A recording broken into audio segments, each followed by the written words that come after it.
Welcome back to Bay Area Open 2022. I, of course, am Andrew Dickinger, joined by my co-host, Adam Camilleri. How are you doing today, sir? I am doing fan-freaking-tastic. This is day 3 of the BAO, guys. 6 rounds have been played. A top 8 has been found.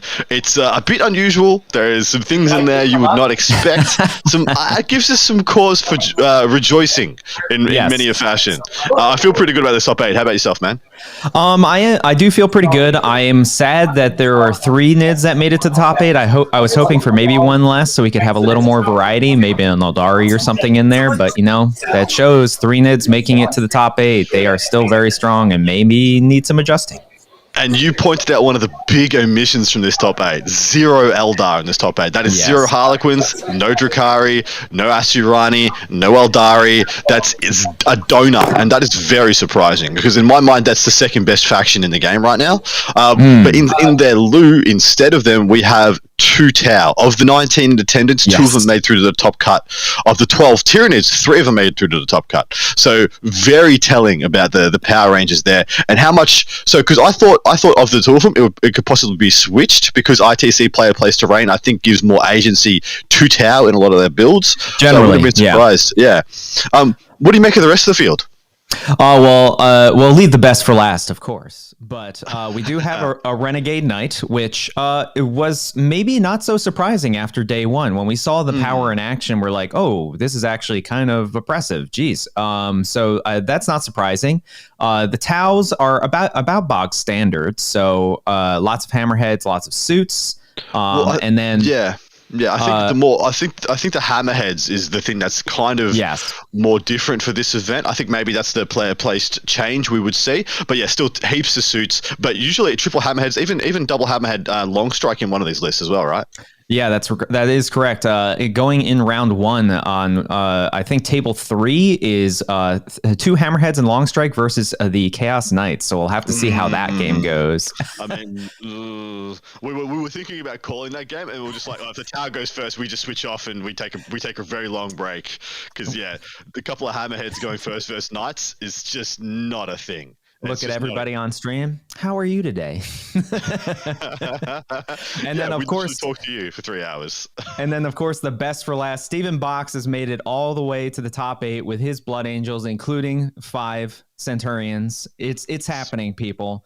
And I believe he is going against another one of the NIDs, the 3rd NID player in the top 8. The Leviathan player is his round 1. So... I think Boxy's already knocked off 2 NID players. I definitely knocked off Tyler Bortel in the last round, who was an absolute juggernaut versus Jesse in, I think, our round 4 or round 5 matchup yesterday. So he knocked off a NID player there, a very strong NID player with an extremely good list. And then for your viewing pleasure, we have a NID mirror match. So you get to watch the NIDs smash each other, and at the bare minimum, we will only have 2 NIDs going into the round of 7 at this event. Yes, I mean, I feel like this is maybe a bit of a cathartic choice for the chat. There seems to be a lot of unpleasantness aimed towards the NIDs at the moment, which may be appropriate just because of what they are as a faction. But, you know, I do love the army, so hopefully, you know, this won't be a recurring theme. But, I think he has actually great chances. Leviathan is not the best matchup for him. But in general, having the +1 the wound against all the big bugs is amazing. I don't see how the Centurions are not just going to do amazing work. There's not really a whole lot that can threaten them. So, I'm excited going into this round 1 of the top 8 at Bay Area Open. Yeah, look at that beautiful hall in the back. We had 2 full days of games up until this, up until right now. We should actually just run through who's playing who.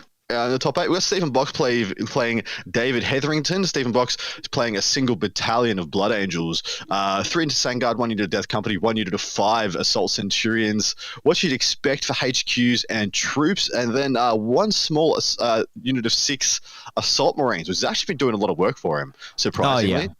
Usually they ended up being tag teamed with Dante getting his buffs and being another pseudo sanguinary guard unit. Hey, what's he going into? What's the archetype of the list he's up against? So he's against a Leviathan list. He's got a single Flyrant with he does not have the or he does have the Reaper of Obliterax. Sorry, that's kind of becoming bog standard for Flyrants at this point. He does have a Neurothrope that he does not have the Barb though, so he's not going to be getting any additional bonuses from that. 2 units of 10 Gargoyles, 1 unit of Warriors. It looks like a full unit of Warriors. Or is it just 7? That's 7. It says 4 times. Sorry, I'm trying to read the list, everyone. It's a little confusing. It looks like 4 warriors. He has a Maliceptor. He has Zoanthrop, so he does have a Psychic Bomb in there because he's got the Neurothrop, Zoanthrop's Maliceptor. He has the Parasite of Mortrex, an Exocrine, and then a Harpy, and then he has another Leviathan Patrol with a Walkrant that has, of course, the 5 damage Shard Gullet Relic. That's the gun, the Venom Cannon upgrade that is 5 damage. Crazy. Another unit of Warriors, and a unit of Tyrant Guard, and a unit of Raveners. And I'm noticing a trend here. We're starting to see Raveners more and more. I think people are finally waking up to the insanity that is Raveners at the moment. So yeah, this is going to be spicy. It's definitely, the speed is in favor of the Blood Angels for sure, but it's hard to say if the Tyranids are going to be able to keep them at bay. That is our table 1 for this round. Just a quick rundown of the rest. We've got Tyler Nutt versus Michael Costello. That's what we're going to be bringing you guys. That is High Fleet Leviathan versus High Fleet Hydra. We wanted to get that on because High Fleet Hydra is a unique element in this lexicon or this internal metagame of Tyranid archetypes. Then we have Ashton Fizzle versus Paul McKelvey. That is the Tau versus Renegade Knights. And then Dustin Lane versus Jesse Sell, which is Tau versus Sisters, I believe. That is Tau versus Sisters, yes. That should be another spicy one. We actually have Val, our man on the ground, standing by to give us a bit of a recap of things as he's seen it and a bit of a viewpoint on the wider event. We'll hit that transition for you now and be back with you shortly. Hello, everyone. I am Val Heffelfinger. This is still the Bay Area Open 2022. And this is the Outstanding Ocho, the Elite 8. This is the top 8 players after 6 rounds of action here at the Bay Area Open. We've got what breaks out now to a 8-person bracket. We're playing the top seed against the lowest seed. So this is the top table you're now looking at. Mr. Stephen Box himself. Some people say that The Next Generation was the best Star Trek, but Stephen Box is more of an original series guy. He absolutely dusted Tyler Bortel yesterday in the final round and took pole position for this event. He is excellent in that position. He must have attended, of course, the Vanguard Tactics Seminar on Friday because he's doing it well with Blood Angels and 6 of his Assault Centurion bros. He's now faced off against David Hetherington, who, I don't know, if anyone was watching yesterday, the casters may have been talking about him, but I think he was just he was hanging out at the back of the pack a little bit and leapfrogged up into the top 8 in the final round with some good scoring. Took advantage of it, and here he is. He's running a Leviathan list, and they have a nice dense table, lots of ruins. It will be an interesting matchup for sure. We're going to go a bit down the line now. This will be Mr. Frizzle running his Chaos Knights against Paul McKelvey. These guys are going to have an excellent battle as well, as you can see. Paul took a worrying loss early on, of course. He's a former ITC champion. Likes to get into bed early. He's going to be well rested. He's here. He's ready to go. Fantastic. And finally, the last table will be following here. We've got Mr. Lane versus Mr. Cell, Tau versus Adepta Sororitas Army. This one will be very interesting. Jesse, super stoked to get into the top 8. I'm sure everyone here is. And we're going to try and give maybe some more detailed following. You watch the ticker as we go. I'll pop back on occasionally as well, maybe with some live updates as we progress through the round and the event today. Have a lot of fun. Make sure to get active in chat. Apparently, giving us a thumbs up on YouTube or a follow or a sub, that kind of helps us get the word out. There's a team here working really, really hard to bring you this event coverage, and they're pretty good people. So please, if you can, do what you can to support us so we can bring you more of these in the future. Why don't we kick it now over to Andrew Dickinger and the other Andrew back in the booth. Thank you so much for that, Val. Excellent reporting as always. So going into this match, who do you think is favored there, Adam?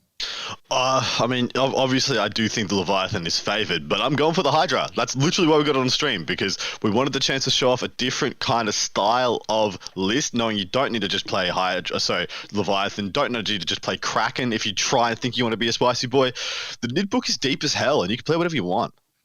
Yeah, I mean, I would prefer that the Hydra army win. It's just, as you said, it's so different than what we're seeing commonly. And I mean, he's got a Turbogon and Termagants in there, and I like the big brood mother and what she can do. And I'd love to see some more play with her. Now, granted, he is going fully extended on Hydra. If you don't know, they excel in having lots of little bugs. Horde is the game. He doesn't have as much Horde as I thought he would, but every single one of his troop units pretty much is, except for I think one unit of warriors, is an endless swarm unit, which means that he can get guys back. He can do bonuses on them. So we'll see how well he can throttle it going into this matchup.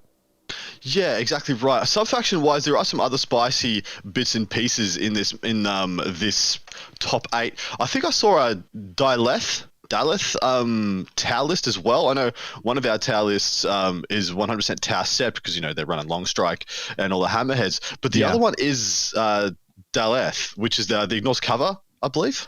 It's Daleth. Yeah, Daleth, is that the Ignores cover, and it supports Xenos, other Xenos? Is that? Yeah, I believe that's what that faction is. Yeah, I can't remember, but yeah, it's one of the sub factions you rarely see. So that's another one that's a little bit off the beaten track. We'd love to see it in our top 8s, but if this was a regular ass tournament and it was called after 6 rounds and it was played to one undefeated player, who would have won this? Okay. Putting me on the spot here. I think that Steven actually has a very good chance to take the whole thing. I think he literally was the only undefeated player at the end of the round of 6. Yes. So if this was a regular tournament that ended yesterday, 100% Stephen Box had won this event. Blood Angels had won. And now they've got to run through the gauntlet of 3 more freaking games. It's going to be crazy. And then, of course, though, we do, surprising to some, we do have a sisters list by Jesse Sell, I believe, in the top 8. And he's bringing, of course, Bloody Rose and he is going against the Tau Daleth army. I mean, sisters can bring it. It's proven that they hit top 8, and that ain't no thing. Like they got in there. They have the power in combat. They have the survivability from Armor of Contempt. Like there's a possibility if he wields them well enough, they could make it there. I mean, they kill Nids. Like they don't have a problem killing Nids. No, they have they have no issues killing anything these days. In addition, he's got a couple of spicy units that take really good advantage of the change to Armor of Contempt. There it is. Look at that. Look at that horde. I love to see it, man. That's what Nids look like to me. It looks like a bunch of little bugs, a bunch of big bugs, all massed up, making it all work in concert together. Michael Costello's doing a great job with this list as well. I think he was a number 1 rated Deathwatch player for the year just gone in the ITC. So definitely a guy who knows what's up. Yeah, I mean it's a nice sprinkling of little bugs, I would say. They could add like another 100 to that maybe, and then we have real horde going on. But to each their own. Well, dude, let's not wait any longer. What's in his list? Okay, so in his High Fleet Hydra list, he's got, of course, a Turbogon, the big lady herself, with adrenal glands, massive talons. Those are the ones that can big hit or sweep. He's got Onslaught, Psychic Shriek, Smite. He's got the Relic Maw Claws, which makes her a little bit more dangerous in combat. That's reroll wounds, and if she kills any models, she gets bonus attacks. And then this is the Warlord, of course, and has the Warlord trait Adaptive Biology, which gives her, of course, a 5 of Feel No Pain. Good luck trying to kill that model. The Swarm Lord, for the first time that we're seeing in the event, perfect for this list. I mean, rerolls anywhere is absolute value. The Swarm Lord by itself can pretty much kill any of the opposing tyrants. So that's an immediate value pick. I love it. 1 unit of 10 gargoyles, 1 unit of 15 hormigons, 1 unit of 15 hormigons, another unit of 15 hormigons, triple 15 hormigons. I'd say he's going straight at the Nid player. You'd think so. And then, of course, 1 unit of 3 Tyranid warriors, probably just either a back mid, sort of safe midfield or a backfield objective holder. Death Leaper. Got to bring him, though he's made a cardinal sin. He didn't give Death Leaper's Warlord trait. Yeah, where was that? Disappointing. I actually agree. Yeah. He needed that Warlord trait's a bigger mission. 5 Gene Stealers, which is a little surprising, but we'll see if they do any work. 3 Venom Thropes. It's becoming bog standard, especially as we see more and more Fortroll get phased out. Zoanthropes, of course. So he doesn't have the Neurothrope combo, but he does have a nice route of doing some psychic battling. Did take the Parasite Mortrex, which I think is actually yeah. I mean, he gave the extra Warlord trait for it. I think the Parasite is a great model. I personally prefer the Death Leaper, but I mean he's amazing in a Hordy Hydra list. Like, this is where he excels. I believe is the best use of the Parasite is in Hydra. And then, of course, to round it out, 3 of my favorite boys, 3 Screamer Killers with all the gubbins. Love them so much. I can't wait to see them chop the hell out of everything in their way. Yeah, I actually really love this list. There's a couple of pieces in here I don't quite understand yet. I'm hoping to be enlightened by watching the gentleman play it, because I don't get the Gene Stealers. I don't get what they bring apart from some AP3. I mean, what are they really some doing infiltrate, here? I guess. So some blocking. Yes, the trees. Yeah, I mean, I guess totally. I love the gestation sack on the Parasite, because then he has a propensity to just pop out 2 units of Rippers, right? Yeah, I mean, I'm actually surprised. I thought he was a special character and couldn't get relics. No, he's not a special character. No, you can take multiple. Like, really? I've been talking to John Lennon. He's like, you just take multiple of these dudes. I completely missed that. Matt Robinson is playing a triple Ravener Kraken army at the Goonhammer Open in the UK, and he's running double Parasite. He's just, he's just a character. I missed that, and I feel dumb. And oopsie daisy. Yeah, legit though. That's actually amazing. That is amazing. I love that. Freaking amazing, isn't it? The dude is so good already, and then you're just like, well, I'm going to take 2 of these if I really want to. For the longest time, there was quite a debate on which was better for what, the Death Leaper or the Parasite, and Mike was just like, oh, well, I won't engage in the debate, I'll just take both. I mean, like, why not? Yeah, why not both? Just take more. Although I still think he needs the Warlord trait on the Death Leaper. I think is a must. I don't know why you don't. I mean, advance and action, fall back in action, and he's OPSEC 5 models is amazing. Yeah, the only reason you would, I think, is if he's bought. Oh no, he has got 1. He could pay 1 more. Yeah, he could take 1 more. Yeah, he's got the free one on his Turvagon, who's his Warlord, and then he's only purchased the 1 extra on the Parasite. Although I think it's the same. Is it the same Warlord trait for both of them? Do they both have to have Alien Cunning? Oh, that could be why. That could be why, yeah. Although, again, I still think it's better on the Death Leaper, just because he's so much harder to kill, I feel. That's true. That is absolutely true. Let me check that for you real quick.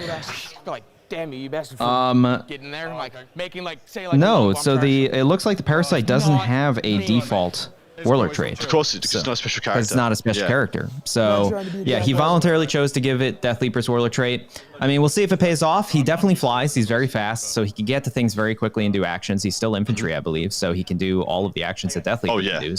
Yeah. And he can bury himself in things like gargoyles and everything. So that, I mean, there is play. I understand that there is play to it. I just prefer it on Death Leaper, I think. Totally fair. We are playing Titus Conviction, mission number 31. This is a hold 2. You get those nice little weird U-shaped deployments that kind of off-centered will destroy your OCD objective placement. There is quite a few T's and C's on this one, and I think this mission favors Hydra because there's a hold 2, and they're just going to have more bugs, more bits, more lads to go out and do that work. So I think the list is in the Leviathan's favor, but hey, Hydra's here to play. They're here for a reason as well. Usually you see in this mission, armies will just go straight up what I call the corridor in this one, which is you start on your home objective and you just go straight up the board, because by playing that little corridor, you're playing 4 of the objectives. And usually you'll see people only put incidental units to the right of their deployment zone onto their other objective. How do you usually play this one, brother? Well, typically, because especially now since I'm playing GSE, I typically tend to do it the same way. I play it in response to where my opponent goes, because I have a very killy list. So I go like, where are you putting your units? That's where I go, type of thing. It's definitely more convenient to go straight up the corridor, because then everything's centralized and you can support everything more easily. Now, interestingly, with the Leviathan list, he actually is particularly tooled to kill lots of little bugs, because he has 3x5 warrior units with death spitters, which is definitely enough to chunk through them very quickly. So we'll have to see how it pans out. I think a linchpin for this, honestly, is probably end up going to be his 2 HQs. The Turbogon and the Swarmlord are probably going to be the ones that like seal the deal, because the Swarmlord is one of his best tools to get rid of both the warriors and the enemy big bugs. And the Turbogon, if that can get onto a central objective or something like that, it ain't going nowhere. Like it's going to be so hard to get rid of, and the base is huge, which means it's really hard to get onto the objective while it's there. And it's a scary character in combat, so like you can't just like willy-nilly get to it and just heroics onto you and starts killing things. So it's gonna be interesting to see. I don't really know which one I favor in this matchup. I would prefer Hydra, but it's hard to say. I prefer Hydra, but I'm thinking Leviathan's winning, but we're rooting for Hydra here in the Adam household. Also, Rayowana, the corridor. Yes, AFL fan, I am indeed. I watched. I did a little bit of painting to wind down last night after the stream. I watched Collingwood win by 5 points over Carlton, and watched the replay of my beloved Western Bulldogs smashing West Coast by 100 points. It was a good time. And Scott, okay, cracking my knuckles. We asked for it, gentlemen, ladies and gentlemen. You see the beautiful terrain? Can we get some close-ups of that beautiful freaking terrain? Because we requested this. We wanted to see our favorite terrain set from FLG on stream for the final day. This is the pre-painted, beautiful cathedral set, and it is a freaking game changer. On a matching board, this thing just looks gorgeous. It holds up. It has 3-level ruins. Everybody. How often do you see 3-level ruins at this point in the game? They got rid of like almost all of them, and look at them. They're gorgeous. Yeah, man. I'm a huge fan of this. Hail Hydra, indeed. But yeah, this is totally... Oh, man.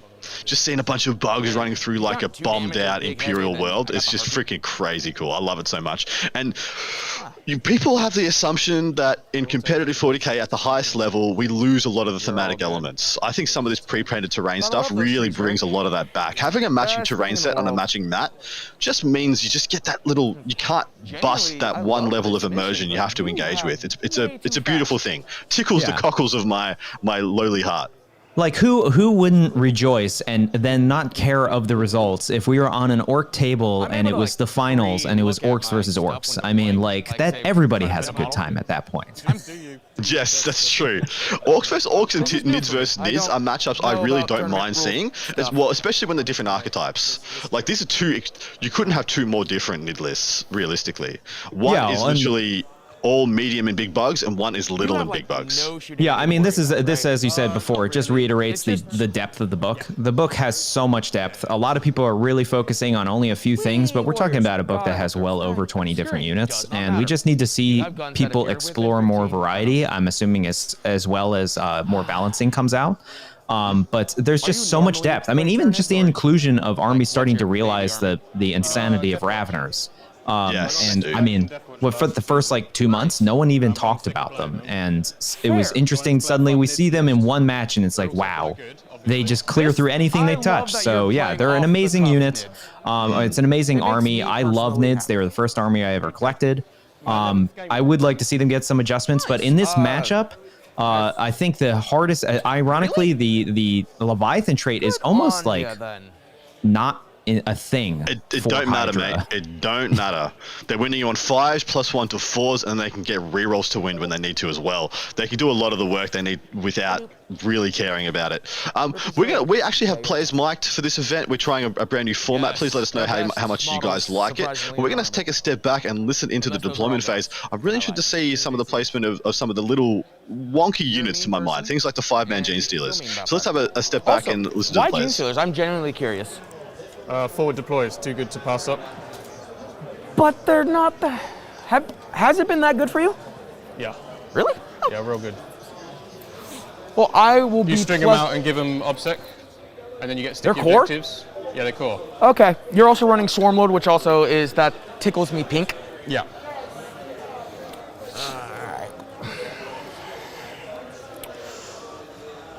And they don't get a pre-game move, do they?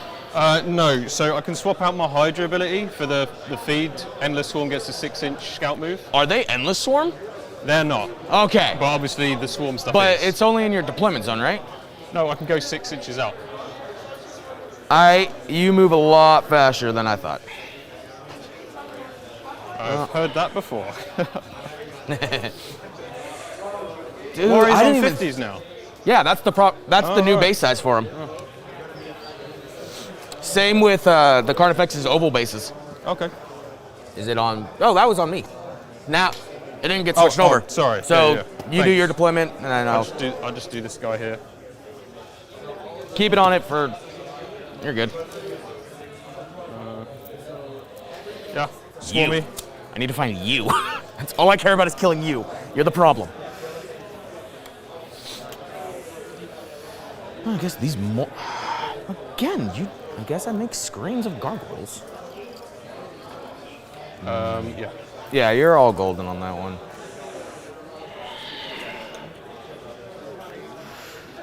All right, Turvagon, and that's the 20 Gaunts to protect there. They get a pre-game. They're going to come at me and go, wee. So.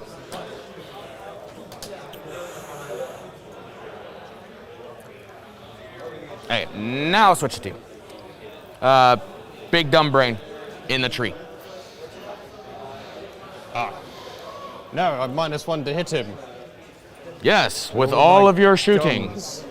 Why did I do that? Whatever. Right, he's behind the building. How dare you? It's almost like I don't want to get shot. Yeah, you do. So they get a pregame move 6. So that's if I choose to swap out the things. So, well, let's be real here. So they move 11 in your fleet. 11. Oh, but if I But swap it if you out, swap it out, they it's move 10. 10, So yeah. 10 inches plus 16-inch movement from the beginning seems pretty good. So they're up to the building, just not. Yeah, just not touching it. All right, so 16 can get here, which would be an 11-inch charge to me. I can do the imperative of +2 move as well, and that does affect the advance. Wait, that affects the ability? Yeah, because it's add 2 to the advance move, not roll. So because they auto advance 6, so you add 6 to their advance move, and then the +2 is +2 to their advance move. Oh, then if you get the spell off. Yeah, so even though you don't Yes, roll, they get it here. still That's all I works. heard. Yeah. Well, if you come here, you'll deal with an X-Crin. Oh, I guess that was. Yes. Sorry, you put it on me again. That's All right. the That's why life- I'm bad at this. the life of a Horde player.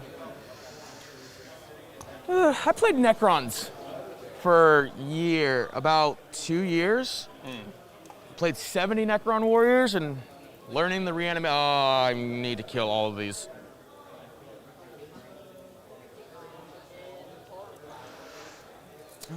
That's the parasite.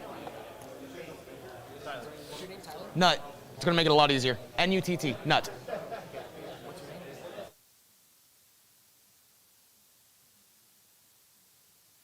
Michael. Michael. Yeah. I don't just wiggle. I want to shoot ya. Wiggle. Assassinate against the Hydralisk. I think there's only I 3 would- characters. I would straight up not take Assassinated this matchup. Over this? I would straight up just not take Assassinate. I'm hoping that we've got a bit of a miscommunication and that's not real. The donuts or the 6 points they both get will level each other out. Yeah, I was wrong. He technically has 4 characters, including the Death Leaper. But what's the realistic chance that he's going to kill Death Leaper, Parasite, Swarmlord, and the Turvagon? Yeah, he would be killing his whole army at that point, I think. Correct. Like, you're better off just betting on something like silly, like Psychic Interrogation or something crazy like that, where you might just get it off for 3 turns if you're lucky and get a 9. As it goes for Assassinate, they're going to kill each other's parasites and whatnot, and that's about it. Like, you know, are they getting each other's freaking Hive Tyrants? No. Are they getting the Turvagon? Probably no. Like, it's a bit interesting, the Assassinate pick. But hey, if they both took it, then it's just going to be a null maybe. Or if we see a 3-point swing there one way or the other, this could be a snowball affecting secondary. 100%. Now, I do agree that probably a Psychic secondary, even though you're against Nids, of course, who have Shadow in the Warp. I think the Leviathan list does have the Neurothrope with the Resonance Barb, which means that, like, you could go Interrogate, you could go Psychic Ritual on that and have a much better chance, especially if you pop your Imperative, of getting at least one of those off guaranteed versus, like, possibly no Assassinates, depending on how they're played. What do you think about R&D in this one? I feel like the Hydra player could have played R&D if they wanted to, and got reliable 8, yeah? But the big units, it makes it hard or wonky to get over the deployment lines, so to get over the table quarter lines. Well, there's a perfect tool for at least the Gene Stealers, man. Yes, I was about to say, is that what the Gene Stealer tech is? If he assuming the Hydra player is the engage in all fronts, which I would be surprised if it wasn't. The banners is a little weird, but Leviathan list could also play banners because he has a lot of infantry units. A tough infantry units, I should say. If Hydra is going engage in all fronts, then yes, I think engage in all fronts and R&D and no prisoners would have probably been a better pick in general. Because then you're essentially just getting the best of both worlds. I assumed no prisoners would have been taken by both players, which was my assumption. I was expecting to see Stranglehold or engage, and then no prisoners on both. And then the third one is up for debate. There's a lot of wonky, like, I'm going to get 6-7 points for the third secondary in this matchup. But yeah, I would love to, if we, good, we had the names up. They just put the names up. Go back. No! Go back. Go back to the scoreboard with the names up. Okay, Michael, the Hydra player has taken Stranglehold, Assassinate, and Banners. Which is what we called that. That's what we initially said. Only the Hydra player can play Stranglehold with any legitimate confidence. And yeah, makes a lot of sense for Engage, Assassinate, and no prisoners to be on the Leviathan side of things. I have to say, though, I actually don't like no prisoners in the Leviathan list. You think with a bunch of small bugs that you're going to get some decent points with no prisoners, but the problem is that, 1, you have a model that can regenerate models, and 2, it's Tyranids, which means they're immune to morale, which means that if you don't super kill them and there's one guy left, then he's just going to hide, and you're never going to get to him. Well, I guess he's betting on the fact that he's going to get, like, he's going to kind of get 5 points by default, right? Just from picking up what... Yeah. Because he kind of has to pick up all the Hormers and the Gargs in order to win this game regardless. So he's like, well, I'm going to get 6 points just by doing what I got to do to not lose. So that's good enough. Which turns into 7 points for one of the bonuses. Yeah, I would predict probably that he gets 8 to 9 points on no prisoners and no more than that. That's totally fair. That's the maximum he can ask for, probably, is that. I don't see how how the Hydra player doesn't max engage. I think that's an easy, with Dawn of War, that's so easy peasy. Wrong way around, brother. The Leviathan player's taking engage. Oh, sorry, my mistake. It's Nids on Nids. I'm confused. Well then, how does I guess he's just going to try and attack in all 4 quarters at once? Because that's the only way he's going to get engaged. Well, that's going to put all of his units in a bit of a hot seat. I don't know if I like that choice. We will see. We'll see how it shakes out, guys. We're looking like we're going into turn 1. Looks like deployment is done. Time for us to take a step back and have a little listen. Intent is for the gargoyles in specific, you'd have to touch the terrain to be before I can be in engagement range. Inch point 1. Yep, cool, nice. Because I'd rather you be annoyed. You're screening the exit cream, basically. Yeah, I want that one to not get hit in the head. Yeah. He's pretty. Your mom is probably a nice lady. You seem like a delightful human. Yeah. Thank you. That's all right. Got you, bro. Have you been liking the gestation sack? That sounds so weird. I absolutely love it. I absolutely love when I can burst my sack on the table. My last name's Nut. You don't understand. I've already had people ask about stuff like that. No.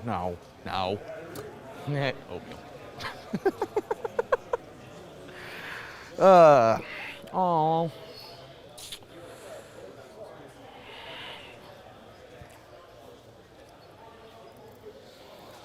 You have so much more still to deploy. Holy hell. What has been your favorite imperative using? I have to say the +2 move is Dude, I missed that from Necrons. very good. Oh my god.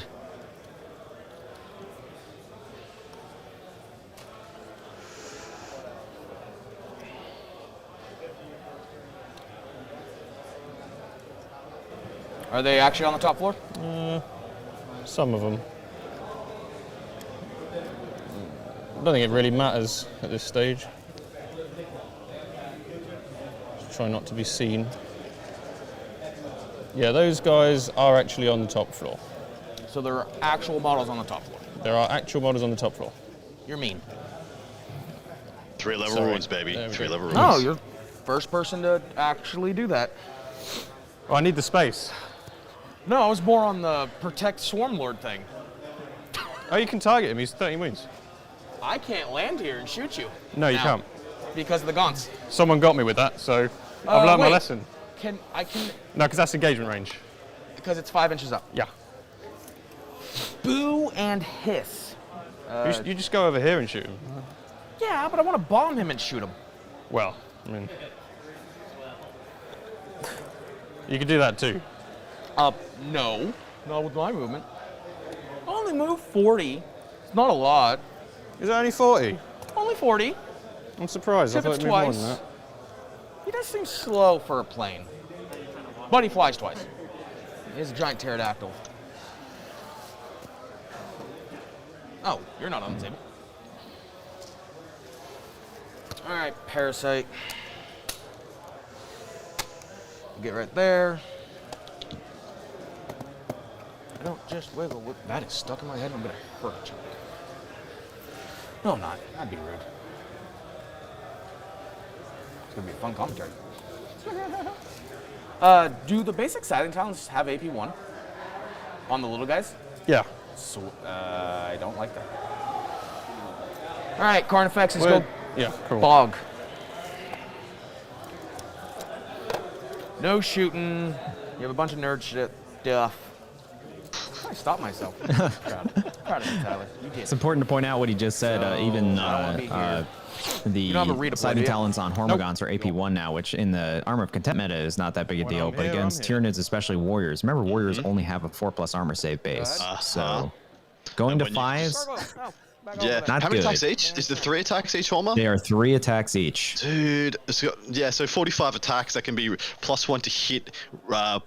Rerolling all hits. And rerolling all hits. Yeah, dude, they can just kill him. Just ice him. Yeah, Hormagaunts are actually dangerous and they're very fast. I could easily see a 50-man Hormagaunt cleaning up a 5-man warrior unit. Yeah, well, it's important he does that early as well, ASAP. Simply because they're the best Hormagaut killing unit, is the Warriors. Yeah. They are the backbone in this matchup for sure. He does have a lot of them, but if he manages to kill 1 or 2 early, that could be lights out. Yeah, 100%. In this matchup, it almost feels like the Leviathan player Michael, the Hydra player, will want the Leviathan player to go first, because if he goes first, he can't move out turn 1. Otherwise, he gets charged. Like legitimately, the Hormagaunts can charge turn 1 if you are outside your deployment zone. Even if you're in your deployment zone, they can declare 10-inch charges. I think if they move 16. Well, he 8-inch charges. Well, and he also gets the +2 movement. So then, with the imperative, which means that even if he's going second, he'll get the. I will be very surprised if he doesn't switch his trade out for the free movement. I think that would be. Do you decide that after you see you going first? Post deployment, yeah. It's post when you see who's going first. It's just like Sacred Rites. You choose it when the first turn person has been declared. So I would be very surprised if he doesn't do the automatic movement, because he clearly placed ruins ahead of his deployment zone to block, but then get a free move up. Well, as you can see, where the Termagant is here with this big conglomeration of Termagants and a couple of supporting pieces, they're all set up to just literally scout straight into that ruin, a dead set ahead of him. He would have placed that literally, 6 inches to the left and 3 inches down, and then he wouldn't be visible in his deployment zone. So it's obvious he's going to take it regardless, right? Yeah, and again, like Termagants, like they can be counted out, but their flesh borers are 18-inch strength 5 AP -1 now, so they also with rerolls like kill Tyranid warriors. Like that, they're amazing. Very well. They're actually amazing in this matchup. It's ridiculous. Oh yeah. All right, I like these dice. They've been rolling 5s, but so I've just knocked the building. We're gambling if we get another one, right? So I'm going first. So now we know who goes first. Yep. Do you change your imperative now, or? I'll keep my imperative, I think. All right, I'm changing mine to I get to fall back and shoot with a -1 for the entire army. Okay. Don't remember what it's called, but I will figure that out. Hydra is going first. Big deal. Army rules. Oh, cheers. Someone's You got the fire. mission, yeah? Heightened reflexes. Fall back and still shoot. Cool. With a -1, and you only receive the battlefield CP at the start of your command phase if you control an objective marker in their own deployment zone. You got your CP. Proud of you. Am I cool to sit? Yeah. You do have your imperative, mate. Oh, synaptic imperative. Yeah. I don't care about in the bones because you're putting me at them with everybody. No. Screamer killers, how fast do they move? 11? 12 if I go for the imperative, 14. 14? Yeah. Screamer killers are very speedy. Yeah, he's fast. They are very speedy. Advance and Which one did he keep? Was that the pre-game move? No, I think he kept his base one, which is it's like +1 movement for the entire army. Yeah. That sounds good. That sounds pretty good. Yeah, you can get to me. Sure, we'll pop in bone. No. What are my? Yeah, I think he would have only swapped it out for the free movement if he had gone second, because that essentially would have guaranteed that he had charges basically everywhere. Yeah. Yeah, I actually think the Hydra player wanted to go second, and he was set up to make sure that his opponent had a really neutered turn 1, top of turn 1. Yeah. So I have it up for you. It is 1-inch movement for the entire army, and they consolidate 6 inches up to a maximum of 9. So the Tormagants will be consolidating 9 inches base. That's crazy. Yeah. Man, look at that. That looks so freaking cool to me. +1 to cast and 5 of field painting against mortals. Just gonna say it. That's what a Tyranid army should look like. Couple of medium bugs. I'm calling it Carnifex a medium bug now. They are medium bugs now. They are medium bugs now. When you've got so many 14 wound plus bugs, anything under 10 is a medium bug. And I correct myself. So the Hormagons, they changed. They don't get the consolidation bonus now. They get the pile-in bonus now. So they're piling in 6 inches and consolidating 6 inches. And is that they're getting the endless swarm, like essentially fighting in 3 ranks as well. So essentially everybody gets to fight all the time. Cannot stop. They all get. And by the way, endless swarm. What an amazing rule. That hats off. Golf clap to GW. That was an awesome choice to do that, because it actually makes the horde like viable. Yeah. Vincent, Tyranids again, a little bit boring to see him everywhere. At least this is a spicy, hot new take on the Tyranids book. I'm hating, I do really am loath to put on to stream Leviathan versus Leviathan, because it is a snore fest. Yes. My imperative counters your imperative. My shikers counter your shikers, and nothing happens all game. It's like, cool. Did the Flyrians do something cool? No. Okay, nothing good happened this turn. At least this one, I'm expecting to see my cage rattled, some stuff thrown against the wall, and some desperation from both sides. It should be quite interesting. Yeah, but it's +1 to hit on them. She can only give it to Termagants, so that's kind of irrelevant. Once I can get back to painting her, I will run. This legit makes me want to run Termagants and a drop pod. Definitely a drop pod. I really want to run Jormungandr so I can deep strike 3 Screamer Killers for a command point. Yeah. And now that you told me about the shenanigans with Lictors or Death Leapers, like just do all of that. Yeah. That sounds awesome. That is what I play. I play Jormungandr and do the exact strategy he just described. Deep striking 3 Carnifexes is real fun. How do you pronounce it?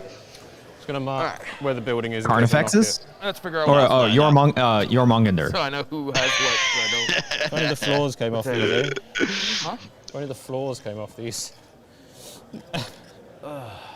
Oh, those ones. Don't mind me, I'm just moving 15 Hormigants inside a closed Bro, if you want room. to put them on top and say they're at the bottom, I'm okay with that. Unless you're putting stuff actually at the top, and then Yeah, it's that's a the problem, is some of it's actually on a different floor. All right, so Hive Tyrant, you got There is Battle Death List. Sleeper hanging out with the big blob in the middle. Also with the Venom Thropes as well. Is he really worried about... I know he said during deployment he was worried about getting Alpha Struck, his Swarm Lord. Is that a big risk? Neuro power. Honestly, probably not. I mean, the Swarm Lord does have a 4-up invul save. Obviously, Venom Cannons are a problem. Damage 4 is something that he doesn't like, and when you have a Harpy with 6 of them, something can get through. Ironically, I think the Swarm Lord has actually very little danger to think about from the opposing Flyrant, only because the only thing that's really going to get through is the Mortal Wounds from Reaper of Obliterax. And he can cast Catalyst on himself, which just ignores it. So, yeah, it's hard to say. I mean, I think actually if he puts the Harpy up front, excuse me, what does the Hydralist have that can actually kill the Harpy while it's flying? Very freaking little, mate. He actually can't. I actually am not sure he can kill it. I was looking at that. Yeah, he can psychic it. Only psychic it, yeah. And I guess the Termagants can take it down. Apparently we have Val with an update on some of the AOS games in progress that we can queue up. So you guys let us know when you want us to see some AOS goodness, and we'll hand pass over to Val. Spider people. They're not happy. That's an augmentation. It sounds like we're actually going to go do that. Synaptic Link, Onslaught Cattle. Where's Neuroparasite? Hello, this is Val Heffelfinger once again here at the Bay Area Open 2022. I've got T.O. John Fuhrhelm. He actually had to go do T.O. stuff. It's that time of the round. Usually once or twice around in a Warhammer tournament, you'll see the slumbering T.O. awoken from his perch and forced to rush off to answer some questions. Now this behind us is the Warhammer Fantasy Battles Grand Term. Hold on, I'm just getting something. Yeah, what's up? What happened? What? Did Grimgore make it? Apparently this is Age of Sigmar, and some stuff went down in 2015. And this is John Fuhrhelm. Howdy. So what's the event all about? Sure. Well, we got the Age of Sigmar Championships here at Kublacon. This is actually our second year of running the AOS Championships at Kublacon. So we've actually doubled in size since the last time. It's been a great tournament, 5 rounds. We started off with about 50 players. Only one person didn't show up. We only had 2 drops coming into the second day. A lot of great action, a lot of fun. It's Age of Sigmar, as I always say. You know, you look to the rest of the hall and you see people stressing out playing 40K, and you come over here and you see people being happy. I think I've answered 3 rule questions the whole weekend. Well, I mean, sit around. Well, I mean, you did have to run off there. Now we can scan a little bit here. Now, often at Warhammer events, we have wahs and things, and I keep hearing something else. Like you guys have some loud shouts going on. Something to do with these giants? Yeah, absolutely. So every time a giant dies, we yell out timber, and the whole thing, timber! All right, so why don't we, can we go pick a table that it would be kind of cool to look at, and then we'll swing back. What do you think is a good pop-in table we can have a peek at? I think if we came over in this direction right over here, that second table, we got some Skaven, plus Ramon, one of the top players out of Southern California. Got some hot action, and honestly, I was real surprised to see Skaven up in the top tables here. So, man, this is the match to beat over here. Good action. So this is once again Ramon with the hot action here at the AOS Ramon and tournament. Bryce with his Skaven right there. Ramon on the other side, top SoCal player, slumming up in the Bay Area with us.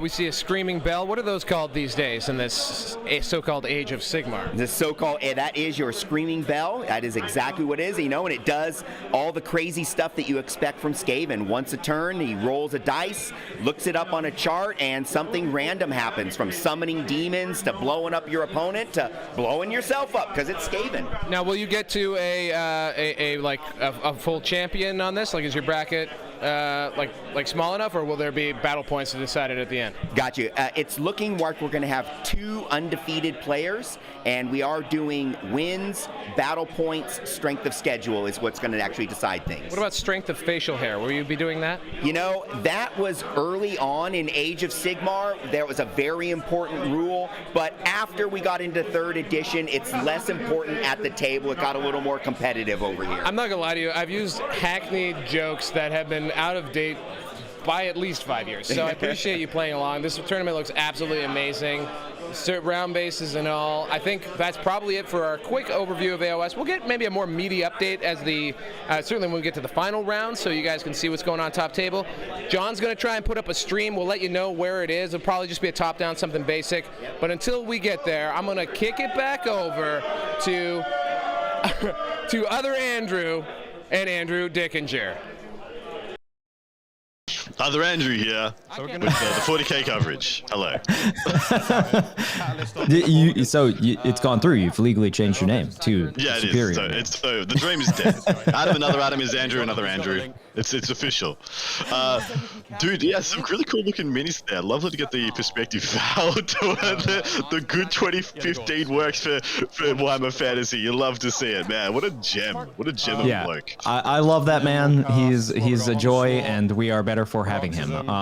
I will point out that somebody in chat did mention, I believe it was Winter's Chill. Yes, Screamer Killers do have their bioplasma. They can also target the Harpy, so that is a thing. But I mean, he's got they're placed, you know, one in his top left, one in the middle, one in the top right. You need all 3 of them together, and then some lucky rolls to think you're gonna bring a Harpy down, right? Yeah, I mean, I think if he gets the +1 to hit and the full rerolls, and maybe like the bonus rerolls on the Termagants, I think the Termagants could do it in 1 round, maybe with a little bit of help. Oh, really? Yeah, I mean, you are talking about strength 5 -1, so unfortunately they are 3 out base saves, so you are going to a 4. But you know, I think it's possible. So it looks like turn 1 has already been finished for Michael, the Hydras player, and he did very little. Went up and got himself some Stranglehold, chucked up probably at least 3 banners because he's on 3 objectives, a minimum of 2. And yeah, he's sitting pretty stable. He's just slapped that paddle back to the Leviathan player, and then the pressure is now on Tyler to just not screw up and get swamped in the top of turn 2.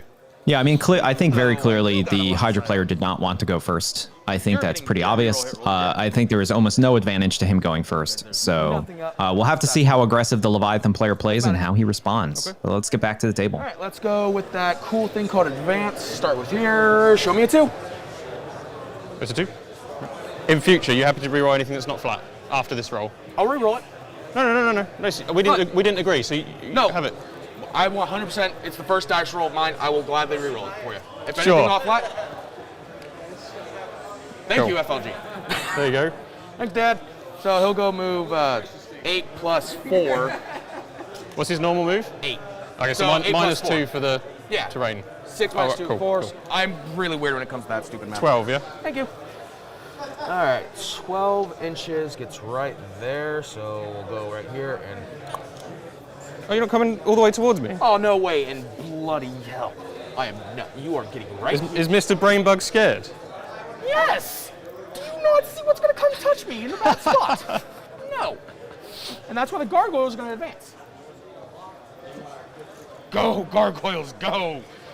Be the champions of the Imperium. You will die from your brothers in arms. But you only have 2 OPSEC models on the point, correct? Correct. Oil Mumbler, there are 3 NIDs in the top 8. 2 we're seeing on the table right now, and 1 playing against Stephen Box's Blood Angels. screw this. There is the possibility that there's only one Tyranid in the semis, and we would all be happy. 15 of those. Box has got this. I believe. Believe in the box. Hi, friends. Believe in the box, everybody. Hashtag it. Okay. Oh, don't forget your coherency. Thank you. I can see him, right?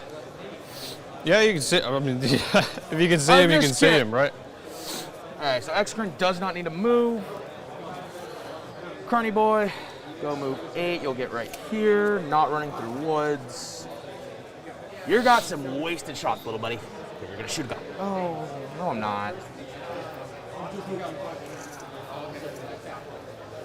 36. Is that over a gargoyle at all, or is it just hitting mom's butt? Just mom's butt.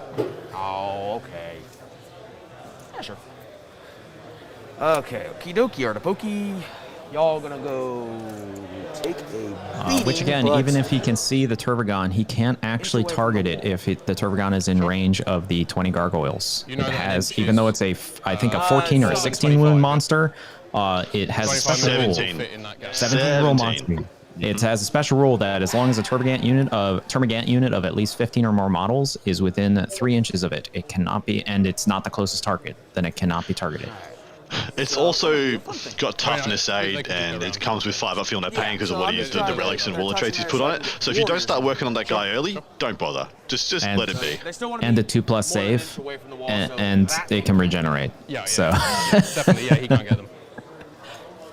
Paul went first, so I wanted to put the Chaos Knights on, or all the sisters, but we just had the sisters on. But we had a Chaos Knight game versus Tau, and we were like, we could put this on, and we could be out of here in 25 minutes, and everyone just have a short shift, because it looks like Paul McKelvey has gone first in that game, and probably annihilates both big knights in his top of turn 1. everyone looked. yeah, it turns out the Abominate seems unkillable until you have Long Strike and 2 Hammerheads shooting at it. No bueno. It's the worst possible matchup for Knights right now is Tau. And I've been stating everywhere when anyone asks me, literally the ceiling on the Knight list will be how they manage the Tau matchup. Maybe the tail. The ceiling on the Knights books, rather, the Chaos and Imperial codexes. If they can make a list and get a game plan together that doesn't auto lose to Tau, If you wanted to. this will they could be a book with some longevity. Otherwise, right now they've just got a rock paper scissors matchup. They can't win. So I'll just move him. It'd be 8 from the front of his base would be here. So if I can touch the building and shoot him, go from this angle. Yeah, good. So I Yeah. might as well just, if that was your intent to hide him, do you mind if I put him back here, touch the building? Go for it, mate. Kill. Touch. Great sportsmanship. Love to see it, especially at top. to see it. Through that, shooting that Carnifex. You will Just figure that out. I do love that we got someone from the UK and a gentleman from America, and the gentleman from America is wearing the kilt and the metal shirt. They're gonna advance. Brilliant. All right, 6 plus that is 8 inches. Can they get within Mighty Smite range? No. Vincent But- Guile, I'm sorry if I pronounced that incorrectly. Orcs, unfortunately, are likely one of, if not the worst book in the game at the moment, so it's very hard to play them competitively.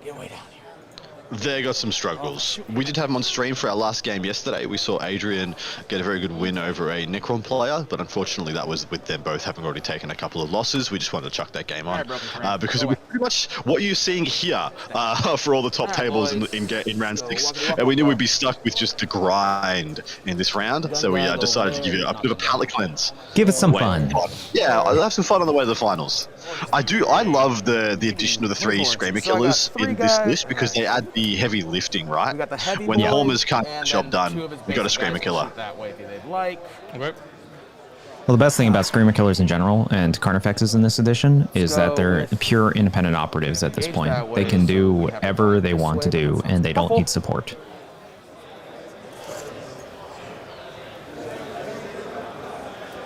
Tice Damigo. Yeah, Ashton was talking about how he wanted to dodge Tau. All he wanted to do. Well, he dodged it all the way to the top 8, baby. So I think that's a win in every book.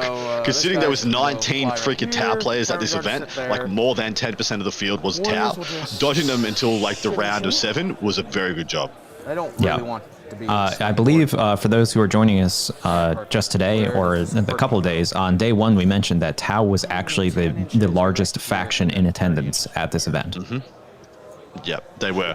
By a whole 7 list, Tyranids being the second most represented with 12 lists. So, yeah, no surprises there.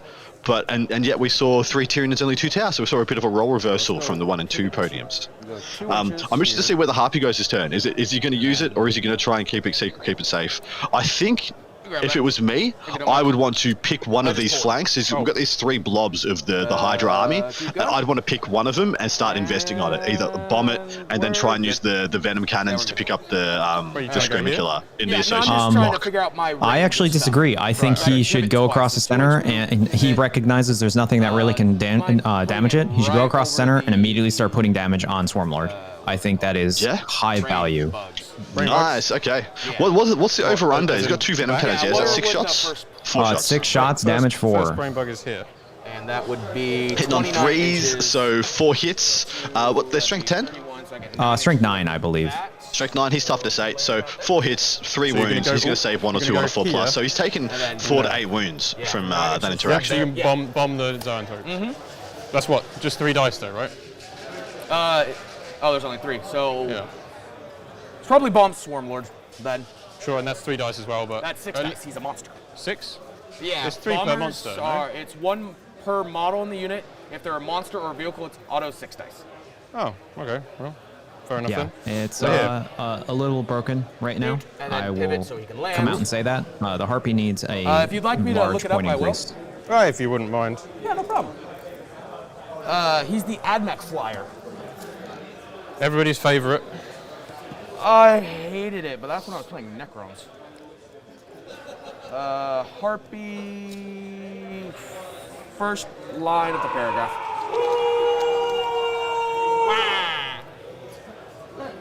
So, yeah, cool, go for it. All right, let's try to bomb in 20. All right, boy. These are not here, so I have to do this now. 4 ups on them. Yeah. I will do 3 mortal wounds to him. Cool. 10 left. All right. Can you... Oh, duh, I could have shot that one. That's why he moved out. He wasn't even supposed to shoot that one. Move him out if you want. I gotta figure out where he can go, because if he can shoot him, then... I've already taken it back. I'm not gonna do that. That'd be screwed up, in my opinion. He moves 9? He moves 9 base, so he moves 36-inch range, and he's good there. Sure. You have no shooting, so Warrior's just gonna go... Oh, there's no heavy cover anymore. There'll be a slight screen. This way. You legit have, like, no flying, right? Like, shooting? Sure. Well, I've got the plasma from the guys and then some flesh borers. Don't underestimate a flesh borer. John Machado has asked what imperatives are we in. Except for Parasite. Okay. Oh, yes. I don't know. I don't know if did the Leviathan choose any imperative? Still in a I don't think the Leviathan player chose any. Everybody's linked. The Hydra player chose the move, but he didn't use it. Flew that way for some reason instead of going that way because I'm. We're getting an update for you guys right now. I was supposed to put him on the other side. I fucked up. I'd be happy for you to move him, but you have bombed me. I'm so 100% still bombing. Okay. That's engage on that side versus not engage. Right. So none. What imperative are you in? None. None? You guys haven't chosen? No, we chose. You don't have to none. choose. Oh, you guys chose. Yeah, I found that out right now. Oh, okay. I don't want to 4 engage. Do you? I appreciate you very much. You're a gentleman and a scholar. So yeah, he's still bombing that. He just needs to be for engage. Yeah. So this man is an absolute gentleman. I personally would not have allowed that. that. Makes sense with the angle. Yeah. Thank you. Yeah. Again, I'm so sorry. Turn 1, you let that stuff go. So first off, we're gonna cast. It's totally fine. Get some goodwill going in the game. Get some good sportsmanship. Set a positive standard. I like it. Yeah, I understand it. What's it cost on day 1 or 2, I would have done it in a on, heartbeat. On day 3 in the finals, I don't think I would. John chose. He meant the alternative traits. So it was the extra move on the Hydra and the fallback and shoot for the Leviathan. It goes off on a 7, so I'm going to spend the command point I get for the turn, then back down to 10 Yep. to Well, reroll. so there's the imperatives, and then there's the once per game ones, like the Enduro Tropes one for super spicy psychic phase. Like, what are those called? All right. Those are imperatives. Smite. Yeah. So what's the thing? What's the change out your trait called? Adaptive biology, I believe it's So, called, or first, adaptive I will There trait. we go, guys. There's the different. There's words change, things mean different stuffs. It turns out. That's why I needed a 2 to advance. Yeah, so it's just called the hyper or their hyper adaptation or their adaptive ability. It's the one that they can swap. That up by putting them Yeah. down an inch. So D6 mortals, right? It's going to be D3 mortals to the closest target. Wow, I screwed that up. That's the Oh, whole you don't reason. have the +1 imperative. Just No, a I 10. didn't do it Right, imperative. Okay. So D3. Wow, that's going to kick myself in the butt for that. That was supposed to be 3 plus D3 mortal wounds. So, 2. 2 And mortal that wounds. And closest is what? The Stealers, or? I think the closest is the Gene Stealers. Yeah. Okay. Well, the Gene Stealers. Gene Stealers are 13 inches away, while the other ones are 13 point something. 2. Yeah. Yeah, 2 mortal wounds. Okay.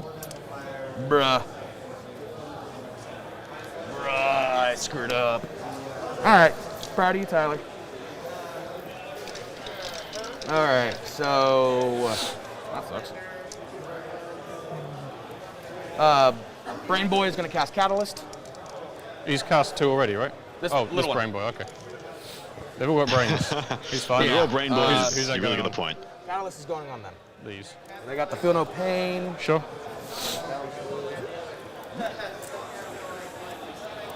And then he's going to cast Onslaught. Okay. We're good with 8 because he gets +2. And that's going on them as well, is it? Yeah. Okay.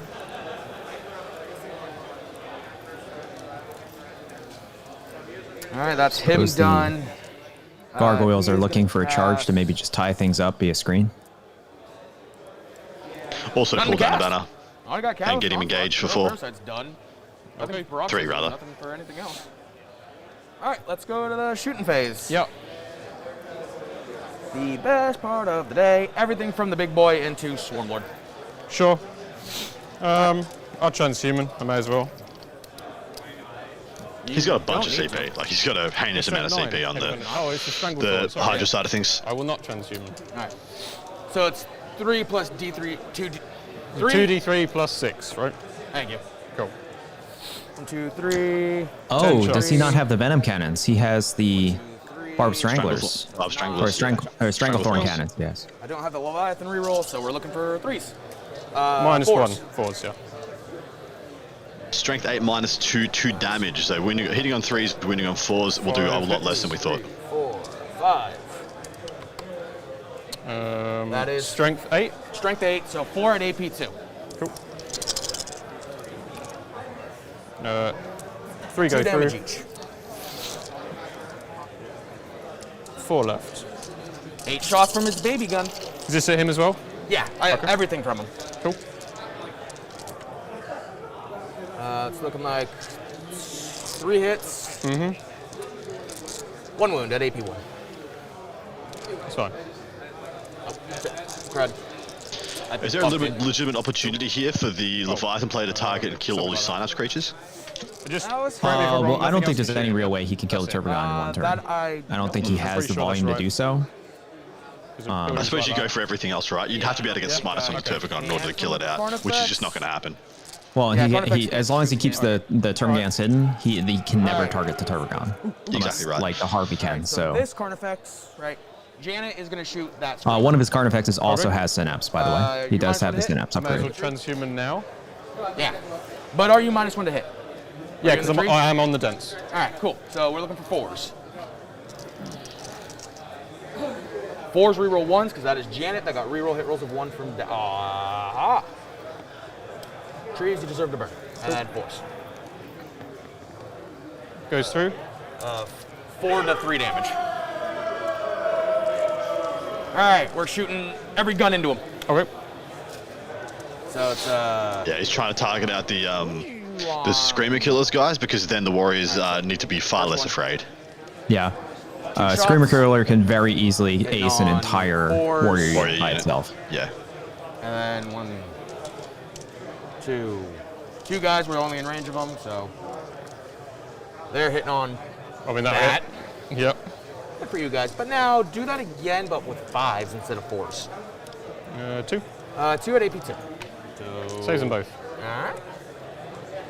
1 gun, 2 guns. Warriors got nothing. That's a measure. Oh, yeah, I'm an idiot. I forgot to shoot again. So I have a question for you, Adam, just real quick while we're in between decisions here. Do you think that 15 points for Spore assists is worth it on Carnifexes? I personally think it's too much. What do they do? It just gives them light cover. Do they have a 15 2-up points. base, or do they have, They have a two up. three? They have a 2-up base, but it's 15 Yep. points. I think 10 or 5 points would be worth it. 15 seems a little too rich for my Top blood. angle. In this list, when they're such an obvious target for medium guns, I think it was worth it. In the vast majority of lists, I would say absolutely not. Like, if the Screamer Killers were in the Leviathan list, I'd be like, no way, no how, you take 45 more points of actual things that do things. In this list, when they are, like, all your heavy bolters, like all your plasma guns, your single melter guns, combi melters, they're gonna want to target, right? Yeah. And so the Screamer Killer is that target. So making it a little bit harder to kill, I can understand it. 2 hits. It's too many points though. Like 15 points per, it's a lot. No. Yeah. All right, you shot. You big dumb boy are gonna shoot. Guess the gaunts. Those gaunts, 'cause that's all you can shoot. I'm proud of you. You deserve to burn, Bob Dole. Sebastian, This guy they're shoot rolling dice everything on the into him table like a because they don't blast. exactly have a dice cam, and it's the best visibility we can do. 6, and then Yeah, plus it's the 3 best blast. viewing visibility we I can will of the dice. spend a That's command simply point because we here want for you guys to be able to see the exploding dice. sixes to hit. If we had a dice cam set up, we'd be This making will use of not dice tray. kill them. You can revive 3 plus D3 of them back. So No, not I their will not fault, our spend the fault. command point for that, so I'm sticking at 10. Okay. Just trying to get some cheap You're shots. still on 10, yeah? Yeah, still at 10. Okay. These are hitting on 3s, and I do not get the... You don't get cover or anything. Evil game is evil. Oh, if only you spent the CP. I didn't. Oh, if I spent the C... I would have missed a hit then. And then 2s. Cool. All right, 4 down. 4 dead. Anyone else left to shoot? I'm gonna break this box. Don't worry Stop about moving. it. Don't worry about it. He shot, they shot. I have him to shoot. Him to shoot, he's not going to shoot these And guys. he can shoot the Carnifex. Yep. All right, Shard Gullet, let's go. 3s. Oh dear. Bruh. I'm gonna use this free reroll. The Warlord trait. Yeah. Okay. Free reroll of anything once per battle round since I'm second. 3's the wound. And then AP 5. And 5 damage goes down to 4. It's 5 damage goes down to 5, right? 5 down to 4. Minus 1. Yeah. So you taken 1 damage already? Yeah. So he's taken 4. 5. Okay. Can I steal your white dice for banners? Just because I'm using the orange ones for wound markers? Please. Which is a bit confusing. Any you of see. these bone dice, by all means. Here you go. Yeah, cool. Thank you. I do still have the gargoyles to shoot. I don't think 10 shots plus a charge can deal with anything in there. And you have Parasite to hurt. That's going to suck over here. Yeah. How many you got on the objective? What would be a better way of costing that? Team Beerhammer suggested staggering those points: 15 for the first model, 10 for the next, and 5 for the last one. I guess my problem is you only take it. That's only works if you take it in a unit. That's my turn. If you're taking it individually, then you're still paying 15, 15, 15. I think 10 points, honestly, just knock 5 off of it. 10 points is far more reasonable as a do or don't. I think 15 is just a hard don't for me. Yeah, I think at 10 points is just reasonable. Just make it 10. And then it's like you can give them light cover, but it's not always effective, or you can just choose not to, and it's only 10 points for loss. So like It doesn't. See, I feel like it's. I mean, against Eldar, it's absolutely worth it, right? Because you take 2 up against shuriken cannons. No, it's not, because they take masterful shots, which ignores cover. Oh, is it light cover? It's light cover. Yes. Okay, no. It's not dense. If it was dense, I would be, because it used to be dense. It used to be a stock -1. If it was dense, I would do it all day, every day. But it's light cover, which can make it a 1+ save, but not if you ignore cover. Yeah. Interesting. Love hearing the Long War ITT teams howling in the background. I actually think that is the AOS event in the background. We just had the gentleman on talking about how every time someone kills one of the behemoths, the big giants, the new big giants, they all yell out timber. It's pretty funny. So at the end of that turn, he did score 3 for engage on all fronts because he did get all 4 quarters. And going into Michael's turn 2, he only got 4 because he got pushed off of that left objective. So this is a hold 2, hold 3. So that is rough. And lost one of his banners as well from the gargoyles. But he knows his opponent is taken engaged, so he's maybe he's willing to just let him bleed out, trying to keep these banners down, keep his primary score off. Well, I almost wonder if he manages to hide his Carnifexes effectively this turn. What does he send towards the right corner or the left corner to try and get the engage points? What does he do for engage next turn? If he smites and pulls down the harpy somehow, he's gonna have to smite, scream. I mean, if he had a Maleceptor, I'd be pretty confident he could kill this harpy if he invested all his psychic and backed out of deny range.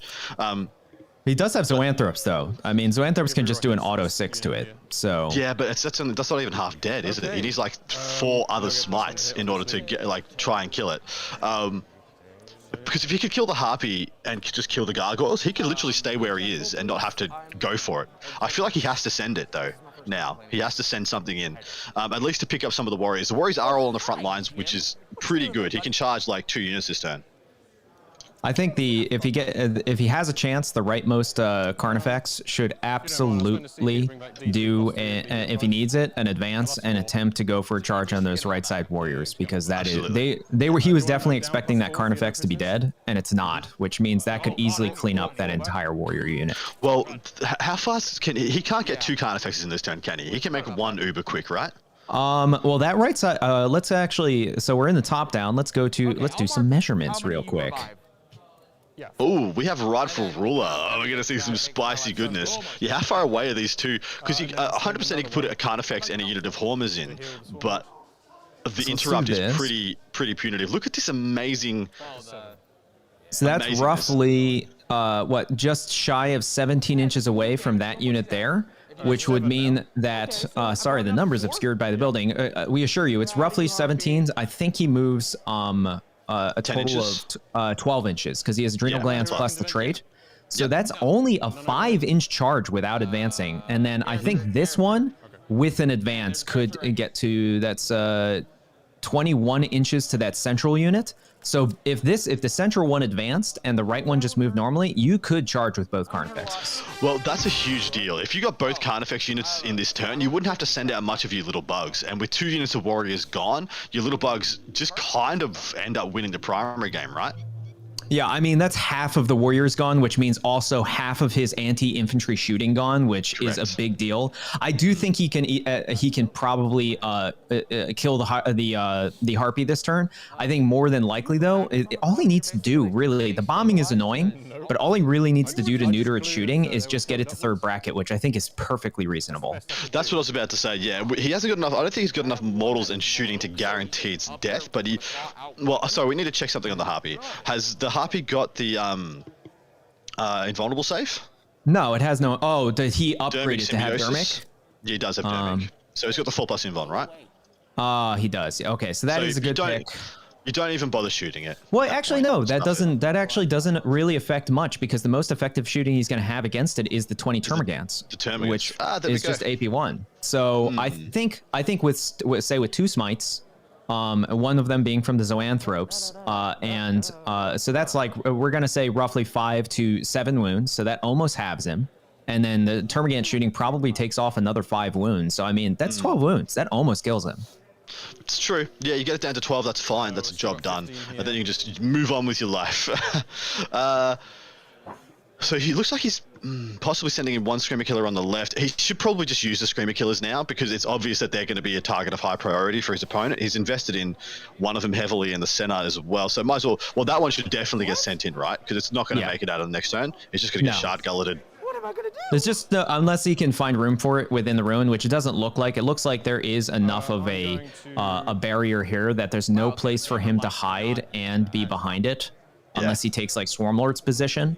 So yeah, I would say that the plan here is to keep his psychers out of deny range and just take both Carnifexes and just shoot them straight up.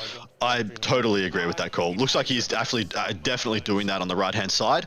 The nice 5-inch charge, we saw the measurements ourselves. That is a huge deal. What's the over-under on a Screamer Killer killing 5 warriors? If they don't do -1 damage, if they do -1 damage, he probably only kills 4. If he doesn't do -1 damage, he kills the entire unit easy. I mean, we're talking about what, 11 attacks. Yeah, 11 attacks at what, strength 6 -3/3, so they get no save. Well, sorry, they can. Do they have an invuln for being Leviathan? They only do if he uses the. They have transhuman, but he only has the invul if he uses the Zoanthrope imperative, which actually we need to know. Does he have Zoanthropes? In the Leviathan list, I was pretty sure he does. He does. He does. Yeah, he does. Table boss, can we get an imperatives for this turn? What the Tyranids chose for their imperatives? Yeah, we'll take a step back. We probably missed it. Part of me wish I took the. Everybody has a 3-inch heroic intervention. It's a good choice against me, yeah. 4 up invuln for both of us. We have warp shielding. They both took the invulns this turn. Yeah, Okay. that's the right call. Use the warp shielding. Go, our nerds. Protect That's also us. going to make all of the small bugs considerably Yeah, I'm harder to gonna, get rid of. Advance 6 and charge So with the that middle Carnifex Hormone no unit. longer guaranteed kills that, right? Because he's Advance- winning on 4s advance into a 6 5-up. And charge with the Hormone. Yeah, he's winning on 4s into a 5-up. He can get D3 additional attacks because he is a Carnifex. You probably just do that, right? I forget, do Screamer Killers natively have Horned Chitin, or is that only if you take a regular Carnifex with tusks? They are equipped with 1 Bioplasmic Scream and 4 Screamer Killer Talons. Doesn't look like they got anything else. No, so you need the keyword. So I know Thornbacks get it. No, they don't have it. So I think only Old One Eye has its stack, and then the regular Carnifexes can take toss to get Horn Chitin. The reason that's important is for the stratagem on the charge that does mortal wounds. So Yeah, exactly right. right now he can only do 3 mortal wounds as opposed to D3 plus 3 unless he rolls. No, sorry, he does D3 on a 2 to 4 or 3 on a 5+. Did you see him moving his Hormigans there? He's just ripping them out of the terrain and just throwing them on the table. I love that. That is Horde player at its finest. So if you don't know, playing Tyranids, especially with infantry, is a barrel of monkeys. And I mean, good luck trying to untangle Gene Stealers if you ever have to play with Gene Stealers. Oh my god. If any model needed a bigger base, it's a freaking Gene Stealer. Yeah, why are they still on 25s? They're still on 25s. It breaks my brain. And if they're like, the Hormigans need to be blown up to what are the sisters on? The sisters are on like 27s or 28 mil bases. 28s for anything in power armor. I think the Repentia are still on 25s. I call them Sir Plants a lot because they're constantly face palming themselves into the freaking dirt. They just fall forwards perpetually. So the Repentia are on the 28s. Power armor sisters are on 32s. ED's night. Nids versus Nids, aka recycling. That's a hell of a call. That's hilarious. They're both just recycling through their biomass. They're like, yeah, we'll just recycle these guys. They're going to churn out some more Kraken. The Leviathan and Hydra, they just decided they both want to be Kraken. They're going to recycle, go back in. This is a full send, by the way. We were wondering if we were going to see it this turn, and 100%. The Michael Costello, the Hydra player at the top of screen, is putting it all in. Well, interestingly enough, he opted to actually send the Hormagaunts in, which we talked about. That is definitely a Hormagaunt unit that has the Swarmlord's full rerolls. So that unit can very easily actually ace an entire warrior unit. So great shot, by the way. Amazing shot. Love to see those gargoyles aren't long for this world, I think. Nah. Numbed. But yeah, interesting that. So what I figured that was is because you have stratagem support for 1 Carnifex and you have stratagem support for 1 unit of Hormers that you can supercharge both units. If you sent in 2 Carnifexes, one of them is going to be a little bit limper than the other. Yeah, well, the interesting thing is I think he puts on the back foot because both of those warrior units are important. So if he does the horned the devastating charge ability on one of them and maybe kills one, then it suddenly puts it You either put the -1 damage on that unit or it's guaranteed dead. or you put the -1 damage on the unit that hasn't been touched yet to hopefully keep them with more models. So like, I think I like that because it's a damned if you do, damned if you don't situation. Well, he gets both units of the warriors. That's pretty much a collapsed flank right there. Like that's just one Carnifex and one Hive Tyrant, literally on the whole right side of the table for the Leviathan player. I keep blowing in my mask to like cool off my face, and I forgot that may be popping up on there. I'm so sorry. Look, he's getting cavalier with the Turvigan as well, which I actually quite like. Knowing that with so many targets out there, his ability to put legitimate shooting into the Turvigan is like 0. Also, I expect him to actually move all of the Termagants forward to then guard the Turvigan and then put those 20 flesh bore shots to work. I would also not be surprised if he did his auto spawn once per game for the Turvigan to get another 10 Termagants. That's what I thought was going to happen. It looks like he's left space for 10 courses in front of him, but he hasn't moved out the 20-man. The 20-man is still in that ruin to the right of him. Yeah, okay, well, but they're probably still within 18-inch range of anything that they want to shoot. So, yeah, I mean, so with the assuming here, we're on the top down, I'm going to do this real quick. So assuming the Hormagaunts go in here, they manage to kill or at least kill the entire unit or at least kill most of the warriors, then they very easily with their consolidate touch this Hive Tyrant, which it's moving back and then firing at -1. But then what does it go into? I mean, there's nothing combined on this flank at all that could threaten the Turvigan. And if it stays there in combat, you're happy days. It's only got 4 attacks. Yeah. So it's like, this entire, I honestly think this entire flank, like you said, could get tied up. As well, he's also moved out his 1 unit of Gargoyle Seer, which I feel like the Gargs are there to, well, the Screamer Kill obviously fights first, and then the Gargs tap and possibly even wrap off the Carnifex. Yeah, I mean, it's just so many bodies. I also believe that we could get a clarification, but I think this Carnifex is the one that has Synapse. So everything there is going to be fearless. Yeah, I mean, this is a big play, but I mean, we're talking what? That's a 10-man Gargoyle unit, I believe. Mm-hmm. That is 10 gargoyles, so 10, 20, that is 40 flesh borer shots going into whatever they want. Correct. That is enough to kill probably at least 2/3 of a warrior unit. Yeah, does he even need to charge the Screamer Kill, or can he just hold it as like a response unit now that I guess the unit of warriors in the middle, in that middle ruin that we see, is going to have to sweep to the right. They can't go to the left now. They have to go to the right. Ironically, I almost think that this is worth it for him to do this charge here, only because he put his warriors up against the edge of the ruin, which means he can stand behind the ruin and fight with a 5-inch vertical and be behind the line of sight blocking terrain. But then he can't shoot that unit. Yeah, if he shoots that unit at all, he picks that model, and then the Carnifex can't get in at all.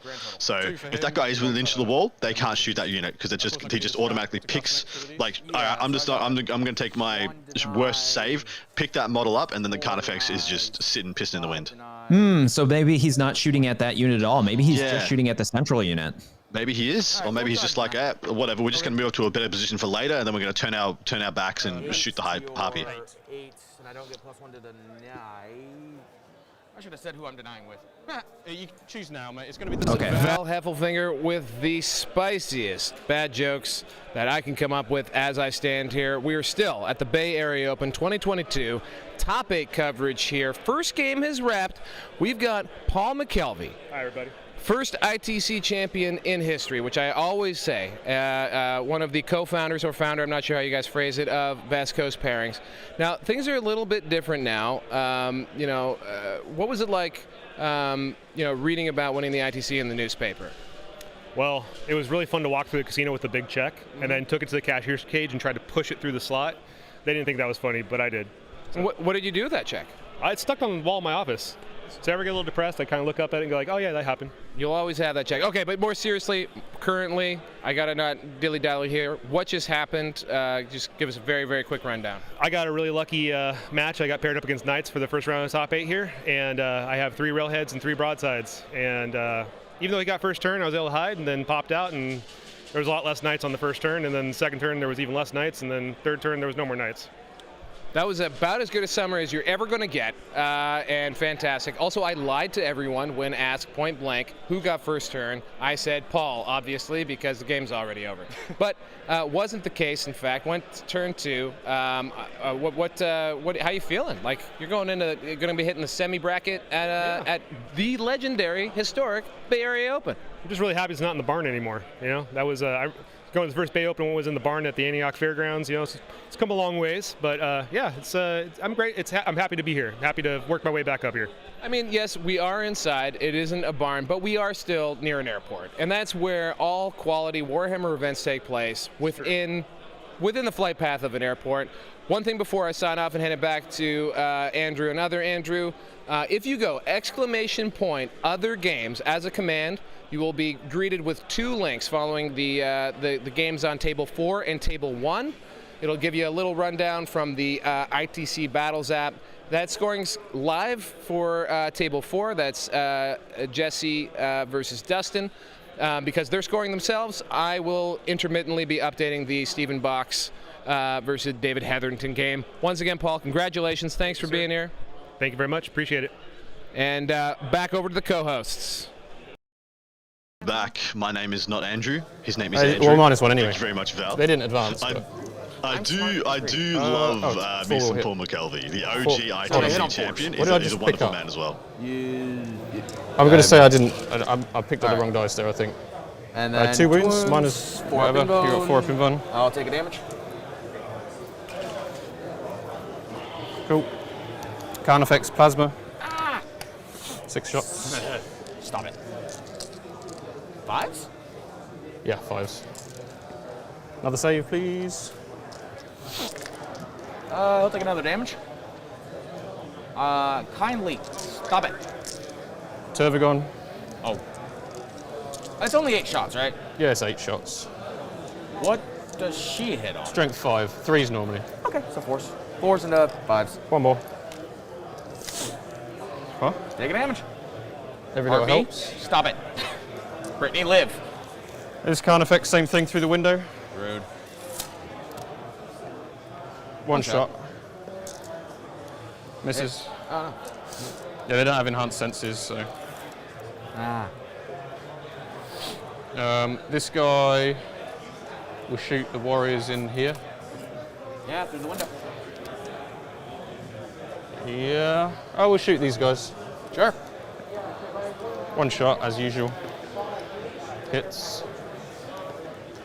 Wounds, -4. So you got your 5 up in bone. Cool. Cool. All good. Proud of you, little buddy. Right. All of these, flesh borers into those. Sure. So, am I now able to take guys in cover because he didn't take a damage? But are any of them in cover?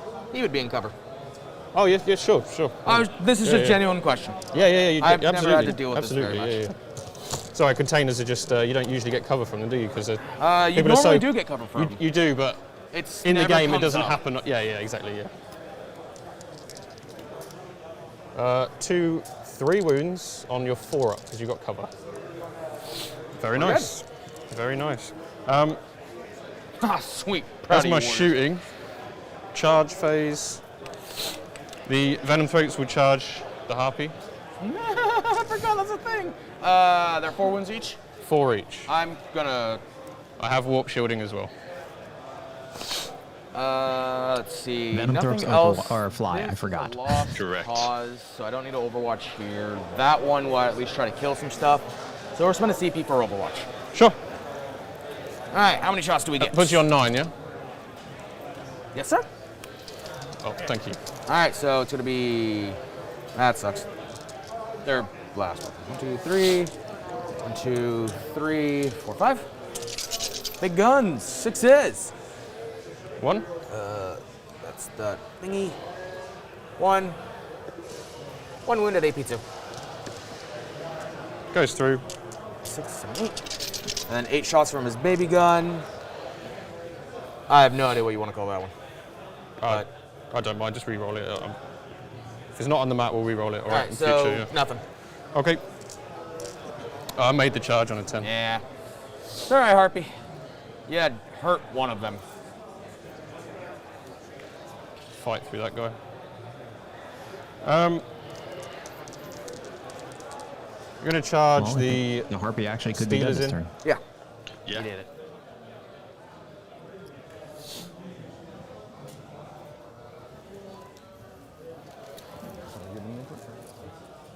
I'm going to look up the Harpy's combat real quick.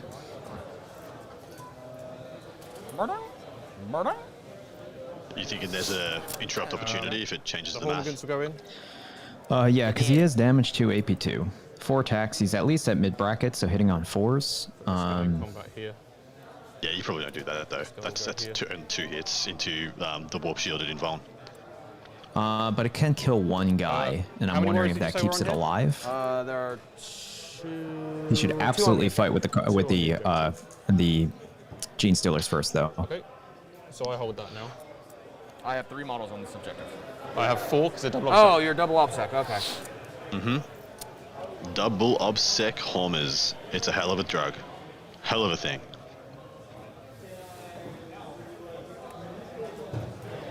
They pile in 6. But I'm just doing their charge now. That they do.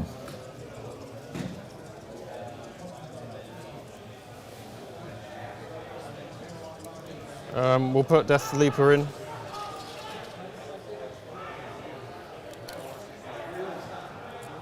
Yeah. Count effects. That's a 6 to charge. I'll CP it. Alright.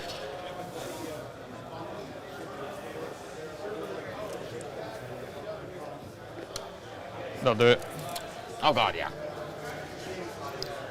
So that big bug in the center, I believe, Gonna- right, if I'm correct. gonna turn him around. This right butt fighting. here, We've got to do Is this. a He's going to balance swing with weapon? his tail. Correct.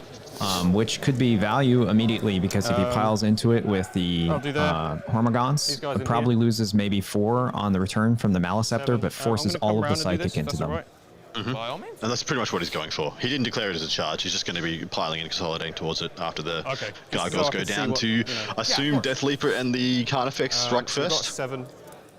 Well, do they strike first, or does the oh, I guess anything over there striking first is fine. That's They're what I all mean. going Yeah, down. he's going to activate it with them first, and then get a huge piles and consolidates from the Hormigans and just tap everything, tie everything up. Sorry, camera. Yeah, for May those of have- you who are, for those Sorry. of you who are unaware, the Hormigons, assuming they are not in that combat anymore, will be able to do a total of 12 inches of movement from pile in and consolidate. Actually ridiculous. Looks like he's activating. Looks like we saw no charges into the warriors in the building. Maybe they're an inch off the wall, and we just can't see from our side of it. things. I'm gonna fight 40 that minutes first. left for the Hydra player, First 58 combat, for the I'm Leviathan spending 1 player. command point for Still blinding plenty. venom on your Hormigons. So you can't because Death Leaper's in combat with you. I thought I can't use stratagems on your guy. Yeah, you're using it on your guy, right? I'm blinding Oh, venom double check targets it. Just double check you, it. I believe. Because yeah, I pick an enemy unit and they can't. That's fine. I'll just do my pilings Yeah, because you I'm do. fighting here first. Do I have any? Are you within 3 inches of any characters? No. Cool. Yeah. So pile in 6 because they're Hormigans. So these are all fighting. How hard is it to find blind? Oh. Use your shot to start a How fight many phase, select CPs one are you enemy willing to unit lay within down? engagement range of the gargoyles. Well, he has quite a few Each left. Yeah, sure. So one I'm enemy I'm unit, which thinking he's enemy going to spend at least 3. unit? Oh, go on. So, okay, cool. Yeah. So I'm down to CP, so I'm at 8. So they hit -1 to hit and they're no chapter master. Yeah. Right. So I'm going to spend a CP to reroll wounds because I outnumber you. Yeah? Take me down to 7. Why am I on 7 now? I And I'm on. I must have spent 1 already and not taken it down, so I'll go down another. I'm on 6. How many are you on? 8. 8. Because I spent 1 for the thingamajigger. Okay. This is a lot of attacks. Yes, it is. Oh, they're 3 attacks each. Good for them. 45 attacks, I believe. Yep, should be hitting on 4s, rerolling everything, and then wounding on 5s, rerolling everything. Did he say that he used some kind of Thankfully, stratagem that we've got removed his enough rerolls? dice No, he did not. I think he did -1 to hit on the gargoyles. I'm gonna roll here. I I'll keep the ones that go off the mat. Which just I 'cause don't think there's not changed gonna be anything. enough Yeah, there's way too So. much. Agreed.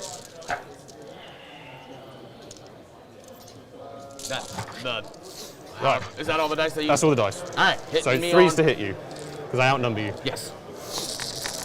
Yeah. And I'm re-rolling hits because of the Swarm Lord. Oh, that was them. Yes. Oh, whatever. Yeah. Yes, because he was using the blinding venom So one from miss. the gargoyles. Correct. Yeah, yeah. Wow.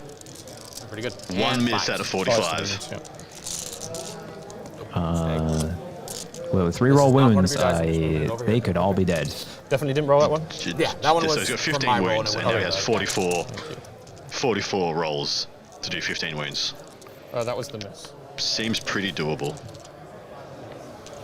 Although I would be Five. surprised if he doesn't. Rerolling. You are re-rolling, right? Yeah.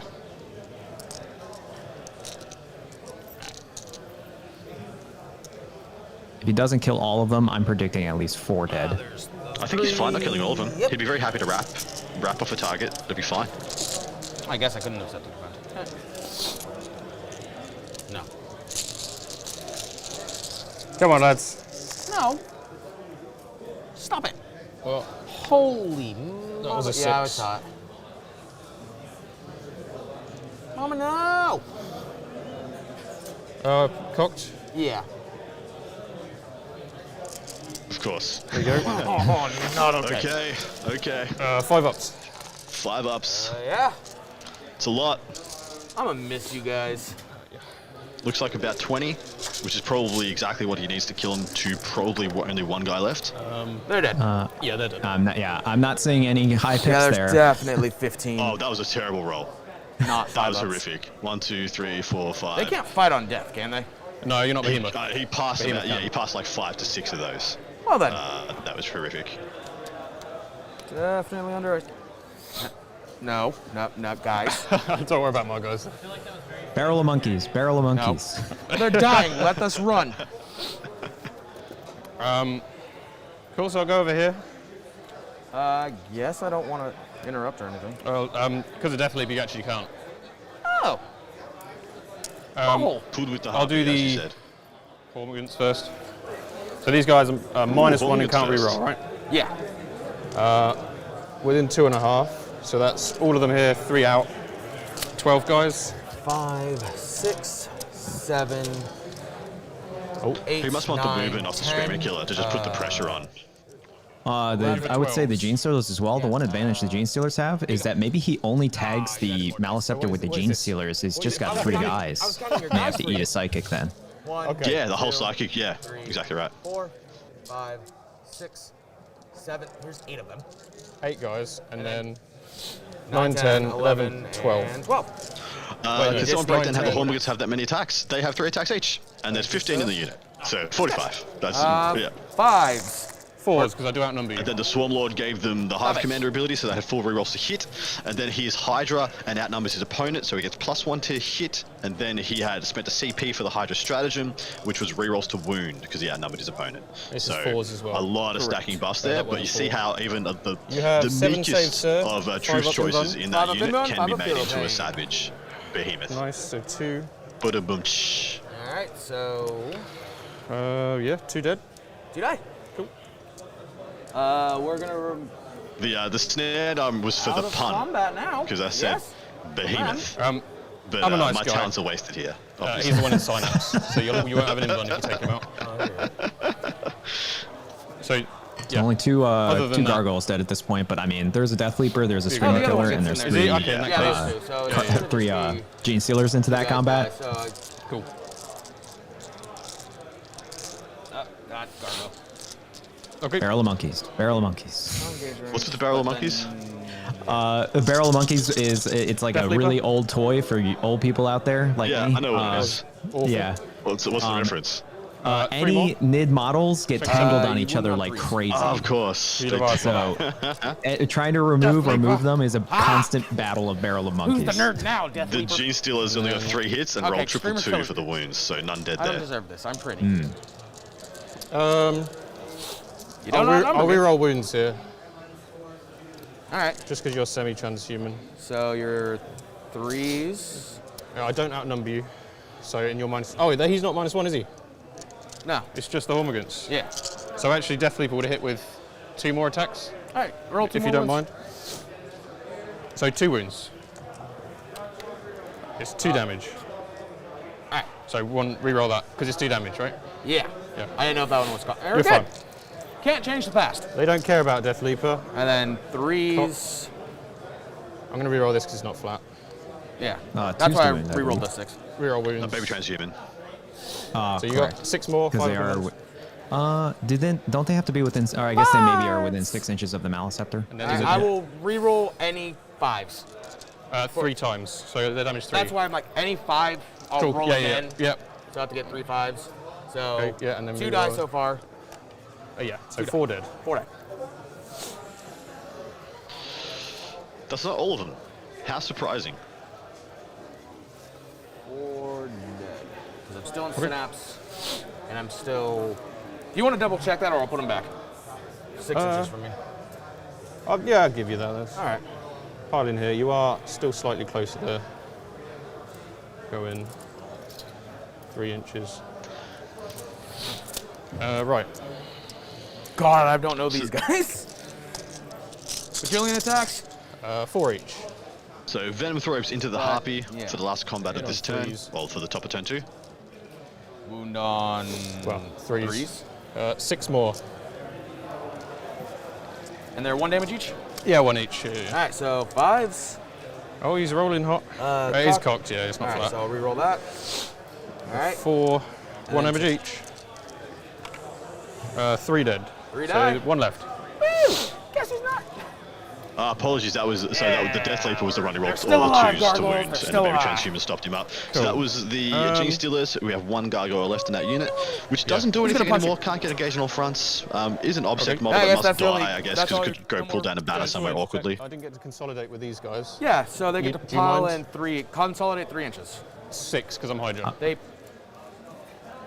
That's what Hydra does? Yeah, so I appreciate you Oh, letting you're me all good. go back and do this. I didn't do it, obviously, because I was on the other side of the board.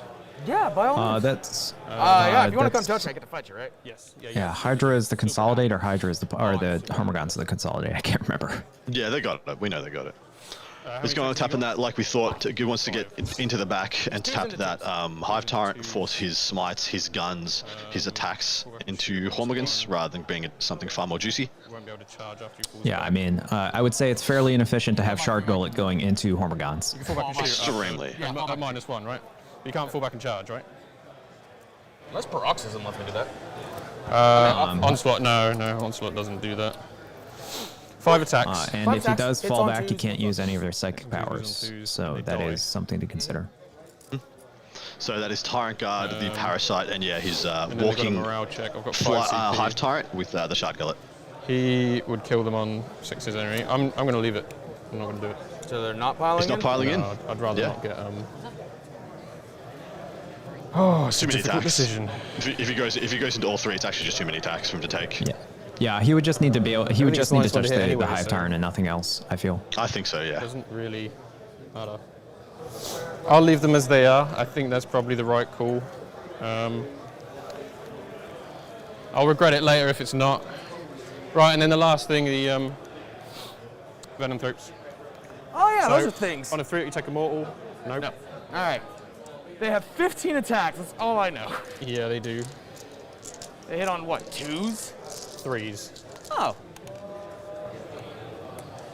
They should hit on 2s because they outnumber. And then what? 2s to wound. Oh, they have poison. Oh, they have poison too. 9 saves. AP? 1. Oh. I'm gonna miss you, buddy. All right. 4 Emperor protects. Damn you. Do you blow your death throws? So no, this is just 5 saves. How many wounds do I got left? 2. All right, fine. See if you blow up. You and your logic. Oh, come on. Rules. Wow, so yeah, that is the Harpy down, which is a big deal. No more bombs, big Consolidate source 6 of fire, Anti big bug. and anything that can basically strike into his back lines at this point. All that is unholy. Nito burrito. Oh, Gargoyle gets to punch you now. Yeah. Go punch a Gene Stealer. He did it. Hero Gargoyle. Now does he wound Gets a hit. He did it. Gets a wound. Oh my god. Kill one. It would have been so insulting. So insulting. Moral victory. Used up a lot of time there. Hello, we Jay get 2 Martin. for holding one of your Welcome lands. to We get everybody in the 3 chat more as for well. You stranglehold. guys are absolute legends. Thank you so much for supporting what we do. Yeah, and I'll Please do hit the us, score. like, share, subscribe, tell your mates. So, We have a great my day turn, of though. gaming for your viewing. A pleasure. Open for super double chats. obsec? Open for Twitch Double subs. obsec. Please So support us in start any up my way command because it phase, really I'm gonna signals to expend the command FLG. points I This is get something that they want us to just to control continue my home doing, and we get to upgrade our to rig gargoyles. and Okay. just get better and bigger 3 content. plus- In addition, I don't know if you guys are aware, I'm going to take a moment now to tell you something pivotal about this BAO. This BAO is in commemoration of the last winner, the last gentleman to win this event in 2019 was Geoff iNcontroL Robinson, who unfortunately has passed away in the 2 years since this has run. Geoff was a great stalwart of the competitive community, made a lot of leaps and bounds in legitimizing the scene and bringing a lot of new eyes to us. Absolute trailblazer in his own ways, being a legend of the StarCraft community, StarCraft 1, which I know I played as a kid. And even though I wasn't cool enough to watch him back then when I was a kid playing it, I definitely was a name that I even knew before I started playing 40k, because he just had that much of a notoriety as being somebody who was like amazing at what he did, despite being in a very tough field in StarCraft 1. Because I think it was almost unanimous that if you were good at StarCraft, you came from Korea at the time. Like, you know. Yeah. Oh, yeah. For StarCraft, especially, very much so for StarCraft 1. Yes. Yeah. Unfortunately, Geoff passed away in, I think it was 2020. Had some complications. Yes. No need to go into it. But he was a titan of our industry, titan of our game, and we are here to commemorate him. I believe the winning trophy is usually called the Pelt of Rust, but it's been renamed to something associated with Geoff this year, possibly hereafter. They're not in coherency. Yeah, I did. Unfortunately, I didn't know him that well, but I had the pleasure of meeting and talking with him a few times and playing against him once. And the best impression that I had on him, and he was a man who never suffered fools, and I loved him for it. Rest in peace, Geoff. Pour one out for the man. We miss him. Yeah, wherever you may be in this big wide world of Warhammer, raise a glass, have a toast, go watch some Geoff content. He got some awesome battle reports, some awesome videos still up there everywhere. Listen to some old chapter tactics, like absorb some Geoff today in commemoration of a great man. So I believe a couple things. First, Scott, you are correct. Bloodletters and pink horrors are almost as bad. And then for the game, though, I believe he did manage to take both of the other objectives that the Leviathan was on. He scored a 0 for his Getting primary. a donut. Getting a donut. And That putting is- a lot of pressure. Sorry, go. I Continue. was gonna say, do we? I mean, I think that might be, in fact, the ace in the hole right now, because I don't think he actually has. I mean, everything basically that the Hydra player has is on the field and in the open. But at this point, I think that's fine. I mean, we're looking at the score right here. On turn 2, because this should be bottom of turn 2. Actually, how did he score 4 for primary? Because he is a hold 2, hold 3, is it not? Did he not get enough models onto the Maleceptor objective in order to take that away from him? I did absolutely think he did. Yeah, because he was how's double he- obstack, correct? Correct. So how's he holding the other one? Interesting. Could we get a top down pretty quick? I'm down. Yeah, he definitely doesn't have any primary. Little buddy, you're gonna just walk right Yeah. here. Interesting. Fair enough. Oh, well, If- we'll have to see how it plays out. If they got it wrong, they got it wrong. It's totally on them to score their own game appropriately, by the way. We are not here to get involved or change scores or do anything else. We've had another top game finish up. Looks So, like what I- Jesse Sell with tell me his when. sisters has won. So, how I did this was stupid revive the swarm stratagem. Yeah. Spent the 1 CP and I got a 6, a 3+ D3, and daisy chained incoherency enough to get 2 models on the point, and I'd already had 2. So that equaled 5 models to your 2 models, which are double offset. Yes. God, I miss playing Necron sometimes. Knocked out, and the Knight Renegades Got unlucky not to kill that last one. Oh, But such is Gargoyles, life. I love you. Now, a question. Assuming what would be the worst case scenario for me, which would be Stephen Box and Jesse Sell being matched against each other in the semifinals. Assuming Stephen Box wins, I'm hoping he does.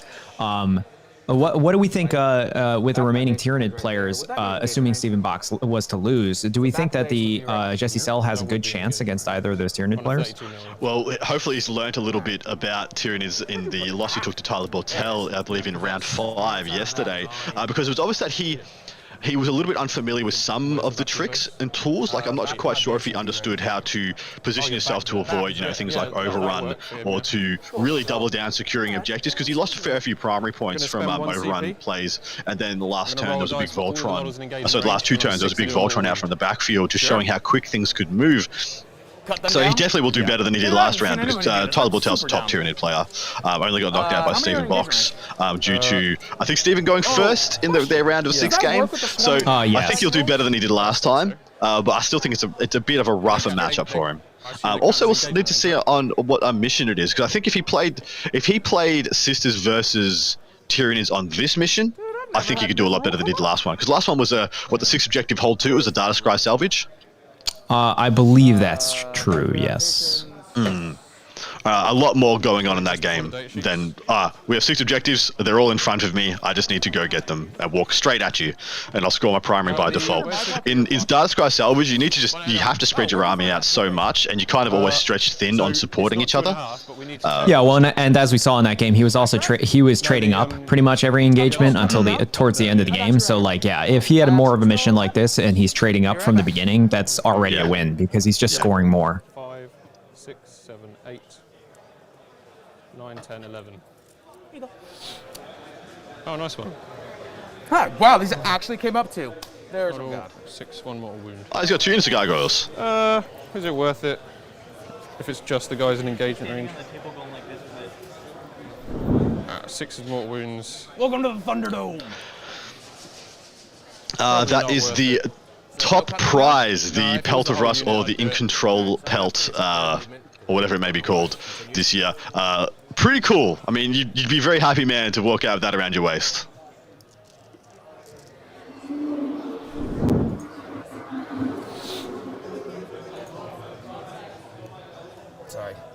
So what do we think the plan is here for our Leviathan player? Obviously, he's got to try and get some objectives and deal as much damage as he can. It looks like he's trying to string out the gargoyles to maybe get some play on the top left objective. But yeah, can you resurrect models? Can he bring back gargoyles? That seems to be the same unit. Because one survived. Yes, they are an endless swarm unit, so he can get 3+D3 back with the stratagem. Yep. Sounds like that's what he did, and then he's fallen back to take away some primary again from the Hydra player. Now, I'm wondering, I think there were still, because he didn't actually kill them with the Hormagaunts, there may have still been a few Hormagaunts still on that back objective, so I wonder how many he actually had to move on to that back objective in order to take it, considering the Hormagaunts are double OBSEC. Looks like maybe only 2 Hormagaunts are on that back objective, which means that's 4, essentially 5, 6 models on the back objective. So as long as he has 7 or he kills some of the Hormagaunts, then he will take that top left objective. Yeah, pretty damn unlucky that with so Gene Stealers, Hormagaunts, Screamer Killer, and Death Leaper, he couldn't kill 10 Gargs. Pretty damn unlucky. Yeah, that may actually be a very big deal, because it's a free unit that he gets back with D3+3 models. So average 5, it's a 6-man unit. That's a 10-man unit that went down to 1 and is now back to 6.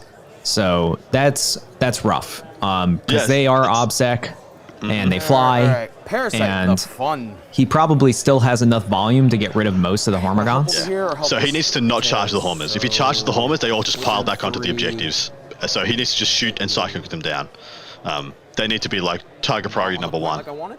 So I think the thing for my apologies, our Hydra player this turn is going to be how hot he can roll 5-up invulnerable saves. Agreed. If that goes hot, that's going to be a big deal. Warriors on the right-hand side coming out. They're going to be dunking on the gargoyles. They should probably go down pretty easily. He's got a Carnifex in support if things go awry. And then he's just got the Tyrant Guard and the Walkrent going into the Hormers in the front. There is a propensity for him to lose a lot this turn, but he has all the defensive buffs up, you know, the invulnerable save and such. Bunch of CP to back him up as well. Okay.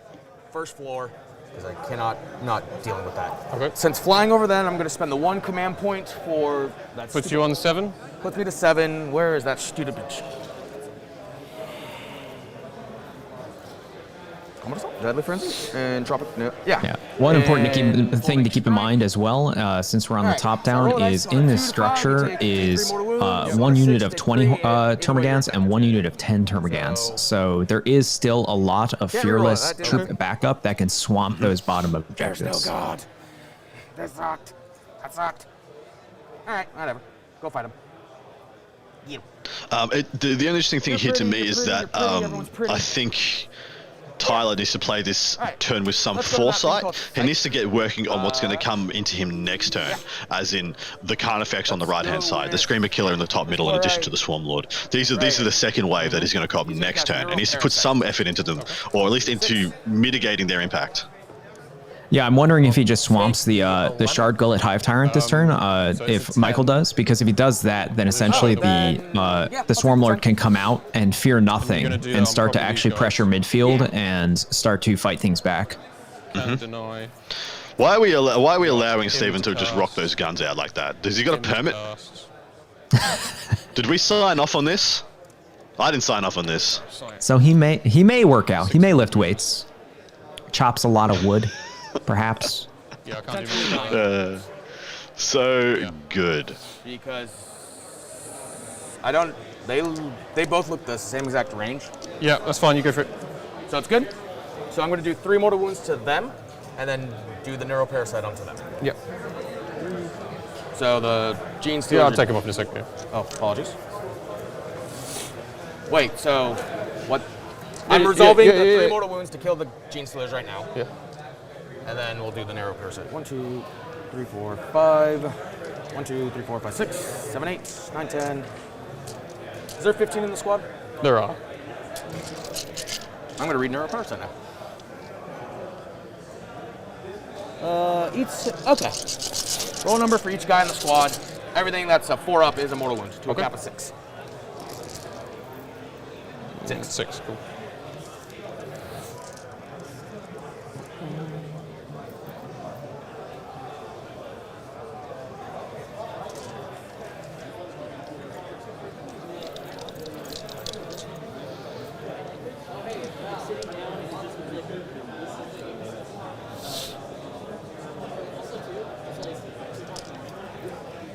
Would that be on your time or my time?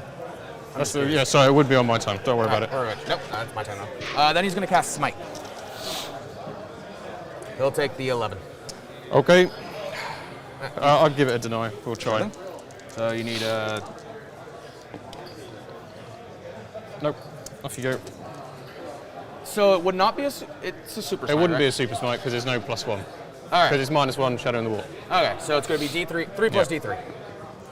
5 mortals. 2, 5 mortals. Okay.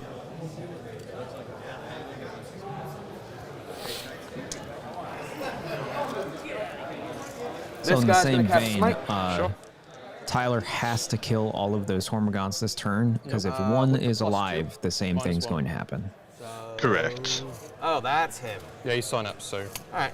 So he doesn't cast that. The synapse ladder's on the left. He is Nice. going to cast Catalyst. Sure.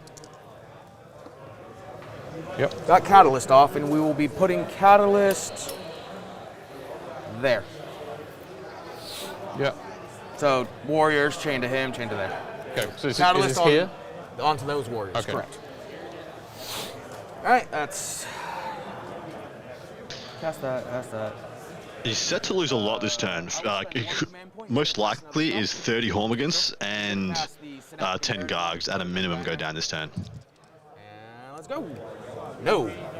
He's got 15 more Hormigans. Do we know where they are? In the top left ruin? Command point because I need this. 5 CP? I'm at 5 CP. No. With the -1 +2 because it's on a 7. Lame. That is where I would assume they're either there or in that central ruin. Sure. Actually, no. He is going to cast... I don't think he's... Paroxysm. No, definitely not. Cocked. Oh, yeah. Alright, Still not. Nope. And then he is just going to cast... Going advanced. Smite. 8. So we've cast it once, So twice. Yeah. There's the third Minus time. 1. So 5. Yeah, that's good. Denied. Wait. So that Minus costs 1, on a 7, 7. so that and goes that's off. 7. That's good. So D3 mortal wounds to these little guys. 2 mortals. Cool. You're done. You're done. You guys haven't cast. So they're going to cast Smite. Okay. Fails. Oh no, you got plus 4 4. of you. So what's that? That's an 11 8, minus 1, yeah. 10. 10. So it goes Okay, off. D3 plus 3. Who is the closest? This guy's the closest. Would he be? Because I measure distance from base. Who is the closest? 8. And then... 8. 8. Okay, and then now we got to measure them. He probably still the Hormigans. So is it Gaunts or Death Leaper? I think it's the Gaunts. I'll leave it up to you on your angle. Yeah, well, it's either from him, in which case it's the Gaunts. From him, it's the Carnifex. Or him, because they're both 8? Or is it just the Carnifex? Oh, so he's further away than he is to this guy. Okay. But you can have a look if you like. Yeah, you're right. So we're going to do it to the Gaunts. Okay. I can't deny. All right. Bye, Gaunts. Bam. Big deal. All right, that's good. Yeah, I mean, that's what zoanthropes do. We're done with Psychic now. We're going to go to the shooting phase. Just so everybody knows, that's full 15. We are going to shoot wounds all done their in little Psychic. guns Malice into the Chapters are squad not right okay. here. Sure. For their points. For their points. And when I say all little guns, I mean every single gun they got. All right, 9 shots, hitting on 3s. Yep. I just let you re-roll that. All right, so I'll just... Because it was cocked. All right. Hit on 3s into 3s. Yep. Cocked. Is that 4 dead? damn it. Still cooked. There he goes. 4 dead. Is he not taking his impulse? How many models are in that unit? Maybe he doesn't even want They to. still got blast. That's all I cared about. Yeah. So He has. Oh, you can. I guess you can just choose which save He to can take. just choose, but hopefully he hasn't forgotten he's got 5 ups. 3 more down. Or the 6 ups. It's a 5 ups on sign ups, 6 ups on All everybody. right, these guys are all it's going fi- to shoot yeah, the gargoyles. It's 4 ups on monsters, So, blast 5 ups weapon on first, I everybody guess. else. Beautiful. Damn, it's so good. D3 shots, so you guys have 10 dudes, so it's max? Yeah. All right. Big shots. 2 hits. 2 wounds. 2 dead. 1, 2, 3, and 3. It's a lot of damage. I mean, 9 I guess shots this is one of the into him. risks that he did playing his full send last turn, is that it just Not there. activates every part of this Leviathan list. Gets full mileage for its psychic, full mileage for its shooting, full mileage for its combat. Wow. 1, 2, 3, 4, 5, 6, 7. Leaves 1 alive. But surely Michael knew everything he took out from behind his terrain pieces was probably going to die. So yeah, I think he forgot that he has a 5 of invul because there's no reason for him to not be That's taking absolutely correct. I think he's totally forgotten, and I think that is a huge deal. Question. Yeah. Your guy can't be shot if he has the benefits of cover, correct? Yeah, only if he's in cover. I can shoot him with him then. Correct. Because I ignore... You don't get the benefits of cover against his shots. This is just a hypothetical. I don't think I can see him. I don't think you can see him. Blind... Don't think I get him. No. Actually... Love There's to a hear little it. wall. I full on see you from my angle. You got the Like, I little see your wall. tail. You got the But if little you wall want to try in from front my of you, angle, right? I'll try from yours. He's trying to get an angle with It his does matter because I have believe, assassinate. on the Death Leaper. Yeah. Oh yeah, I see you. I see my his right forearm. Like this. Yeah, and I can see it from your tail. Sure. All right. Gotta love 9 and 3rd line of sight rules. Gotta love it. They're closer, so you can't shoot them. Ah, look out, sir. There's the dice. All right. So we're gonna shoot. How many wounds? 17 wounds? 17. All right, we're gonna Just for shoot. your knowledge, there is still a bunch of those Hormigans inside the card building affects in the bottom middle. So that's what it means about look at, sir. Because actually, if you only have the 2 left that we can see, it wouldn't get covered. All right, 2 hits, and then 2 wounds. 1 wound. How are we doing for chest clock? Can we have a quick time update on this round? All right, 4 damage. Ignores 2. All right. 2 damage done to the Turbogon. I'm gonna shoot shard bullet into him. Sure. 3s. This is totally what Very Michael is very happy about this. 3. You transhumaned him. Yeah, I did, yeah. 4s. I'll use his free reroll here, and I'll spend a CP for a reroll. You'd have to declare both. It's his warlord trait for a free reroll. I know, but if you're going to reroll any dice, you should declare both at the same time. I thought I can do. He is correct. We can judge because it. he's I'll roll a giving save himself anyway. Information. Yeah. So I fail that. It'd be 5 damage. So this is a genuine thing. I don't know about that because I know. That's right. Just get a judge. It's fine. Oh, I'll do his judge. I'll CP it anyway. So he's fine. All right. And puts me down a CP. Puts me down as well. That's if you get to use So it. yeah. I'm on Judge. 3. Yeah, I mean, Michael's 100% correct. You have to, if you're going to declare any rerolls, you have to do it at the same time. Let's crackle out. Yeah, we have. While That's we're right. in this interlude, can we get a close up on that chest clock? I'd love to see He's fired a gun. what's remaining for both players. The model that can fire the gun. And what's on the? one of Have we got the any wounds. updates from any of the other games? reroll I'd love the to get a wounds, score update. And then What's he's decided the he's gonna exclamation CP one of point? the other wounds that Caesar's already Thing. It's rolled. Do interesting. you Of course, have to we get a declare shot of the clock. CP Can't see. anything? 27 to Or can you do it 36. after you've rolled one? That's 27 left for Michael, 36 left for Tyler. Yeah, we're in the middle of a turn for Tyler, so he's probably going to lose at least another 6 minutes playing out the rest of his natural turns. We got definitely a couple of charges. What's really key for this game so far is the fact that Michael forgot to use his fiber pindons on all these little bugs. He'd have 1/3 more gargoyles and 1/3 more Hormigans left from those that he's lost. Yep. Goes through. Yep. So he took one of them, not the other one. All right. We'll shoot him downwind. So now I'm back. So now I'm at 4. 4, yeah. We got this Carney at him. Yeah. He's all eating the Turbogon. 1 wound. 1 wound. He's fine. All right. Exocrine. Unleash hell. How many shots? An extra. 3. 1, 2, 3. 1, 2. Exocrine's an interesting piece in this list. How do you rate it? 3, 6, 7. I still like the Exocrines. Threes. I think they got a significant upgrade. I think a lot of people got disappointed the fact It's that they fours, 'cause he's don't have the better ability close. to advance in, or they don't have the mobility that they used to Four. have, They get dense like cover coming minus from one reserves and stuff Minus like one that. to But hit. honestly, I think they're just generally better. 4 and But bonus. it's hard in a book that's like fighting for good heavy choices. You want to hear some good 2 news? go through. 6. Feel no pains. Stephen Box has won his Yep. game. The Blood Angels progress, knocking out a Storm Tyranid Lords. player in the Now it's wonderful. Is it David Hetherington? he can dance if he Yeah, wants David to. Hetherington. Yes. Going down 42 to 97. Interesting here. All 3 wins have been 97s, and the two of the 3 losses are 42s. The losses are 45, 42, and 42, and the Sadness wins on the are stack? 97, 97, 97. Does that say Wait a something minute. really weird about this mission? Where are you? What's the range? I guess it says that if one person gains momentum on it, maybe doing the go. corridor, as you Got say, one wound then left. essentially Yeah. they always maintain momentum. It's They this get is plus I mean 6 it's a whole inch 2 range whole and plus 3. 1 It's strength. hard once one army has taken Scorch the bugs. primary advantage to come What's back the range, from sorry? it.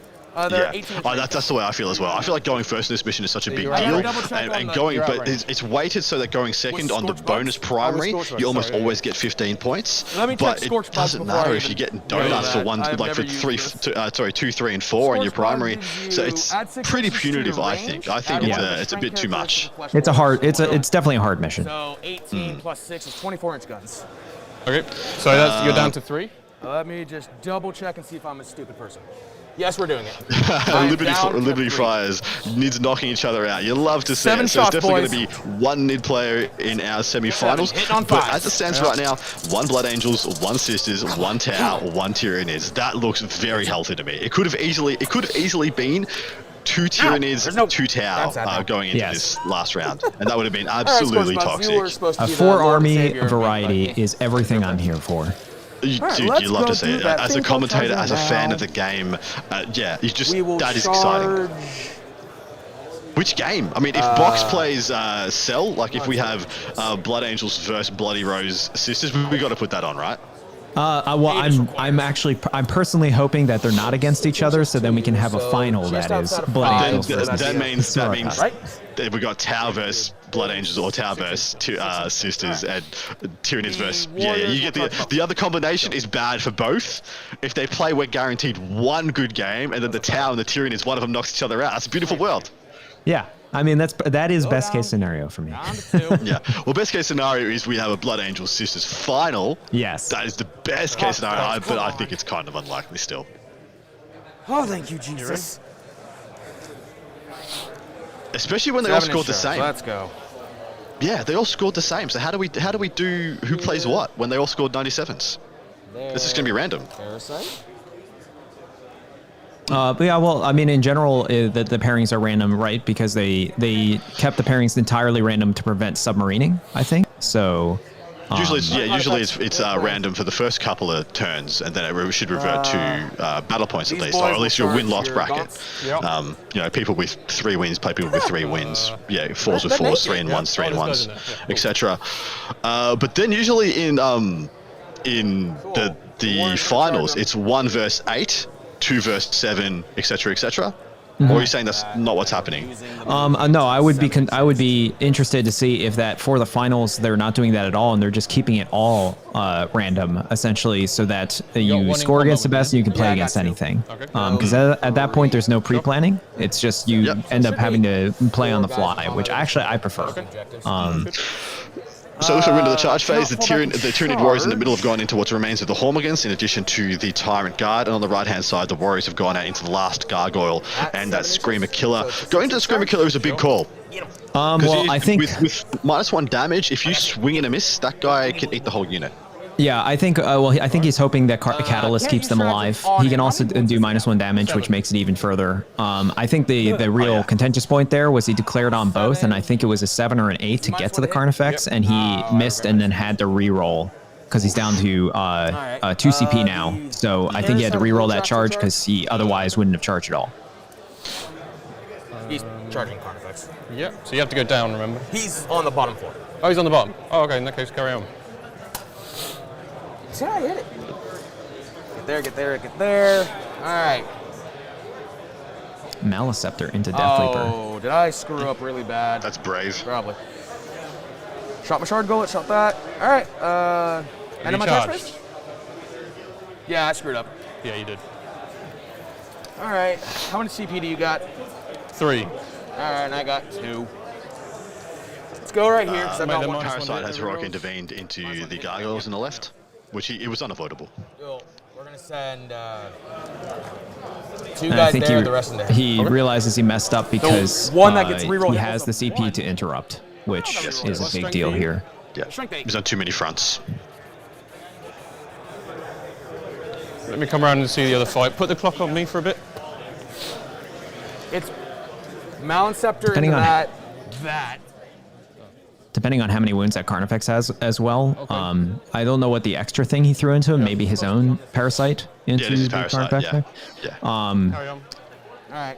I don't think if the Carnifex has 5 or more wounds, I don't think he can kill it. So Sebastian Kane is asking about, well, he's pretty much discussing how many take-backsies are allowed or should be allowed. As many as the 2 players are happy with giving, man. As long as the 2 players playing the game are happy with how many they're doing, just let them roll, man. If it's, I have no issues with any take-backsies, literally any, as long as it's in the same phase and it was a logical thing.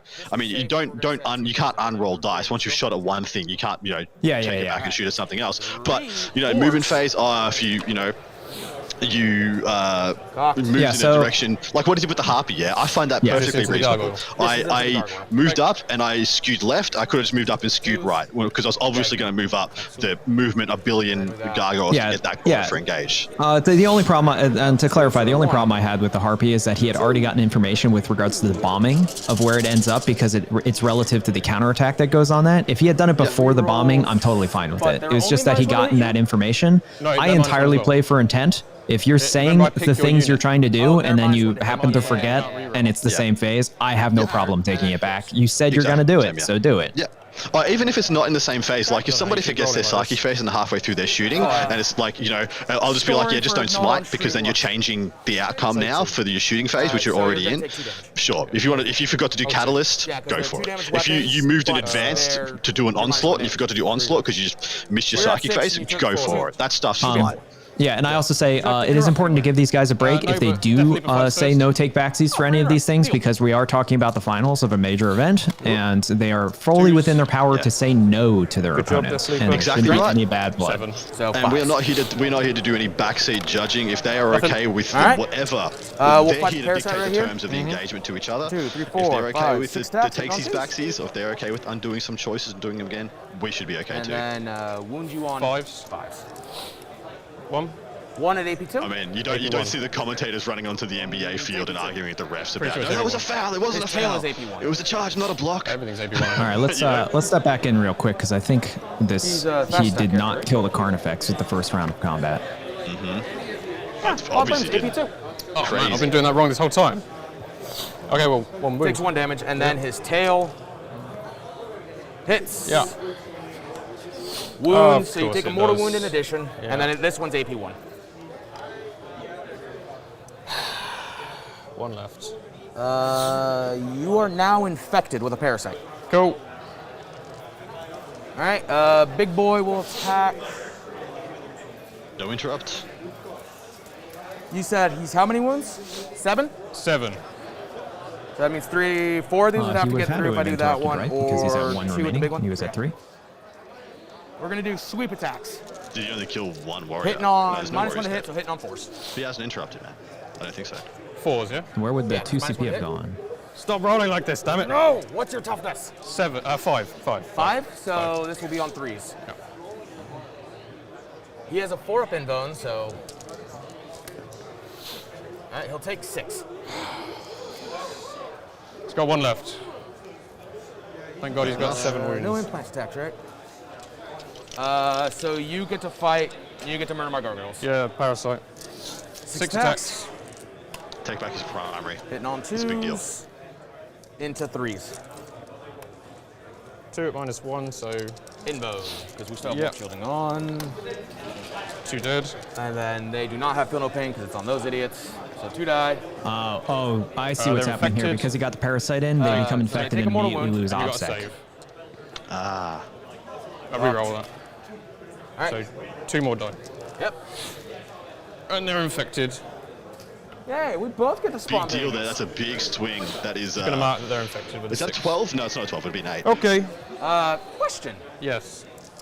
If I'm able to pile in within an inch of your Death Weeper, can I punch him? I mean, if you get there. You can, yeah.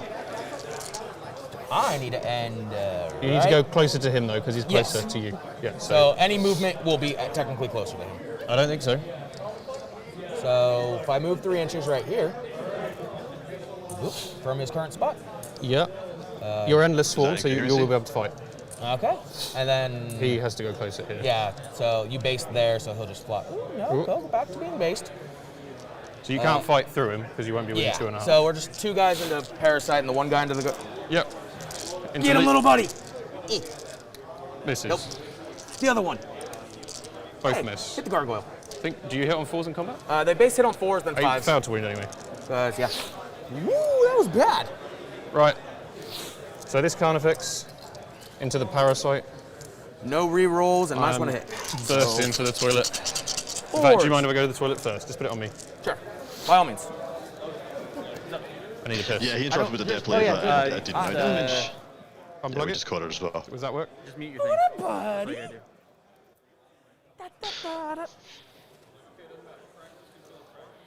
Oh, I still got a fight right Well, here. I would say that the Death Leaper, or sorry, the parasite in the bottom right is very likely dead. From the Carnifex? I thought it was- Yes. Yeah. He told me to put it on his back. Which he took assassinate, baby. It's actually we can pause points. clock It's during not this? bad. I was told to pause the clock. By who? Yeah. So just let it run? Don't touch it again? He told me to pause. Okay. It's on his turn. I apologize. Will you press the unpause button? Oh, you paused it? Yeah, he told me to pause. I'm so sorry. Because he went to the bathroom. I didn't do it. I was told to. It just has to go on his clock. Chat, it wasn't me. If one player goes to the bathroom, it's on their clock. Yeah. P breaks are on the clock, gents. So this is a big deal because I think the Parasite and the Warriors both fought on the right and did not kill the Carnifex, which means that there's almost like, yes, the Gargoyles are always going to die over there. He did forget his invulnerable saves, but they would have died to the shooting and the combat from the Warriors. Yeah. But the Carnifex not dying is a big deal because that's going to be a free Parasite and then yet more attacks into the Warriors. Or he just falls back and then the Warriors are left open. He just falls back because he'll fight second into those warriors. They've got catalyst, and there's So 100% you don't put any attacks into the. Don't put any attacks into the warriors. Don't bother. Get those 3 points for assassinate and get ahead. Because as it sits right now, no characters have died yet. Not yet. He was. I expect Tyler was hoping to kill the Death Leaper there and take that out at least and put some points on the board. But now that he didn't, I don't think the Death Leaper probably will ever be in danger again. Oh no, he's getting he's so gone. Never seen him, never heard of him. He's legit just yeeting into the backfield and hiding for the rest of the game. Do you want to remove them? It's his turn. Now it's back on me. All right, we are back in action. So it should be a Carnifex whacking into Parasite, but we have the Warriors hitting into what's remaining of the Hormigans, which should just be picked up. Like, there's no way they make it out of that, right? 9 attacks, and then they got 6 more with Silent Talons. Cool. So they're hitting on 2s because they're next to that. Oh, the 2 Hormigons in the center? Yeah, they shouldn't even roll this. Oh, I think there's about 4 or 5 still in the building as well, which the Warriors are in on. What are you attacking with? Claws? These are It's probably 2s, mate. It's probably 2s. Just roll it to see what happens. Rending Claws are +1, so they would be strength 6. These are Rending Claws, AP4. And that would be Cool. They're not AP3. I think they're AP3 now. No, these are Tyrant Guard. They're elites, right? 7. Hey guys, how y'all doing?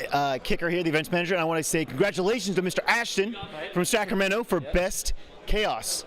Dude, what do you think? Was it good? Was it a rough match? It was chaos. It was chaos. It was chaos. I showed up. I played Knights. It was chaos. Nice. Well, guys, we're gonna go back to Adam and Andrew because the game has started up again. I love that. A little bit of kicker in your life. Always a good time. So Ashton, taking out Best Chaos at the event, being the last Chaos standing, getting smacked about a bit by Triple Hammerhead Long Strike going second. My God.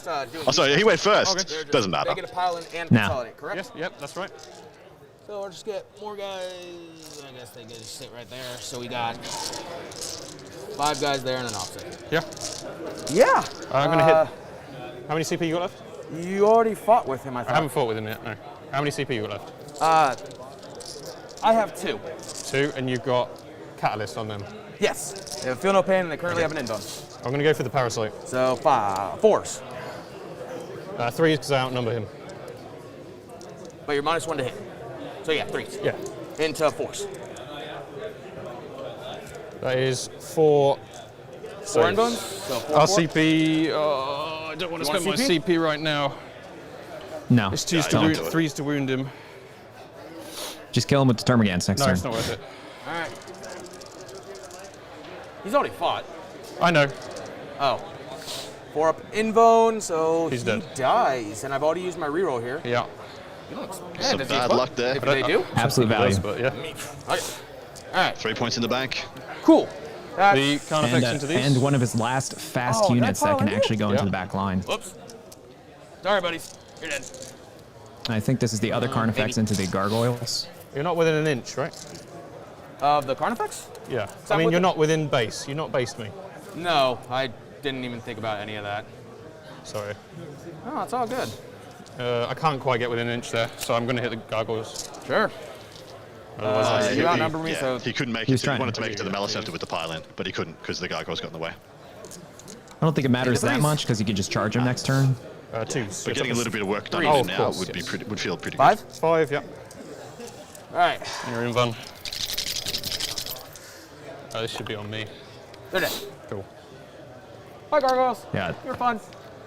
A little bit of misplay on the Gargoyles. He actually, he played it perfectly, keeping them alive with the CP and bringing them back, and then just positioned them poorly to get interrupted on by the, to get intervened on, and then struck back. Mind you, had he got the Death Leaper, it probably would have been worth it. It would have been 3 points. Cool. So start of the turn. To give him the, end of the 4 points to get engaged for primary, which he always was going to get back anyway. So. I don't think That's important as well. That is also that is a point for engage gone. They were his engage in the top left. Yeah. And now the Zoanthropes get rolled up by the Carnifex, and Death Leaper gets the hell out of there, and then his Parasite can go deep and start doing some shenanigans. So that's actually a 0. Is the Maliceptor enough away from the edges to actually get that engage? I don't think he is. I think he is. Engage your front is just being over the line, isn't it? You don't have to be 6 inches in. That's Rod that needs to be 6 inches in. I think you're correct. It's just entirely over, yeah. Yeah, so he does get 2 on engage still. Yeah, he is, yeah. So he dies and I get a Ripper. You only get a rip if you do 2 mortal wounds. 2 mortal wounds. You have to roll to see what happens. Oh, so now, for 2 now, up? Yeah. Wait, really? Yeah. All right. Yeah, right. so Okay, so now I you get a believe Ripper. he should be well over at that point. That's how Parasite works. I get 2 more banners. Right. Do you mind doing the score? Just because obviously it's on my time. Yeah. Easier if... I'm just going to pop a Ripper, and you're all good. So, end of your turn, you got... I think is that the Carnifex died? Yeah. I got assassinated. Oh no, he pops a Ripper off it anyway. Yeah, he gets 2 if the guy pops and explodes. On the new battle round. Sure. So now we're in battle round 3. Such a cool rule. Such a cool rule. I'm going to go literally a face hugger in action. So you hold 3 objectives? Yeah.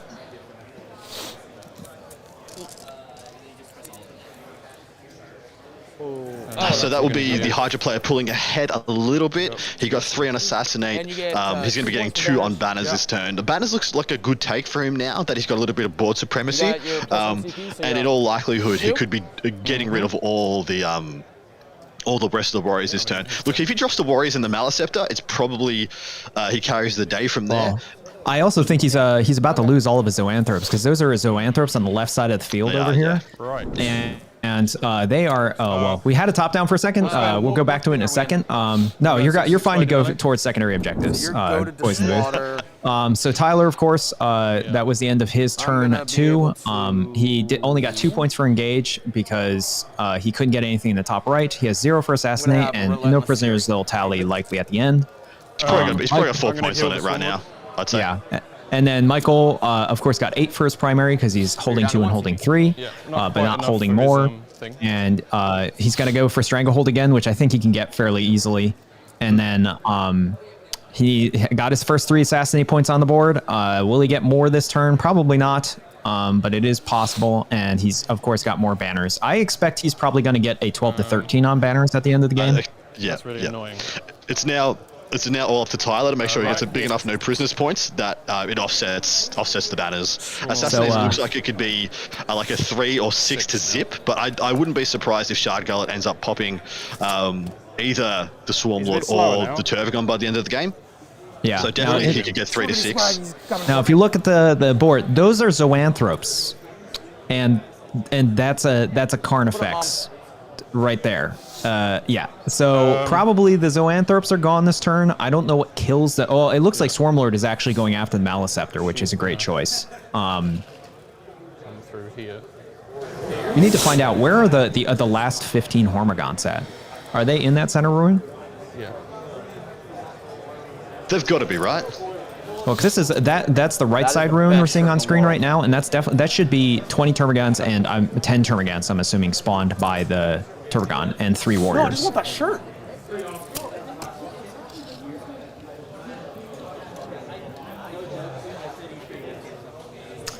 They're in the top left ruin. Yeah, top left ruin is where I assumed they were, and can't do that. That was a bad idea. absolutely should be there if they were anywhere else. Yeah, doctor says I have a 90-year-old spine. Oh dear. Yeah. The little bits of info you get when you get the player mics out. Talking about Tyler and his poor back. I'd say poor back of the Tyranids has been carrying everybody. I did everything. You're at 1 CP, because you spent it. You got 2, yeah? I'm at 2, correct. Yeah, so I mean, it looked like Michael lost a lot of things, but he just lost a bunch of units he was okay with losing. I mean, that's what I meant. Remember when I said that I feel like Michael has to allocate some resources to getting ahead in next turn, as in killing a Carnifex or two. Yeah, otherwise, the resource management side is just leaning so heavily on Michael. Basically. Yeah, that's what I was like, is this good? So you can put him back up top if you'd like, make life a lot easier. We're all right. Matt B's just pointed out Tyler was in a car accident recently. That's awful to hear, mate. Hopefully it's all good. These guys are going 9 inches. You've really only revived 4 guys. Last. Haven't killed any Gaunts. No, wake up. Okay. 19 minutes. The soundtrack's pretty good too. So we have seen, just for those wondering, we have seen 3 of our top 8 games finalised so far. Stephen Box winning his game against the Tyranids 97-42. Jesse Sell winning his game against Tau 97-42. And then Dustin, to 45. And then Paul McKelvey annihilating the poor Renegade Knights 97-42. So 97. I'm still perplexed by this scoreline. Why is it so... Yeah, why is it so... Yeah, whatever. I mean, like 97. Well, first of all, 97 is across the board in the top 8 in the first day of finals is kind of nuts. I never expected scores on the first match to be that high. Maybe it does say something about the mission, but I mean, I don't think anybody expected anything really different from the Tau versus Chaos Knights matchup. No. But I'm happy to see Jesse score that well with his Sororitas against the other Tau player. Yeah, I really would not have thought that. Really would not have thought that. On this mission, I'll hold 2. I thought, well, depending on terrain placement, of course, the Scissors could really get bled out trying to hold 2, trying to hold 3 every turn. I almost wonder how much with his movement from his Rhino with probably the 10 Repention side, maybe they were able to clean up an entire crisis bomb or something? Crisis bomb turn 1. That would have been a big deal. Warriors just there for goaded to slaughter. Yeah, he loves that play, doesn't he? But then he's got a lot of units in there that just seem ripe for the plucking. Like his units of Retributors just get annihilated the first time they come out. In addition, the same as the Paragon Warsuns just don't get in the game. Same as the Mortifiers, they just get mauled instantly. So impressive scoreline by Jesse. He's showing his class. Parasite is going deep, going to try and turn off the OBSEC. Ooh, look at some of these beautiful AOS armies. In case I forget, oh, that is absolutely gorgeous. Giant spiders, giant giants. Yes, Redbeard, Ranger Giants. Look at him. I think it's at the end of the shooting phase, if I remember correctly. 0 soul. Give him some freckles. No, it's fine. What a gorgeous army. I mean, you can always expect some impressive display bases from the Age of Sigmar players. Yeah, they really do bring out all the stops. Man, look, he's got like a cool freaking racing stripe on his spiders. They're bred to go faster because they got stripes. Well, there's of course his Gabos, which means the red ones do go faster because that applies to both games. Everybody. That's right, man. This is a gorgeous display board. Holy crap! Yeah. So that is 6 mortal wounds on the Maliceptor. Sure thing, he's at 9. Into the psychic phase, we're going to take a step back and see how it unfolds. The Parasite going onto the Warriors, I'm assuming just to turn off the OBSEC and deny some primary, right? Check my... likely. And I'm assuming the Death Leaper just touched the ruin in the back to not be shot and still hold that top left objective. Apparently, Death Leap is still in combat with the Maliceptor. Apparently the Maliceptor was just dealt 6 mortal wounds. Stupid of me. I'm going to cast Psychic Shriek. Oh, the Scream? From the Swarm Lord. Sure thing. On these guys. Psychic Scream, I believe is... So it's a 7? No, it's Shriek, it's the Hydra one. Oh! Yeah. What is this? It's a 7, so you can deny it. So I roll a dice for each model infantry within 3 inches. Oh, I'm not letting you go. It's mortals. 8, so you deny it. Yeah, because that's down to 7. Good that stuff. Was from, it goes shadowing their own walls. I guess from him. Yeah. No, that was from her. Oh, she cast Psychic Shriek. Yeah, so you still deny it. Yeah, I deny it. I just got to figure out who still denies them. Because she only casts once. She only casts one. Yeah, I still got enough denies, even if you got Yeah, you extra. definitely have. So you got 1, 2, you got 2 right here. I still got some denies. We'll do a smite. Never mind. And we'll do a paroxysm on... You don't need to tell me until it results. Yeah. Fails. Turns out Shadow in the Warp's really good against Tyranids. Dude. Except for the Neurothropes Velthros, who get so many Sorry, I've got to bonuses. speed up because of this Apologies, block. you do you. I'll Yeah, shut up. that's all right. So I'll do the termagants into the warriors. They can all see Yep, those warriors. So did he then forget to fall back with the Death Leaper? Is that what happened? I hope not. No guys in cover. Surely not. Surely you stayed there for a purpose. For some reason, I gave them reroll hits, so they're going to reroll hits. Oh, you chapter mastered them? Yeah, should have put it on him, but that's fine. Too late now, innit? And then horse.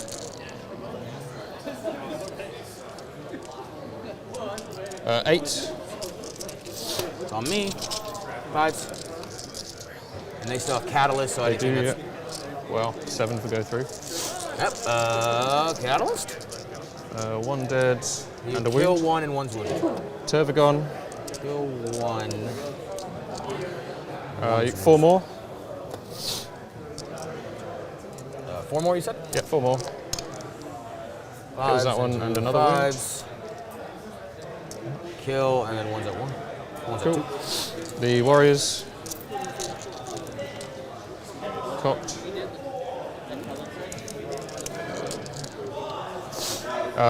-2. So 4 6s. Yeah. And Catalyst. 5s. 1 more dead. It's pretty legit shooting. Yep. Bioplasma Strict from 5 fire is all over the this place. guy. Sure. And We'll chuck that into the Ripper Swarm. 2 shots. Cocked. 3s. 2 wins. It's AP4, so just straight through. He's got 2 left. Okay, charges. Oh, he's got plasma as well. He's going to chuck it into these guys. Into my warriors over here. 1 shot. Misses. Okay. Charges. Swarm is going to try. Swarm's going to try this one. Sorry. No, you're all good. 6 will fail, I think. I think you said Swarm Lord, right? Yeah. Oh, he's within 7. Yep. He's within 7. Yeah, he's at 7. You're good. What up, buddy? These mares will do the same. Were they on coherency? Oh, you make a good point. I'll do that. Sorry. They'll fail it 5 anyway. files. Yeah. Right. These guys into these. No. 7. I got you 6. on this one. Yeah, With thanks. movement. So front of your base. Farthest you can get is right here. That's From right. that side. We'll just stay on this side of the wall. We can all fight. Still staying on Sorry, go. No, I was gonna say I think maybe if he had a longer charge, then he would have swept around and then piled into the exocrine. Yeah, he couldn't reach from where he was at that. He'll go here. Sure. That'll do.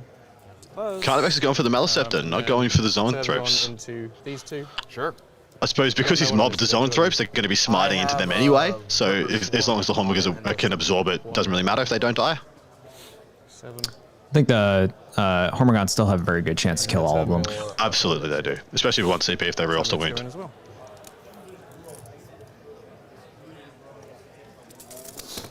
It's like Big Mama went into the leftover warriors. Mm-hmm. And the 20 Termagants are joining as well, just trying to mob it and drown out the primary score. Carnifex. Which right now, I mean, the Parasite hits turns off Obsec, he gives him a 0 again. I cannot set to defend, can I? No, because they're not all in it. And this is why this mission sucks. I'm down for this fight. I'm just saying it out loud. You go first, you get primary, your opponent doesn't, and we get 97 to 42 score lines. Sure. 12 minutes for the Hydra player, 20 minutes for the Leviathan player. So with that, yeah, I missed it. That's the right note. If you've got a defensive stun, No, just there's because I a heroic rolled. intervention, but nah. Oh, I did say that he was bursting his sack, remember? Yeah. I just see. I'll put them down in a second. Only from a Tyranid player, everybody. Right. Only from a Tyranid player. See, I couldn't get away with that. 3 wounds, -3 on the Hive Tyrant Guard. 4 or 3? 4, sorry. It's on me. Yeah. So 4 -3, so 5 ups. You kill 1. Kill 1, cool.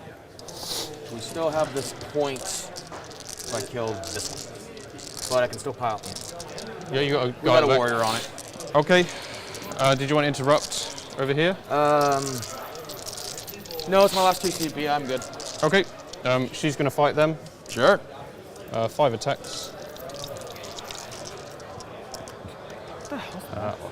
Cocked.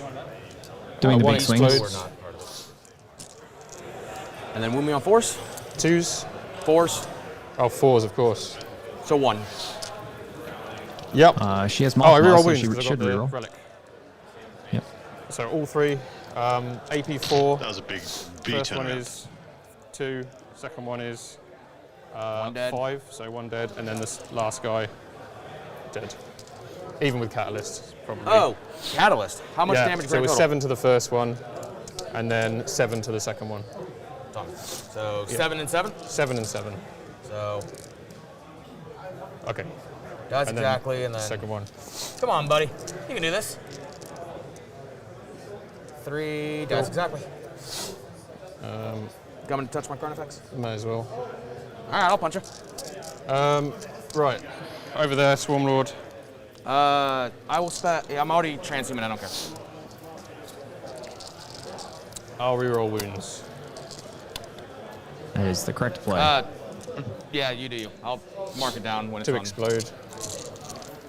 4s. What is? Oh, gracious. 7. All right. I'll just. Yeah, sorry. That's 9 damage. They're 3 damage each. Yeah. 9. So you got left. I'll spend a CP to reroll. Okay. Guys, does he Good. explode? No. You got 1 left, yeah? Yeah.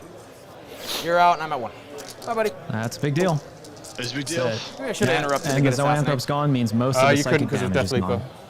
No, Master Getting Hunter that. isn't a character, is it? Is it? These are all Even though going it in. kind of operates like one? Going in. Yeah, it is not a character, which was an important thing because they made the change to the cast an additional power strat to only affect characters, which eliminated them and Zoanthropes. And there was much rejoicing. So I've got 5 Yes. here. Yes. 7. 12. 12. So good. 13. Hormers into the Zoes. 14.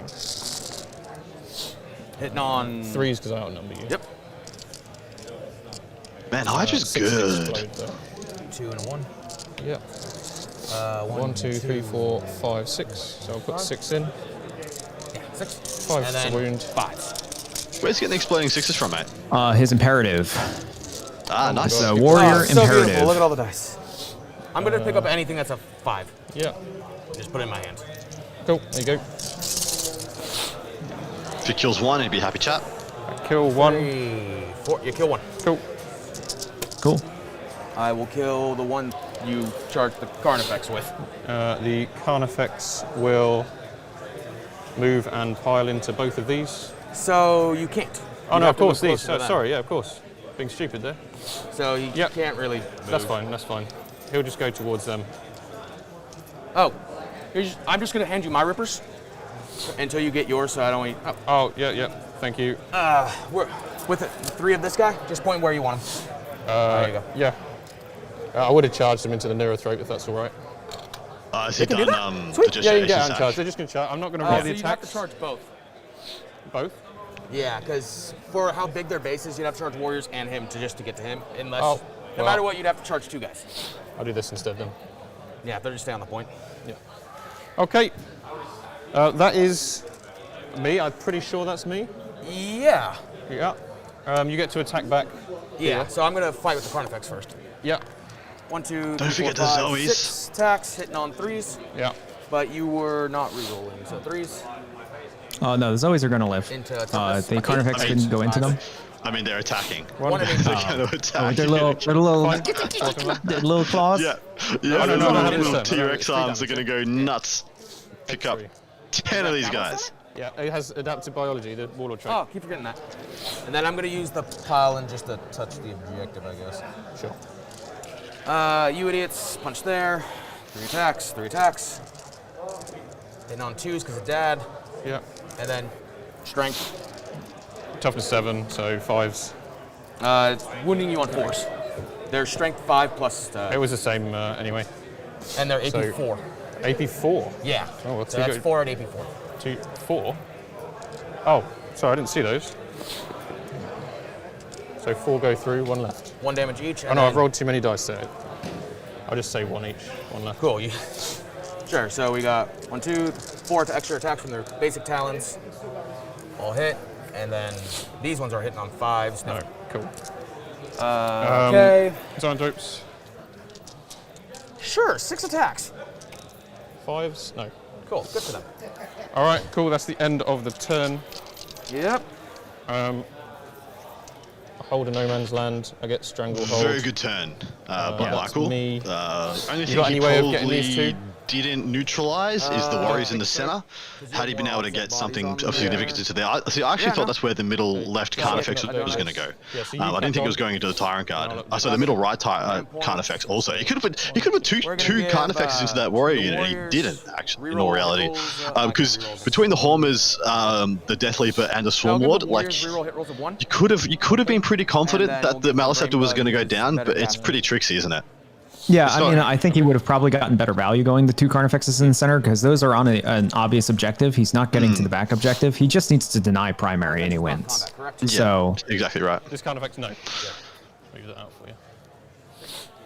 So now, and in addition, I have no idea why he didn't fall back Death Leaper, because Death Leaper is now totally dead. He's going to sack a Carnifex to get the 3 points, which is the right play, 100%. Yeah, it's just within 3 of him and him.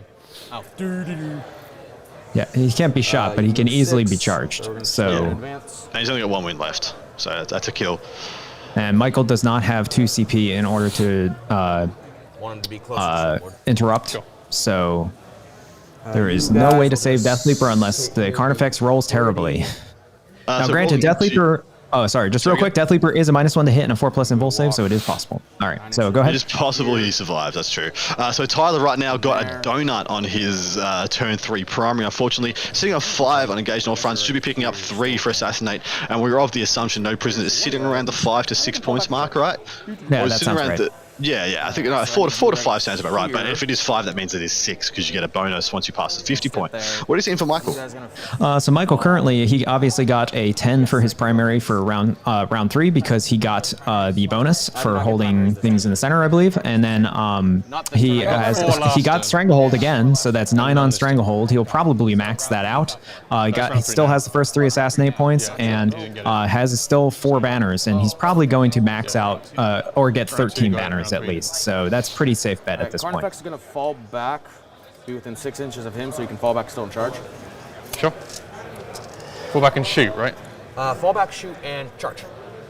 Oh, sorry, that's your imperative. I think it's fall back and shoot with -1. Yeah, no worries, no worries. So we're going to put, 4 freaking rippers on this. And pray. Okay. You, buddy. What's the over-under in him picking up? I spent my last CP, didn't I? I mean, I think he would have had to have charged the Walker in there as well to have any hope of it. But between shooting and charging Carnifex and Walker, would they be able to pick her up? You're on 2 CP? Well, the Shard Golem ain't no thing. Yeah, so like, it's the Shard Golem definitely has the chance to take a large chunk out of the Turbogon before any of the charging even happens. So I would say if he gets Shard Golem in there, there's a very good chance of him taking him down. I was surprised he put the Turbogon where he was. I thought he would have touched closer to the top right ruin, and then surrounded it with Termagants. Sure. So that seems maybe a misplay.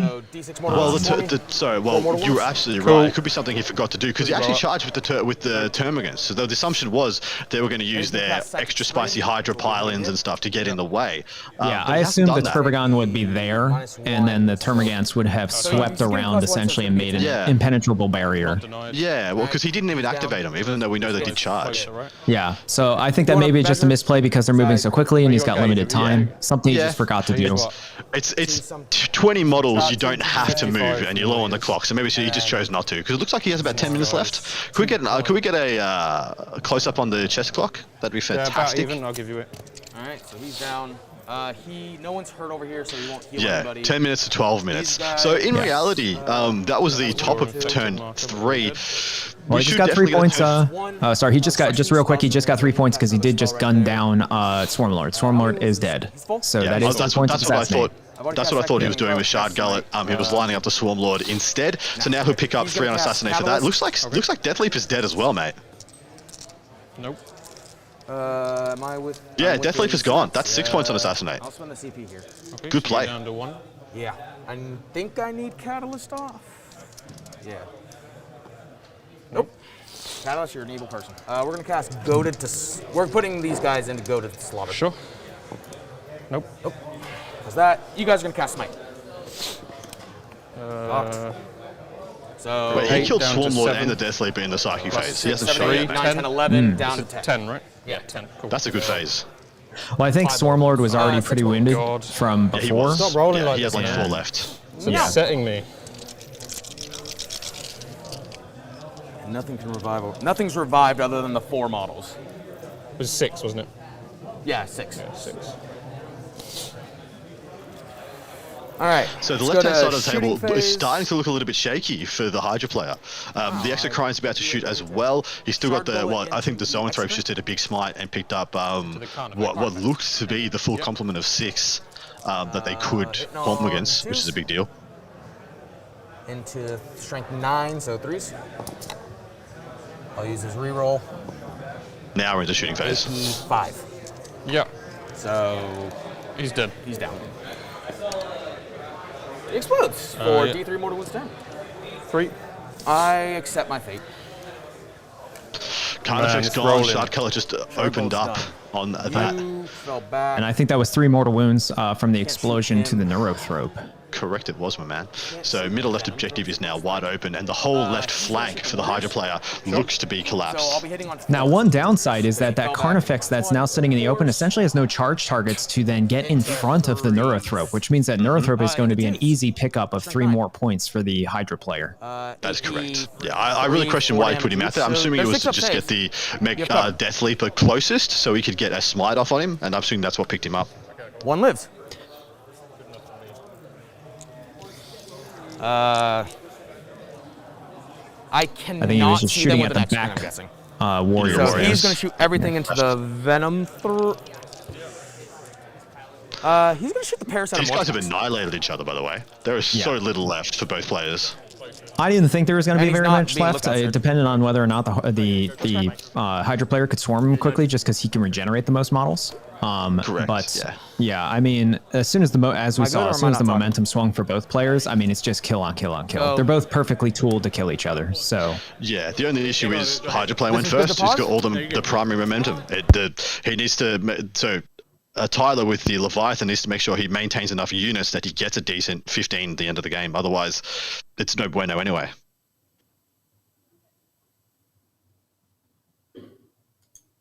yeah, we apologize for the Leviathan list. It is a little unformatted and it is very difficult to read. Wait, what's your toughness? 6? Yeah, 3s. 1. Take 3 damage. Here you go. Thanks. So much. Sorry. No, no problem. Didn't know I was dying. All right. So. Well, he picks up the Parasite as well. That's 9. It went from 0 points on Assassinate to 9 points on Assassinate in one turn.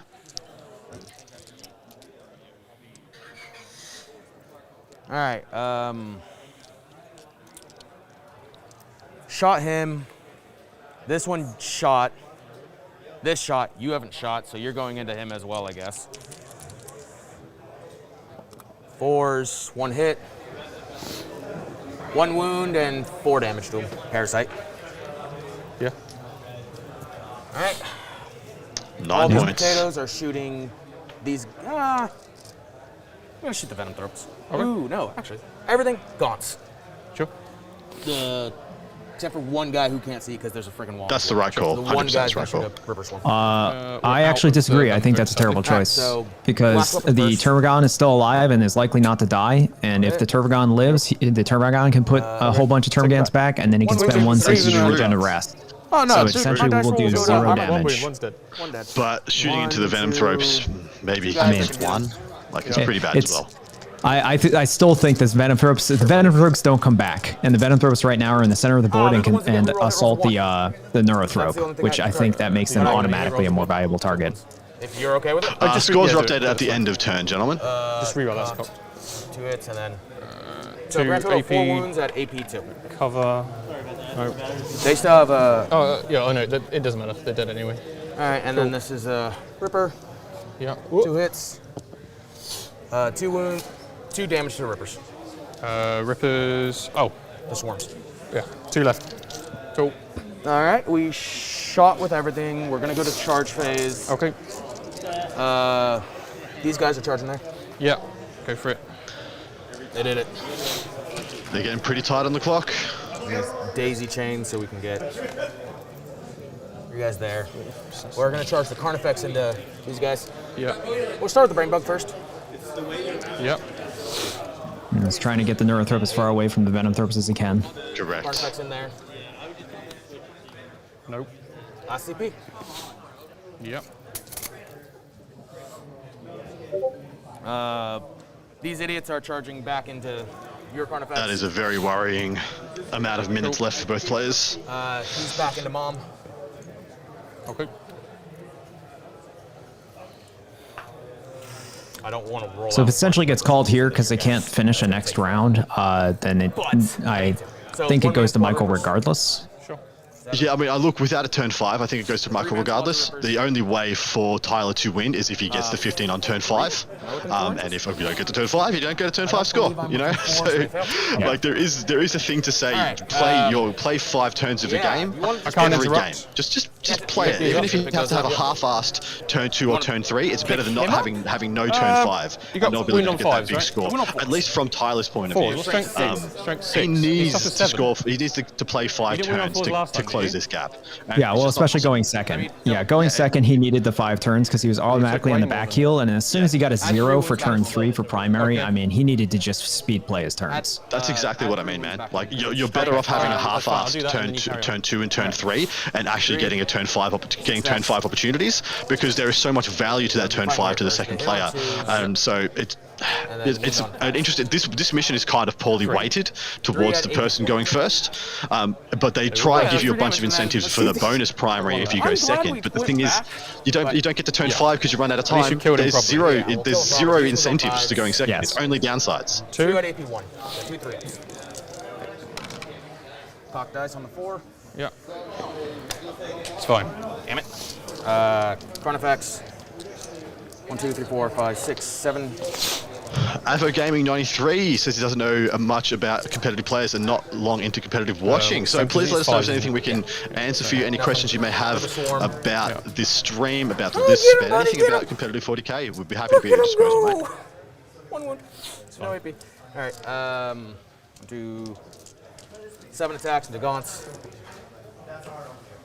Okay. 5 dead. 5 dead. Tyler is definitely not playing like a guy with under 4 minutes left. He's just same clip, which I respect. I'm at 3 minutes. What the hell? You got 1 speed. Just gonna hold to it. Would this be on your time or in mine? 5. That's right. Yeah. They're gonna not pile in. They'll pile in as 3 inches to touch base. Okay. 2 attacks. Yeah. Nothing. Cool. You get to fight with the gaunts first. Yep. So put it on me. Put it on me. So we pile in 6. You'd have to go It closer looks to like them, Jesse and Yeah, Stephen he's Bock closer will to be this guy. playing You next happy with that? round, and we will have that game on stream. Yeah, he's based, so he can't move. He's based with this guy, is he? Yes. Okay. Oh, you better believe This he's guy's based. not based. Just gonna go there. I can't change that. That's fine. We're there. We're gonna hit these guys. Yep. We got how many of us? 4. We'll hit the character. Sure. 3 wounds. -1. Takes Cock 2. dice. He's dead. Wow. That's unlucky. Wow, that is very odd. I really wondered why. You're I mean, already on 0, mate. You did he that shouldn't have earlier. died. You failed it anyway, That is. He's dead. Shouldn't That have is- died. Wow. No. Okay. And with no Where's CP, he could have just needed 1 reroll. He just needed a That CP is, there. he Cool. perfectly Solid played 6. that with movement to hide the Neurothrope, and that was So, just incredibly unlucky. You go That's there, just yeah? yeah. An aberration of dice. 3 hits. It happens. 3 hits. 1 wound. 1 wound. No AP. 1 dead. Okay. Cool. I'll hit fight the mom. counter effects. 6 attacks now. 4 hits. Rerolling wounds for the relic. Yep. 3 minus 4. All right, 3 6s, and they're First there. one. Yeah, you have to do the first one. So it's going to take 1 damage. 2. And So that's 5. 5, 6, 7. 6, 7, 8. 8. He's alive at 1. Cool. Termagants. Carnifexes have 8 wounds. The Ripper's Do they dead. have 9? Yeah. They have 9. Yeah. He's got what, 2 left? Yeah, he's 2 wounds left. I'll just chuck 8 attacks. We do it on 3s because we outnumber it. That is 3. 6 up save. It is dead. Cool. All right. They are 9. They changed them. Morale. I owe you morale over there. Oh, he gets to hit them back. Yep.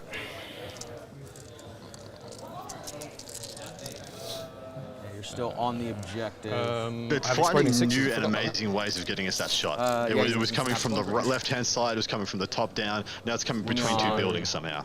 That showed that Michael minus had 3. 8 minutes left. Is that correct? 6s. 8 minutes to 5s? 3 minutes. You Yes. got to up save, haven't you? Yeah. That's actually great. I thought Michael had less. That means Okay, Michael then. can easily get an entire another turn in. Correct. In all likelihood, we do get a turn 4 finish. Then they don't start at turn 5, but they still are you should get morale? a turn 4. Oh, Failed. that's unfortunate. The Twos. Carnifex in the center just picked up all most of the That Tyrant is so Guard. unlucky. Yeah, there was 2 But left. then you were very unlucky I with even your think character. 1 could have been wounded. Yeah, I was but, super unlucky with yeah, that character. There Okay. was two unlucky rolls here yeah, for you get Tyler 2 at extra the primary. bottom of turn 3, which he really did not need. You get engaged for 2. Yeah.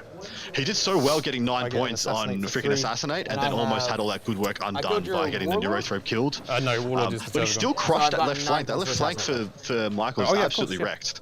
Being stupid. Yeah, 9. Nice one. That was a very good turn for that. Holy mother of God.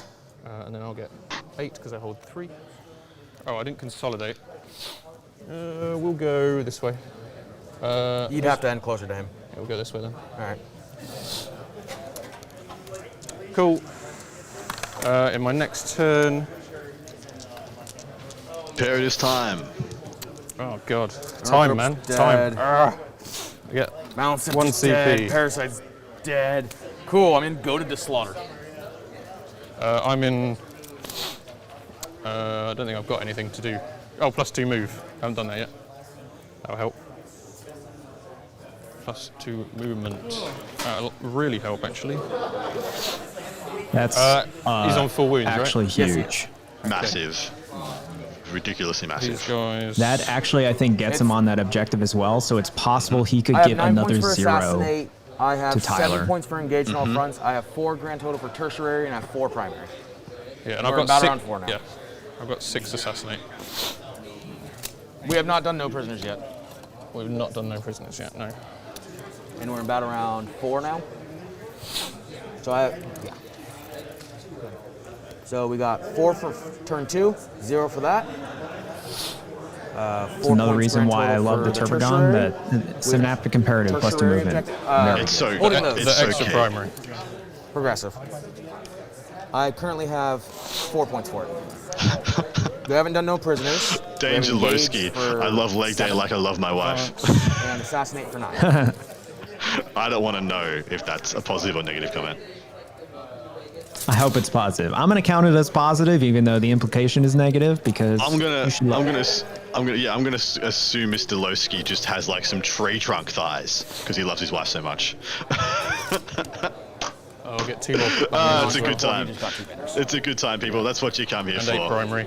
Kick a hole through a cinder block with those legs. 8 Yeah, primary. man. Yeah, man. Controlled 3. Break Yeah. your ship across his 2 knee. banners, yeah. She'll get out her.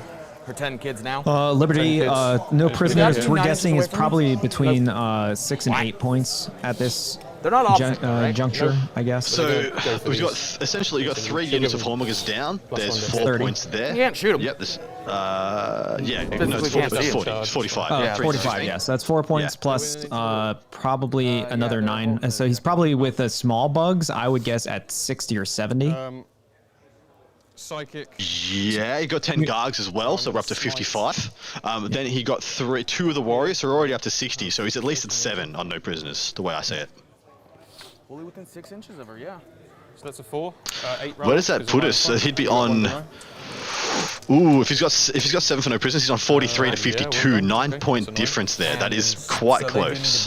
Yeah, I think if well, banners I don't think is going anywhere. The left banner will disappear, but he'll still have 2. I think if he can take a stranglehold this turn and deny him another primary, there's no coming back from that. Agree. If he gives him another donut, that's game. I will. Doesn't look like he's setting up to do it though. He's setting up to play pretty stable. Okay. Save the CP. He's got 3 minutes left. I wonder what he even prioritizes doing here. Probably just a psychic phase, try and smite the Carnifex and shoot the Carnifex dead, and then just pass the turn. -1. A lot. Maybe he charges. Yeah, maybe charges his Carnifex into the Hive Tyrant just to keep it there and put some pressure on. Not quite. Oh, boxcar. Sadness. You got. That's 9 mortal wounds. He's dead.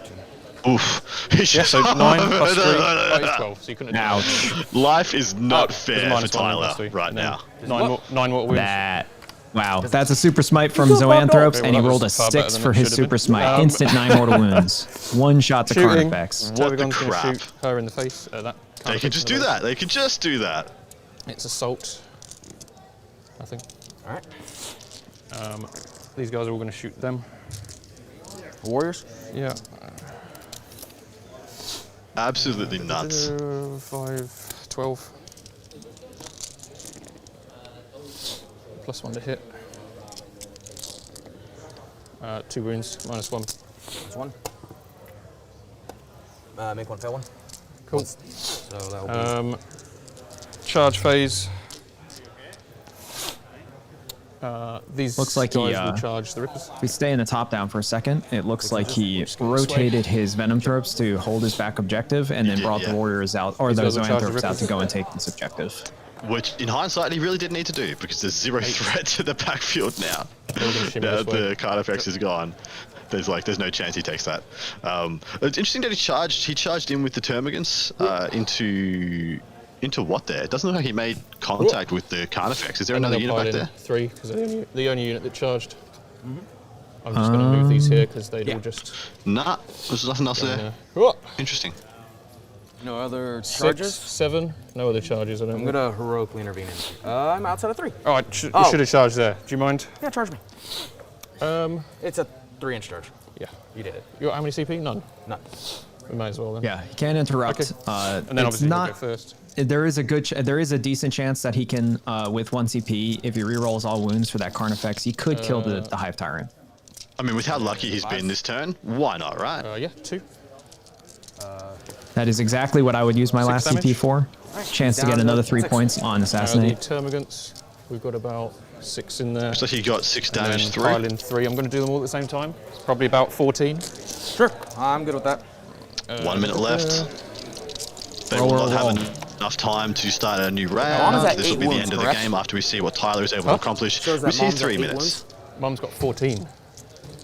I must have knocked it. Alright. You got 4 saves on the Rippers. No AP. 4? Yep.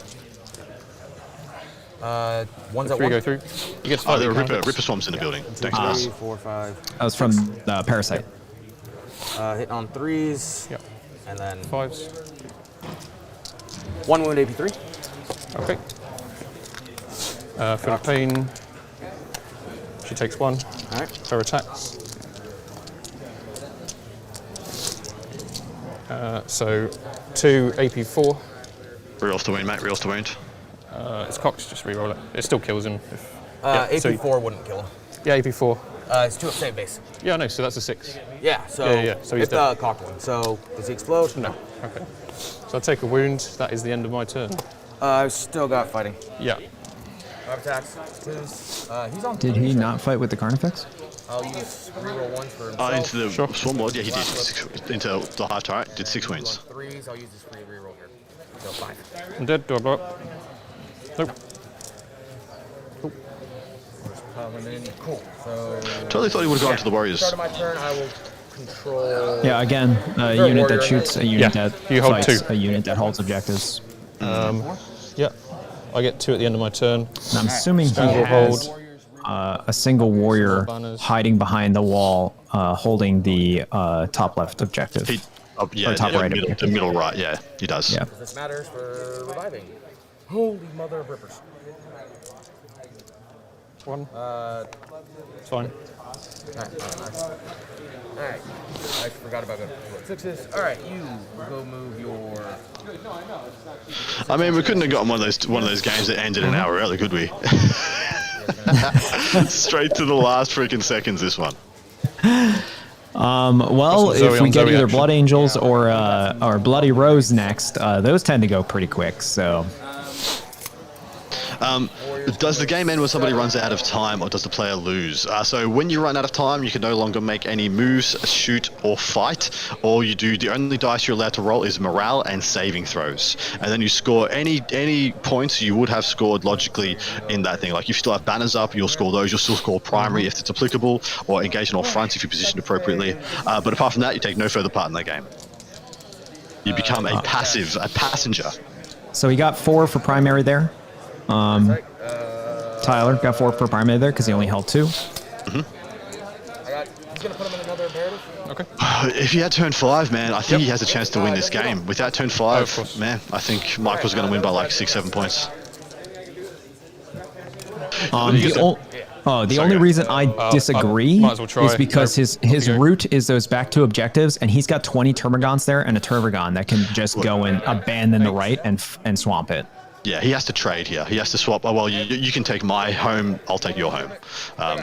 Because in turn 5, if the warriors survive, they go and kill the zoanthropes, and then possibly even that warrior. And then, yeah, so they're swapping 2 for 2. But yeah, you're right. I don't see how he gets to 12, or he gets to 15. It is also 2 bonus points of note to be where the Tervagon is. Holding that objective is worth 2 bonus. And he did get Stranglehold for turn. Michael, sorry, got Stranglehold for turn 4, so he will get 12 for Strangle. Oh, okay. And we are about to clock out. We should see final scores coming in now. Unable to get a shooting or a psychic phase in. So let's count out no prisoners for me real quick. Yeah. So do I get the 2 banners at the end of the game or not? Yeah. Yeah. Would I get hold more than on my lap? So this would be technically. Well, you don't hold more anyway. I'm on 3. Because there's a warrior in there. Oh. So would I get 8 points or 4 points at that turn? Because this would technically be the last turn. If you score at the end of your turn. So all right. So that one would be an 8 for my last one. Is that really how it works? That's how we do it here. Instead of the turn 5 roll, they roll the turn 5 roll to if the that's turn the end 4 of the when game. it end. We both get 2 each for holding one. I don't necessarily agree with that, but fair enough. They're prerogative. Yeah, I don't agree with that either because they didn't go for the full game. Play the game, you don't get the rules. Like, you know, it's all right. yeah, fair. But hey, they ruled that way. They ruled that way. You still only got an 8. So didn't change anything significantly.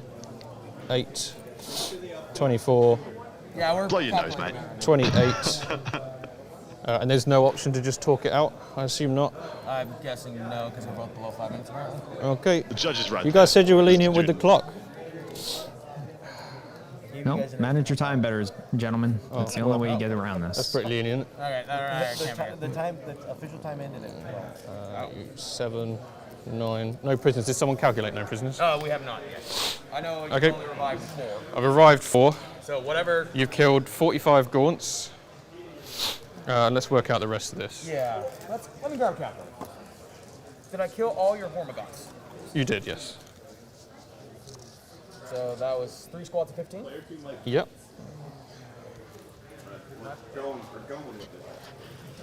These guys as well. Then 20 wounds of these. All right, plus 20. Plus 6. Plus 6. And then I'm just going to add the plus 4 from the 4 right and now. then plus 5 for the Gene Stealers. Plus 5 for Gene Stealers. Yeah, and then plus 10 for Gargoyles.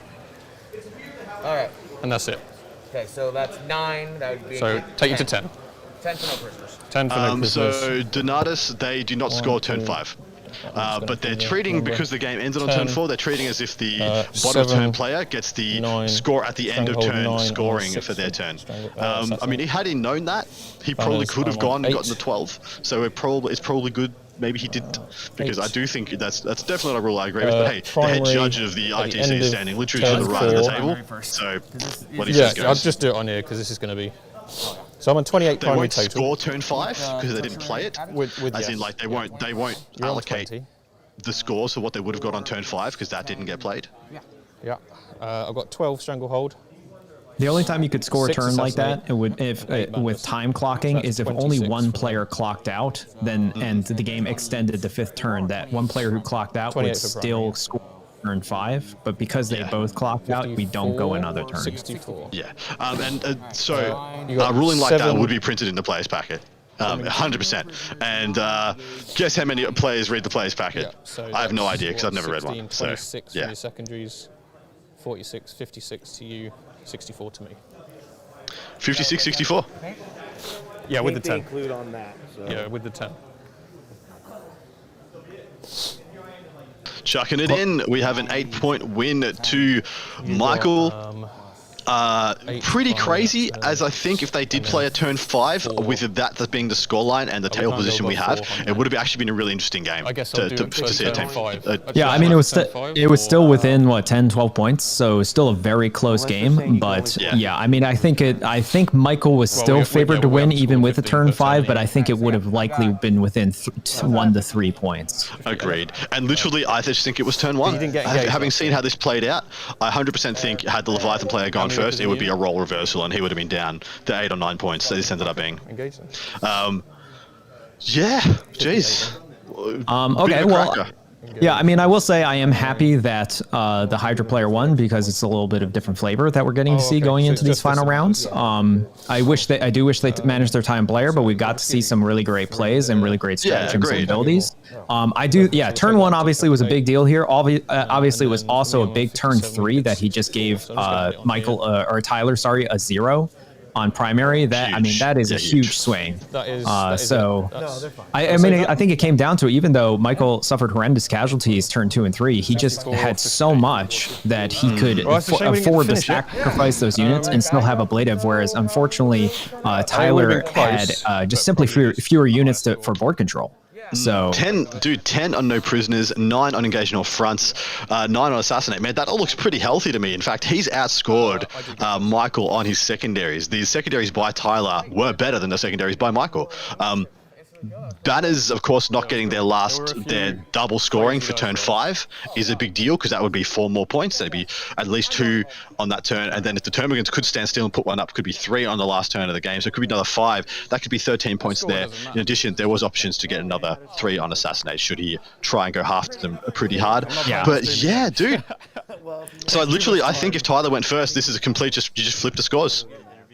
Ironically, I am going to actually have to disagree. I think if Tyler went first and he played aggressive, then Michael would have actually been able to kill more in his turn 1. I think Michael actually going first was not the great idea. He was more adaptable to going first because of the mission. But I think in terms of actually fighting each other's armies, Michael would have probably preferred to go second. Michael wanted to go second, absolutely. But this mission is, knowing they don't get a turn 5, I think going first in this mission is absolutely stupidly powerful. Yeah, absolutely dumb. With the knowledge this is with the full knowledge that they didn't get to play turn 5. And of course, you don't know that starting a game. So we have our winner. So let's pass it over to Val and get an interview.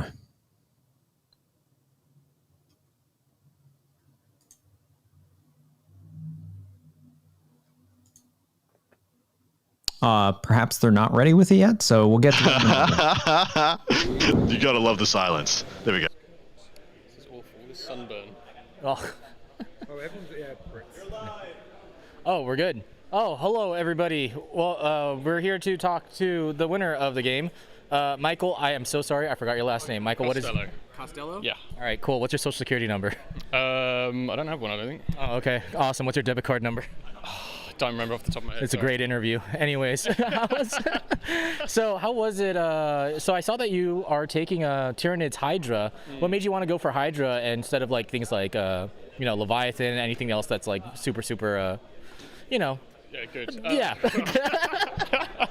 Well, I wanted to try something different, so I got my hands on the book and I was looking through it and I'm like, where's some really cool, things that work together, synergies, and I looked at Hydra and I was like, I love the Swarm, that +1 to hit is great, and then the reroll wounds amazing as well. I can run so many of these little guys, and then I love the Turvagon model and what she does, bringing back things, and you can't obviously shoot her with the guys in front. I just really love how Hydra works, how Hydra. Yeah, Hail Hydra, dude. I love Hydra. It's so fun, especially when you have a monster, you get +1 to hit because you count as 5. Exactly. It's really cool. You get like 2 different ways to reroll your wound rolls with Voracious and the Hydra stratagem. Hail Hydra, I think that's what it's called. Yeah, the psychic power is no joke either.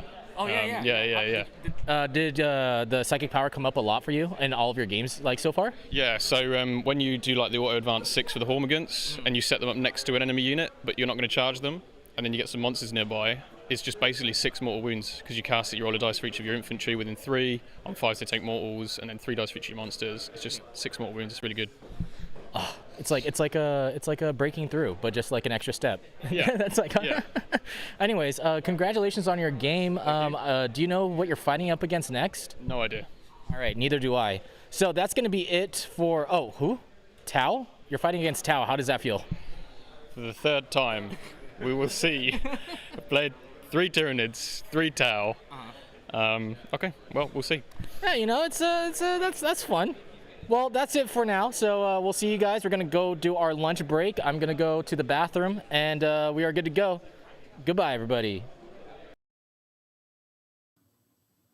At Frontline Gaming, we make the best tabletop gaming mats in the universe. All right, I guess we're Our off. mats are durable, rollable, foldable, wipeable, and storable.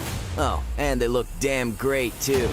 Join the thousands of tournament regulars and garage gamers who use our mats to bring their gaming surfaces to life. To ensure quality, Frontline Gaming mats are custom-made one at a time, printed with high-quality ink. Our immersive designs stay crisp and are available in a wide range of styles and sizes. So whether you're playing a war game or a skirmish game, whether you're fighting over an alien tundra, fantastical forest, or real-world setting, there's a great-looking battlefield for you. Our gaming mats are printed on extremely durable neoprene backing, so they won't slide around the table, and they're thick enough to stay flat, protecting what's underneath and allowing for slight uneven surfaces.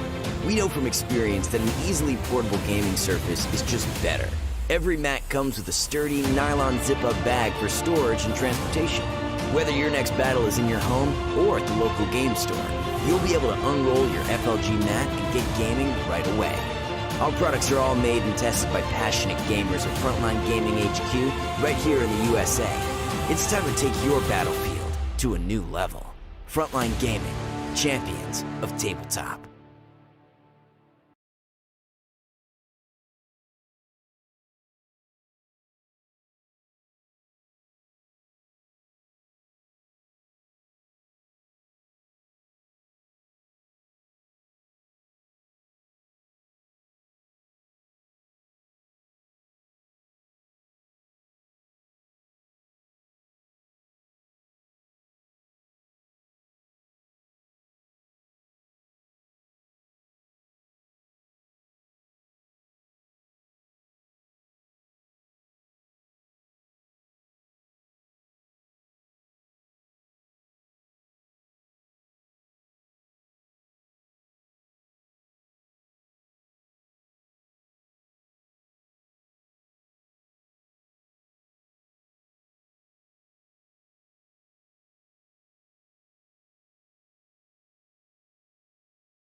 Oh me, oh my, hello. This is round, 7? 8 of the BAO, day 3, round 8. My name is Adam Camilleri. I'm joined by Andrew Dickinger. We are joined by Jesse Snell and Stephen the Box. What's a Stephen the Muscle something? Stephen the Muscle Box? Muscle Box, I don't know. No, Muscle Beach Box, whatever. We'll figure something out at some point. We'll say something funny, it'll stick. But we are here with your semi-finals. We have 2 tables going right now, which we're doing rolling coverage on. One featuring Sisters versus Blood Angels, which we had to encapsulate for your viewing pleasure. The other having Tau versus Tyranids, which no one cares about. Both expected to be here, whatever. Yeah, that's exactly right. I mean, obviously, we are already getting some blowback by having double nids on the stream, but this is why we got it out of the way, and now we get to get the joy game, a game filled with joy and extreme murder. Exceptional murder. This is a mission. Mission is a 32. Yeah, 32. Yeah, they're starting very close to each other. There are all the incentives in the world to force conflict in the middle of the table on a 5-objective mission, and they're both murderous lists. This is Bloody Rose versus Blood Angels. Only the Crimson. Only Khorne wins today. Yeah, secretly, this is all worshippers of Khorne. They are pointing at each other and saying, no, you, and then the only way to resolve it is not to discuss things, but obviously chain weapons and extreme violence. So that's what they're going to do. Spot on, my man. So yeah, BAO has run for 2 days. This is day 3. The only undefeated player, undefeated in air quotes, is Stephen Box. He so far has not dropped a game. Everyone else in this top 8 has lost a game and made it in by dint of going 5-1 with enormous score lines. Jesse Sell we had on in our round of 5, played against Tyler Portell. Unfortunately took a loss there against the Tyranids, but Tyler played exceptionally well and had the bottom of turn, got a big swing there. So I'm excited to see this matchup, man. Do we want to go through lists, or where do we want to go from here, man?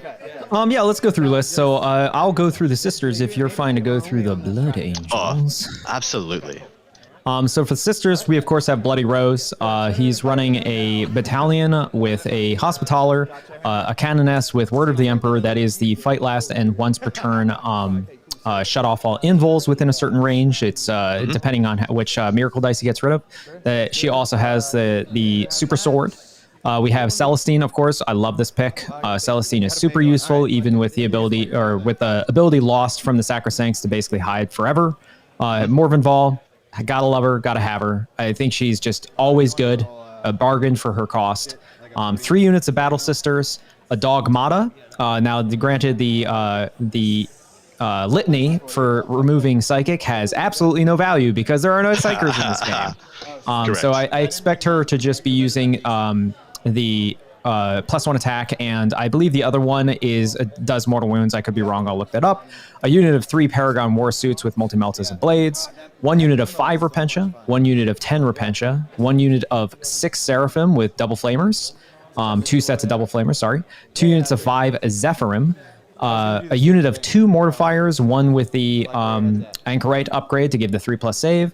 And then a unit of 5 Retributors with 4 Multi-Meltas and a Rhino. So we already saw this on stream once, and we saw the capability of it, and we had criticisms, but I think it has a lot of power in small packages. I think so too. I think there's got a lot of nice bombs, good size. I love seeing the addition of the Mortifiers in as well as the Paragons. There's a nice duality between those units. He's got the right sized units in the Zephyrim. I wish there was a 3rd Repentia squad, but of course you do, but I don't know where you get the points for it. There's also the opportunity, could have had some Novitius instead of the Battle Sisters for just a little baby melee unit. As it sits, I still like this army a lot. With a lot of, in the game we saw before, we're hearing quite a few others, he's been putting the 10 Repentia inside the Rhino, Scout moving it with the new Bloody Rose strat and just putting him straight in turn 1. There'd be an interesting play to do that against Stephen if he goes first. He's got, you could just go in and kill 2 of his bigger, more deadly units, but also if he positions poorly, Angel Sacrifice could become a thing. A lot of issues could arise if he positions poorly, but if he positions well, it's an extremely potent turn 1 tool. Yeah, I mean, the Repentia are essentially perfectly poised to kill this army. They do 2 damage, which against Centurions, that's double hits and they're dead, or against anything else, it's single hits and they're dead. So the Repentia are high value. I agree, I wish he had more and maybe a Sister Superior to give them advance and charge, a little bit of flexibility there, but we'll have to see how he does it. So what are we looking at for the Blood Angels? Blood Angels is a single battalion detachment. It starts off with Dante, who actually is the Warlord. Yeah, well, he has a, Warlord for 1 CP. He's got a Warlord trait. His Warlord trait is Heroic Bearing, and I can't remember what it does because I hear it's pretty bad. But anyway, he's got a Sang Priest with a jump pack, of course, Rites of War. In addition, Visage of Death, which is the turn-off obsec once per game. I think it's once per game. It's within 3 inches at least. That's all I remember. Yeah. 2 units of, 1 unit of Assault Intercessors, 2 units of 5 Incursors. Then he's got 1 unit of 5 Assault Centurions. Let me say that again. 1 unit of 5 Assault Centurions. Yes. What the crap?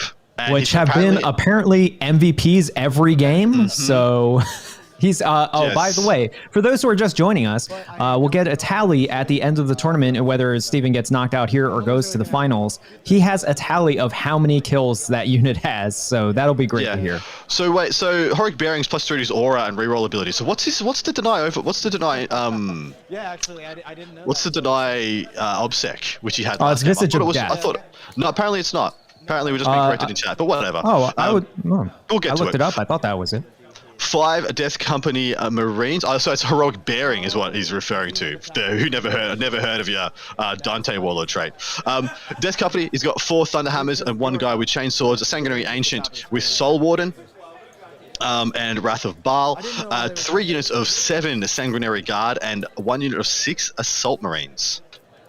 And as we've seen, those the 6 Assault Marines, especially because they're Blood Angels, suddenly you throw a couple buffs on them, and they actually become just as killy as just about anything else. I mean, save the super killy things, but enough that they can actually go through pretty much the entire army of Sisters. Remember, his whole army, even at Strength 4, is probably going to be winning on 2s against nearly all of the Sisters. So, I mean, even a 5-man Assault Marine unit, all with chains. I think one of the Sergeant has a Lightning Claw, but all the rest with chain swords. That'll go through any target the Sisters has pretty much in one swing.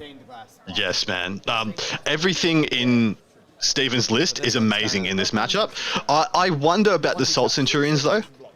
Whether they get a huge amount of mileage. I mean, if they get into the Mortifiers or the Nundums, the Paragon Warsuits, they will annihilate them. But then at any other target, he's just trading down amazingly. Like, what, you're going to march over 5 Assault Centurions to kill, 7 Zephyrim? You're like, yeah, well, okay, I guess one of my dudes could do this job, but I'm having to bring 4 others with me.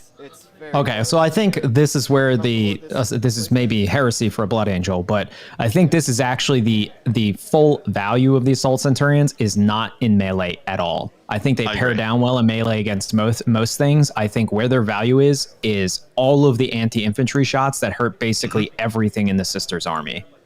Yeah, correct. The Rhino gets a pre-game move from the Bloody Rose supplement, so you can move one of your transports pre-game. Yeah, that is in the Vigilus Alone book, I believe. Yeah, hard to keep track. Very hard to keep track, especially now that they've got 2 supplements. You kind of get your head mixed up between which one's in which strats are in Martyred Lady, which strats are in Bloody Rose. But it is a pretty spicy play, and yes, Dante is the Warlord, which is the only way he gets a Warlord trait. I really wonder why he bothered with Heroic Bearing. I don't really rate it. Yeah, fair. I guess it does give him a 9-inch aura to his reroll 1s, which isn't nothing. Here's a match that we talked about earlier. He's a combat army. What does that +1 leadership aura do amazingly well against? That shuts down combat armies. Do you mean the dread test from the Renegade Knights and stuff like that? Hey, that is actually a thing now, isn't it? That's a thing we have to actually take into account, because we saw in our round 1 game an army just getting shut down by losing and failing dread tests, having to charge the closest unit, shooting and fighting at -1. Yeah, a lot of issues. Yeah, so I think there actually is value to Dante. Now, I think the misconception with a lot of people, Dante, some people want him to be a killier thing because he is a Blood Angel chapter master, but his value value is mostly in that he can fight, but he also is a very good buff character. So don't expect as much from him killing in combat. Just make it so that he's making everything else infinitely more deadly. Yeah, my opinion is only my personal preference, and I mean, I would not have gone 7-0 with this list if I was playing it. But I prefer the Chappie over Dante personally. I like the Chappie on the bike. You make him your kid so he just won't die, you know, and then you go Angel Sacrifice in pivotal plays. And yeah, that guy will give you the +2 to charge instead of the +1 and the better pile-ins, and he still gives you rerolls to hit in combat, which is essentially the whole modus operandi of your army. But I mean, he's doing exceptionally well with this list, so definitely cannot say anything negative about his gameplay. So this will be a spicy one. You want to go over the mission again for us? Yeah, so this is mission 32, Death and Zeal. It is a hold 1, hold 2 with 5 objectives. One of them is in the center, as we can see, and the deployment zones, I will go to the telestrator real quick to give us some awesome deployment zones. So the deployment zones are here like this with a section cut out in the center that you have to be 9 inches away from the center. But I mean, realistically, I can't remember how much, it's in exactly an 18-inch distance, which means both armies can essentially get a charge turn 1 on each other really easily, whether it's Death Company or if it's the wow, I just forgot them, the Golden Boys. Sanguinary Guard. The Sanguinary Guard, they can get up there. The Repentia inside of the transport can get up there. If he did have a Repentia Superior, that you could get an advanced charge up there. So they're very close. This is going to get bloody very fast. I would be surprised if both of them don't pick Stranglehold as a secondary objective. And then to score the bonus on this, you have to basically get objectives in no man's land. Yeah, do not take those. So that'll be the one on the top left and the bottom right for those watching along at home. Now this is absolute carnage will ensue is what I expect this game.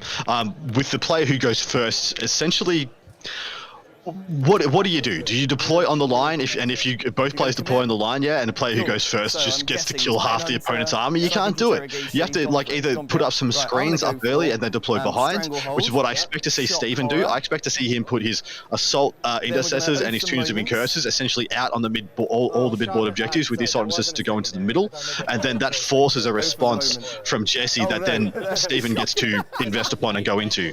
Yeah, I mean, it looks like. Oh, sorry. Go ahead. It will be noted that shooting-wise, the multi-melters here are going to be huge, and how well Jesse gets to use them. If he gets 4 or 5 turns out of the multi-melters, he's going to absolutely maul Stephen to death. But Stephen's going to want to get them down and get them out of the game early.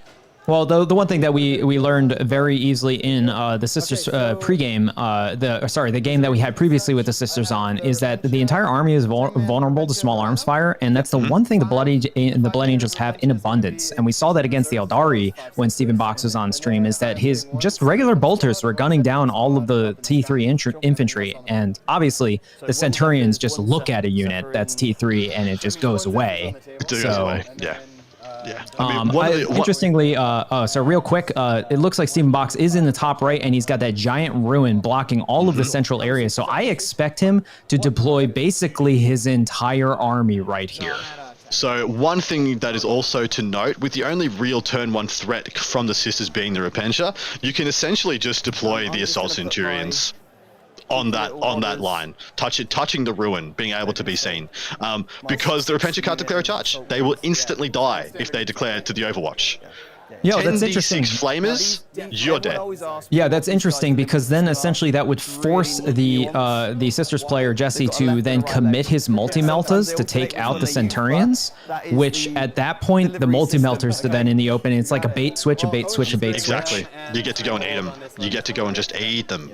I'm of the opinion he does so I'm of the opinion Jesse needs the multi-melters in order to win this game, but I really do not believe that Stephen needs the Centurions to win this game. Steve does not need them. Yeah, I 100% agree with that. Let's hop over to Val and get coverage on the other table. Second, guys.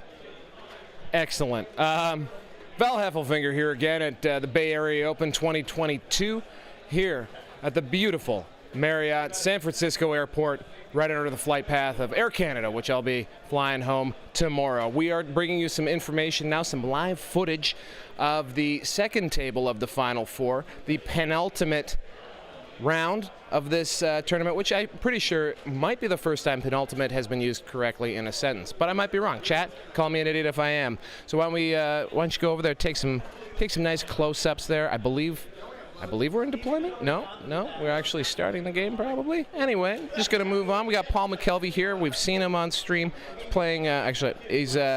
He's playing his Tau Sept, 3 broadsides, 3 hammerheads, including long strike, and his pride and joy, some old school metal Vespids, to just prove that he's got some street cred with the Tau. He really does, folks. He's got a Tau tattoo on his shoulder. Loves Tau. Judge him as you will, everybody. He said, quote, that this has been a fairy tale ride through the BAO and a dream come true, which is just, well, it's delightful. His opponent, of course, is Michael Costello, who you just saw on stream. He's running a tricksy little Hydra list, which he chose, of course, for +1 attack and reroll wounds. He has run a gamut of Tau and Tyranids, so 3 Tau lists, 3 Tyranids lists, which is well, that's a lot. That's a lot, and he's hanging in there. He looks like he's still got some life in him, which is great. He would also like to say that he is the true Vanguard champion and can bench press more than Mr. Steven Box. And I'm just sizing him up right now, and I'm thinking, that's not a hollow boast. Just quickly on secondaries, Paul McKelvey has gone with Stranglehold, no prisoners, retrieve Nachman data. Michael Costello has gone with engage on all fronts to the last, retrieve Nachman data. So that's the setup as I believe they enter their first turn. But yeah, let's see how it all goes. Other things that we will follow, we do have the top table of the AOS GT that's coming to a conclusion this round. There are only 5 rounds, so I will try and update that score, and we'll probably go over there for a live on-the-scene talk about it. Stream director Matt Castro in my shadow back there, looking great. So I think without further ado, we're going to pitch it on back to Adam Camilleri, Andrew Dickinger, your boys at the top table. Take it away, fellas. Man, both players taking Rod in that matchup. I really, I have to question the Tau taking Rod. R&D? Yeah, whatever. Yeah, I really question the Tau player taking Rod in that matchup against Horde mids. Like, if they want to stop you getting more than 4 points, they really can. Yeah, I mean, I didn't check. He does have 2 units of stealth suits, does he not? He does, yeah. But even stealth suits, he's like 3-mans. Yeah, you got a 50-50. Oh, yeah. So that's not great. Yeah, I think that might be a questionable choice. Honestly, I'm surprised he didn't go no prisoners. I feel like he's going to be aiming to kill as many as possible. I mean, those sub-munitions from the hammerheads alone are going to be cleaning up at least half a unit when they fire. So, I mean, that's a weird option. But I don't know, maybe it'll pay off. You add the sub-munitions plus the accelerated bursts, and they will pretty much kill a 15-man, just about. Add a Markload in there, and they almost guarantee to do it. Like, they're pretty ferocious in that matchup. Hammerheads just seem to be like the best vehicle in the game, non-dreadnought vehicle in the game at the moment. I was like, as long as you're counting out dreadnoughts, that's not much of a competition because most of the vehicles in the game don't have blades. They suck, yeah. And yeah, I didn't say monsters because there's plenty of better monsters. Like Maliceptor is obviously absolute juggernaut. I don't think we've had a secondary picks. We had a top down at this table. I just want to see what deployment's going. We might. We've got Stephen freaking Box and JC Cell. They're both great talkers, both wonderful, affluent gentlemen. We might take a step back and listen to a bit of this action. I often pick it up by mistake because it looks obviously identical to the others. But. Sure. Okay, so I've got 3 guys that are just one clarification I would like to make to the YouTube chat is that our Sisters player is not 7-0. He did take a loss in, I think, round 5, but you can have a loss and still make it to the finals. Yep. Retributors here, they're not going to touch, so they're obscured. Sure. The Rets, yeah? Yeah, the Rets. Cool.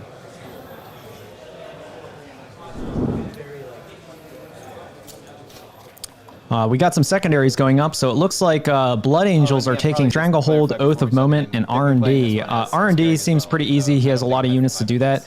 No surprises at all with Stranglehold and Oath of Moment. It's a 5 objective mission. It's the center. You're close to your opponent. I don't like things that are uneven.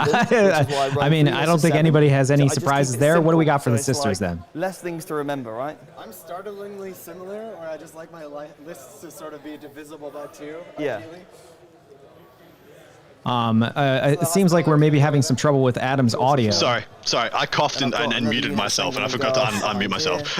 We got Stranglehold, R&D as well, being a mirror, and then we have No Prisoners taken instead of Oath of Moment. Once again, like No Prisoners, sure, you're going to get a bunch of points. Leap of Faith would have been a great one as well, but I think No Prisoners is just freaking fine here. Yeah, I mean, you have so many multi-wound models, 2-wound models, 4-wound models, characters. Well, the characters don't score towards No Prisoners, I believe, but all the infantry units do. I expect that if he just plays the game normally, he'll get at least 9 or 10 points on No Prisoners because he has to kill things, otherwise he's getting swamped. I don't think there's any problem whatsoever for the Blood Angels to max out Stranglehold and Oath of Moment. I don't see how they could not, unless he's getting tabled. R&D is a weird one, though, because I think actually the Sisters has the greater flexibility with stopping R&D because he has the superior shooting. Whereas he could just not invest those melee units towards the flanks and instead just blast whatever he sends over there off the board and done and done. In addition, I also think R&D is better equipped for the Sisters. They've got the 2 6 sister Seraphim units in addition to the Seraphim who can come down, shoot, and do it as well. So I think it's almost an auto 12 for the Sisters. It just remains to be seen whether Stephen can pull out more than an 8. I think an 8's in the bag for anybody who takes Rod in this mission. It's just whether they get the 12s or not. Yeah, I mean, as well, we know that it's highly unlikely that Stephen will be blocking anywhere in his back corner from any of these deep strikers. There's almost no value to that. He doesn't have the assets to screen out, especially because he's fully melee. So, I think 12 is pretty much in the bag for the Sisters. I don't see how he could prevent it. The only unit that would once again be the Centurions, and then if they set up in such a way to Auspex scan anything arriving from reserve, and then they just stay there for 5 turns. Is it worth doing that to deny 4 points to not use Centurions all game? Probably not. Stop the pre-game move coming through. Yeah, I think it's stopped anyway, because I think it's 9 off the deployment anyway, which this is 9 inches off your deployment. Oh, sure. Okay. If that changes your arithmetic at all. Yeah, I'm just going to hide in the windows here. Where are you at? Carry forth the faithful. Looks like the Death Company doing their pregame move first. Oh, it's just models. It does not mention deployment zone. I've been nerfing myself. Is that on Battlescribe? This is on. Was that the codex? Of the codex.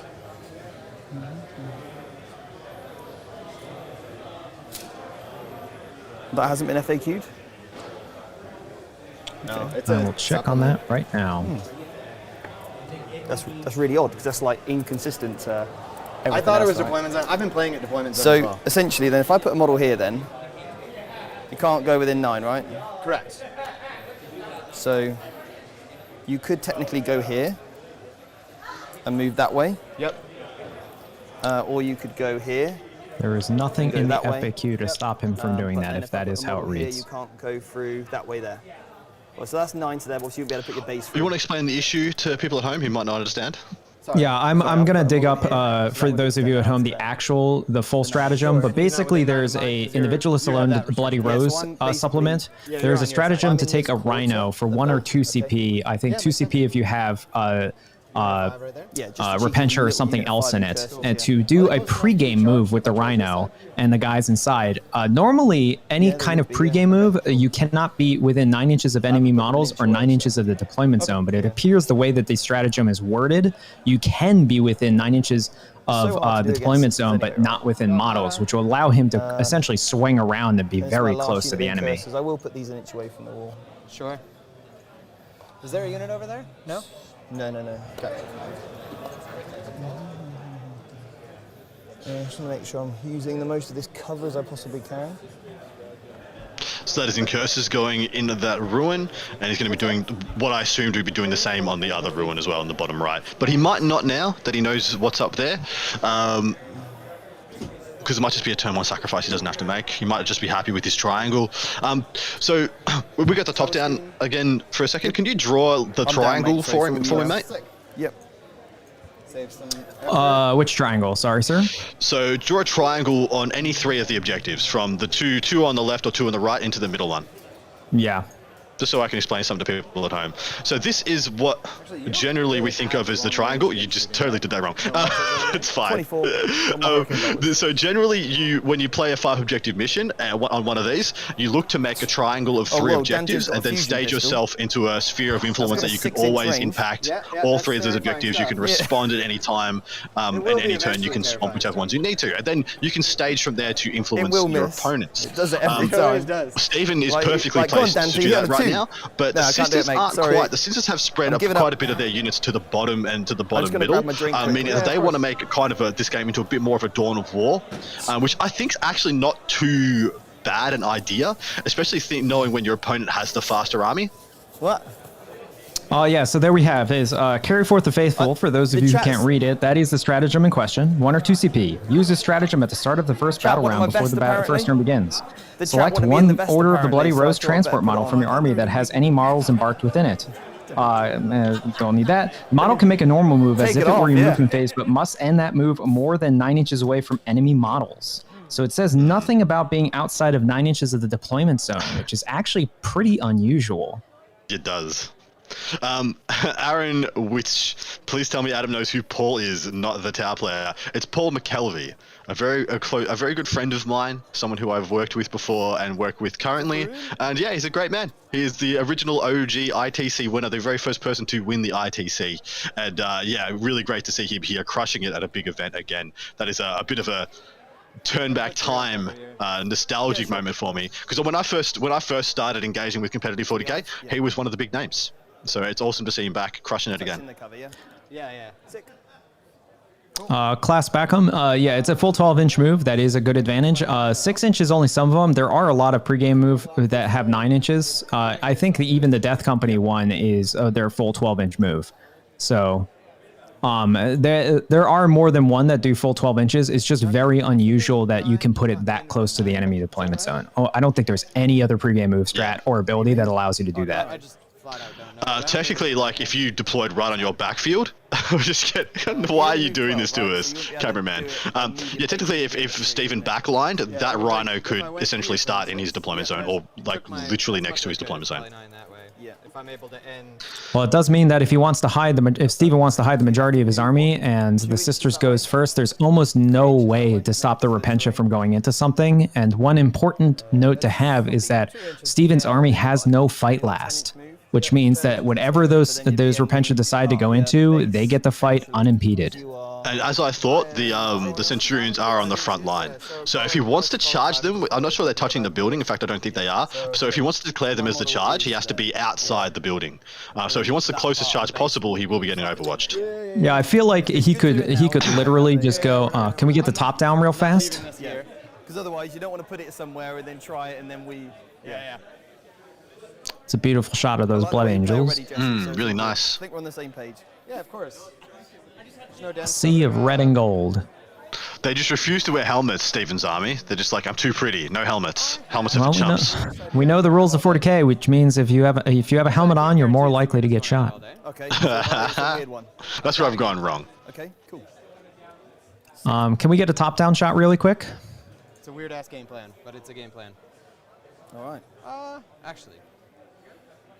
So I think if he manages to plant his Repentia right to this point here, he can stay just behind this wall and essentially charge straight through into the Centurions. I do believe there is a unit in here, so he would have to go around and he would need a reasonable charge. But Repentias are actually on a fairly small base, so it's not going to be that hard for him to maneuver around. But again, is there that much value in him going for the Centurions? I don't think there is this turn. I think far better off for him to stage up just behind that middle bottom right hand ruin, and then just say anything that goes into the middle or onto the right is just instant dead next turn. Are the quads in? For the Tyranids versus Tau game, Tau got the first turn, just for those who can't see the game happening. Look at these lamos cuddling, enjoying themselves, being wholesome. Disgusting. No, you love to see it, guys. It's absolutely wonderful. Good. After you. All right. It's a 3. It's easy to beat. There's a 4. You gotta go first. That's me then. I'm not sure I wanted it. Who goes on the pregame? Oh, I think he's lying. He totally wanted it. Steven, yes, he absolutely wanted first turn. Even if he doesn't realize it, Death Company are going to go in, and if they want, he pops the Rhino this turn, kills everything in the Rhino. All the Repentia die turn 1, and we are in a really good spot. Well, yeah, I mean, in general, this is what we discussed before the game. He essentially gets to swamp now the entire Sisters army, which is exactly what he wants. 14-inch move means that if he is on the line, and if anything was on the Sisters line, which there isn't, good job, Jesse, it would only be getting, what, 4-inch charge? If they're 18 inches apart and he moves 14, it's a 3-inch charge because he got +1. Absolutely crazy. So happily, he's a little bit further back, but the Death Company can still do whatever the hell they want. If they can connect, they can kill as many units as they can connect with the Sisters army. If he could get the freaking Paragons turn 1 with the Death Company, that's horrible. That is 6 multi-meltas gone, and that is, 6 multi-melta shots gone, some good chaff shooting gone, and a lot of damage too, which he desperately needs in this matchup. Let me know what powers you can get when you level up. Cool. We doing Crusade, yeah? Crusade game? Crusade, yeah.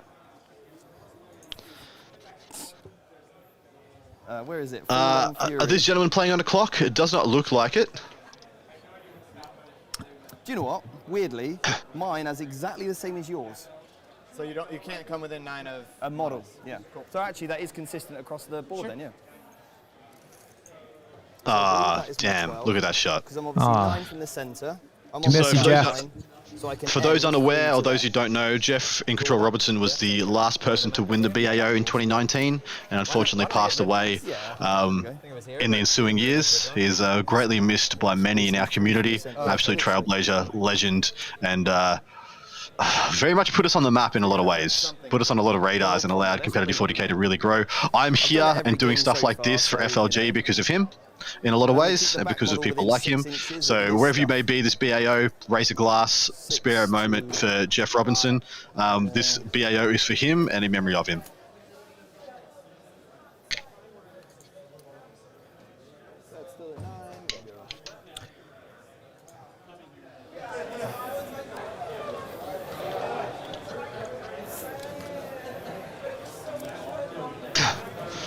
He's sending it. Death Company moving up. They're going for it. He's left him back, trailing back, so they can get the rerolls to hit and to put into I don't want any assault gotcha doctrine. moments. If I went We're to going here, to listen for example, in for this, catch all the you goodness. wouldn't be able to put Celestine's base through that gap, would you? She's infantry. She can go through. But you, in terms of that base is bigger than the gap that between that model there and that model there, so obviously that would stop her from moving, wouldn't it? See what I mean? Because when you heroically intervene... Yeah, but the Gemini would do it too. So the Gemini can just go, and she can fight off the Gemini. Yeah, as long as you get within half an inch, right? Yep. Sure. And then whether you can get through the gap between there and there, maybe? I don't know, let's see what that is. Is that like a 32 or 40? Yeah, okay. I'll make sure I go just this side so it's super clear then. Sure. Yeah. If she wants to get stuck in the fray. Because Heroic Intervention, you don't ignore models for fly? Do you lose fly in Heroic You lose, Intervention? yeah. It's only on the charge. That's why I thought I'd say it now, yeah. Cool. So what he's talking about is the stratagem that the Sisters player can use to force him to fight Celestine. Assault, and then Chapter Master rerolls. Yeah. All of that going on there. I don't think I've got any other charges. 14 inches, that gets me to there. That's 12. No, 14 would be there, then I need a long old charge to get to there, won't I? That is long. Okay, let's go and do the Death Company thing.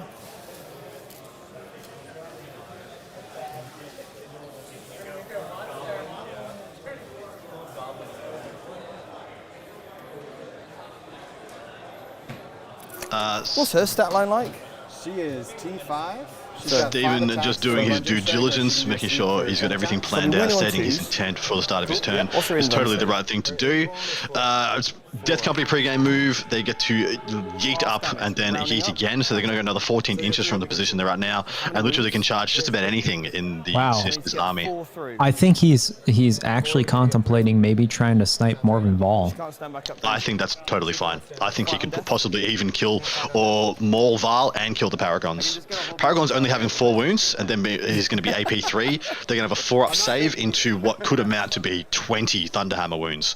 We'll kill them very easily.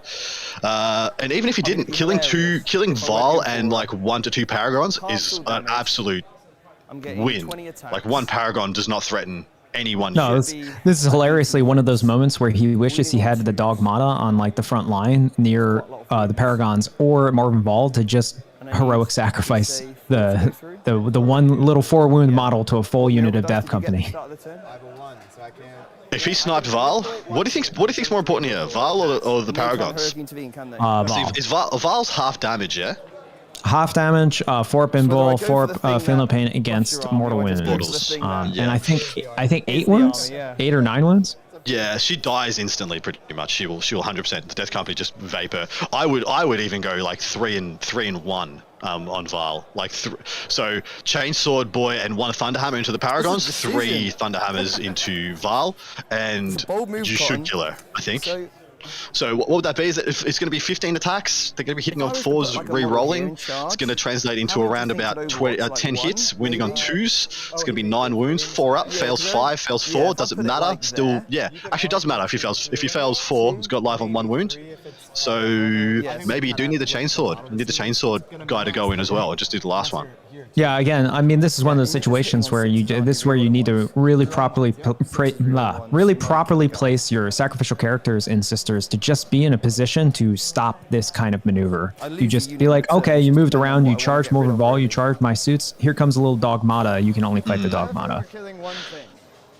Or of course, his Hospitaller, which I think is a little bit out of place in this list. I'm not exactly sure its value.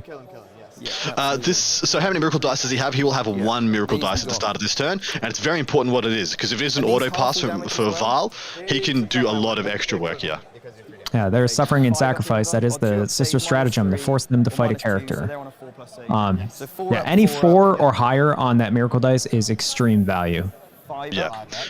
Looks like he has rolled it. It looks to the right. There's a D10 he uses for his CP, and then the orange dice he uses for his miracle dice. I can't quite see that, what the miracle dice is. The orange dice next to the blue one on the central ruin in Steven's deployment zone. And the only way you can get is just reroll hits, right? For Canoness? Yeah. Well, Morven Vol will be reroll hits and wounds. Yeah.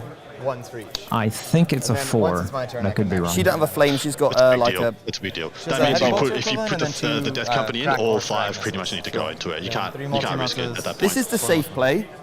Yeah. That's the exciting play. You're right. Oh, I'll do the safe thing.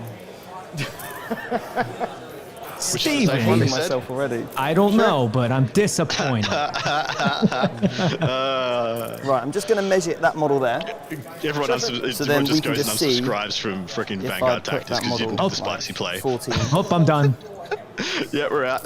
Nah, that's freaking awesome. Really, totally, 14. I mean, undefeated in a super major. You know, you're in round 8. You don't take the big risk. No, do you know what? I'm going to go for Val. Do I have any miracle dice? I have 1 miracle He's dice and it's a 1. It's the orange one on the top there.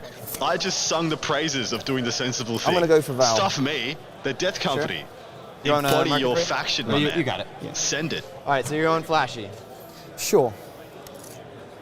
I don't know if it's the right decision. Actually, ironically, I don't think this is the flashy play. I think this is the safe play. You have a chance to take out Morven Vol right at the start. You do it.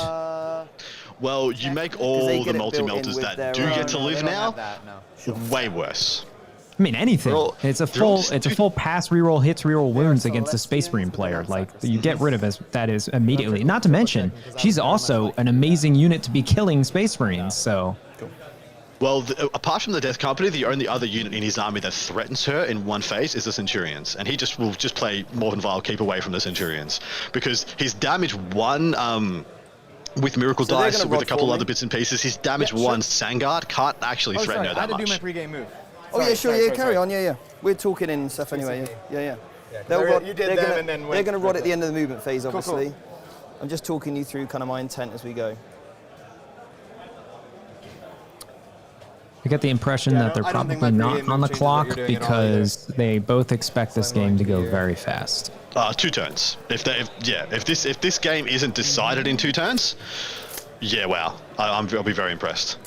I think this is the. Oh, you got 6 So he has the opportunity to take out the best unit in the Sisters army, or neuter, or maul 3 units that he can probably live Any without. more aggressive than I have If to be he at this stage. see I'm with already the aggressive miracle. enough, I think, with what I've got going on. Dice though, has to pull into Morven Vial. He can't split. You can't split and guarantee you're going to kill her with a 4 showing on a Miracle Dice. Yeah, if he was to split and did the optimal split, if she would likely live and maybe at 1 wound, but live, and then he only maybe kills 1 or 2 Paragons. And if he only killed 1 or 2 Paragons, like that's an epic blunder. If he killed like 1 Paragon and didn't kill Vol, that's a disaster. That's an actual disaster. Yeah, and especially since it looks like he's committing a large portion of his army to do for turn 1 charges, or at least go into the center because he has Oath of Moment and wants to get Stranglehold, which means that he doesn't need, the Sisters player doesn't need advance and charge because everything's just going to be right in front of him. Centurions are going to advance. They're going to go extra 1 on that, so they're 4, 9. 20 attacks from the Death Company. So hitting on 4s, re-rolling. So we're going to translate into somewhere around 15 hits, wounding on 2s. So we're looking at about 13 to 12 wounds, and he's got a 4+ invulnerable save, which he needs to pass. If he's got 12, he needs to pass, 7 of them? 8 of them. He needs to pass 8 of them. Which, I mean, 15 wounds, passing 8 is actually about average with a reroll.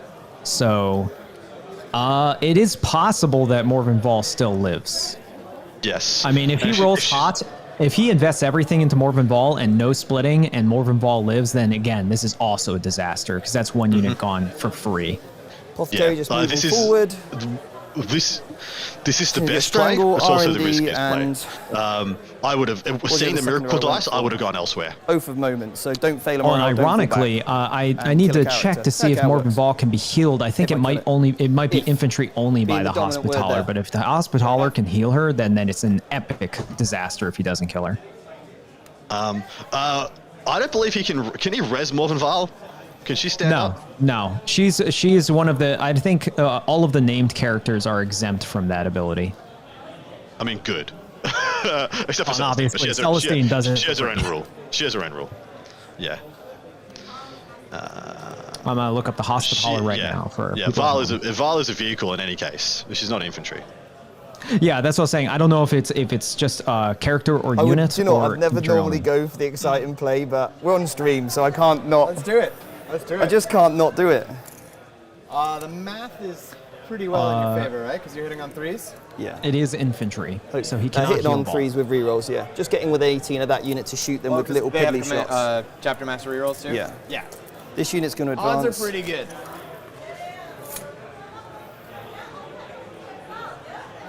And look at this staging point. These have all got assault he's weapons. Bubble wrapping out the front. So they've got 18-inch range. I would love to know what is inside the So we'll Rhino. see I'm assuming who's it's in. 10 Repentia, but I do definitely see Repentia on the table. This is the only unit that, Yeah, well, he does have his unit of 5. I would be surprised if he left the unit of 10 outside of the Rhino, because in this case, he wants that unit to remain alive, and there's nothing really at range that can threaten to destroy that Rhino this turn. So, I mean, like his whole army of Sangard shooting still maybe doesn't kill a Rhino. The Centurions, I think, in the tactical doctrine could probably do it, but just with sheer volume, you'd have to just walk right up next to him and be like, "Hey, how you doing? Kill me if you want."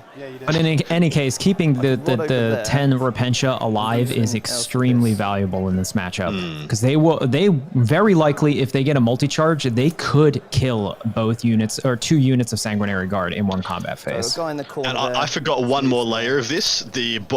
Stephen strung back the Death Company to also give them the +1 to hit from the Sanguinary Ancients. So they'll be hitting on the 3s re-rolling man, which horrifically changes that math. We're looking at probably 17 hits, 15 wounds, and then the 4 up So he fails like 7 or 8 of those, and more Really? than just freaking dies. So I'm within a 6 at the moment.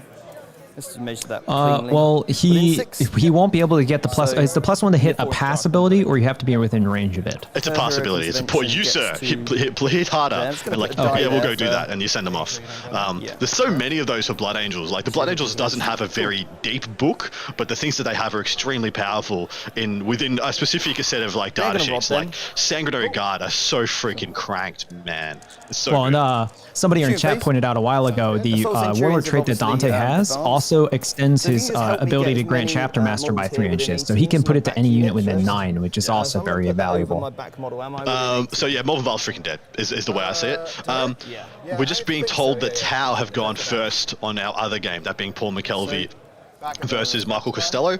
I think Tau would probably be happy about that, now that we've seen how fast the Hydra army can be, going first and just getting the work started. He's very fast as well, like he's got 4 hammerheads essentially. They'll all move and get angles if they can. Within 12? Alright, well, let's take a step back and see what they do in this situation. So that means Mr. Flamer could also shoot as well. But is it heavy flamer? Is it assault flamer? Yeah. Just assault. But I think it's not worth it. 1, 2, 3, 4, 5, 6, 7. So this is 7. I did advance, so -1/+1 with Dante reels of 1. Okay. Sure. Here we go. So reel 1s, reel 1s. No, they didn't want to do anything. And then looking for 3s. No, that was doing great. 5, -1, please. Cool. I've got 3 in cover, so I'll take those first. I ignore the -1, so 2 ups. 1 dies, and then 2 left on cover. All right, so 2 die. Sure. 1 left on cover. Sure. So then I say this unit can't see. Okay. That unit probably can't see either. So then I'll just go with the guy here to keep it clean. Yep. Heavy flamer in. Sure. Not heavy flamer, but the, flamers. Yeah. It's only going to be 6 shots or 6 hits. And that is 4 saves, please. No cover.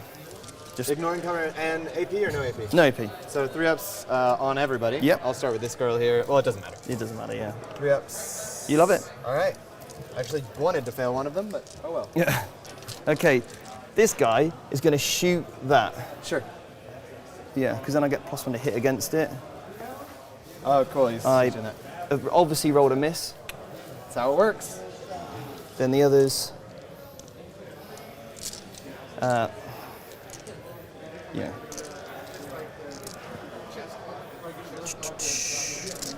Fives. Okay, 3 saves at -0 on your Rhino. 3 ups. You love it. Fail 1. Okay, cool. Charge phase then. Alrighty. Death Company's going to charge on here. 9. Just on Morven? Yeah. Cool. Yeah, otherwise they eat me, so. I'm hoping so. Hey, one can pray for a mistake, okay? While warning you against it.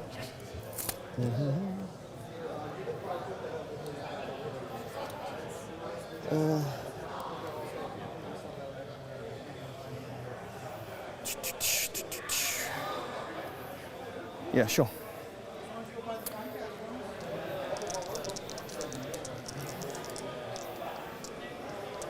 Then this unit will charge on here. Cool. So going 7, which gets me in. Oh, we moved that die. Oh, I'm sorry. I did that without even thinking. Hey, that's all right. I see what you're trying to do there, just so you know. You're like, oh, I'll have him here. Cool. There we go. So basically, I'm going to end just on this side. Yeah. Okay. Sure. Cool. All good. Trying to stay out of that 6-inch heroic intervention of Celestine. Okay. And then basically end like that. Understood. So I'm not going to base you just yet. Okay. So they can't heroic intervene. They just move forward. So I could declare a charge on here. Yep. But then, who's this, a Canoness? So this is the Superior, and then this is the Canoness. So she's got fight last. She does, within 3 inches. And she's got a 6-inch. Heroic, yes. So basically, I don't think there's a way I can even charge to that point. And get out of it. Probably So not. I don't really want to give you that unit. So obviously this I would is appreciate it. because I started this in my command phase. This remains under my control. And it's OBSEC, yeah. Yeah. Okay, mate. So Sticky objectives coming into play already. go first over there. All right. So just to let you know what I can do, I can turn 1 3 into a 4. Yeah. With my miracle dice, and then I have 1 command point reroll. Sure. But that's if those rolls happen. But I'm imagining I have 20 Thunderhammers about to be landing on it. Yeah. So this is the chainswords first. Okay. Because they hit on 2s, and I reroll 1s. Yep. And I'm wheeling on 4s. 3 saves at -1. -1, cool. So that'll be 2s still because of Armor of Contempt. Oh, -2, apologies, because I'm in Shock Assault, because it's a chainsword normally. So Either 1 way, wound. I'm going to take the 1. Changes the math It's down dramatically. to 7, yeah. Sure. This was the right order of operations by Stephen. 2, 3, 4. Just needs 4 out of 20 to go through. 3s rerolling 1s? Cool. Or sorry, rerolling 2s and 1s, right? Yeah.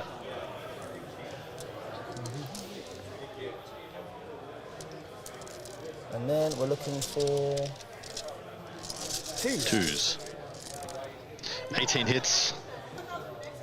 6, 7, 8, 9, 10, 11, 12, 13, 14. I'm going to CP reroll 1. Sure. 15. Down to 8. Perfect on Okay. math. Easily So- on math, she's dead. Ooh. I can I don't still know why we went to the fail missions. Keep on. 3 before we're in the danger zone. Okay. So I'm going to take them 3 at a time to start because then I'm going to start manipulating. Yeah. Looking for force, because you're AP2, right? Turns into AP3. Oh, AP3. So all on your Oh, own because run. shock assault. So AP2, it's on my invuln, yeah. Yeah. 4 ups. They're saying shock We assault, already I mean talked assault about that. doctrine. All right, so I failed 2 already. That's 4 damage so far. Yep, and then I got to do these 1 at a time. 4 up. With 12 4 up. left. Fails it. 1 miracle dice won't manipulate that, so I'll try the command point. Sure. Why even waste it at this point? 4 up. Good.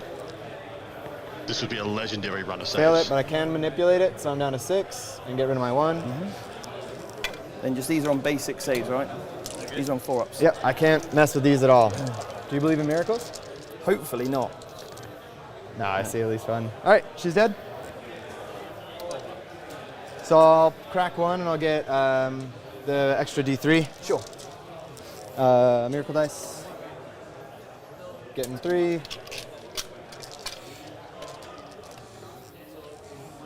What a wonderful spread. That's morale, mate. Yeah. All right. Doesn't sound positive. No. Morven Val deleted. down. Top of turn 1. So what I'm going to do is just consolidate 3. Obviously not getting any closer than I am. Just to there, okay? Now, Stephen, be careful. You just said not getting any closer than you are. Sorry, as in like not. I was kidding. Yeah. You're good. Not, man. as in not getting within an inch, obviously. Yeah. All right, I do need to razz you a little bit. You did just kill like a linchpin of my Sorry. army. It's all right. It's all right. Okay, cool. Over there. Sure. How do you want to do this? I'll just let you do it.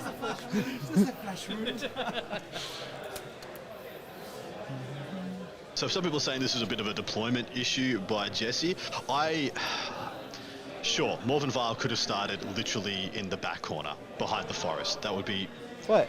He doesn't care about the forest either. He flies. Like, was there 20 any way that Thunderhammers. she could contribute to the game? How did I let it in happen? the first 3 turns where this game is going to be How did I decided let and it be happen? unchargeable by the Death Company? Well, You know what? I You're think the right. mistake You know he what? made was not I with was Morven Vall. thinking, I think oh the yeah, mistake he he will made be was with his other 35 characters. inches He just away needed next one turn. other character to be within three inch heroic of Oh, Morven true. Vall, and it's That's never a true. problem.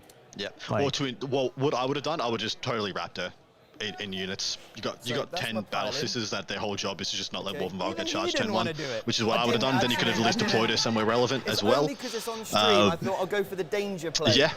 Because, I mean, you put I should've the been sisters in cover, and there's no way the blindfolded, Death like Company a killed dodgeball, wouldn't it? the 3 So this sisters guy's needed just to make a gonna gap fight. for them Sure, to just 'cause attack. I have to. Sure. 4 attacks. He's a sergeant. I hope you're ready for the swing back. Oh dear. 4 hits. That is 3 wounds on your Rhino at no minus. Oh, minus 1 because they're paired blades, but you I'm literally good anyway. tanked them all. Cool. I am gonna kill him though. Right behind you. So, and they're just going to go end the lip. Well, no, can you keep him there? Yeah, the heroic with the fly slash would have been a huge deal as well, wouldn't it, mate? Stay within 2 there. Stay within 2. Yeah, well, unfortunately, the heroic with the fights last, I can point to you exactly where that is. It's right. This is their swing. Well, top down. The timing. The canoness with the fight last is right there. So obviously that would have stopped anything from ever happening. Do it for me. Do you believe in miracles? But honestly, like, he could have just had his Hospitaller or his Dogmata over there to just throw away. I rolled another 5. Dang it. A gentleman asked in the chat where the Assault Centurions are. They're directly, everyone if you circle them for me, they're directly under the lip of the central right objective, right under all the miracle dice. Yeah, that is where the Centurions are. They're all right on the front line there. Looks like a poo. Okay. So he has wrapped the Rhino, so the Rhino cannot move. If they disembark from it, it'll be in a very awkward position.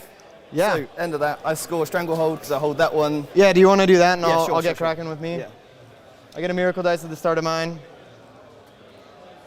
It's a 5. And I killed a unit on an objective and I held a unit Death and Zeal for 3 points. Yep. Strangle. I killed a character, so that'll get me 1.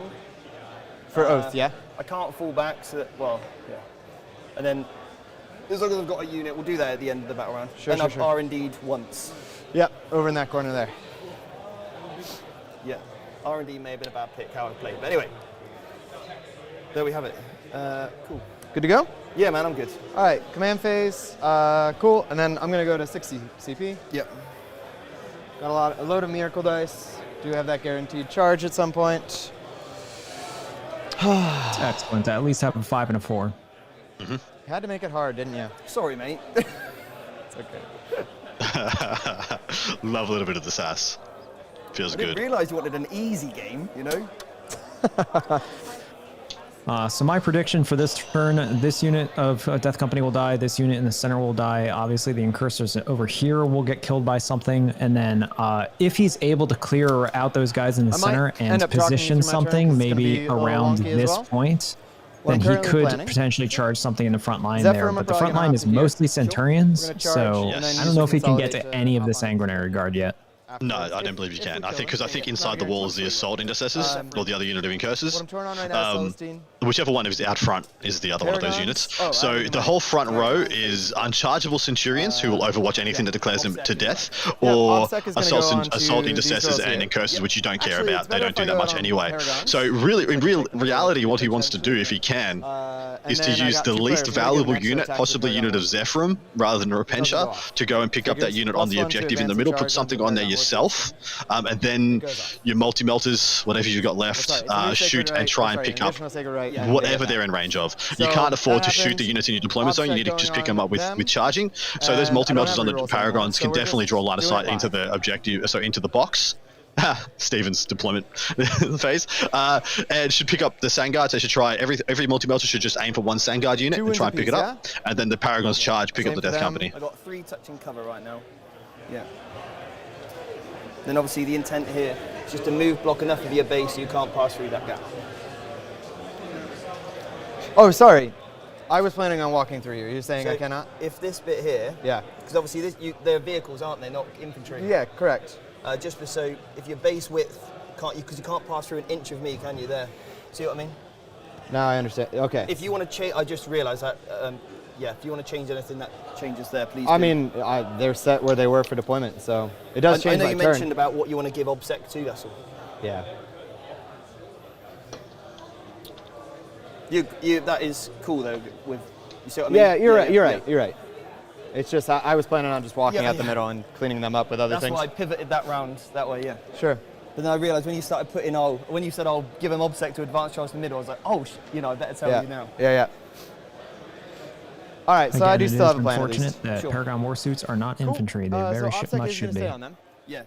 That's still Paragon happening, more suits. and we are going to fail the extra attack. No, on I don't them think they need to be if I give infantry. them They need to have +1 6 advantage freaking turn. wounds though instead of 4 for some Actually, dumb I reason. should change that because they Well, don't need the it's +1 weird for me that they're anymore. not infantry when you look at the entire mid-bug line and they're all infantry. And crisis suits and yeah. Crisis suits are infantry. Broadsides are infantry. Look at the size of a broadside, really and it's hard. literally a I don't think piloted it's suit, impossible, though. like a Paragon War suit. Yeah, one's vehicle, one's infantry. Get to there, except I'm within 9, so I need a 3 or higher on the advance roll. Does that look right on the inside of the building? Yeah. Cool. So 3 or higher on the advance roll. The one time I went 3s, the singular time I went 3s, I'm still going to use the 4. Yep.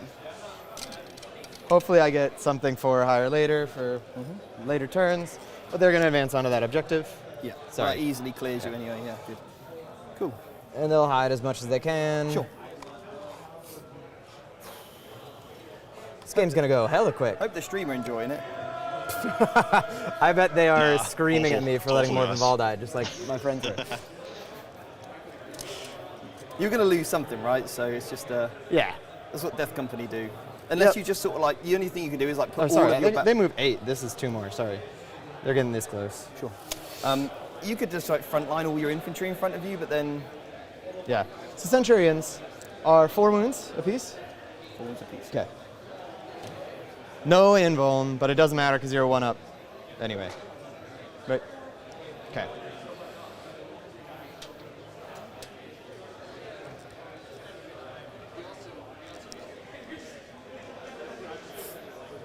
Oh.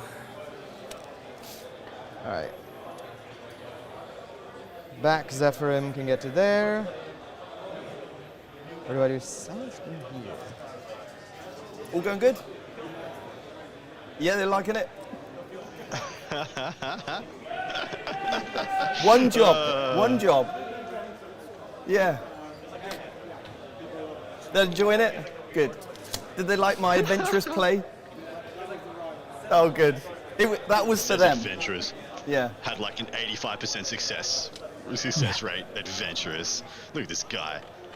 Being all nice. Should go here. Sorry, I bumped models, but I already measured the It's back cool. one. It's Jesse. We're good, man. It's good. Cool.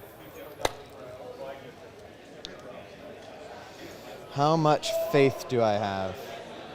I am playing Sisters. It should be a lot. You are, yeah. I like Sisters as well, mate. When I saw your Rhino, I thought you actually had stolen mine and brought it here. It's literally exactly the same color, yeah. Got it. So these Sisters, with nothing else to do, are going to go ahead and advance. Assume they can't have failed morale or anything. They couldn't have. Yeah, so you lost 2, right? So Yeah. You want So leadership they can 8? just go Yeah. 7. Gonna put them in here. Sure.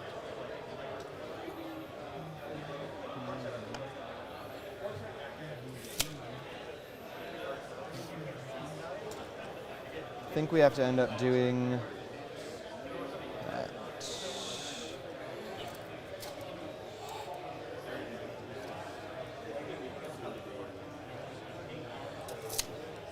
So the back of that furthest one? Yeah. So everyone else can go a little bit closer. Staying outside of an inch. Of Yeah, sure. course.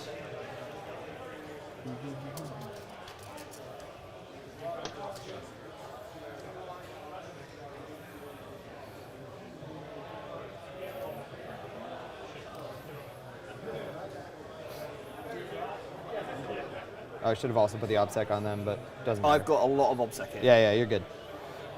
I think they're making a glorious sacrifice. Sure. The Bloody Rose sacrifice. Yep.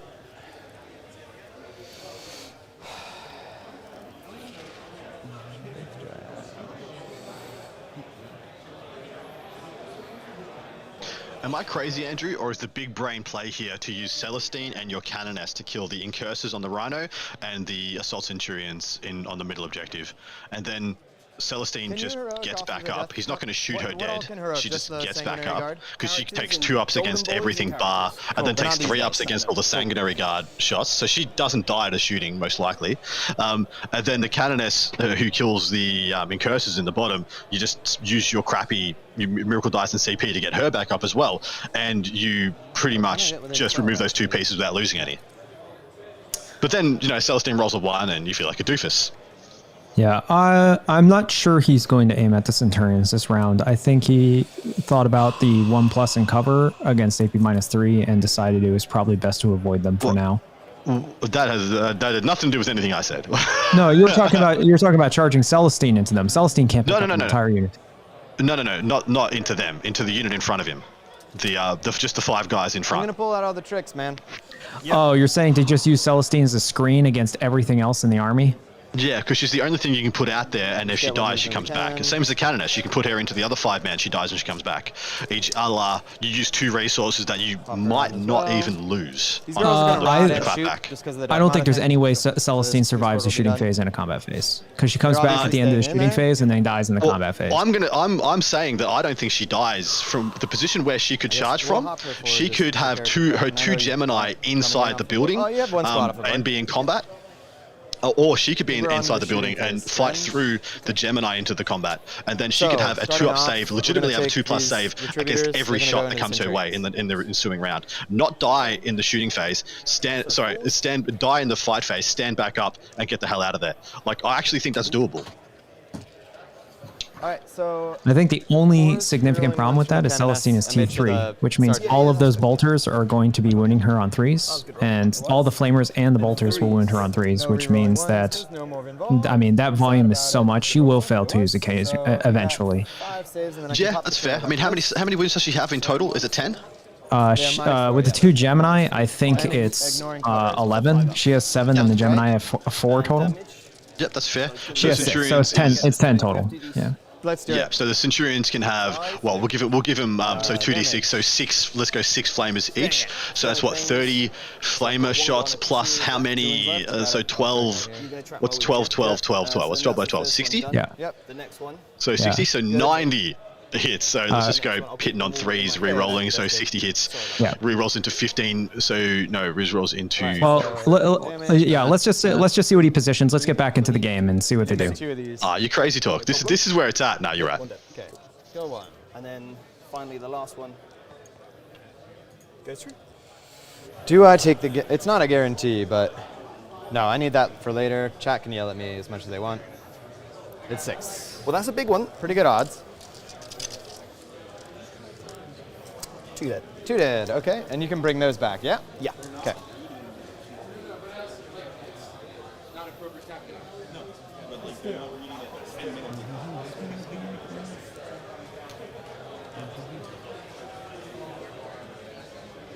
Just want to check I'm still within, if I remove this model, that I'm still in coherency. I believe I am. Yeah, how many of them are there total? 5, mate. Okay. Just going to remove this model. I think I'm still in 2-inch coherency between those 2. Yep. I have a 2-inch stick right here if you want. Yeah, I think I'm in. Yeah, you're good. Yeah. Yeah. Might be like a hair or something, but yeah. Cool. Alrighty. That's them done. These 2 that are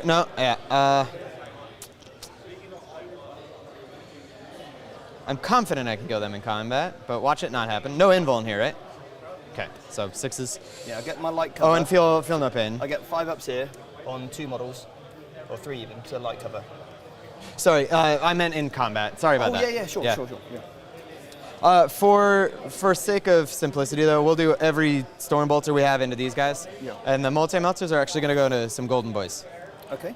And so if this one here, they'll both be obscured, won't they? By this so this piece? one can't see, so he'll go here. Oh, sorry, it's not touching. It was meant to. Only... Just one, but I meant to have it touching here. Okay, sorry. Cool. That's your intent, yeah? Yeah, that was, absolutely. So 2 on the Centurions. 2 multi-melters go in there, and... 1's obscured. But not the Centurions. We're going to go into the Golden Boys, actually. Into the Golden Boys, yep. Yeah, cool. So this is going to them, and then 2 shots will go there after. These are hitting on 3s. Strong, yep. So winning on 3s. Or 2s, actually. Should be on 2s, mate, yeah. Yep. 4 at minus 4. 4. These don't ignore cover. Yeah, so I'm on a 1+ save, so it becomes -3. So I'm on a 4-up save. Yep.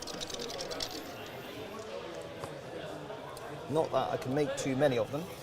You should do damage 1 at a time. It's all a CP reroll one, that's all. I don't think it's worth it, so please continue. Roll the damage 1 by 1, yeah, and then I'll do the feel no pains. 6. I'll just take 1. 2. I'll roll that out in case I do roll a 6. A note, the opposite. 5, cool, another one dead. Cool. So I I'm got 3 assuming there. you're shooting this unit here. Like this one? Yeah, sorry, it was going to be whichever Yeah, of one. course, was it, whatever's closest. Yeah.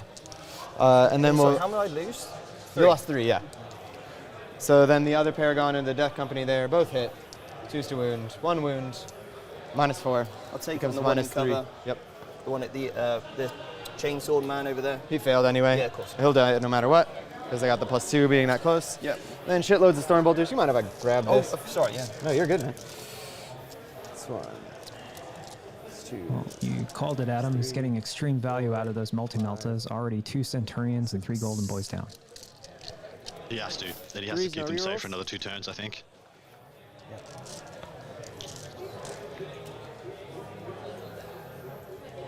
Not the best roll I've ever done in my life. Oh, so you saved all the melters, you alright? And Force. Jess is also doing it right because he's forcing him to choose. He can only bring one guy back. Does he bring back 1 Centurion or try to bring back some of the Golden Boys? Good to go. Loves it. Cool. I've got heavy bolters here that are going to go into your Golden Boys again. Sure. It's 12 of them. Yeah. They didn't advance that unit? No. And they can't advance and charge or anything, so I just don't do it.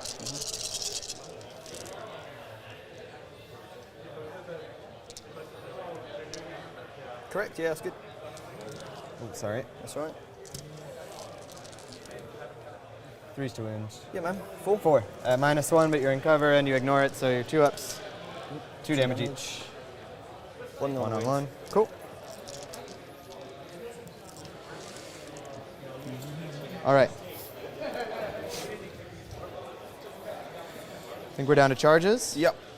So, start off easy. Paragons are going to go into the Death Company. You don't have to roll if you don't want to. Cool. Well, You I can't guess really- I could scoot around. I'm going to take a -2 there. -2 then, yeah. Totally, you can roll if you want, obviously. No, it's fine. I'll just bump in. Yeah. It's fine.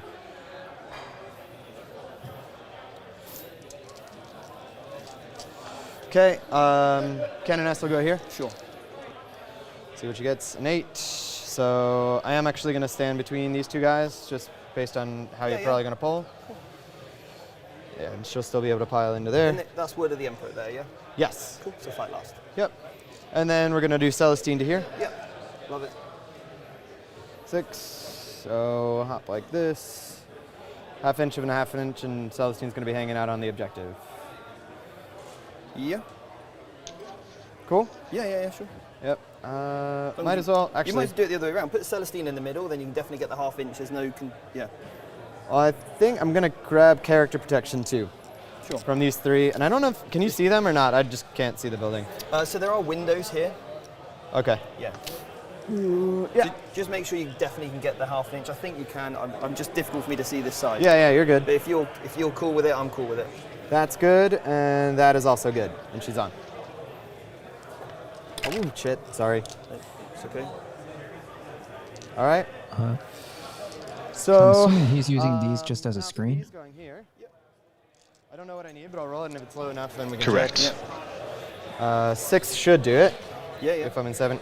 I'm really sorry about bumping that. Don't worry. They're good? Yep. So we'll use the 6 to put him in between on the objective here. Yep. So tone on the objective, yeah? Yes. That is my goal. And we can do that during the pile in it. Oh, of course you can, yeah. Yep.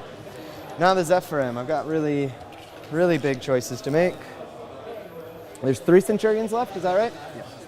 Okay. And if I charge them now, how many can Overwatch? Just the 2 can see? 1, 2. Yeah, 2. 2 can see?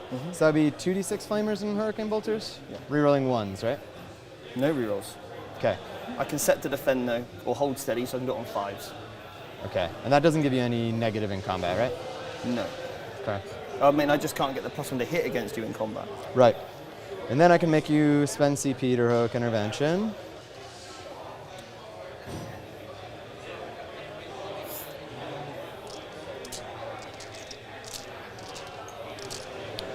There's nothing to charge out of line of sight. Here's my gamble for the day. Let's do it. Centurions. Okay. If you'd like to Overwatch, it'll be your two Flamers and 2 Hurricane Bolters. 4 Flamers. I got 8 CP, so sure. Okay.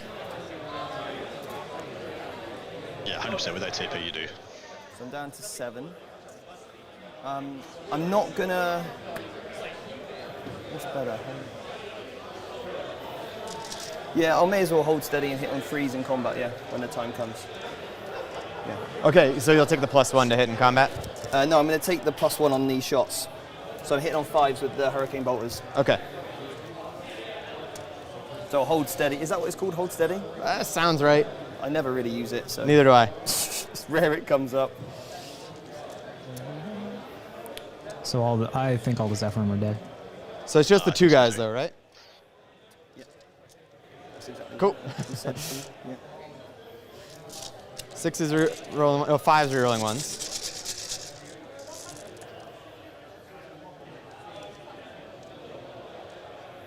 Thank you. Oh, that's a brutal roll. Even Sorry, if you did throw some shade from my That is a brutal rotundness. I prefer the term Yeah, husky. Thank you very I much. should have done it from cover Let's see then. these dice rolls. 4, 8. Okay. 8. Oh, sorry, yeah. 8, no minus. Then I got the flamers. Okay. Can't even pass one with a 3. I can reroll 1 and I can manipulate 1. So I guess I'll hold 2 back for a second. Sure. 3s, fail 1. All right. Fail 2. So I can't manipulate that into a save. So 1's gonna die and I'll CP 1.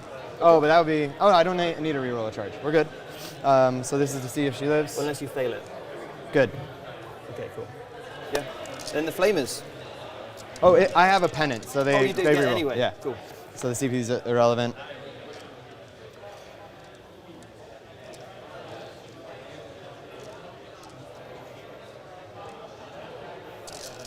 So 3s. Yep.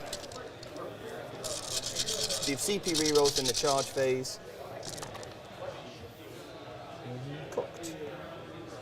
You happy that was cocked, by the way, that one? I Yeah, you're good, you're good, you're good. Yeah. I know we didn't discuss that earlier. Was this part of that roll? Yeah, that was, yeah. Cool. I can only manipulate 1 of these.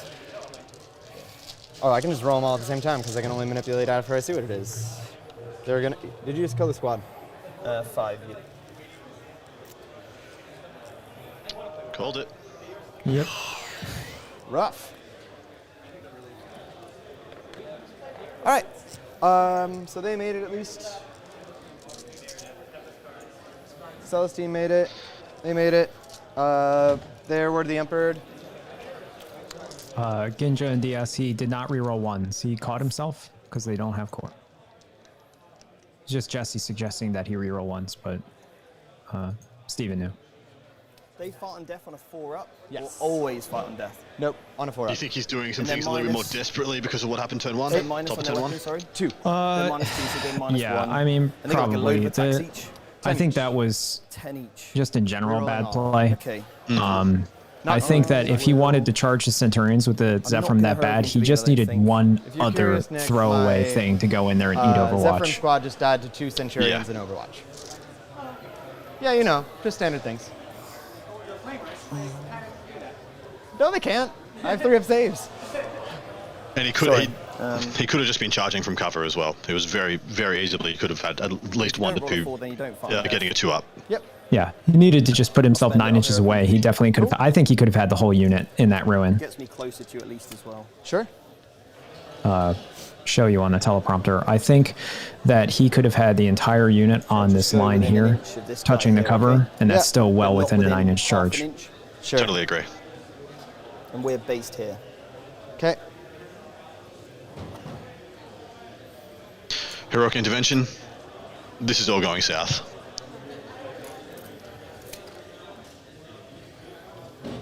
That's the So I'm just trying to Angel use Sacrifice as close as strat, possible. correct? You're good, man.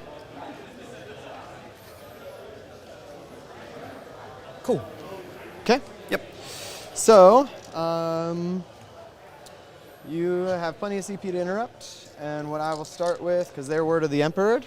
And also Centurions Gonna ignore start cover. here. That's a good catch. Totally forget that. They just got that. So they are 3 base, Little 4 in the crappy charge, line on 5 their because sergeant. of their Assuming he didn't pick up the sword. sergeant. Yeah, 10 and then 16. True.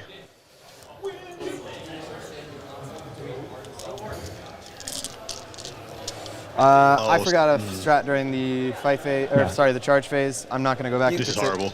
Don't worry about What it. would have done, Jesse? What? Could I stop it happening? So No, you can't stop it, but the I'll still just crack the one to Death hit on Company twos. get to swing first Instead of and reroll. interrupt, or the Yeah, Sangha get to interrupt. So So hitting either on way, twos, sixes explode. in Jesse's turn, he's just like, I mean, I was aware of the stratagem anyway, because we said about it. So 3 come back in. Yeah. And then wounding on 3s. Yep. There's the Paragons. They're so good against armor contempt, aren't they, these guys? Yeah, they are. Girls even, should I say. Yep. So that was in as well. Yep, all at -4. 2 damage a pop. So -3? Yep, 6s. Yeah. 6s and 6s. Nothing. 2 damage a pop, so if you want to roll it and then re-roll successes. Okay. Sorry. It's just way much. They're dead. Yep. Sangha interrupt, Getting pick up the closer may modifiers. end up hurting me, but we'll just see what happens. The one efficiency he can get out of this, since the modifiers are going to die anyway and had no other value. Would you like to interrupt? Is both fight on death, and it's like nothing Can happened. only be either of those 2. Yep. I'm also down to 4. Ironically, if he does kill them and they both fight on death, put everything he has into the Sanguinary Guard.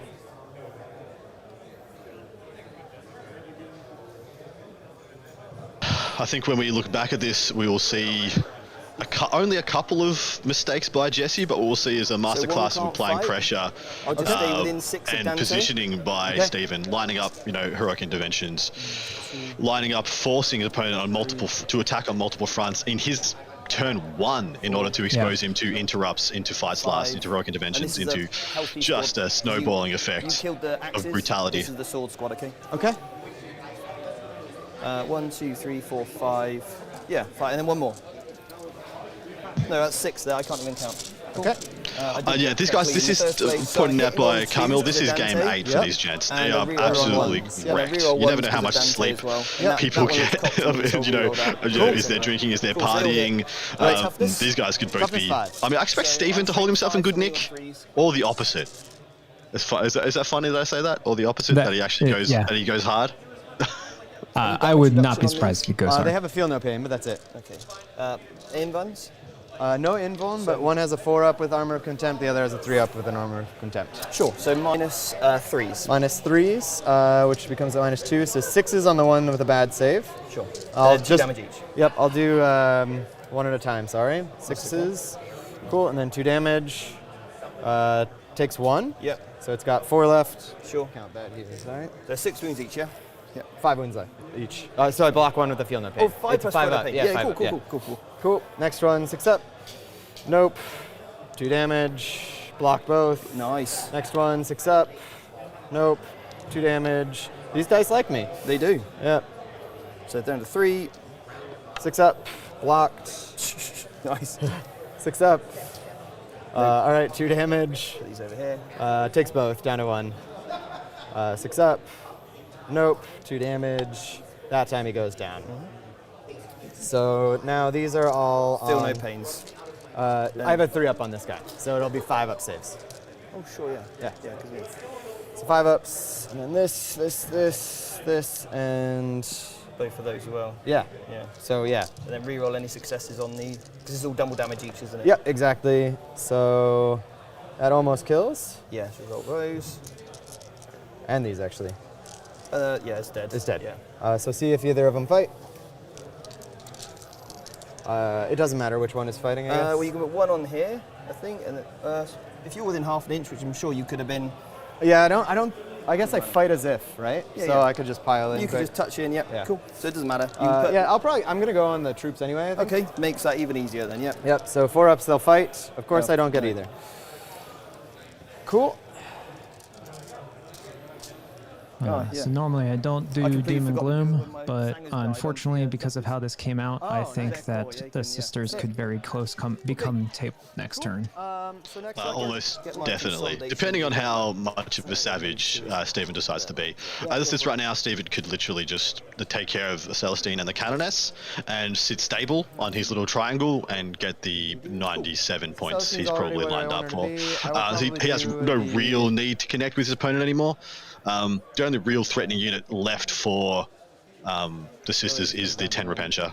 So if you could account for them in some way, I don't think you can though from this position because they're in the transport. But really, Stephen doesn't need to do anything from here. The game's already over, unfortunately.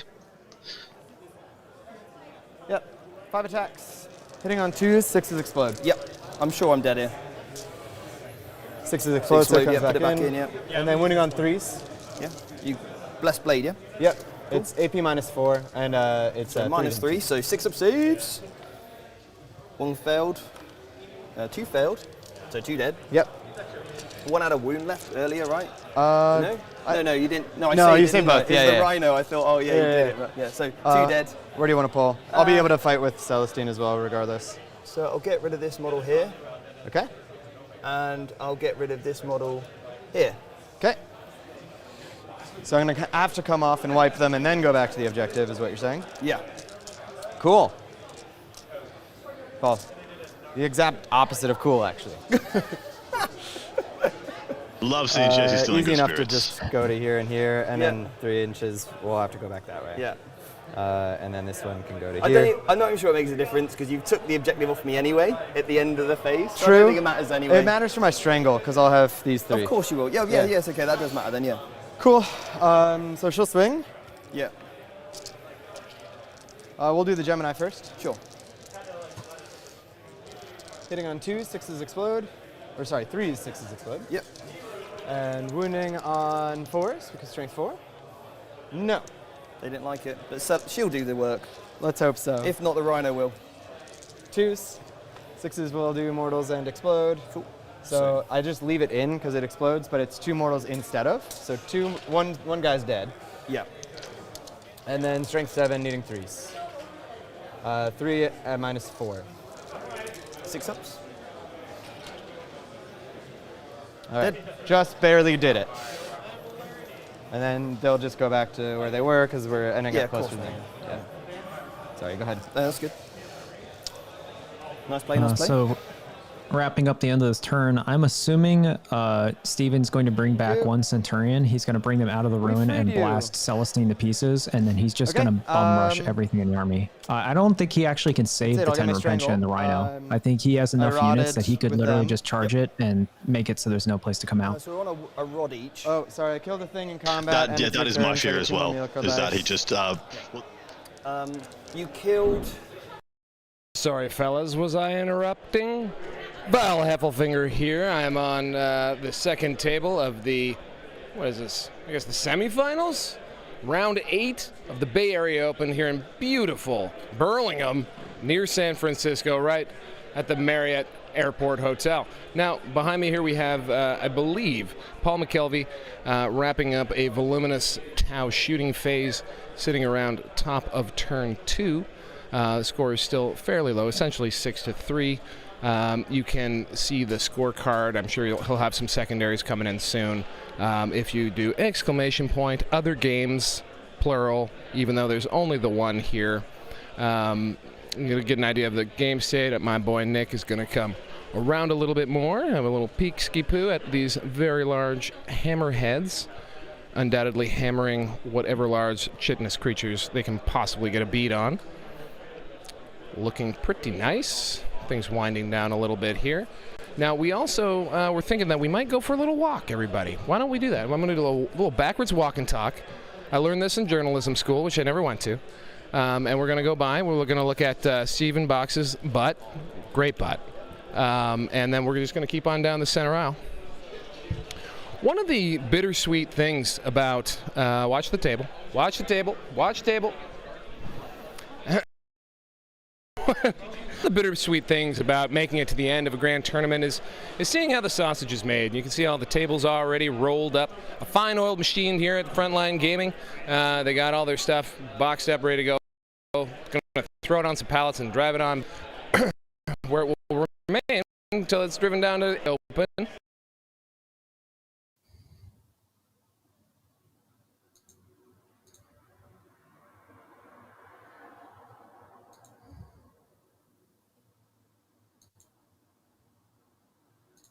No, hello there. Welcome back. My name's Adam. And I'm Adam too. Yeah. For this round, at least. Anyway, we're back here. We're going to get the scoreboard for you. It looks like round 2 is going to be starting off with Stephen getting an 8, holding the middle and top right-hand objectives. And let's see how much viciousness he has in his soul, in his blood. Does he thirst for Jesse's soul? Does he need it laid out for him for a platter? Is he seeing Horus right now on the Vengeful Spirit? That's all my command phase stuff done. So they're getting the +1 to hit. I mean, do we call it a mercy kill, though? I mean, at this point, he sniped Val turn 1 without, like... Or Vol, sorry, turn 1 without basically any real reprisal. Why would he hold back? I think it's probably my zipper. Jesse, sorry, if it's okay with you. He would only hold back because he can max score without engaging from this point. As long as he takes care of the 2 characters and the Repentia, there's no longer threats here. The Paragons are 2 turns away from getting a charge if he backs up. The Retributors are pretty much all but neutered. They're going to kill, 2 to 3 models a turn, and he reses one of them, so he doesn't care. Strategic reserves. Yes. Turn 2. Yes. This is my battlefield edge, right? I believe so. Should we check that just so we know? It's worth checking. Yeah, it's going to be either this or that, but I'm pretty sure it's the long one. I think it is, yeah. Yep. Yeah, it is. Cool. So you can't come on. Within 6 of that. Within turn 2, you can't come on within my deployment zone. And within 6. Or within 6. So you can't come onto there with your Repentia, right? Or the sisters that are walking on, yes. Or the sisters. But the Seraphim and the Zephyrim I both can. They go where they want. Yep.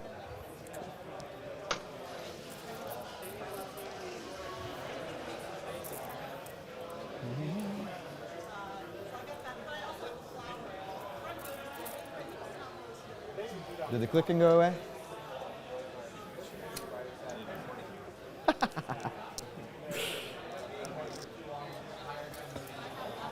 I'm going to put this model an inch away from the wall just to push it out even further, okay? Sure. But then you wouldn't be able to, just to make the charge as hard as I possibly can for you. Sure. Put and leave 1 model on the objective. They'll screen out 9 to there and 9 to there. Yep.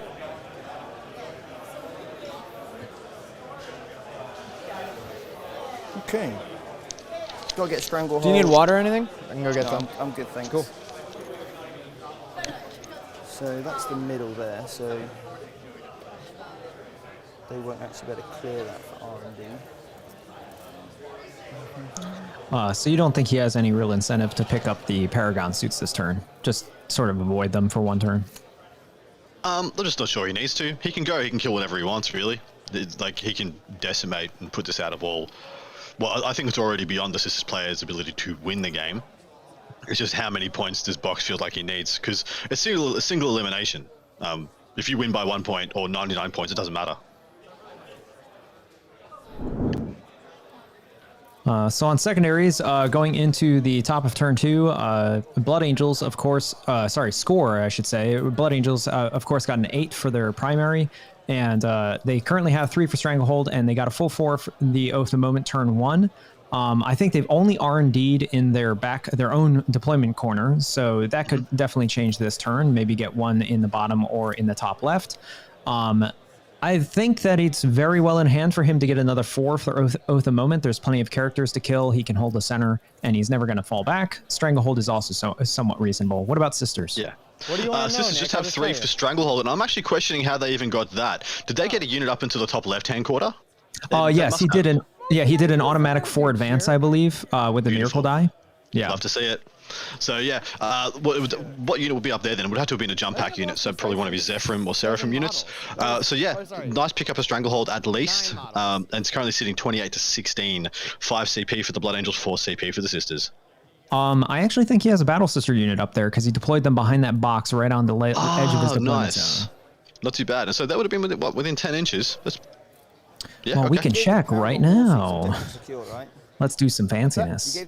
No, you looked. Yeah, I think you're absolutely correct. I think that is perfect. So they have OBSEC, but they don't unless they're within. Look at that right ruler. Yeah, it's probably just within 10. This is calibrated to be close, guys, but it might be a little bit off. So that's about an 11, I guess, to the edge of the objective. So it's probably was exactly 10 inches. Love to see it, man. Well done to Jesse, getting those points. They'll probably rod next turn if they survive, and they probably should. They're not a target of high priority for this, the Blood Angels.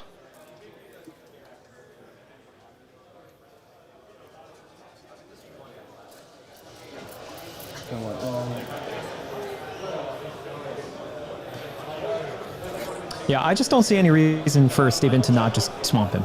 To be completely honest, he leave one character in the center or something like that just to get Oath of Moment and hold that center objective, and then just pour out the rest of his army. Everything's staged perfectly to be in combat range. Everything's jump packs. So the obsec yeah. ends at the start of your command phase. Yeah, it's all going to move 14 inches, and one of the biggest things going for him here is that he can legitimately go and kill every character, and then his opponent can only stand one of them up. Yeah. So for the purposes of Stranglehold, it counts. But maybe for scoring later on, it might not. Yeah, if I switch it off of something, yes. Sure. Yeah. Well, if you stick it somewhere else. Yeah, exactly. Or if your character's dead. Yes, which sounds like that might be your game plan. Which is kind of what I was thinking. Yeah. Sure. Keep in mind that the sticky objectives only applies to units that were on it with objective secured, which means that metal zipper was right. If she moves off that objective, I think it was causing a will click or a clack. Maintain. I don't think I can do it anyway because I didn't realize you got a gill there. Yes, extremely. Yeah, that was to get the rerolls. So it's actually blocked off my move quite well. I Killed it. totally calculated that. 100% tactics. Yeah. I might lose more Vol on the top of turn 1, but I don't make those sorts of mistakes. I would not give you an Jesse is a lad. I'm really enjoying the game, by the way, Jesse. Good. You're Yeah, a me fantastic opponent. It's just, yeah. It's how I play this out now. Sure. In terms of where I want to go, what I want to do in my life. You know, all these life decisions.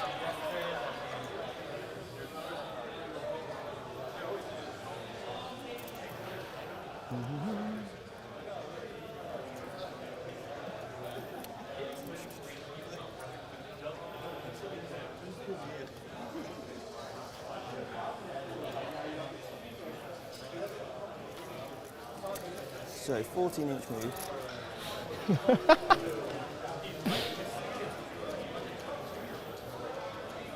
Does she half damage or something? Nope. She's just cool. She's just cool. She might stand up. The way this game is going, though, she's not going to stand up. You don't reckon? Yeah, Super Ready, that has been a blessing with these first 2 games in the finals, that we haven't had any real contentious moments. I think the only semi-contentious moment was maybe at the end of last game when they didn't realize that via the player packet, you essentially score the end of game like it's turn 5. But even that was like not a big deal. So yeah, I mean, all of the people we've had on so far are great people, and I love to see it.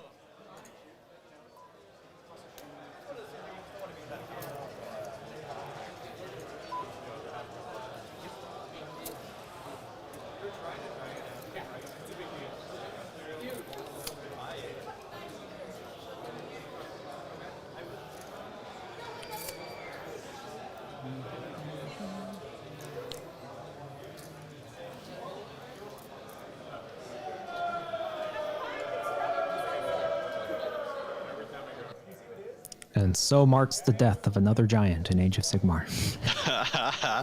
It really has changed my perspective on that now that I know what it is.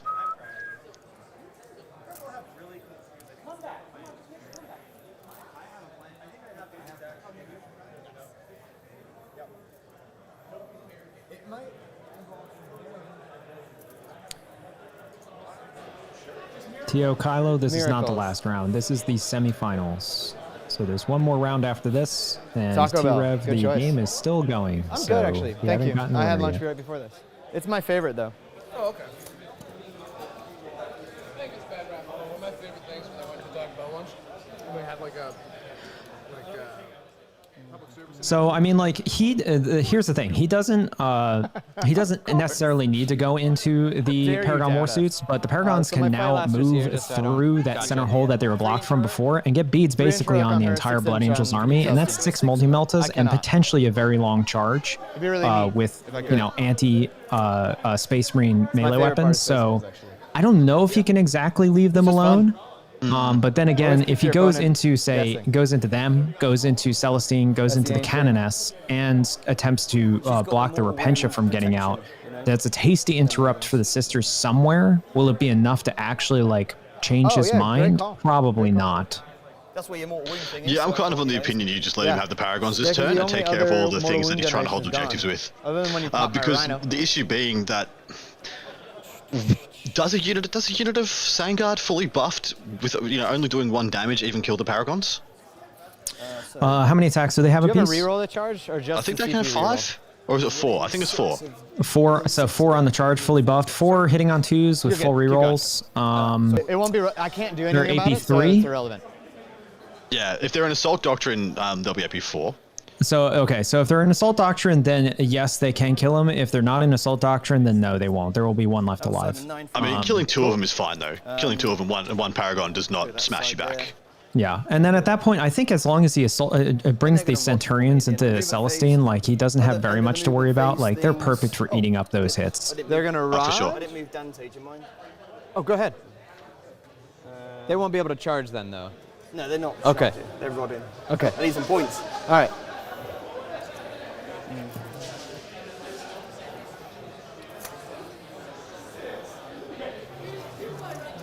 So they're Now that I've heard about it, I actually do like Dante's Warlord trait. The extra 3 inches, especially when you have a combat army, is quite valuable. Yeah, I mean, it gives you a CP as well, but he's playing a single. He must value his CP really highly because he's already playing a single battalion. Like, how many do you need, brother? For the absolute space blender in front of me, I'm a I little don't know, too there's like calm some at the players moment. who just feel like they So I'm gonna love to spend have a a godload of CP. When I play Dark Angels, I start with 5 and I usually end with a couple. Like, I barely use any CP. Yeah, well, my Gene Stealer cult has been starting with 9, which is literally more than I've ever had. So it is nice. I think he may like the Blood Angels having a lot of CP because that's a lot of heroic interventions and a lot of resurrecting of the units that he can do because he doesn't have the super apothecary. He doesn't have super apoth. Yeah, that's a big thing to note. All of these here. It's a shooting phase. Let's get in into the it. building, what are they? Regular sisters. Yeah, they're shooting them. Okay.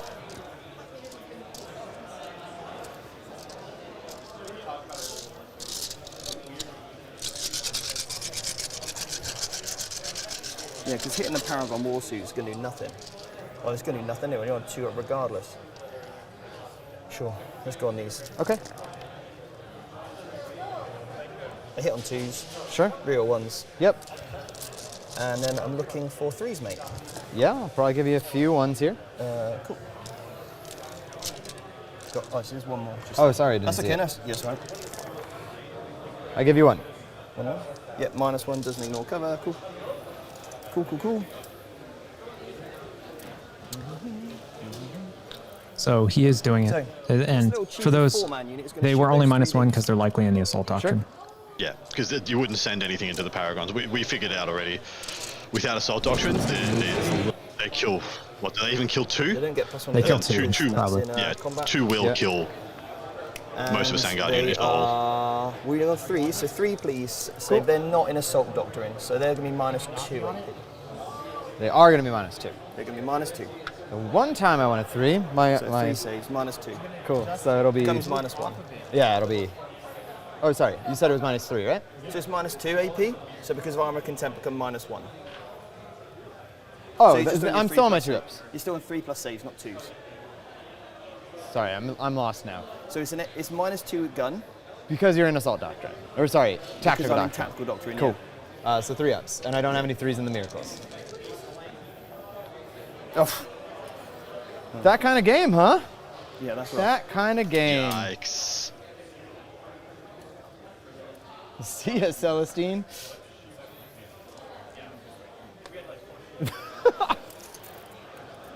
So the Assault Centurions into Celestine. Of course.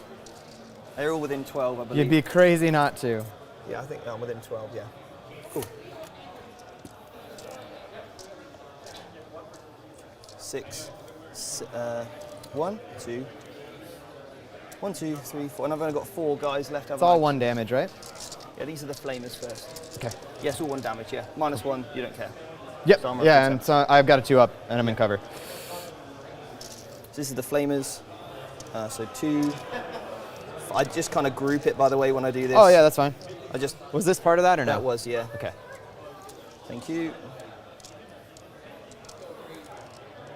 It's a lot of 5s. Yeah, it was a lot of 5s. Looking for 3s? Looking for 3s. I see a good old bunch of 1s and 2s there. Hey, I'll take what I can get. Yeah. This was part of that. Yeah. And so were they. So they're your. Oh, I've just knocked these Yeah, they're cool. Just knocking my models. These are all 2-ups. We'll go on the Gemini first, of course. Yeah. Just 2. Yeah, we'll call that cocked though. So 1 Gemini's down. Sure. Yeah, they forgot that they No ignore cover, AP guns are coming but besides that's fine. this, right? No one else can Still see, gets right? 2 up, right? Just this. No, because the Gemini have 3s, I think. Oh, okay. If I regret that later, so be it. So Only that's kill the 1 Gemini, guy. That's that's 2 fine. guys. Sure. That's 3 guys. That's 3. And then I need 6 more, please, sir. You are welcome to them. Thank you. I am wrong. They have 2 pluses, so So I'm hitting on nothing 3s. bad there. Never mind then. Rerolling 1s? Yep.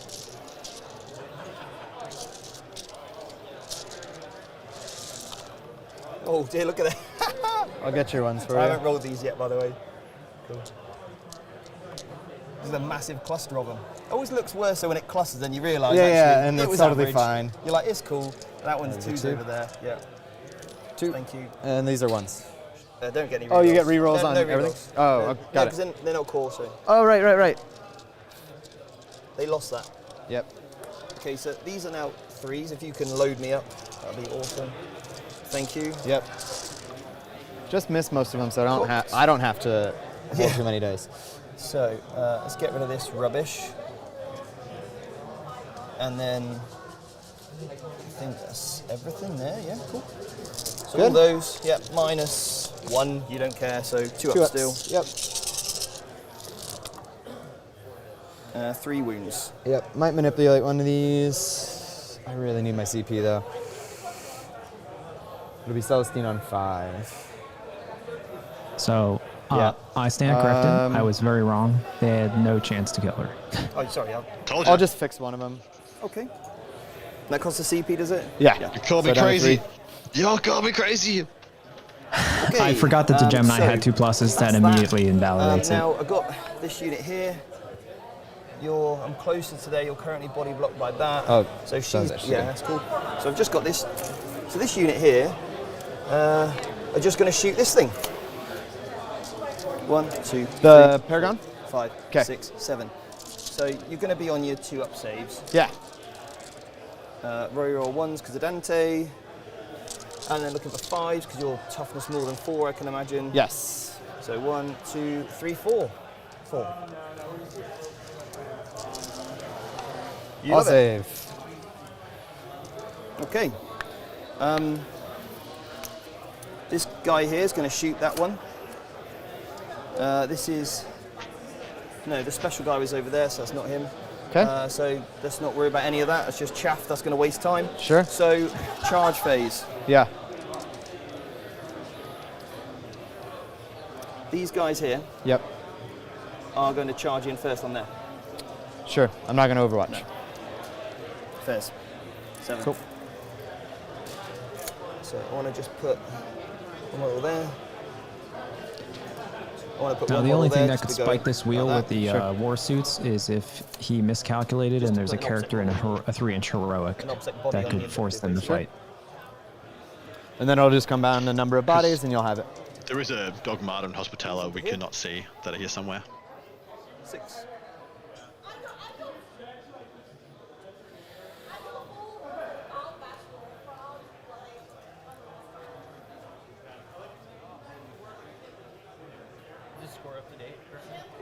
Yeah, nothing's moved on the score yet. Oh, CP-wise, he's got 3 and I have 3.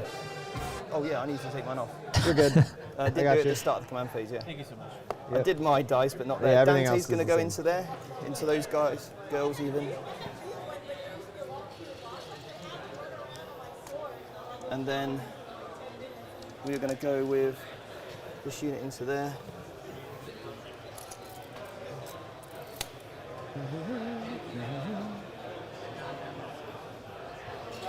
Just realised I left this objective. That was silly. They had OBSEC though, so it's sticky. Yeah, it's sticky, yeah. It just means you can just jump on it, right? Yeah. So But you won't get your 2 for Oath, for the right? moment. No, because I need to Yeah. be wholly within 6. Got it. I thought I'd just sack off the 2 and just push. You're going to be fine without the 2. I tend to agree. Yes.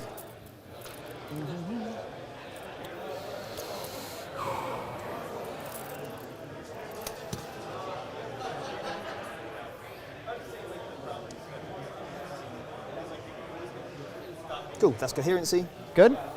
Then I should be able to pile in with 3 and fight with 3. That should be enough to kill some Repentia. Right. Do I even want to risk it? It's mine anyway. Okay, let's see what I see what I want to do over here first.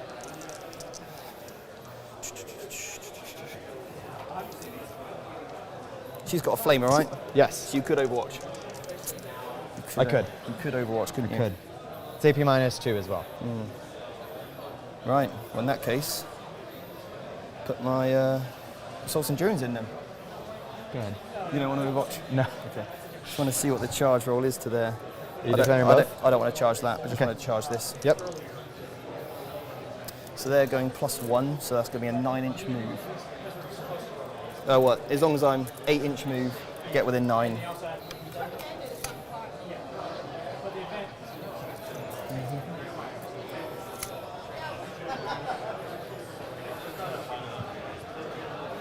Well, unless he has some shenanigans, this means that Celestine can stand back up. Interesting that he chose to ignore the 10 Repentia inside the Rhino. If you'll notice, he's using the Centurions to get in the way of everything, and they'll all be touching the wall, so he can't charge the Centurions My at all. character's going to charge in as well. My Bannerman. Yeah, go ahead. And then there's a good chance he... Well, there's nothing behind the Rhino, though, Facing? right? Yeah. And then they're going to go in there. So where's he going to position the Repentia to charge without getting overwatched? I suppose he just can't charge him, he just goes and eats something else instead. Yeah. Well, they will be in combat with the Rhino. I pop up as close as I can to the original spot outside of engagement range. So you and I will have to agree what the closest spot outside of Do you engagement mind if I is. don't charge here? Is that okay? I don't mind if you don't charge there. Okay.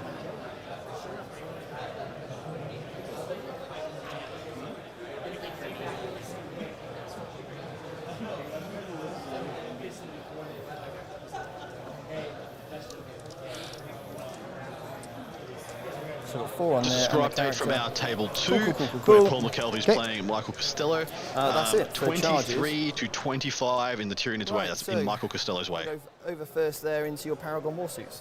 Cool. I don't have any defensive strats for them. You're 2 damage, right? Yeah. Okay, so 1 damage.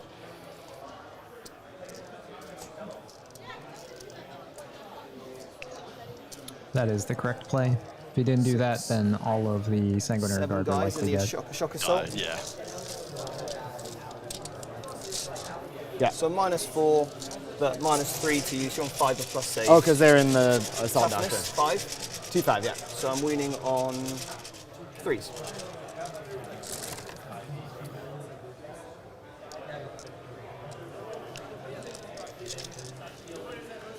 I get +1 to hit because I'm next to Dante. Did I roll that dice? Yeah, you did. Okay. And then we're looking for 3s.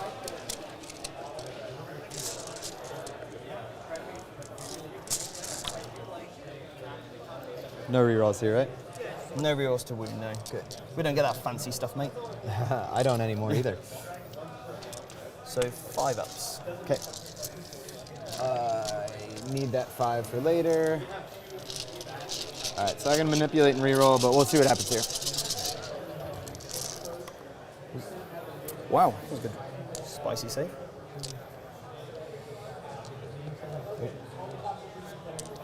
And 4 more. So that's 1, that's 2, and 1 is left on 1. Even if I manipulate 2, it's still just 1 on 1. Sure. So we'll leave the superior there, which is her with the candles. Pretty much dead on what we thought, mate. Yep. I think that may have been slightly below average or slightly above average saves as well. So Cool. 4 One 4 wounds a Paragon pop. does not How apply many to wounds his does he? armor kill. He's got 4 wounds. He's got 4 wounds.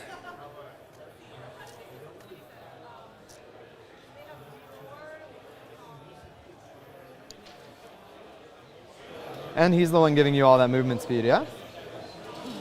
Okay. I'm going to interrupt with Celestine. My hope is to kill him and then base the other 2 cents so you can't get too much blocked here. Yeah, well, I'm basing you here anyway. Oh, with descent? Yeah. Okay, cool. So I could fight through the wall of half an inch or half an inch. Yeah. Cool. So that might change my arithmetic, because I thought you weren't, because I was going to kill him and then base you so you could move, but you already can't move. So I may as well... What else does the Ancient give you? 5+ feel no pain against mortals. Got it. Even to the Centurions? Okay.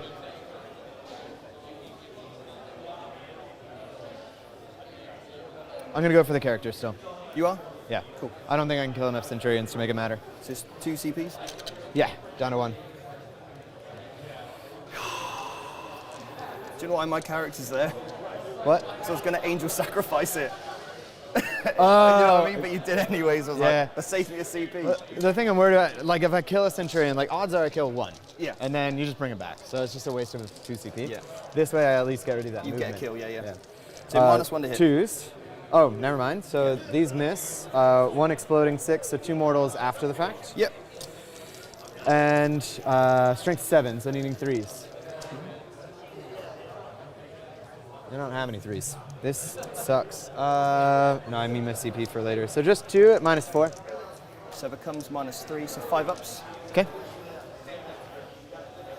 Okay, both and go 6. through. Oh yeah, And but then- he has 4, so he's dead?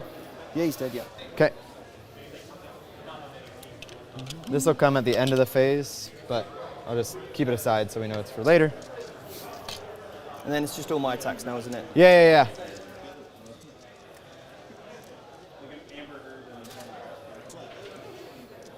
I think unluckily Sergeant, the one, fight two, last three, canoness four. got I believe it's killed on by Centurions of 4. incidental shooting. Normally they only get the combat by turn 3, so Yeah, I saw that. I'm having a mind blank right now. There is a Your book's rhino there, sitting if there's underneath censor in Tico that. right now, You need the big book? which I don't know, I've holds just got my 10 phone. Repentia. Should we pull the last, audience? Like, cool, big yeah. swinging Phone a unit friend? for the Here we system go, I'll player. just pull it up. I want to make sure I get this perfect. Beautiful arrow there, Andrew. Well done.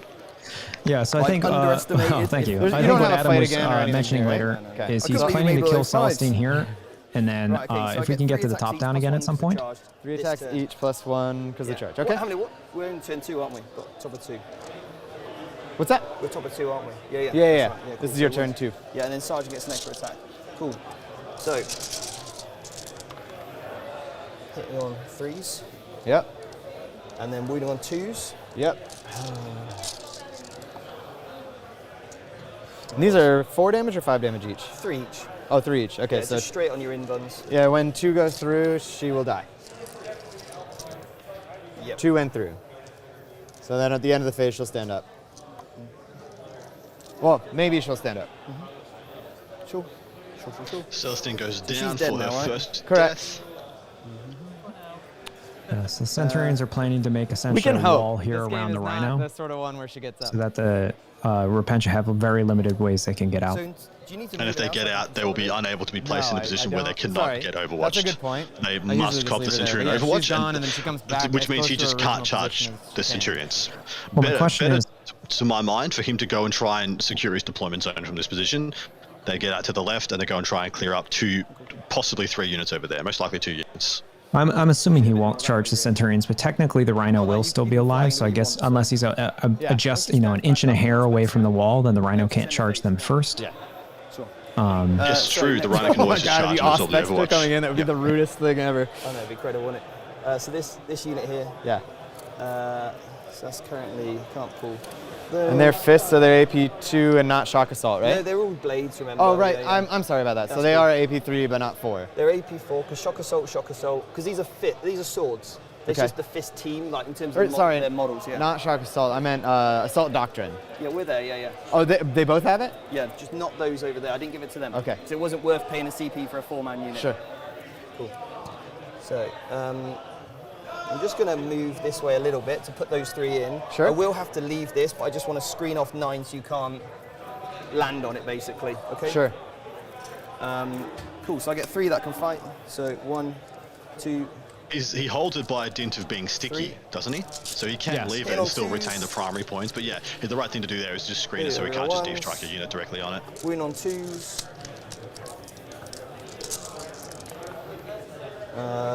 Everything. Yeah, Great just roll. my 1 was out. Yeah. So on your in-buns. Yeah, there you Yeah, go. Sorry, I bumped him. That's okay. So possibly starting the sister's turn, he'll have one. It looks like there's a character just above the rhino, just to the left of it. So Celestine, if she gets back up, that character, the rhino with 10 Repentia, 1 Paragon, and a partridge in a pear tree. Not much left. Yep. Let's protect old Dante I from think stuff that happening. character is the Palatine. And then I'll just touch your. That would make a lot of girl sense. there. Sure. Yeah, sure. Oh, you are touching her. She's not very good in combat, is she? No, she's not great. She has Kyrogen's tools though, so.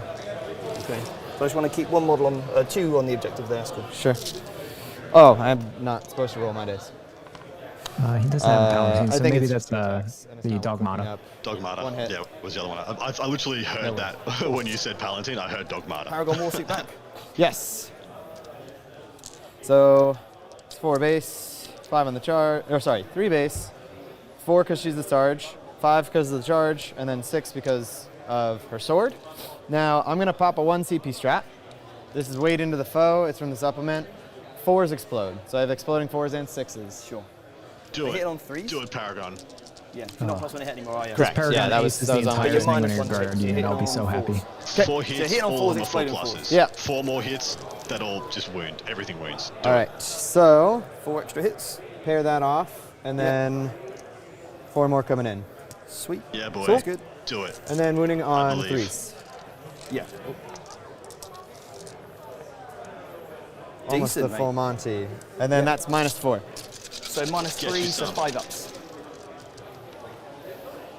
2 damage apiece. 1, 2, 3, 4, 5, 6. Okay. 6 scared. Annihilated. Cool. Now, of course, imagine just if they had full one- rerolls one from of them ball is and there were left, right? 3 of them. Yeah. And morale is actually a When you figure everything concern. that's not a Yeah, 4, I'm and you leadership just reroll 9. everything. And Minus you end 6, up so a with, 4 like and a 3 run. guys getting 30 hits.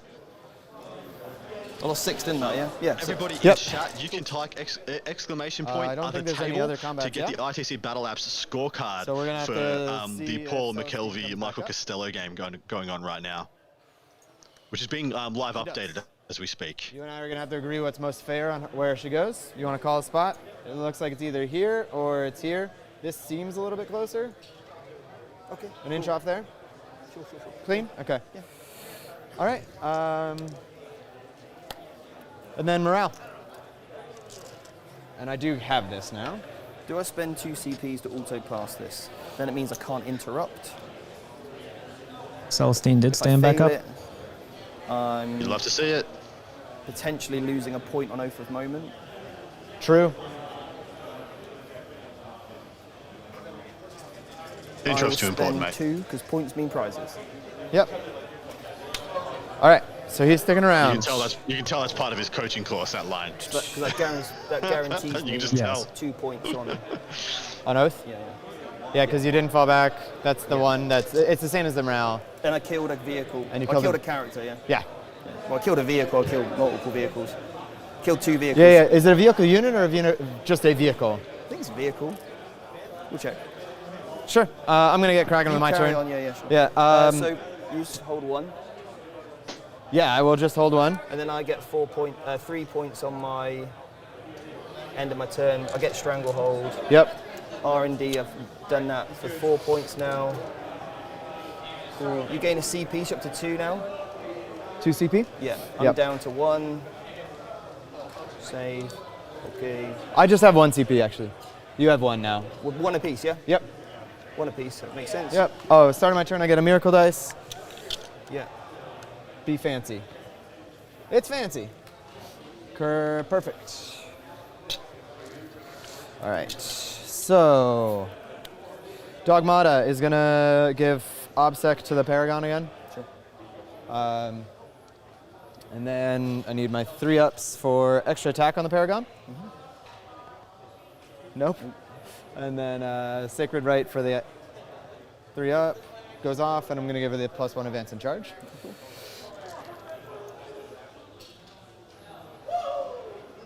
That's it for command phase stuff. Let's get moving.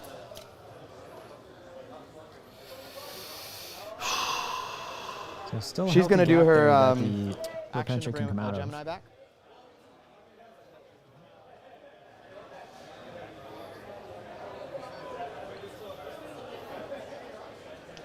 One thing as well that we missed, Adam, is that since Celestine is still alive, she could That technically Paragon was hop brutal, behind wasn't it? some Yeah. line of Me sight not blocking or killing that something, was and costly. then just charge the Centurions first. Should have put the chip damage in it.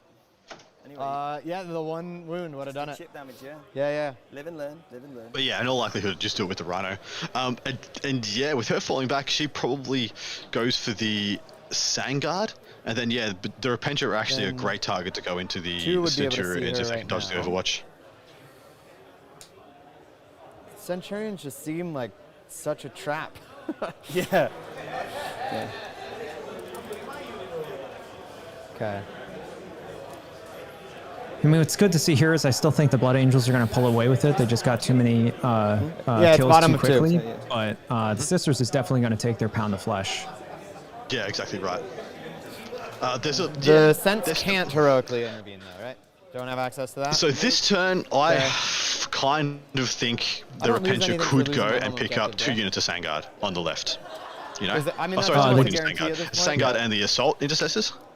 Yeah, I definitely think they could. The Paragon Warsuit, as we saw, can easily pick up either one of those targets. I actually think I would be very surprised if he doesn't deep strike his Zephyrum into the back objective and do an auto charge on those intercessors in the back and just clean them up. 110%, mate. And then in addition, he can put down the Seraphim and get a premium R&D done as well in the quarter of his choice. Actually, that would put this into interesting contention because he would have no home objective. He has nothing of value near the center, and all he has is assets in the bottom right. Yeah, so he would be turning around a lot to try and answer that threat. In all likelihood, though, I've kind of got the fear that Stephen is up too far for Jesse to catch, but he's going to try, which I love. Dog model will come over to here. Yeah. She'll come over to here. Yeah.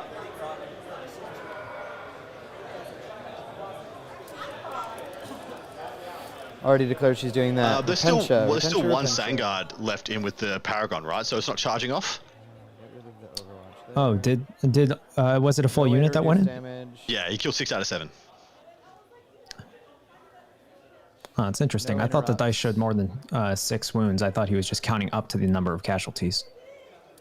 I think I still see a Sangard in combat with him, but we'll see. I could be incorrect. All right. I'm going for the biggest gamble of a turn ever, but if it works, I actually see a path to winning this game. If it doesn't, so be it, because I'm getting my ass kicked anyway. Love it. Love it, Jesse. Go for it, man.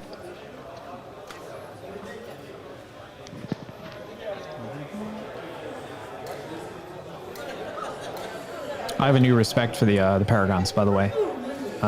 Them combined with Ball and Bloody Rose, they can do real work. I totally agree too. Yes. I think they're a little too expensive though. If they dropped points or got an in-ball save, I think they'd be better.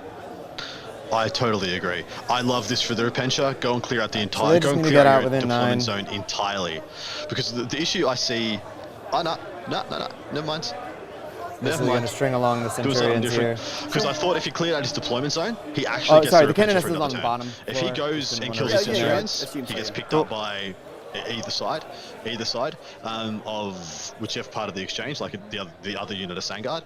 Celestine kills one unit of Sangard, he goes and kills the other unit of Sangard in addition to the Assault Intercessors in the ruin, and then what? The Centurions have to walk over, ignoring Celestine, ignoring the Rhino, ignoring the other things. He could actually get a second unit, a second turn out of the Gemini there now, because I don't care, mate. Yeah, I know. I 100% agree. The Centurions are slow. They're incredibly slow. And they can't be everywhere. So I agree. I think he should have brought the Repentia backwards and then essentially tried to get rid of all of the jump back units. Nothing right now. If he does that, then what does the Blood Angels do? Just turn 2, so I don't have to come in. Right now, he's going to use the Rhino to absorb the Overwatch. The Repentia are going to go into the Centurions and could very well kill them. In fact, I think odds are he kills them. They will kill them. Yeah, they will kill the whole unit. Options are limited. AP4 goes down to AP3 with these 2 up, so he's going to have 5 up saves, but only needing 2 wounds to go through to pop a lad. Centurions are 4 wounds, yeah? They're not 5 wounds? Is there enough to drop on that objective? Probably not? Yeah. No, I've got a model that could be 5 wounds next book. See that one there. Cool. But they're not in cover right now, right? No, they're open. Cool. Yeah, you just don't have anything that's like good we for also them to have drop on. 4 Retributors with multi-melta somewhere. Still, I just want to be 6 inches off the board edge. Yeah, I would just want to get Rod with them. Sure.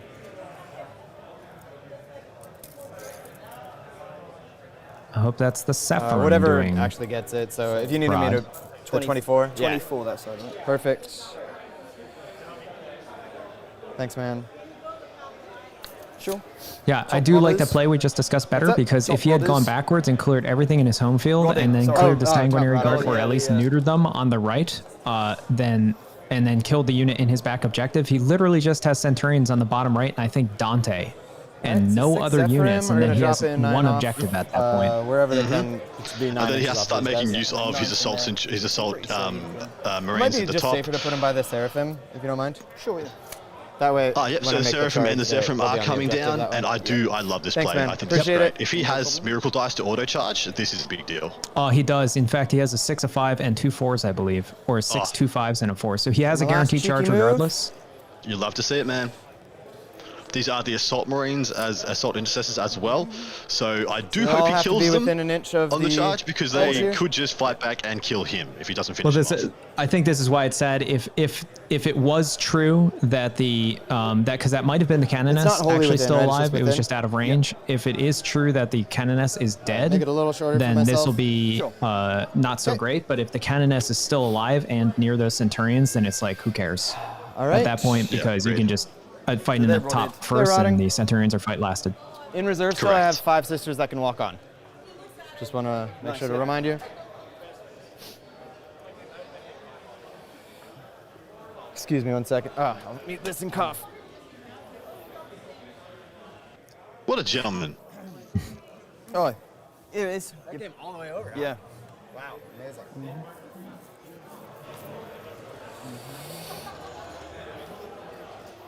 Okay. Shooting's going to be a really short phase. We're going to fire the Paragons. Yep. Into him. Or sorry, the Paragon. So it's -1 to hit, isn't it? Cool. Not for the Stormbolters, but for the Melta, yes. We're going to try it with this first. Hitting on 3s? Yep. So yeah, we're correct. There on was fours. 1 sanguinary guard left. 2 wounds, 2 ups. Okay. There was an outside chance. All right, hitting on 4s now. 1 hit.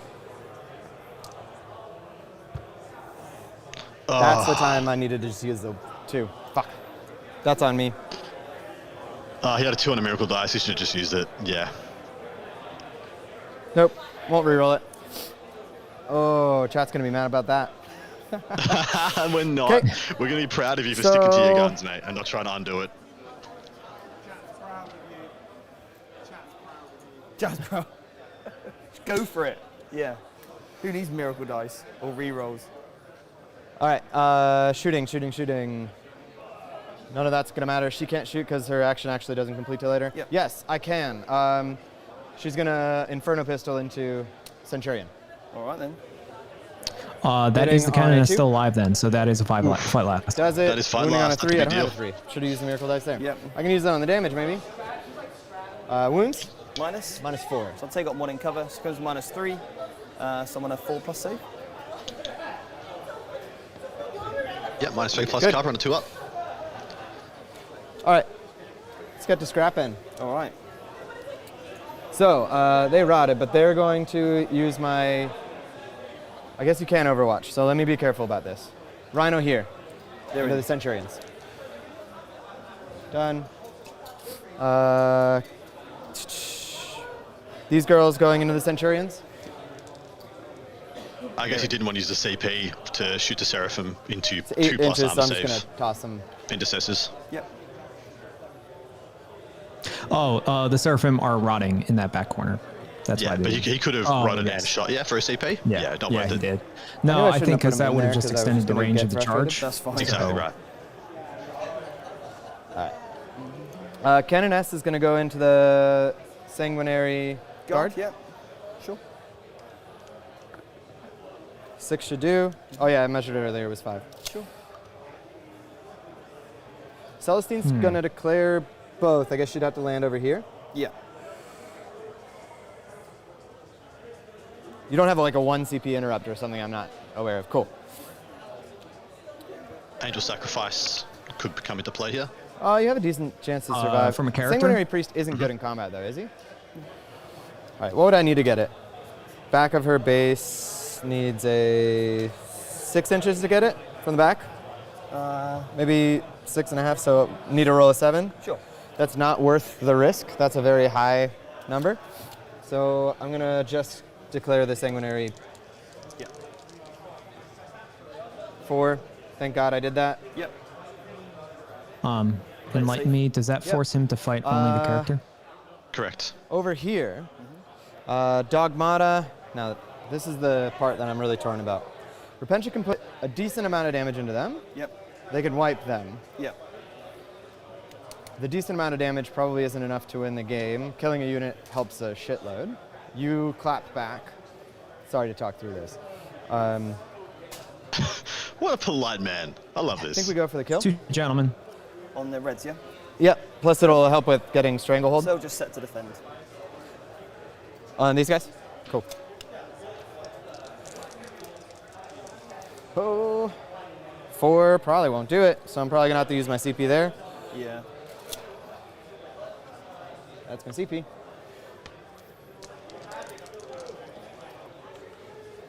Eight will do it. Yep. Couldn't he have started them closer? The Dogmata's actually going to go into them as well. Reserves from his battle edge.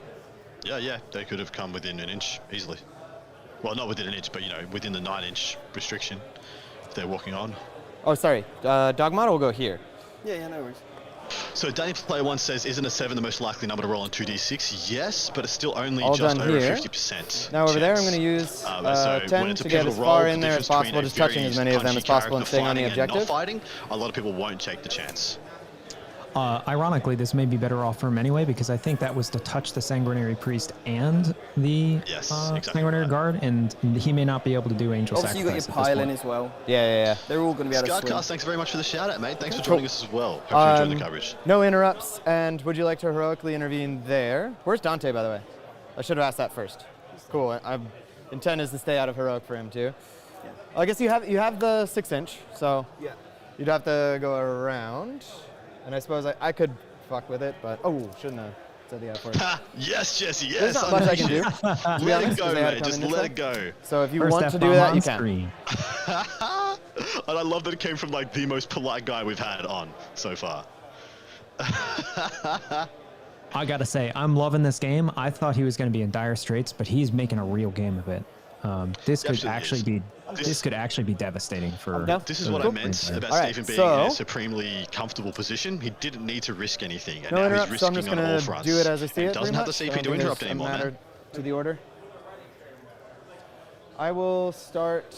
You got 1 CP open? Yep. So I'll start the Canoness into the Sanguinary Guard. Yep.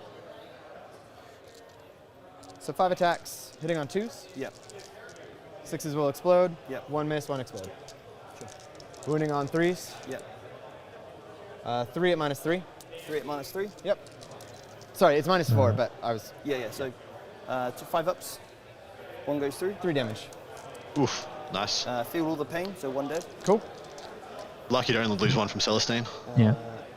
That was the Canoness, and it probably should have lost. I will go with Celestine next. Well, if he had an interrupt now, he could just kill Celestine. She's just dead.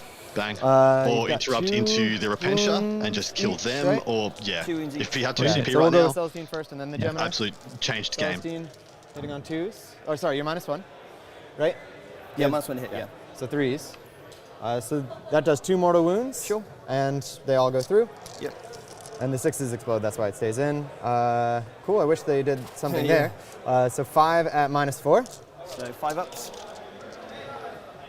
They did. Okay. That is an entire Sanguinary Guard unit. I don't see killed. a point in touching your character, so I'm not going to touch your character. concerned for Stephen now. I think he's going to be fine. Let's just do the Centurions next, It's going to be a lot harder work than if he I just don't have any stayed CP, static, so I just can't do backed anything up, funky here. kept all his investments.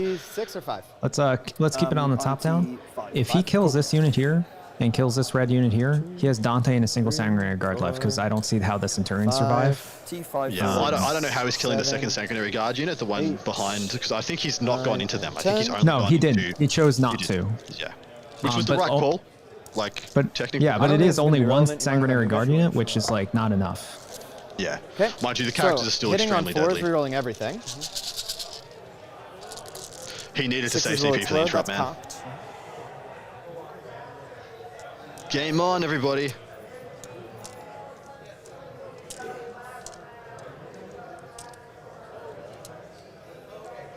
Oh, was that a 3 the whole time? Yeah, it was a 3, yeah. Okay, sorry about that. Alright. Alright, let's gun up these 6s. It's a good roll. Yeah.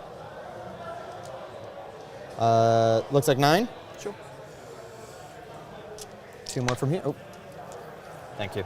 Alright, so I have 9 here. Winning on 3s. Yep.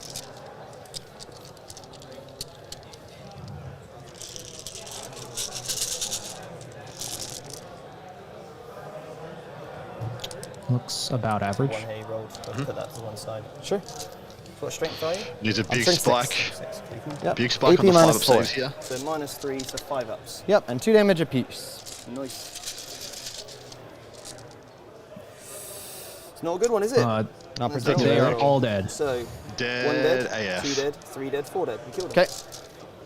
That would He have would have killed killed him twice, I six. think. Yep. Grab this one for you. Sure. Yep. Thank you. And then they'll pile onto the objective Yeah, probably towards your 3 priest. away. You were all about to be surprised about just how much work a couple of Blood Angels characters can do, though. Well, one like, can still get I'm not 16 more, sure. and then Dante the other for ones can't sure. get on. Can the Sanguinary Priest do very much? Against sisters, sure. Yeah, just a chainsaw's all you need, man. Chainsword Well, and a bucket of attacks. Yeah, ironically, because he has no CP either, I think that's incorrect. I think the sisters are at 0.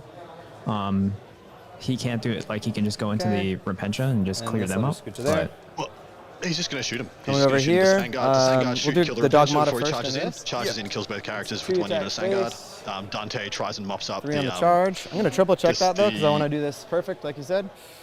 Repentia unit that remains. If not, just goes into the Paragon. Dogmata. Oh, it's 3 base, so 4 on the charge. Yep. Strength +2, so strength 5. Hitting on 3s though. Yep. 6s explode, if there are any. There aren't. 3 hits. Wounding on 3s.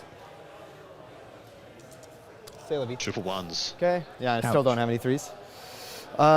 Cool. So then we'll do the Repentia into your 5 guys there. And the One, Sangard will, the two, single Sangard will get to hit the 3, Paragon first, right? 4. Yeah, I think that's what he was trying to 5. prevent. Was the chance of the Hitting on 4s, single reroll Paragon everything. I dying. just think I might transhuman here.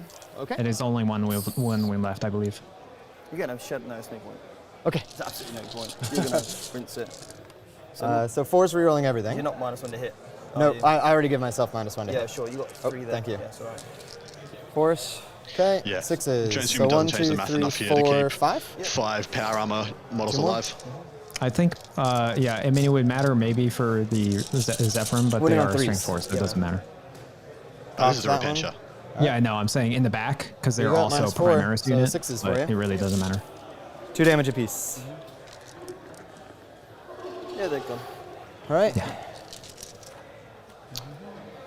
That Very actually, bloody game. And they'll also that would have killed more all of onto the objective Sanguinary towards Guard this had guy. he gone into them. Correct, mate. Get a little barrier of protection around this So, hospitaler. over here, mate. Yeah. This is where I wish I had that CP. So they're 3 base, Yep. 4 on the charge, Yep. and then 1 more for the Sarge. Yep. I'll just power you in, yeah? Yeah, sure. So Can you- you keep as many on the objective as possible? Yeah. Because the order won't matter. I just need to get all of them swinging. Yeah, yeah, that's fine. Yeah. Okay. I mean, if you kill me, you kill me. If you don't, I've got obsec. Fair, yeah. So that works out. 1, 2, 3, 4, 5, 6. What's the 1 for over-under Sarge. here on them getting the job done? They should kill them. They are I think able. While over there. I think it's iffy. I guess, yeah, I'll use one of those for the wound. 10 wounds. So 20 hitting attacks. on 3s, because you're not -1, right? 21 explode. attacks. No, he has 6 of them, so it's 25 attacks. Oh, okay, that's way better math. Rough. Not a great hit. 6s should make it feel a bit better though. 6s. Yep. 4 coming back in. So I'm going to drop 1 of these for an auto wound. Yeah, sure. Why not, mate? You got him. And 4s.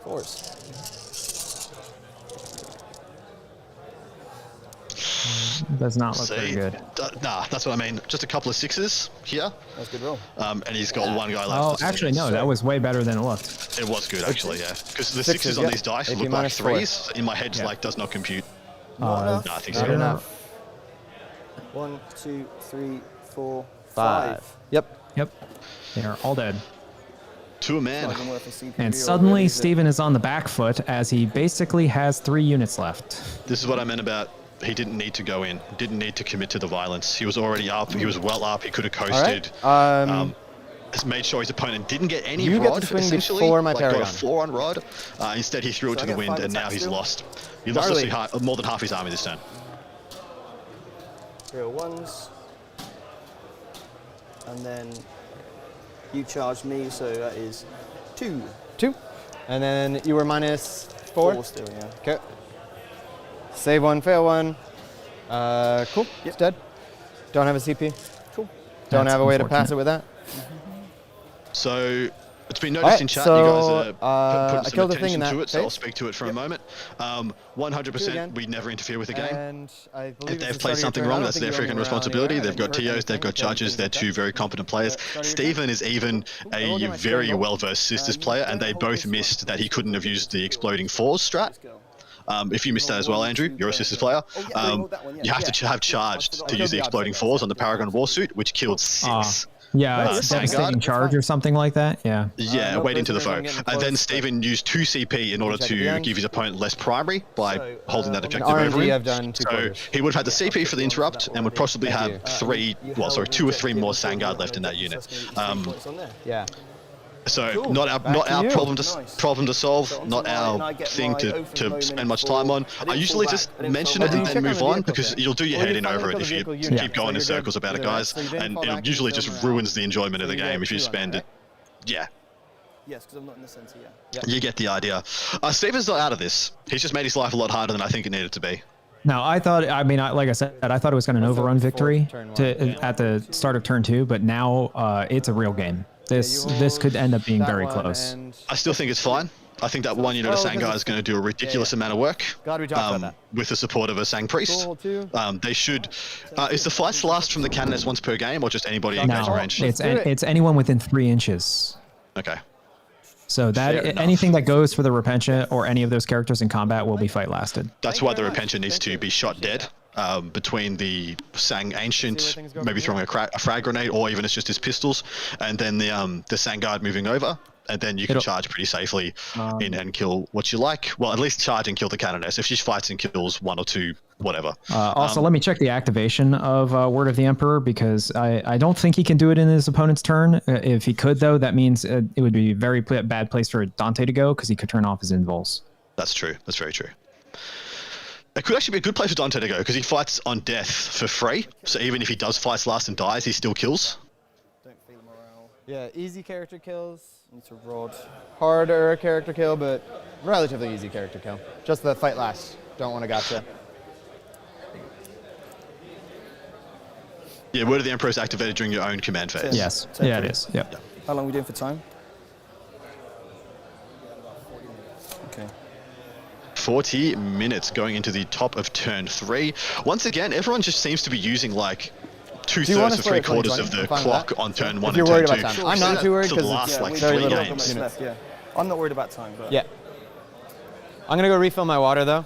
Sure. Totally trust you on advanced rolls or whatever. Yeah. I might go and use He's the on master camera. actually while you do that. It's pretty Yeah, safe. No, the IWSGC, he has not used his removal of invuls. There hasn't been an opportunity for it. Been no real need. This army doesn't rely on involves. It relies on 2+ saves most of the time. So it's Yeah, not I think it's only the great. characters really. It's just that. exactly right. Yeah. I mean, in all reality, Steven can just leave the bottom right objective if he wants. Just scoot everything. So the assault marines come down, clear off the top left objective. Sangard go over, kill the Repentia. Paragon's already dead, it looks like. And then literally, we will essentially be restarting this game just with everybody having lost 3/4 of their armies. So those assault marines on the top left, they are actually alive. They're 100% alive. They arrived last turn and did a rod. And then there's 3 sisters inside that building that they're just going to go and numb, and they'll sit pretty stable there for at least a couple of turns. They don't have obsec though, so they can't leave that objective with stickiness. So yeah, there is that. I wouldn't mind Stephen putting something in the middle in order to just get oath and to give. Well, it's like, what does he have that can actually reach it is my problem. Maybe only Dante, that's it. Yeah, it would have to be a character. And with only him having... Well, Dante's actually a great option for it because it needs more than a nothing investment. You can't shoot him dead. He's not something you're going to be able to shoot dead, so you need to charge it. And what do you charge it with? Because he fights on death for free. He'll kill half to 2/3 of the Repentia unit. If you multi-melt him. That's how you deal with Dante. He ain't got none, baby. He ain't got none left. They're all dead. What happened to the Retributors? I never actually saw what happened to them. That's what got charged by the Sangard in the building. Oh, okay. I gotcha. If he has Retributors right now, that's a massive problem. Like, massive problem. Yeah, I honestly think Stephen ignores the Celestine Repentia party. But what happens then, the Repentia get back in the Rhino and they go off and they do some real issues. Because one thing Stephen's army cannot do is pop a freaking transport with shooting. No, well, especially not now. With the Centurions gone, there's basically no chance anymore. And as well, I do think the Repentia actually are within charge distance of the center of the table pretty easily with Miracle Dice. Yep. So, I mean, like, if he doesn't go, the Sanguinary Guard is like, they're obviously the key piece here. I think the Assault Marines can do some work, but I don't know if they can do enough by themselves, having 3+ saves and everything. But yeah, I mean, he's definitively taken his home objective. That is gone. Yep.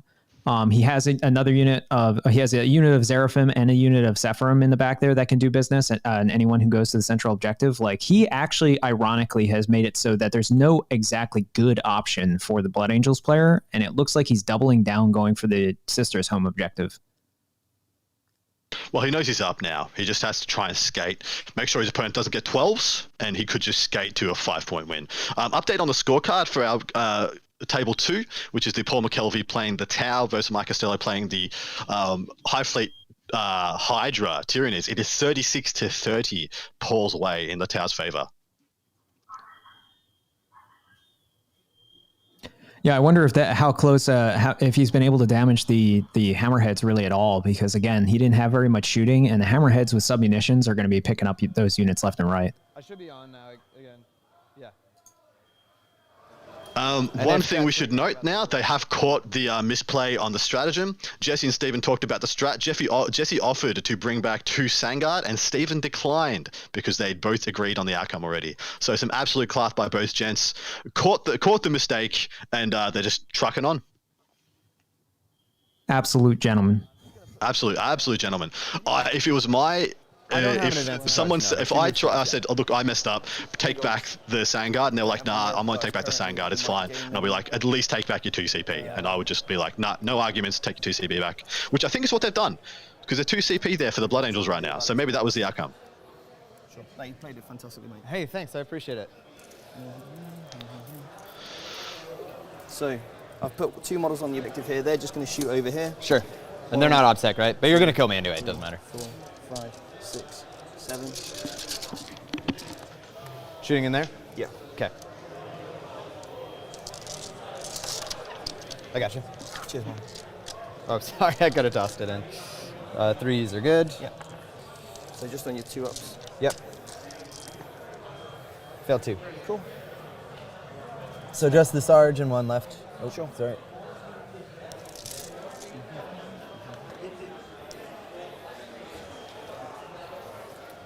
Dante's going to shoot this girl here. Sure. Hits. Wounds. Did she get an invuln? They all have the 6-up invuln, but which one were you shooting? Okay. It's AP -3? It's an Inferno pistol, so it'll be -4. -4, turns to 3 on a 3-up, she's not in cover, so it goes through. Plus 2, so 5 damage. Oh, feel no pain because of her self. Block 1, kills her still. Sure. I get a thing at the end of the face. Sure. I'll just keep it I'm assuming that is the Dogmata being Inferno pistol by Dante? No, just the so I don't Hospitality forget. just died. Same thing. same Misk, they got Infernal Pistols. they have Misk Weird Flamer Utility pistols, not Sisters Inferno. character. Cool. Yeah. There's like 20 It's of not them. very good against you. Okay, charge phase. Dante into the Dogmata. Sure. Into both. Yeah.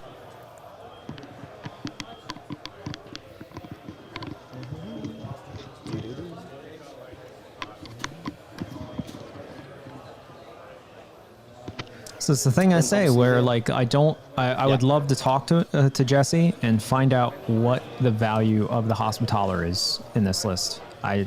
Maybe my brain's farting, but I have no idea what value it brings. Yeah, sure, I'm quizzical on it as well. So Stephen has gone back to just being like, you know what, love a good triangle. I'll take a triangle, thank you very much. He's got what I assume is the Sang Ancient, having advanced away from the Celestine the Repentia, got another middle objective. Top left is the Assault Marines going into the Sisters, and it looks like he's cleared everything off the bottom left. Assault, Lightning Claw. Nice. Or he's about to. It's a lot of Sanguinary Guard and Dante. Flippity flopped, swap places. Oh no, 2's would wound because I'm strength 4. Yeah, you're good. That was a wound, right? Yeah, well, I don't know if I re-rolled it or not. Okay. Yeah, they're dead. Yeah. Thanks. Yeah. I'll just stay an inch away from the wall. Sure. Send it over there. Dante. 5, 6, 7, 8. 8 onto the Dogmata there. Sure.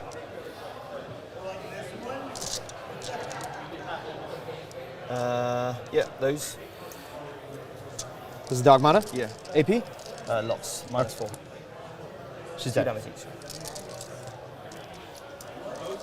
I don't think I get 2. I think it's if one dies. Have I got a full squad there? I believe so. No. 1, 2, 3, 4, 5, 6, 7. Yeah, sure. Yeah, and then this dude is not going to swing. 6. And this is all 2 damage, right? Yeah. I should have gone that way with that thing. 1, 2, 3, 4, 5. With the Sanguinary? Yeah. Oh. Why do you say? It would just flip the objective. Oh no, I'm getting a stranglehold anyway. It would just deny you on primary. Got it. That was it. I was Because contemplating he still already holds the middle Got objective 3, 4, due to 5, being 6, sticky. 7. Is what Then I he's saying. just, Yeah.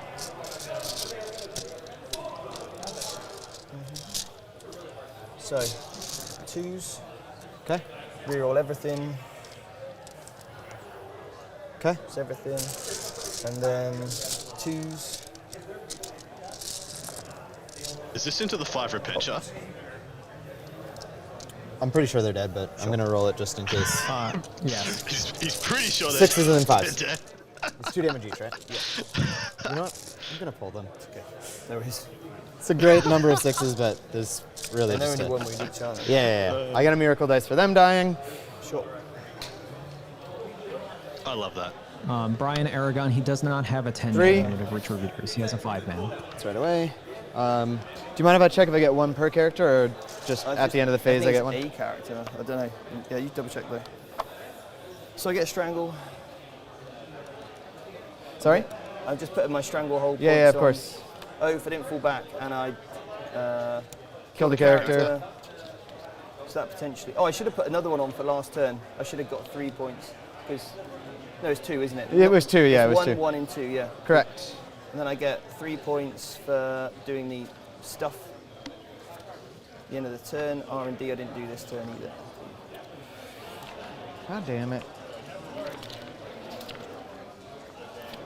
Lavarius, the Repentia don't get the fight back because he doesn't have the CP to do so. 100% would have if you could have. In which one of the following happens. So I'll just get the 1, not 2.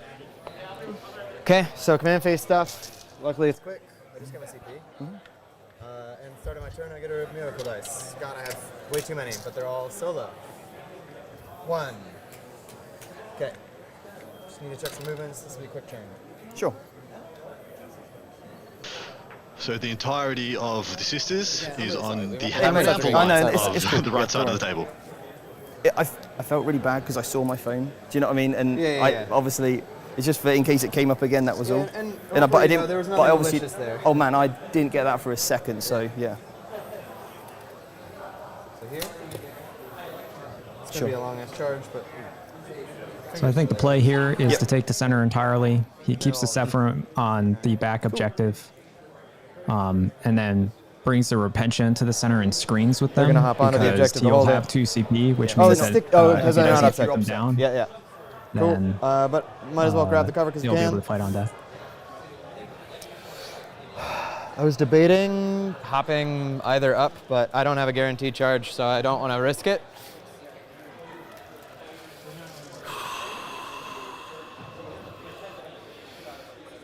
Nothing here is obsec either, so I have to stay on it. Yeah. Well, you can leave the rhino there, can't you? Yeah.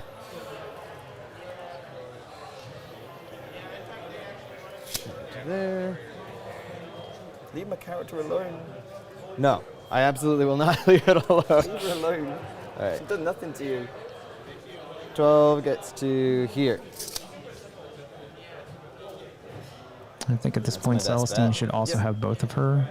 Oh, this is over here now. God, that's Gemini such a deck. cluster of them. Yeah. So doesn't she heal Okay. herself up first? Or does she get one back Well, while she's still on Repentia. most wounds? So you're She 14? didn't have any wounds. Oh, no, you're 12 She already inches had now, one right? because she Oh, just when she's- resurrected so I don't and then just took no hand wounds. it Yeah. to you. You're She definitely resurrects gonna on full come wounds. I retake keep the thinking center. she's like everyone else and comes Plus back you on want the D3 or earth whatever. points. Nope, she gets her full 6 back And I want because to she's set a up a good boss. countercharge. Why does she not get taken They're more gonna often? advance She because seems they're not incredible turning as well. right. In this matchup, in an aggressive matchup, she seems incredible. I could only assume I've played her before and she hasn't been all that much.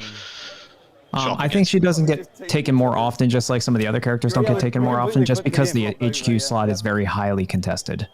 That is very true, and you can do so much with a Canoness that why do you really need her? Unless you really desperately need the jump pack units. Like she doesn't add much more than a Salt in the wound. I wish Canonesses could take jump packs. So if you come back to the center. And Me my too, it'd be so cool. is there, so you would land here. All right. Looking for the score at this point. Why don't you run us down there, Adam? All right, Blood Angels have got an 11 and 11 for their primaries versus the Sisters getting a 7 and an 8, so quite a little bit up there. 9 on Stranglehold for Mr. Box, and 8 on Oath of Moment. R&D sitting on a 4 right now, almost definitely going to get to that 8 on R&D. The Sisters of Battle have got a 7 and 8 on primaries, like I said, 6 on Stranglehold, but they are more than likely going to be getting there 3 for the bottom of a turn. No Prisoners is currently sitting at his donut, but we know he has a freaking heap of points coming in that secondary. R&D also at a 4, most likely going to get an 8 this turn as well. So sitting 56 to 38 at the bottom of turn 3. Okay, so you won't be able to. Because your deployment zone's over here, I realize. So. Yes, the battlefield edge, isn't it? Oh, it's deployment zone, but then it becomes. Yeah. Right. Yes. So I can't come off of your battlefield edge, but I can come off of this edge. Yeah, yeah. So you're gonna end up So it's- killing yeah, him. Not within 6. You can't come within 6 of my battlefield edge. Or you I don't can. know. I don't think I can walk off of your battlefield edge, but I No. think I can be within 6, so long as I'm within 6 of my own. But even so, I think I should be able to fit 5 sisters. So there's 6. That's my 9 inches there. From that model there. Yeah, so we'll have to Gotta check love it. that. Otherwise, I'll walk on here and then drop later. Yeah. You want me to ask a judge So I or look in the believe- book? Sure. I believe the reserves he's talking about, he super quick. can't be within 6 inches of his battlefield edge within his deployment zone. Strategic But he reserves, he should be able to on come third within 6 turn, inches I of the can't come off battlefield of his edge battlefield outside edge of the ever. deployment zone. Correct. But can I So come that'll be, within 6 of his is that battlefield his edge? last Specifically, or I'm second trying to walk last? in off We of have to be this second table last edge. for R&D. I'm just He's on trying the to top land right, here he's to done his rock. deployment zone, he's on the top left now. So bottom right is up for grabs. From the battlefield and edge, no he's matter what. almost So that's definitely 6 going to do it if he inches wants to it. there. And then that's Yeah, my so 9 inches. this is his deployment I don't zone think I'm here, gonna fit, and that but top we is can his test it. battlefield edge, so that he should I'm almost be able guaranteeing to not essentially come in Right? anywhere Yeah, that's it's gonna on be this anything. point. Okay. Then cool, what I'm going to do is walk in on this corner. He should come a bit more over to the right, yeah? So that And they're if gonna the R&D. Assault Marines do go for a response, he can then Yeah, reply I'll put it on for you now. much more easily with the Thanks, man. Zephyrim or the Seraphim. They'll just go here to be Well, he safer. can't go long. He can't come in from Okay. from his battlefield edge. So, He can just be within 6 inches of it as long as he's outside of his deployment True. zone. I thought you could come For, in on the battlefield edge all of in that, turn 3, just not They're in the gonna hang deployment and hold zone. that for No, now. you can never come in from your opponent's battlefield edge unless you're a Space Wolf. But you I can. will So flame if there were him. Dawn of How many- War he's full deployment, wounds? he could be within Okay. his deployment zone, but so just we'll just not flame him, within try and 6 pepper him inches up a little of his bit. battlefield Before we go edge. in. Okay. So number of hits, 1 hit. Just 1 hit. 3 to wound, 1 at -2. Goes All right, 3. 6. cool. Feel no pain. Feel it. Down to 3. So if she's within 7, I'm just going to do it, and she is within 7. Cool. Yeah. So So she just have to end there. Yeah. That's a canoness. Oh, I'm so sorry about that. I'll push her further back because that was rude of me. Go back there. Okay, sorry about that. Totally used to grabbing 3 models. No worries. I think moving the Zephyrim at this point. He's got 3 left. Yeah, yeah. Celestine should be able to do it. Yeah. All right. I would move them up so they can go 6 up, left. feel no pain. No invuln? 2 up save or 3 up save? Just 3 up. Okay. So it's -4, becomes -3, 6 ups. All right, I'm not going to use the CP, and I am not going to risk the Zephyrim. Sure.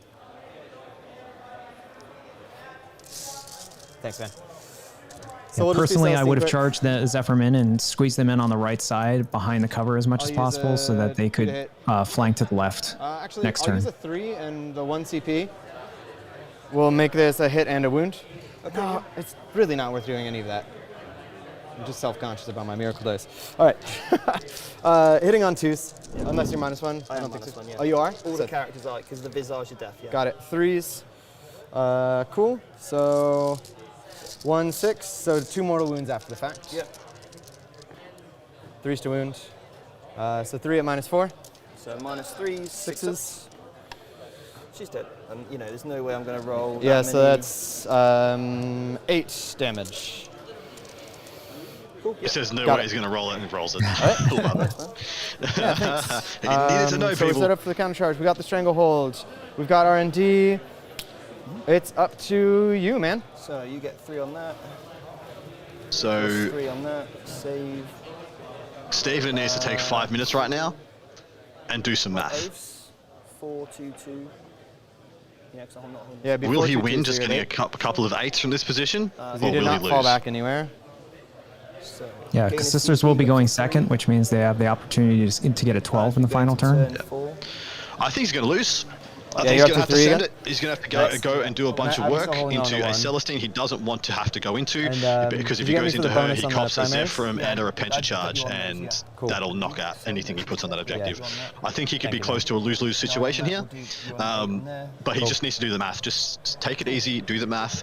You're getting So this is turn 4, isn't it? 2 more points for Oath Yep, of and Moment. hold You're too. not getting Stranglehold, but you can definitely get your 12 on R&D. So work out, is that enough to keep you ahead, or are you going to go down? If you're going to go down, you got to send. Sticky thing for All you need to do is win by 1 point, guys. This is single elimination.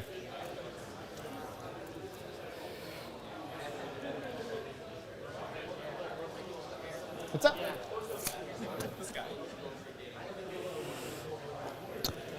And you can see he's significantly weighing all of his options. It's kind of he realized. I think he Yeah, just realized that the Assault Marines Great are guy. basically out of the game Good because if they leave that objective, then they no longer hold it. Correct. What are you laughing at? Got it.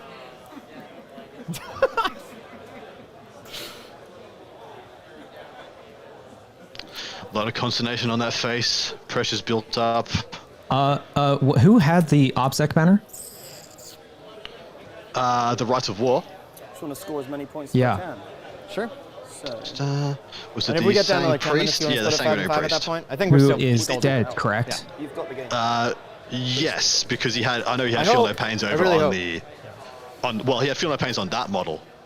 That Oh, just so died. that was the therefore it sanguinary is- priest. So then, That's the if he Sanguinary. leaves any objective, he no longer holds it. So Correct. that's rob that's there, rough. guaranteed. That's very rough. That just gets me Yes, 4 so points. they would stay here. You'd get 2 can go at that, kill that, and get you another oath if they live. So- Probably don't live, but you do get the strangle from getting the 2 of them over there. Yes, it's so getting one a of unit to them. kill Celestine Yeah, is yeah. a They just point have to for kill Oath and Celestine 3 if for you can't Strength. stand There's a back up. 4-point swing right there, but as long as it's a unit you don't mind dying. And then you could do that again on. But you can't just let Jesse get a 12. It's in reality it's an 8-point swing to go and kill Celestine right now. He has to do it. So they could rob now. Thing is he sends the sanguinary guard and leaves Dante behind. Dante's holding home objective. Then the sanguinary guard will all die. I believe that's actually an intercessor. Well, they're dead anyway. thing Anything he puts on the middle specifically? objective is dead. He does it now just to deny points. Yeah, I'm saying if he does that, he kills her now and gets the points now, but then essentially has no way to take points back at the end during his turn 5. Whereas if he sends Dante to do it, Dante, if he has a single a Gemini, I don't think Dante can kill Celestine. Well, he has a single Sangard to leave on his home objective, the one that survived the Paragons. That's true. So he has a yes. full unit of 7 and Dante he can sling onto the middle. I actually think that might be a mistake if he does that, because then he loses all of it. Dude, but then no, because he Angel sacrifices and keeps the Sangard. Well, no, but he has two charging units from 2 different directions. Dude, 6 Zephyr don't kill 7 Sangard. 10 Repentia freaking destroy them, but if they have to fight Dante, he can swing No, they'll kill basically 5.5 of them. So there would be 2 left. Yeah, that's a win. That's better than 0. And then Dante still gets to fight. Kills half the Repentia. He could lose the morale though. He could. 2 Sangard fully buffed though do kill 6 Zephyr. 8 attacks, hit on 2s, winning on 2s. Could very well kill him. Could not also. Okay. Oh, so I think what he's doing here... That's a play. That's a plan. That's a thing you can action. So he actually just moved either the single Centurion Guard or Dante up to the top left objective that frees up the Assault Marines. And they are indeed already, and you already did that quarter. Yeah, I've done those 2. Yeah. So you're going to grab this one. Yeah. He's doing Rod. Oh, hop and cover. With the full unit of Sangard, he's doing Rod. He might just be sacking Dante to go and get the middle objective. I think it's going to be Dante and the Assault Marines, yeah. Yeah, and then last turn he can put the Sangard up. So they're rodding. You got it. So if he tempos that well enough, this is still a game. And I think this is the right call. I think rather than throwing away the Sangard turn in that turn, I think this is the right thing to do. Yeah, again, though, I think Jesse made a mistake of not charging his cannon into the center, because she could have happily stood behind Celestine and just provided fights last. Yeah. No, I'll shoot these guys. Smart. Lots of little interplay. A high skill game, guys. And I was actually going to tell you. I'm just so happy. We thought this was a blowout. We thought this game was freaking over. And now this is top of turn 4, all to play for. Really tight, really tense. Love it. Choose up. She's at 1. Sure. Then Dante will fusion you. Yep. He'll give himself the re-rolls, obviously, because there's no point giving it to them. Yeah, of course. And that wounds. 4 up. Saved. Do you love it? Okay, cool. So, charge phase. I think that was the cannon as he was firing at. Yeah. I'm going to save my CP. Yeah. 6. Yep. Go to there. Cool. And then this unit here will charge in as well. Sure. I'm going to spend 1 CP Hammer of Wrath. Mortals on the charge? Yeah. Is it 4 ups? Now. I believe it's over your toughness. Oh, okay. So that would be 4s anyway. Yeah. Oh, is your toughness 4 or T3? No, 2-3. Or it might be equal to or we'll we can look it up in a second. Yeah. 6. And it's for each model in engagement range, so he wants to really maximize how many get within an inch.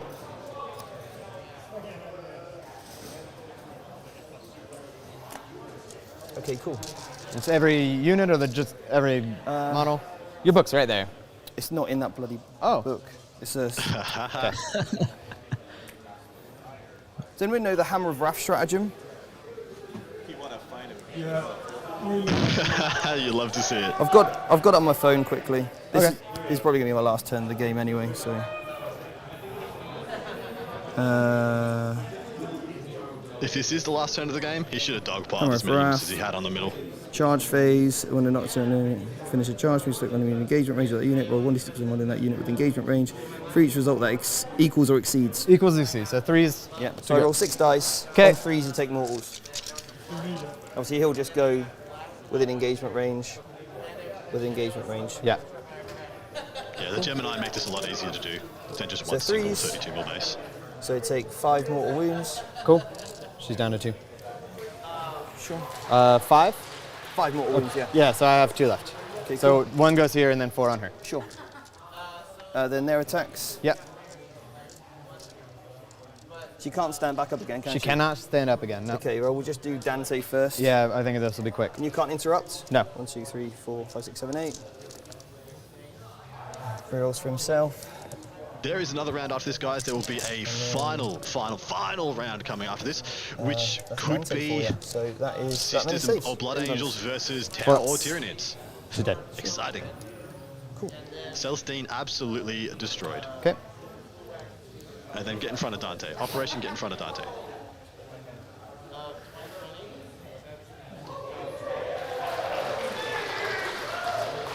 And the only reason that he wants to keep Dante alive is because he wants the 2 points on Oath of Moment for having a unit within the middle of the table. What if I come to here? Happy with that? Because then you won't be able to get within an inch if I make that smaller than your base size. I think it's possible, but obviously you want to make sure it's... Sure, yeah. I mean, sure. Yeah. Not much I can do about it. So that gets me Stranglehold. I kill a character, so that gets me 2 points. Yep. I'll get 3 points on the primary. Put my rod on, so another Stranglehold for that. Turn 3, you hold 2. So that'll be 8. Yeah, man. Yep. Had to take him off the 12. 8 My points turn's swing, simple. I'm going to go kill everything. Yeah. Yeah, All so right, technically the blocking that he did with the Assault Marine doesn't even matter because he has a canonist there with a fusion pistol. So you can just move to 1 inch away and just punch a hole. Yep. Just use some miracle dice. Try and get you sort of on all angles. Get 6 up, auto kill if I 1. can kill one of these guys, then I'll be able to charge Dante. Sure.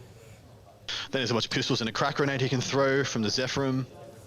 I actually think this might be a mistake. Why is he not sending the Zephyrum to the top left to kill that one guy and ensure that he's only on one objective? Agreed. 100%. That would be my assumption. We had somebody point out in Then chat the that he could Retributors. spend a CP to put the Zephyrum back in reserve and then turn 5 just deep strike on the objective. Or deep strike auto charge with miracle dice. They're going to here and here. So this is the furthest up. So he can pick, he can pick models in such a way that only the Zephyrum get to attack Dante, because he'll instant die at the Repentia. But the Zephyrum, with maybe not all of them hitting him, he probably survives. 6 Zephyrum on a single. What's the size of his base? He's on a 40, I think. But I mean, all 6 probably kill him. But if he's able to stop him from getting all 6, if he's like 4 fighting him, he probably does live. They're going to advance to see if they can get on this point and free up that Rhino. Yep. -1 to hit and a 4 up invuln does change a lot of the math. They can get on the point, so they're going to do it. Yep. Okay, that's... Last unit is Battle Sisters walked on. Are you okay? I moved it slightly. Do you mind if I go this way? Cool. Thank you.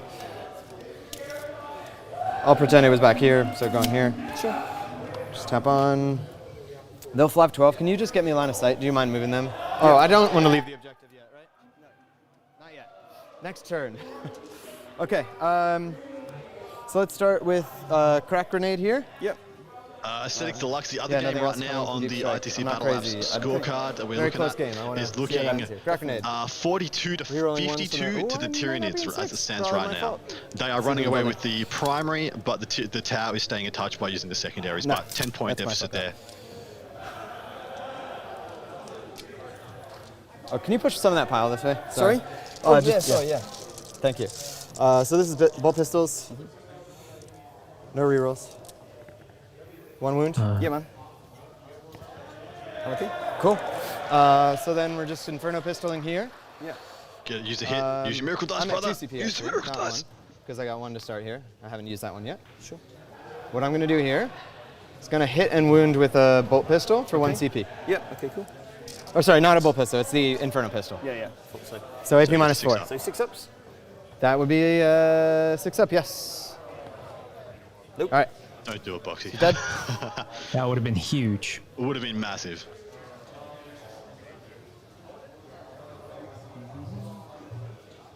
Yeah, that is the correct one to take. Yeah, and it's important because no matter what, he's going to be able to touch Dante with the Fight's Last. So he needs to do it so there's that's it for not a shooting. We're good gonna place charge. for them to go. Yeah. Can't allow the Repentia to charge him. He can and may survive the Zephyrum. Dante is really fucking good. He's -1 hit. And -1 hit. Cool. The Zephyr There's will also declare both. enough CP to interrupt. So the assault, technically the assault, if he, this actually gets a bit awkward for him, doesn't it? If he tries to fight with the Zephyrum first and kill Dante, he can interrupt with the assault. Oh, sorry. I should do Marines, the and he won't have the CP to Repentia fight on first death with for the the reroll. Is Repentia, that okay if I which just he switch the could order quick? just pick up with 5 assault marines. Because of the pennant gives the reroll charges. Oh, you want to do the order? Is it from the pennant or the unit? I'll have to double check that. I might have fucked that up. Sorry. Do you want to roll it to see if it matters? Sure. See what the Repentia get. It will matter, yeah. I thought it's in the model itself, because obviously but Yeah, it makes sense for sure. I guess I could have positioned him differently if I knew that, but I don't want to cheat you again this game. It's such a. The bearer has the ability of this model. Yeah, it's the model. It's my fault. Okay. Anyway, they're gonna re-roll their own in a second. No, they got a 6. I have to spend a CP to re-roll the Repentia. Yep. Oh, the Repentia failed. Oof. They're in. 9 does it, and then the Canoness. Yep. She won't declare. Oh, sorry. I'll move them first. Yeah. Yes. Yeah, because you've got to get within an inch. Yeah. This interrupt is huge. Then The Repentia Repentia almost on, have to fight first, allowing Dante to interrupt unless he gets the fights last on him. Yes, yeah, yes. I think order of operations here is Yep. Repentia go. She's just they declaring ensure them, not the Dante. Marines So only die, the Zephyrim are getting and then, here. So the Zephyrim she's are going on Dante. here, so he's the within Repentia 3. go in first. I'm not going to hurt kill all him. the Marines, and then yeah, the it's for my is fight on last. Dante, and all the Zephyrim kill Dante. Spot on. I'm just going to shove them if that's cool. Yeah. Very nice. I'll just pull. Look, I'm happy to say they go in and just. So the issue here is Dante Dante 2 CP. Yeah, so I'm going to fight last him, and I'm going to turn off his invuln if he has a 4-up. So that's yeah, the command turn off his invuln as well. And then it's the start of the phase. sorry, never mind. We'll just listen to the game.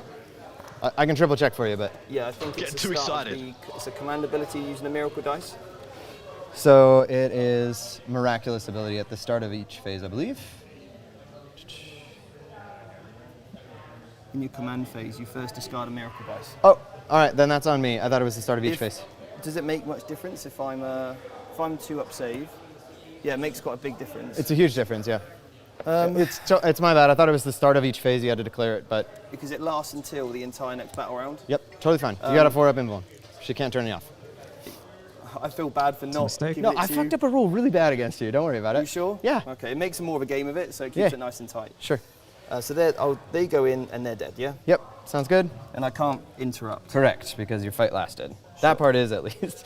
Correct. And they'll just pile onto the objective. Sure. So then, how to use my last CP? Should use it for +1 wound against Dante. It's fun to charge.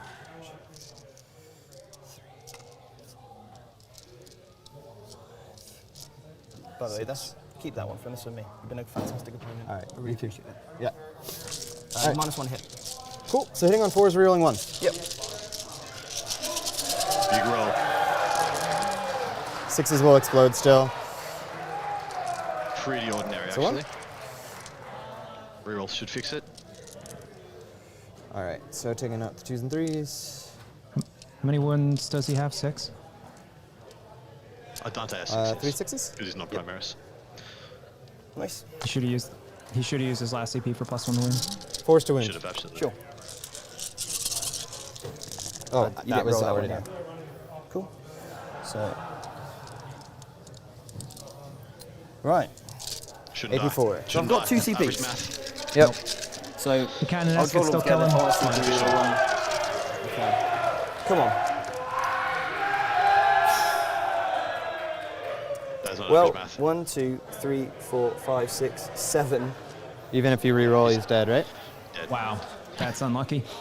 Pretty Unlucky, sure. Steven. I can't believe that roll. Yeah, sorry, man. It might cost me 2 oaths a moment.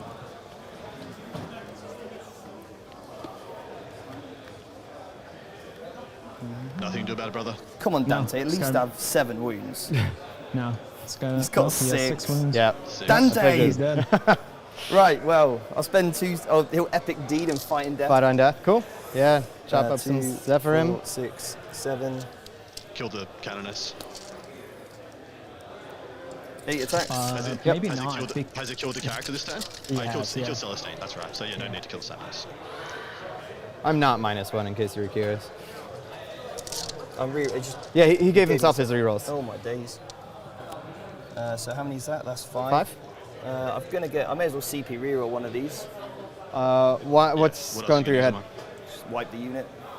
Oh, to get 6 of them. They have a 5-up invuln. Sure. No problem. Cool. Okay. I'll keep the CPs. Yeah. Past 1, so 4 die. 4 dead. Cool.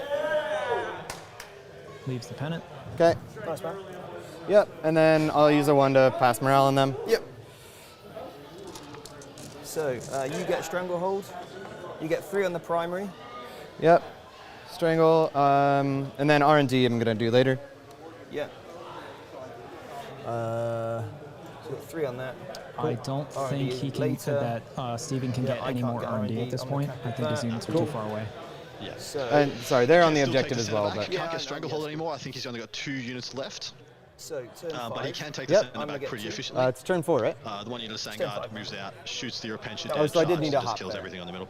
Yeah, it's unfortunate that he doesn't was- have like one obsec objective that he can sticky because he would Yeah, be you able to wouldn't get have been able strangled to in. keep that objective though, would you? Yeah. True, it would be trading 3 points for 4 points. Yeah. Because of the R&D. I made that same choice last turn as well. So. Yeah, don't worry about it. So for that, as long as I don't fall back. Oh yeah. Why I thought it was because I basically didn't have my turn 1 that I wanted. Cool. So, can I get Stranglehold? No, I cannot get Stranglehold. Not with 2 units, you can't. I could possibly kill a character. What an amazing game, guys. Phenomenal You want me to give you your sportsmanship. movement? I mean, in all honesty, 12 gets Dante here, probably you dies to need the Canoness, a right? 4 Even if he does. Yes. You want to do it? Yeah, I mean, Yeah, I mean, I may as with well, average yeah. roll, Yeah, it's a sure. damage 3 weapon. Yep. So she has him just with 1 wound going through. So technically, they only needed to do 3 wounds to him. And then if you want to do anything with that I guy, suppose the only difference means that you easily get, it gives you a 12 on the primary, but you're going to get a 12 regardless if I don't take it. yeah. So Yeah, exactly right. So that's why I stick the middle.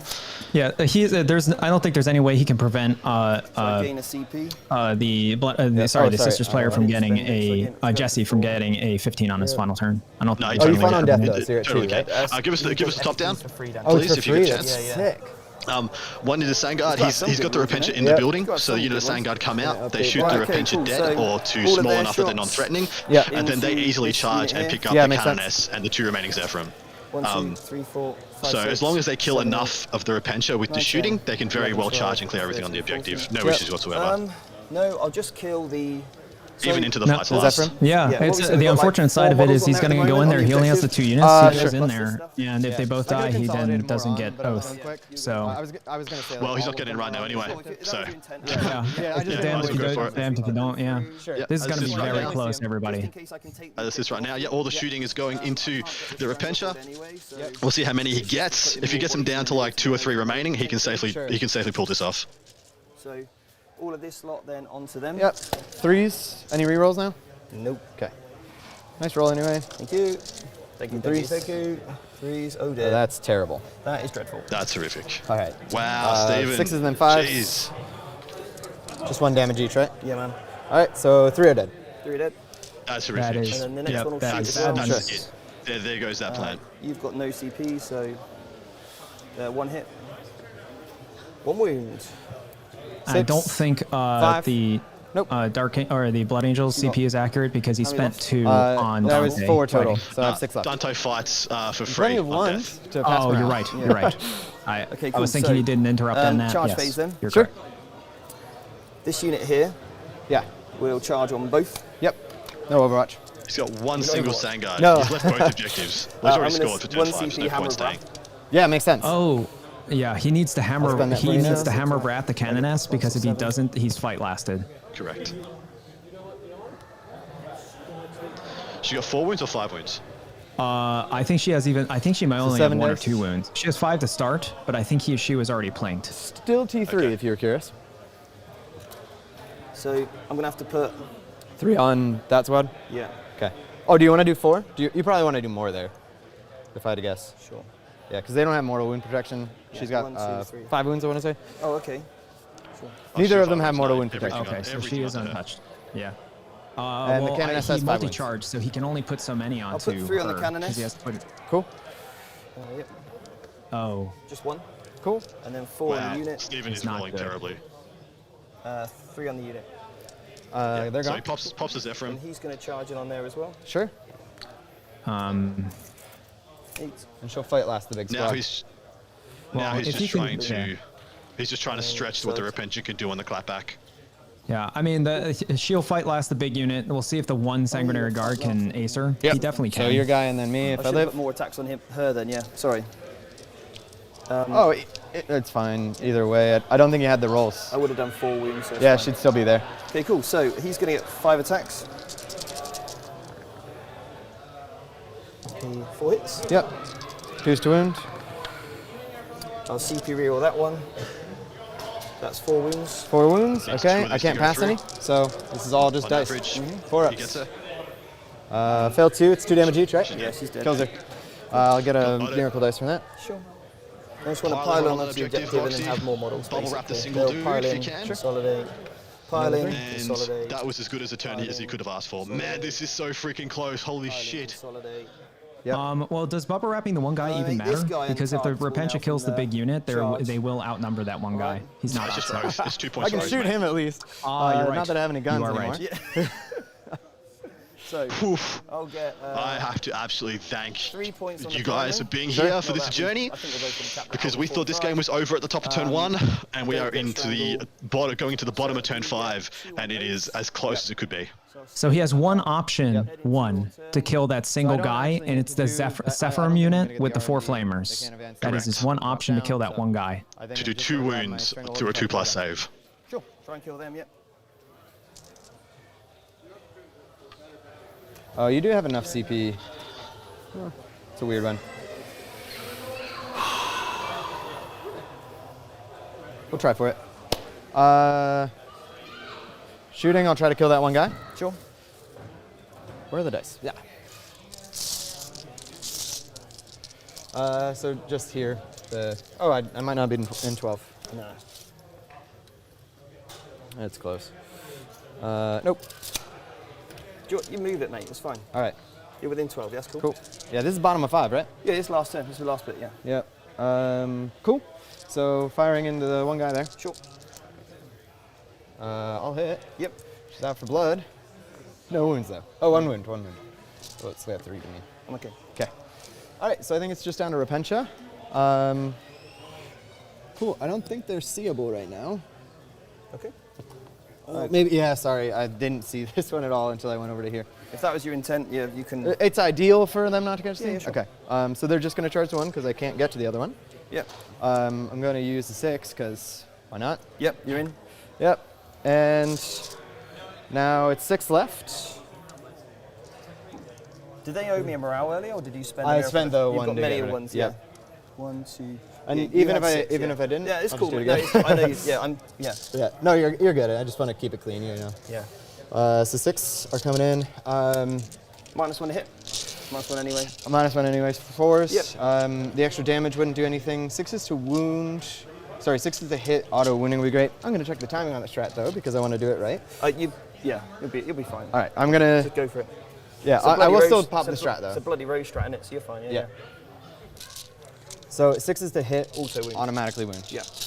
And explode. Yeah. So rerolling everything. I don't think I'm gonna fish for 6s here. No. All right, so just gonna pull these to the side. All right, that's 2, 3, 4, 5, 6, 7. So I need 3 more here. So those are all automatically wounded already. And then I need 3s here. Yep. I don't know why I'm rolling this out. You're easily going to kill more than 6, aren't you? Let's hope. Yeah. They're dead. Unless I 84. miraculously roll 1,000,000 5s. It's true. Come on. All the 5s in the world now. No, that's a lot All of right. ones. Hey, Steven, I think that was just the very end of the game, so fantastic game, man. Fantastic So I game. get 2 on oaths. Oh, okay, because I can't get rid of them anyway. Yeah. So 2 on oath. You get 3 on strangle. Yes, and then no prisoners we're gonna have to count because I got rid of these now. Yeah. Should be close to max because you're down to. Do you have 1 model on the table? Are you going to get 12 points, right? I got 1 model on the table, yeah. So we both max out the primary. Okay. No prisoners, you get 10, right? No, I should get more than that. Or would you work out 13? I think we worked at 13, but we can count it up again. Let's do it, yeah. Yeah.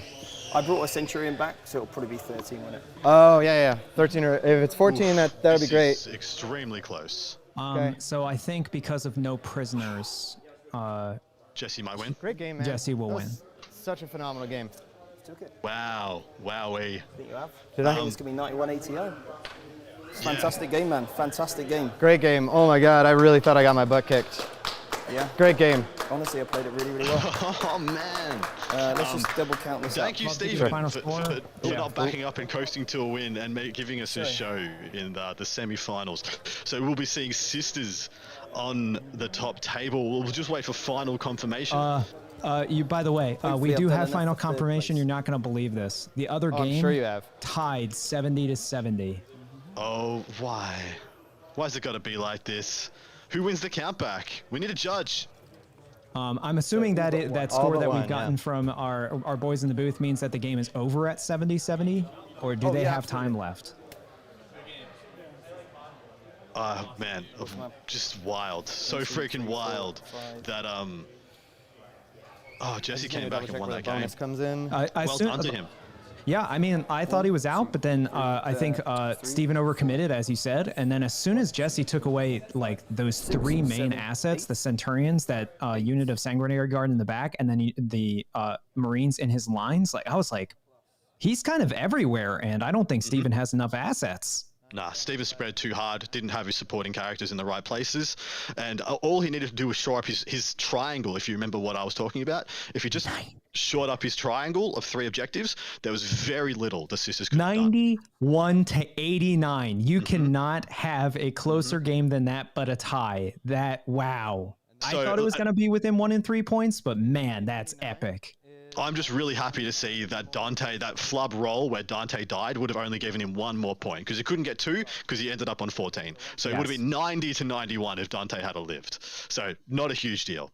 But man, just what the hell is going on? What a game. Thank you so much to both gentlemen. Absolute legends. And now essentially everyone in the finals has dropped a game, because Mr. Stephen Box was our last undefeated player. I think we're going to be having an interview with him now. Looks like we're still rolling. I don't think that doesn't look like they're packing up on that table, unless they are. I'm going to hit refresh on my scorecard. It's reading 68-70 on my scorecard, with the NIDS being up by 2 points. Interesting. Well, we'll have to get a final score from that on the table. We'll get it as soon as we get a signal from the boys. We'll have an interview with Jesse, of course. I mean, epic range. Somebody brought up something interesting in chat. If Dante had lived there, wouldn't that have been a 2-point swing for being in the center? For Oath of Moment, no, because he ended on 14 for Oath of Moment, so it would have equated to only 1 more point. He would have capped out, still lost by 1 point. Yes, so it would have been 90-91, even if Dante had won. Yes, that is true. Right. Yep. Man, what a epically close game. I thought, I forgot that he had a Zephyrim unit in reserve. As soon as he had that and went in the back, I was like, he's got a guaranteed charge. All of those guys in his back objective are dead. How does he even get back to that back half of the board again? Wow. He didn't, mate. Not one unit of his went over to the halfway side of the table after that turn. He stayed entirely on his opponent's side of the table. Actually, so crazy. If Dante had have lived, there is an argument to say that he clears out the Zephyrim unit, and then on the charge the Sanguinary Guard get to kill the Repentia and the Canoness instead of the Zephyrim and the Canoness, which then the Sangard live, his opponent doesn't get a 12, and Stephen Box probably wins by 3 points. Yeah, I agree that I think that would have happened, because also he would have had Dante to go into the Repentia. He would have had him for the Repentia as well, and there would have been no interrupt, and I don't think any fight on death either. So yeah, I mean, that one more asset of Dante living. Now, granted, the odds were very much against him, but that would have been that slight little swing that he needed. But I mean, he didn't roll so hot on the end of the game there. But I mean, they played their freaking hearts out. So and played like absolute gentlemen all the way through. The score is either 89-90 or 89-91. Doesn't really matter. All you need to do is win by 1 point. In this, it's single elimination. We're having the final scores tallied for our table 2. The sadness for some people, especially some people who live over the pond from the States, is we will not be seeing a Vanguard Tactics final. In fact, we're going to wrap this up, take our break while we can, because I think we're going to be going straight into the final pretty soon. So stay with us, stay tuned, and I think we're going to be heading over to an interview. Yes. See you soon. Val Heffelfinger here with the guys from our stream game, Stephen Box, Jesse, down to 1 point in the end. I think you're both people's champions today. You've both been walking around on a cloud over the last 2 days. Absolutely thrilled to get here and battle it out as far as you got. How you feeling, Steven? I mean, that as far as games go, probably one of the best. It was emotional. Yeah. It was an emotional roller coaster. Jesse, you played fantastic, and if I had to lose to anybody, I couldn't have asked for a better opponent to lose to. So I appreciate that, man. Thank you so much, mate, for being an incredible opponent. You too, man. You were kicking my butt right in the beginning. I was terrified, did not think I had a chance in hell, and then I saw it, and it was an amazing game. I can't ask for better. The Repinches did the work, right? They did the work. Yeah. And we had some fantastic back and forths. You're an absolute gentleman of the game. And, you too, man. You deserve, you deserve every single success for the rest of the event, mate. Thanks, I really hope you go and take it. Appreciate that. All right? Yeah. Thank you so much to you guys at home. I don't even have to do anything. That was really nice, guys. Congratulations on a wonderful game. Congratulations, you, Jesse. Moving on. Thank you. BAO top table. Here we go. Coming up very soon. Everyone, go get some snacks. Maybe a little bio break. And then come on back when we have the final round. Over there is pretty crazy too. Pretty sure it ended on a draw. They're counting up victory points from what I understand. We'll let you know on the ticker how that one sorts itself out. Thanks everyone for watching so much. The support is incredible, and we'll see you in a little bit. At Frontline Gaming, we make the best tabletop gaming mats in the universe. Our mats are durable, rollable, foldable, wipeable, and storable. Oh, and they look damn great too. Join the thousands of tournament regulars and garage gamers who use our mats to bring their gaming surfaces to life. To ensure quality, Frontline Gaming mats are custom made one at a time, printed with high quality ink. Our immersive designs stay crisp and are available in a wide range of styles and sizes. So whether you're playing a war game or a skirmish game, whether you're fighting over an alien tundra, fantastical forest, or real world setting, there's a great looking battlefield for you. Our gaming mats are printed on extremely durable neoprene backing, so they won't slide around the table. And they're thick enough to stay flat, protecting what's underneath and allowing for slight uneven surfaces. We know from experience that an easily portable gaming surface is just better. Every mat comes with a sturdy nylon zip-up bag for storage and transportation. Whether your next battle is in your home or at the local game store, you'll be able to unroll your FLG mat and get gaming right away. Our products are all made and tested by passionate gamers at Frontline Gaming HQ right here in the USA. It's time to take your battlefield to a new level. Frontline Gaming, champions of tabletop.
Welcome back to Bay Area Open 2022. I, of course, am Andrew Dickinger, joined by my vivacious co-host, Adam Camilleri. How are you, sir? I am fan-freaking-tastic. We are here at the culmination of 3 amazing days of gaming for the BAO 2022, and we have somewhat of a not surprise package in Sisters. I wasn't surprised. in a somewhat surprised, not that surprised package of Tyranids. Not surprised to see Tyranids, surprised that we're seeing High Fleet Hydra Tyranids. I love it. I mean, we're just getting something dramatically different. It immediately demonstrates the depth of the book, which is awesome. And we get to see it against Sisters, who everybody counted out. Yes, agreed. I mean, I think Sisters of every Armor of Contempt army, bar arguably T-Suns, got the most out of it. They got the biggest lift. I thought that of all the books that power armor armies have, for the Imperium side of things at least, Sisters is the best, is the deepest and most versatile. Yes, by dint of them being the cheapest, I think, point per model. So the durability on the wound, they got the most out of, just simply because they can have the most units in the army, I guess. Yeah, so I mean, at this point, I'm seeing a new light for things like the Paragon War Suits, because obviously having a 2+ save and going into Armor of Contempt is always value. And then that even gives more durability to people like Celestine and her Gemini, gives more durability to people like Morven Vol. Even the basic Sisters, suddenly you need AP2 to actually start cracking them, which is a big deal because they are objective hounds. They're cheap. They can be fast because of Miracle Dice, and they just get it done. So yeah, I mean, was I surprised? Of course, a little bit. The turn 2 there in the semifinals was looking a little rough, but he pulled it out. Yeah, but I definitely think Bloody Rose has the teeth to take it all the way. I think so too, and I'm here for it. I want to see it. I'm keen.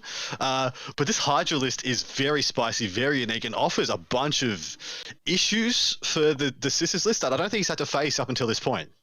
Yeah, I mean, it's vicious. There's no other way to describe it. I seeing it in action against that other Tyranid player, it is absolutely vicious. I mean, we're talking about some of the most durable Tyranid units getting aced by Hormagaunts, which is just that's a problem. Now, granted, he will be ignoring the Hormagaunts -1, but we're talking about T3 models, so the sheer volume of attacks will eventually get through. Correct. This is the kind of game where the Paragons can really carry the day. The 2+ save, ignoring one of the Rend, he can really wade into everything.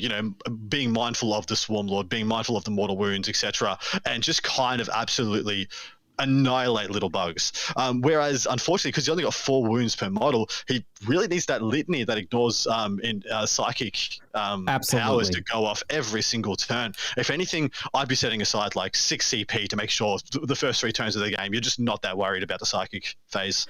Yeah, I almost wonder if he can just essentially put Morven Vol and the Morven Vol, the Canoness, and the 3 Paragon Warsuits center, assuming he gets that power off, and just bullies anything that goes center field, because there's almost no efficiency in the enemy army going after those units. And as we saw with stratagem support, a 10-man Repentia unit can probably kill that Turbogon in 1 turn.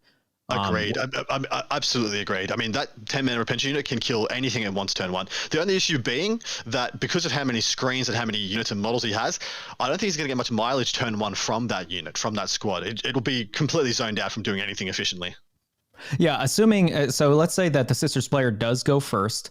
And we're assuming that the Tyranids player, if the Tyranids player chooses to do the invulnerable turn 1 to prevent the Sisters, which probably he wouldn't do because then he's not using it against things like multi-meltas and stuff like that. Yeah, I could see that Repentia unit going into 2 of the infantry bombs and just erasing them, and then that's already value.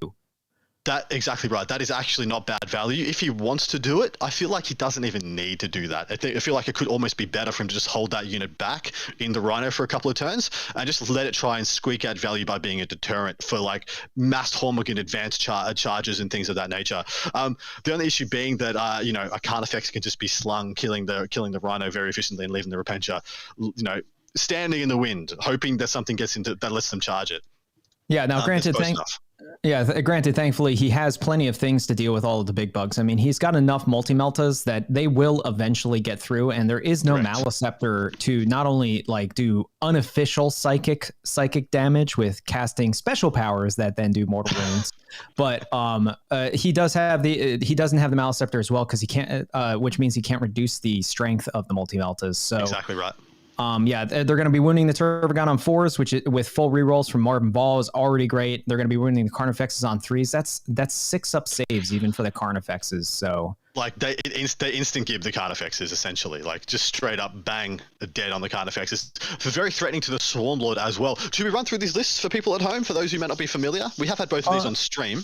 Okay, well, these are both armies I play, so you have your pick of the litter, my friend. Which one would you like to do first? I think I'll go the Nids. You can go the Sisters. Picking the army you hate, huh? Sorry. You did the Nids last. You did the Sisters last time. I'll do the Sisters now. We have a Bloody Rose battalion. It starts off with the Canoness with the blade of Saint Eleanor. Eleanor. I had the cursor over the one of those letters. If you can pick which one, you get a prize. Then he has Word of the Emperor to deny psychic powers. He has Celestine and her Gemini. 200 points. That has actually in the past 2 games that we've called of this army been quite pivotal. I wouldn't be surprised to see them taking a little bit more now that we see just how much value they're getting. AP4 is just so good. Morven Vile, can't leave home without her. She is the Warlord. 3 units of 5 Battle Sisters. A Dogmata, a unit of 3 Paragon Warsuits with multi-melters and Paragon War Blades, 5 Repentia, 10 Repentia, 5 Seraphim with 2 Hand Flamers, 2 units of 6 Zephyrim to shore up and double down on him getting R&D. A unit of 2 Mortifiers, which once again actually have really good play here, getting absolute value. Dude, is it 10 attacks each? They are 10 attacks each, and it's a total of 12 heavy bolter shots. Yeah, there's a lot of good targets for that in this matchup. Then he has 1 small Retributor squad with 4 multi-melters and a Flamer and a Cherub. And then he has a Rhino to round it out. Now, in the last 2 games that we have called this gentleman, he has had the Repentia in the Rhino, and he has slung them for a first turn charge pretty reliably. He didn't in last game versus Stephen Box, but that's because he went second, and Stephen didn't give him really good options. Give us the rundown of the Tyranny list. Well, yeah, real quick, I would like to say that with that Sisters list, suddenly the Sephirim with the 2 Hand Flamers have immense value. And I see them being a linchpin because I think they have the capability to pick up any of those infantry units in one shooting phase, don't they? Because they are strength 4. The Seraphim with the Hand Flamers. Oh yeah, for sure. They actually do really well here. In fact, I wouldn't be surprised if they start on the table. Yeah. So then in the Tyranids list, we have, of course, High Fleet Hydra, and we have a battalion as well. Starting off with the Turbogon, the Big Mama. This is the Warlord. She has 5 up, Feel No Pain. She's got Maw Claws, so she's dangerous in combat. And of course, there's at least a 20 bomb of Termagants to protect her. We have the Swarmlord, which I love. This is a great pick for this army. 1 unit of 10 Gargoyles, 3 units of 15 Hormagaunts, and we've seen the work that they can do. Of course, the 20 Termagants, 1 unit of 3 Tyranid Warriors to hold the backfield. Death Leaper, I struggled to leave home without him. 5 Gene Stealers, 3 Venom Thropes to reduce that shooting a bit. A single unit of 3 Zoanthropes, that's to obviously get the Synaptic Imperative, but also they're a great source of mortal wounds. The Parasite of Mortrex with the OBSEC, the 5 model OBSEC and can action and advance in action and fall back in action Warlord trait. And then, of course, rounding it out, 3 single Screamer Killers. I mean, just absolute beast of a list. Everything is fast. Everything is killing in combat. I think that this may be one of the few instances where Arm of Contempt is immense value for even the basic Sisters, because that suddenly reduces the efficiency of things like the Hormagaunts dramatically. Quick switch to the top down. Yeah, we're about to see the placement of terrain, which is actually going to be a very key to understand the intent of both players. Who wants to place where? Who wants to be the aggressor? Who wants to be the defender? I do feel like the Sisters can pace this game out a lot better. Their shooting is very relevant here, especially things like all the Storm Bolters on the Paragon Warsuits, and like we said, the Seraphim. I would love to see the Seraphim start on the table, and then maybe put the Retributors in reserve. Flip the script there, have the Retributors walk on and try and gain an angle, pop a card effects or something. If they start on the table, I don't know if they're ever going to get a good angle. Like, you can just really play around them a lot easier. Well, yeah, the one dramatic aspect of having all of his multi-meltas on the table that can be useful is that essentially that means that he can never put the big bugs in anywhere that's anywhere compromised, because he has essentially almost no shooting except for flesh borers, which have a maximum 18-inch range, which so anytime, there's an upside and a downside to I would say outflanking, but to strategic reserve the Retributus, which is he is playing against a swarm army. And it is diagonal deployment, which means that there's almost no way he's going to get an optimal position with them against this type of army. But at the same time, it does keep them safe. It means that they can come on either of the left edge or the bottom edge for that player, and then essentially zap probably a Carnifex, maybe do some wounds to Turvagon, but they at the very least, they come in and just ace one Carnifex. Just gone. Yeah, exactly right. And from range, shooting-wise, what has he got that could threaten the Paragons if they start on the table? Flesh borers. Yeah, they're not worried. They're rooting on 4s. They have no AP technically. Yeah, that's basically it. That's it. Now, granted, it's way to fire. You have to a 2+ save. That means you have to wound one 24 times to kill it, which isn't likely to happen. When he's only got 30 shots? No. Yeah, so I think the Paragons, like I said, I could see them being absolute bullies in the center. You put Celestine, you put Morven Vol, you put the Fight's Last Canoness just right around them, and there's the Canoness can just sit behind the Paragons, and their bases are just small enough with the 3-inch range of the Fight Last that there's no way to charge them and not get Fight Lasted. So, you're saying they walk around in like a V triangle, yeah, like flying a V. Yeah. And yeah, she heroics through any gaps. And then you fight last, they fight first, and they kill anything in this army. Maybe the Swarm Lord survives. Maybe. Depends if it's just the Paragons against the Swarm Lord. That's tough. If they charge him and get the exploding force, he's I dead. think they do it. If he charges them, I think he's fine. If they have full reroll hits and wounds, even if he charges them, I think they still kill him. But if they charge him and they have full reroll hits and wounds, I don't think they even need to pop the 6s to hit auto wound strat. I think they still kill him. That's totally fair. I thought they were strength 7 though with the swords. Are they strength 8 with the swords? But he's T8. He's T8, exactly right. I thought they were strength 7 and he was T8. Yeah. So they are winning on 5s, but I mean 5s with full rerolls, 2 damage each. They have 24 attacks with exploding 6s and 4s. Yeah, boy.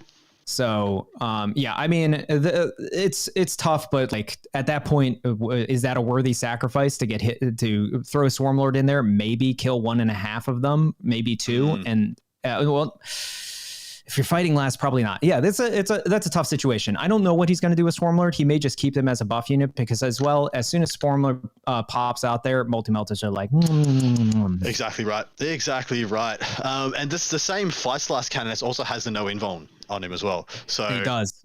She does. Sorry. Yes, she does. And activate that at any time, and bye-bye Swarm Lord. That's also, he needs to save a 6 miracle die if he gets it, because to make it a giant 6-inch aura with that power, because suddenly on the Zoanthrope imperative turn, nothing has invuls, and that is huge. Yeah.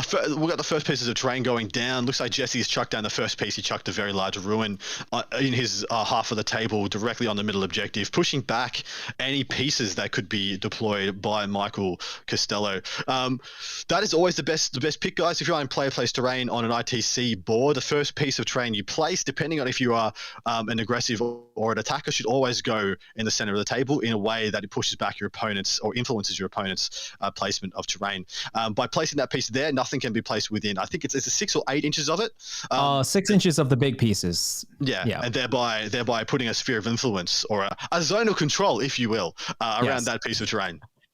So if we can stay on the top down for a second, I think I see what Jesse is setting up here. So the deployment zones are essentially like this for everybody out there.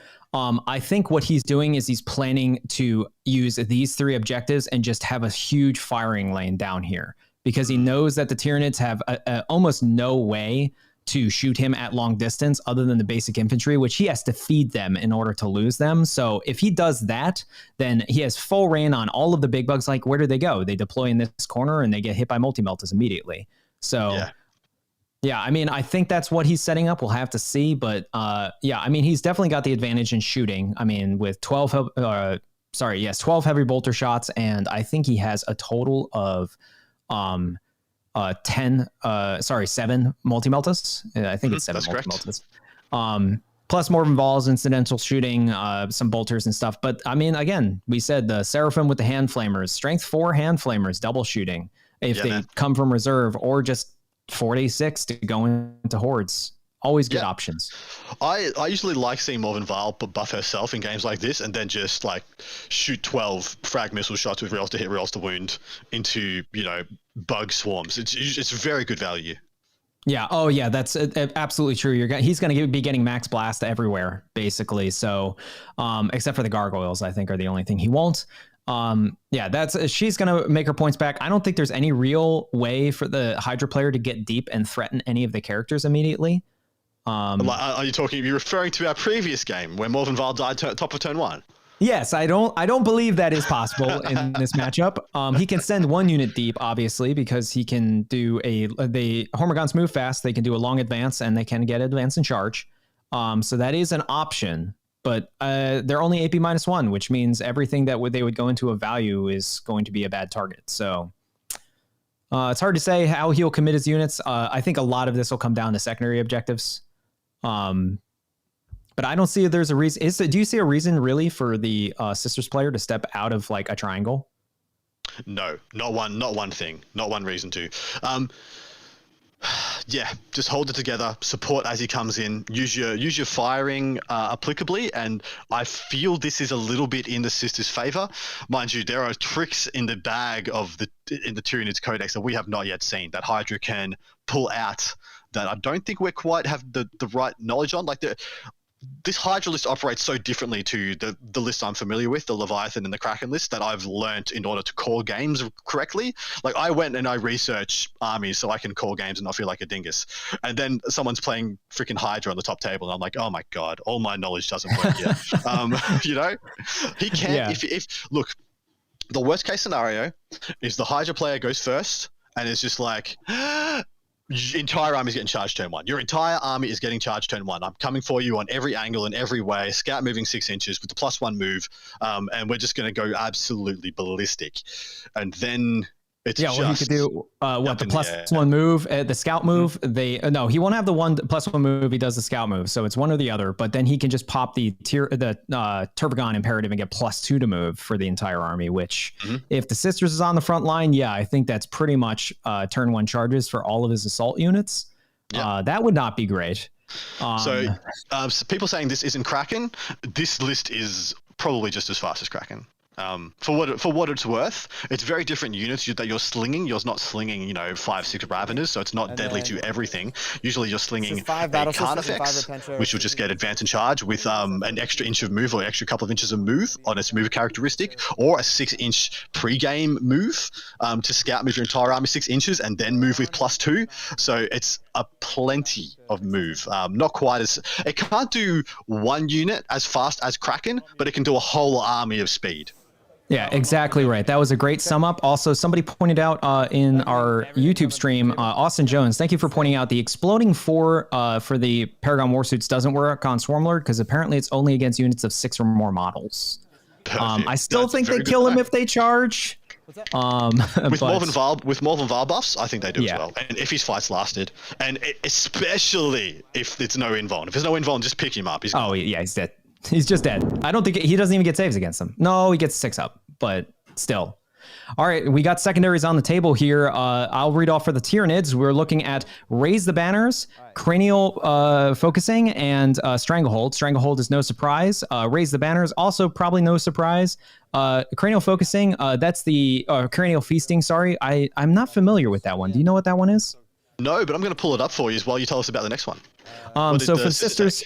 Yeah, so the Sisters, of course, we have Raise the Banners as well, which I don't know if that's a great pick in this matchup. Maybe I don't know something. No Prisoners is obvious. He's going to be killing as much as he can. And Stranglehold as well. It's a 5-objective mission. He's melee. He's killy. That's pretty obvious. So the 2 that I'm not sure of is Raise the Banners for Sisters and Cranial Feasting for the Tyranids. I need to know what those do. So what was the Sisters one? No, so I'm just unsure of why he took banners for the sisters. Yeah. But what is cranial feasting? I'm just trying to pull it up. Unfortunately, the Tyranids copy I have has it cut off slightly. Here, so then let me I just can. double I have the check. book right Yeah, you here. got it. I can get it. Well, why don't you talk about these sisters secondaries for a second while I Yeah, look this up? absolutely, my dude. Raise the banners. See, I don't like that they've taken banners in this game. I mean, I agree that you can't take R&D, even though the sisters player is really well equipped for R&D. There's just too many models on the Tyranid side. It could really block you out from getting better than a 4. Whereas Raise the Banners is probably looking to a 6 to an 8. Even if you're probably losing this game, you can easily probably defend 2. But that is hoping and praying the Hydra player doesn't take double obsec, because they can have double obsec on their units and thereby pull down your banners extremely easily. No prisoners all makes all the sense in the world, as does Stranglehold. If you're not taking Stranglehold in this mission, you are planning to lose, is the way I see it there. So do you want to hear what cranial feasting is? Yes, please. So cranial feasting is each time an enemy character model or unit champion is destroyed by a melee attack by a Hive Tendril model in this army, roll a d6, adding 2 to the result if that Hive Tendril model has the Feeder Tendril keyword, which I think is just, in this army, Death Leaper, the Venom Thropes, and I'm not sure of anything else. I don't think Parasite has it either. And adding 2 if the destroyed model has the character keyword. On a 6+, you gain a command point. And then at the end of the battle, score 3 victory points if you gained 1 or more command points during the battle using this objective. Score 1 victory point for each enemy character model and each enemy unit champion that was destroyed by a model with the Hive Fleet keyword. And score 3 victory points if the enemy warlord was destroyed. So I think he's just trying to get points off of killing the enemy units, but he's also aiming for characters sort of indirectly. What did you say the keyword was? For the Tyranids or for the enemy units? For the Tyranids. It's just a Hive Tendril unit, which is the entire army. So, It's the entire army, correct. Yeah. I'm interested, though, unit champions, I'm assuming, would mean the sergeants for each of the sister squads, right? Yes, that's my assumption until I hear otherwise. So it's like 1 point per kill on all his 5 sister units, and the Paragons will give up 1 as well because they've got a sergeant. So there are lots of essentially it's kill points, right? Yeah, it's sort of like an extended assassination, because he's going for characters that give him 3 points. I don't think he'll kill Morvenn Vahl unless Morvenn Vahl is extremely exposed or he's just completely demolishing him.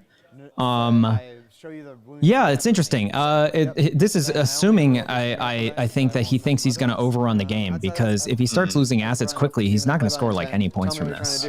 Yeah, I mean, if he's down, this is it almost feels like it's a win more. If you're winning the game, you're getting a bunch of points. If you're losing the game, you're getting sweet I don't think so. bugger all. You're not getting much at all. We are in the deployment phase, so it might be time for us to switch on the player mics and hear a little bit about the interactions between these two gents.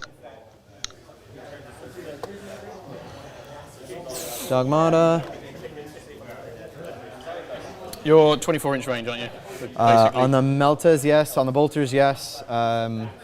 She's got 36 here and 48 here. Cool. But yeah, 24 for the majority of things, except for, heavy Bolters are 36. Have you put them down, yeah? The heavy Bolters are down, yeah. -1 for everything there. Gotcha.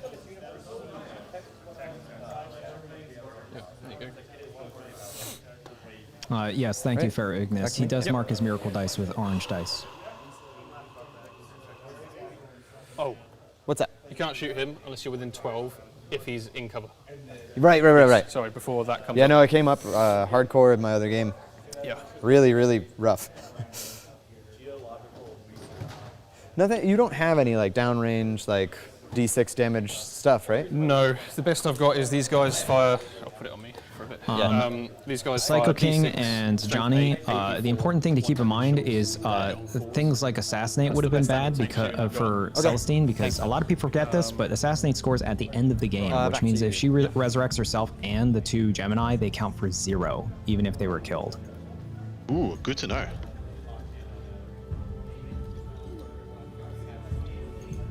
So this is actually, so they make a good point. The Cranial Feasting, I think, is scored at the, let me check that. That might be scored at the end of player turn, which means that he will get the points for killing them. Sure. Thanks, man. Yeah, I'm fine with, if things if there's nothing to be done about it and you need to go back to do something, please do it. Yeah.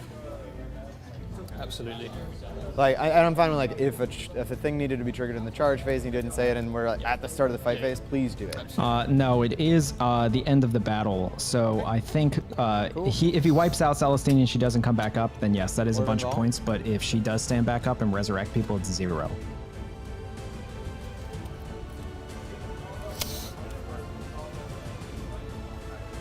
My priority, your priority. So,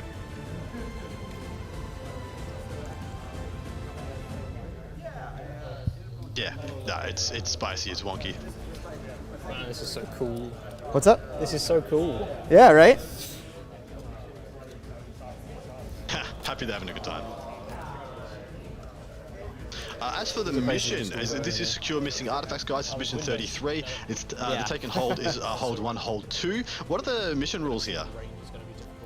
So the mission rules are precious objectives. After players have chosen their deployment zones, but before they declare reserves and transports, the players reposition the objective markers A and B, which are the ones in, there's one in no man's land and one in each deployment zone. So the first the attacker repositions either one labeled A or one labeled B, and then they switch off, and basically they're allowed to manipulate all but the central objective a little bit. So that's pretty nice. And then to get the bonus points, each player whose turn it is scores 3 victory points if they control the priority objective marker that is in their own territory. So that'll either be the one that starts in their deployment zone or the one that's technically on their territory but in no man's land.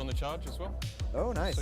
Yeah, so we saw that before the terrain went down. They both repositioned their allocation of objectives. Who do you think that benefits the most? If we just go to the top down quickly, who do you think got the most advantage out of that? That can ignore vertical distances. Sick. Yeah. What else is there? Oh, big one. Fight on death with the character. Okay. 2 CP. Got it. And they fight at full profile. Cool. I don't have that one. Well, I think clearly this one moved back. I don't know if this one moved at all. Can we keep the top down, please? I don't know if that one moved at all. I think the Tyranid player moved this one forward, so it's easier for him to score. And then this one, I'm assuming, moved it this way. Yeah, so it's obvious that so none of them are where they started, obviously, because they all started directly dead center of their respective table quarters. So the one in the top left has moved to the right, one in the top right has moved down. I think this benefits the NIDs the most because the NIDs can essentially stage up just outside the central ruin now that the terrain is down and be holding 2 objectives very easily. Which I think is to their benefit. I'll be interested to see what he picks for his lurk trait. Oh, sorry. Sorry, I should have asked. Do they get lurk? Does Hydra get lurk? Let me look it up real quick. I don't remember which 2 they get. I can tell you in one little second. Well, they have to have hunt, right? Because that's the pre-deployment. True, that's the free movement, I think. They have access to feed and hunt, yes. Right now, they always have +1 to hit when they outnumber their opponent with vehicles and monsters counting as 5 models, and add 1 to the move characteristics of models with adaptation. And each time they make a consolidate move, they move an additional 3 up to a max of 9, which you can swap out for. What do you think? Do you know what the best picks would be for this one? Well, considering he chooses it at the beginning of the battle round after they know who goes first, I mean, obviously from the hunt, giving all of his small bugs free movement with that 6-inch pre-game move is very valuable. I mean, any kind of movement, lateral movement he can get in this matchup to just swamp objectives, especially now. This is the reason I don't like that Sisters took banners, because if he gets turn 1, he can get that pre-deployment or that pre-move and just swamp the objectives, and the Sisters never get any banners. Correct. He can also take heroic interventions army-wide or +1 to charge. And then also, I don't think there's anything really on the feed side I think that's going to benefit him that much, right? No. If he had more flamers, maybe the ignoring of Overwatch could be something. I can't think of any. I haven't used any. Yeah. Other than that, I think the hunt is where he's either not taking anything at all and just taking his bonus movement, or he'll swap it out for the 6 inches. Would be my guess. Sorry. The movement trays are to speed up when you have, I think he's got 60 to close to 70 infantry. Just little bug infantry, just to make sure you can try and get the game done on the clock, which I am hoping they're using this game. It looks like there is a clock on the table, so assuming they don't forget to turn it on, I assume they will be using the clock. If you're playing in a tournament scene and you go against anyone that's playing Horde, you must, I'd say must, but I highly encourage you to enforce a clock, because those are forever. Look at that shot, mate. Look at that cinematic shot. The wave of bugs, the Tervigan in the middle with all her brood around her, and Morven Vile poking out the front of her lines with the Rhino in the back. That is some majestic looking stuff. Thank you very much, boys in the booth. Doing great. Now, one thing that's confusing me. It looks like the sister may be playing for the top leftmost objectives. Why, after setting up a huge firing lane in the bottom right, would he not then use that? Maybe he thinks that the Tyranids have more shooting than they actually do? You're familiar with Synaptic Yeah, very possibly. Can we go to the top down for a moment? Another amazing shot. Paragons flanking Val, bodyguarding her. Looks like the Retributors are on the table. We can see them right there in front. Everything else. Kill the Xeno scum. All right, so you can even give a silence to these two guys. Yeah, he's pretty heavily weighted up until the top, but he does have his Rhino down in the bottom middle. Across from there is two Carnifexes hanging out way on the flank. I find that as a very interesting play. He's trying to apply pressure. He wants to stage them up behind that ruin and just have them just like a sword of Damocles. Hey, you want to try and play this objective? You're going to get numbed on. Okay, I have a question for you, and I think this is value, but you tell me what you think. If Sisters gets turn 1 and goes here and dumps out Repentia, he could probably ace both Carnifexes turn 1. Correct. In fact, it's pretty certain that he does. Although winding on 5s is a bit spicy, but you'd probably pay the CP to have 3 damage on 6s. Yeah, and then it's pretty likely that you can. I would pay, honestly, I would pay both CP. I would pay the Bloody Rose to auto wound on 6s to hit. And I would also pay for the bonus damage, so you're 2 damage instead of 1. I think at that point, like, you can absolutely kill both of them, unless he does the imperative for the Zoanthrope imperative for the invul, but I don't think he will, because he may not see that coming. So, that's a tough one. But one Repentia squad for 2 Carnifexes sounds very tasty to me. And so the whole point there is you are removing an asset. You're moving 2 of the best assets into Paragons. And so it should be the kind of modus operandi to let the Paragons win you the game by removing all their obstacles. That is 2 of their biggest obstacles in those Carnifexes. In addition, you could position in such a way by clever use of the Rhino possibly making a charge also, to block lines of fire from the Tervigons getting a lot of shots into the Repentia, e.g. have to go kill them in combat, and if you do, they fight on death. Yeah, I mean, it's that could be really tasty. That could be absolute maximum value. And yes, the -1 damage might keep them alive. That's why the +1 damage strat is so important. But yeah, if he's able to do that, if he goes first and goes and charges them and has an effective screen with the Rhino, which I think actually is not very difficult, because the Rhino will have another 12-inch move plus an advance. I don't think it even needs to charge. And then the Sisters, after they fight, will be able to tangentially move to the closest model, but make it mostly lateral movement to get behind the Rhino. I actually love that chat, idea. we need to know if he rolled the 1 or the 4, because both the dice are next to each other. They probably didn't see it. Was I leaning over it too? Is there a top down? I don't know. I wasn't paying attention. Should we just just re-roll it? Just re-roll it. Yeah. 4. Okay, so you. So it was the 4. Is there one you care deeply about? I'm indifferent at the moment. I'm not bothered. Okay. Yeah. If we don't get to choose. Good luck to you. Yeah, good luck to you, man. Okay. All right. So do you have any pre-game move stuff? Just let me know. Because I may or may not use mine. I'm not sure yet. So I'm going to keep my second half of my trait, because there is one that can pre-game move, but it doesn't matter because I'm not using it. Okay. So I don't have any pre-game moves. Got it. Or redeployments. What's their max threat range? So they can move 12. If I choose an imperative, 14. Advance and charge with a psychic power. Okay, so 20 and then charge? 20, then charge, yes. Okay. Potentially, yeah. So you could get to here and charge, which is kind of incredible. So if I move forward, that really just gives me and gets rid of 2 of my CP. I'm going to save my CP. Yeah, fair enough. All right, time is on you, sir. Cool. Have a good first turn. Yeah, so she gives them +1 to hit. She can only give it to them, so that's just going to stay on them the entire game until they're dead. Imperative-wise, I feel like there might be a few melters. You can't advance and shoot. You did roll the 1? Yeah, that's funny. I mean, if I rolled the 1, I don't want to be. So if chat see me roll the 1, is that? Hey, you and I decided. It's you and I playing. Okay, yeah, we agreed. Yep. Don't let chat. Yeah. Reroll hits we'll give to. That was dumb of me to ask. Yeah. I'm sorry though, I just wasn't looking. That's okay. Maximum Hormigants can move is that far. Can you reduce my charge distance at all? I can't. No, okay. No, I don't think I've got any way of actually... You want me to mark that for you? Yeah, it's probably not going to happen this turn. Can you advance and shoot with these? I can't advance and shoot, no. No, but you I could, can move you could and touch this and shoot through it? Yes. Yeah. Okay. Yeah. I have a load of bolt guns. Reroll hits. Take these.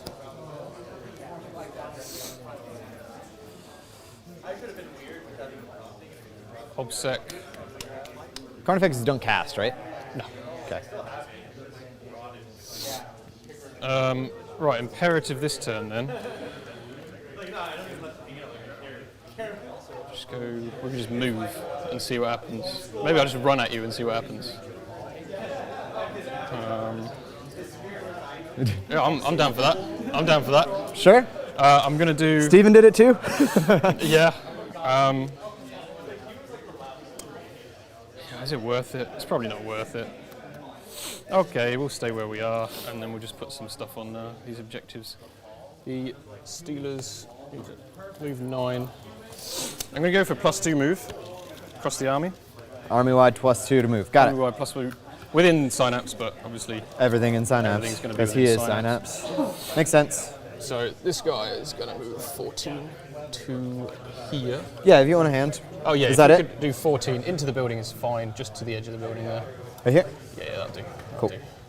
And then he will follow on the flank. Good. Cool.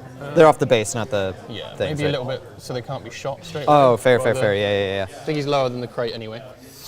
The Steelers, now they're in Synapse, are going to move 11. Oh, that's cute. They're just going to run on this. Sure. Oh. I may as well advance, you know? They advance in charge, right? No. Only the cult ones. Could you grab those Gene Stealers? Yeah, of course I will. Thank you. You can move on to the next thing. They're going to be behind him or in front of them? These are the closest, I think, is okay. 11, 12. Yeah. Okay. Just behind them. Sure. Oh, Jesus. What a difficult assignment you gave me. Well, now is there a reason for him to not at all charge the 2 Carnifexes? Because I feel like he just fed the Carnifexes to him. Because now he knows they don't have an invul. Thank God I played And he can charge them in a way where he can be behind pretty much all of that terrain. Yeah, that's Okay. Could a third There's one got go to be a under plan. Method to that madness. the distance? I mean, you're going to shoot them anyway, right? So Probably. it doesn't really matter to me. Okay.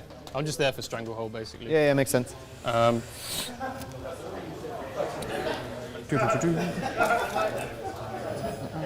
they move 13. I'm going to spend a CP to auto-advance these 6, the ones on the bottom. Sure. But I'm going to take the ones he's from the gonna top wrap him, and the ones wrap on him the in bottom gaunts. to the bottom.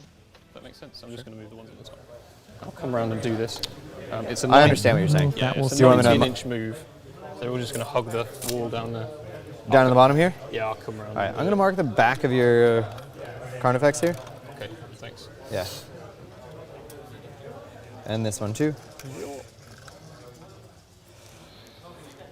Oh, okay. Great sportsmanship That's there, right, helping no, out his I opponent. just, I mean, I said it in the previous games, but Tyranid Swords is barrel monkeys, so any way you can help your opponent move things efficiently is a nice thing to do. Yeah, any minutes you save now pay dividends later in the game as well, and always want to have good sportsmanship on a top table. Well, less than an inch from the wall, you know what I mean.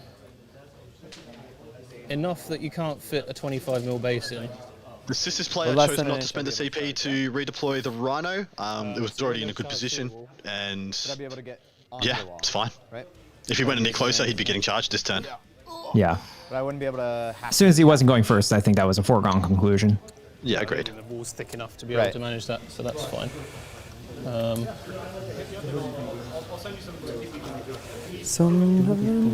I shouldn't sing. Should definitely sing, Jesse. Jesse, sing. Chat sing that you need to sing. It's the final game of the final day. When else are you going to give it to us?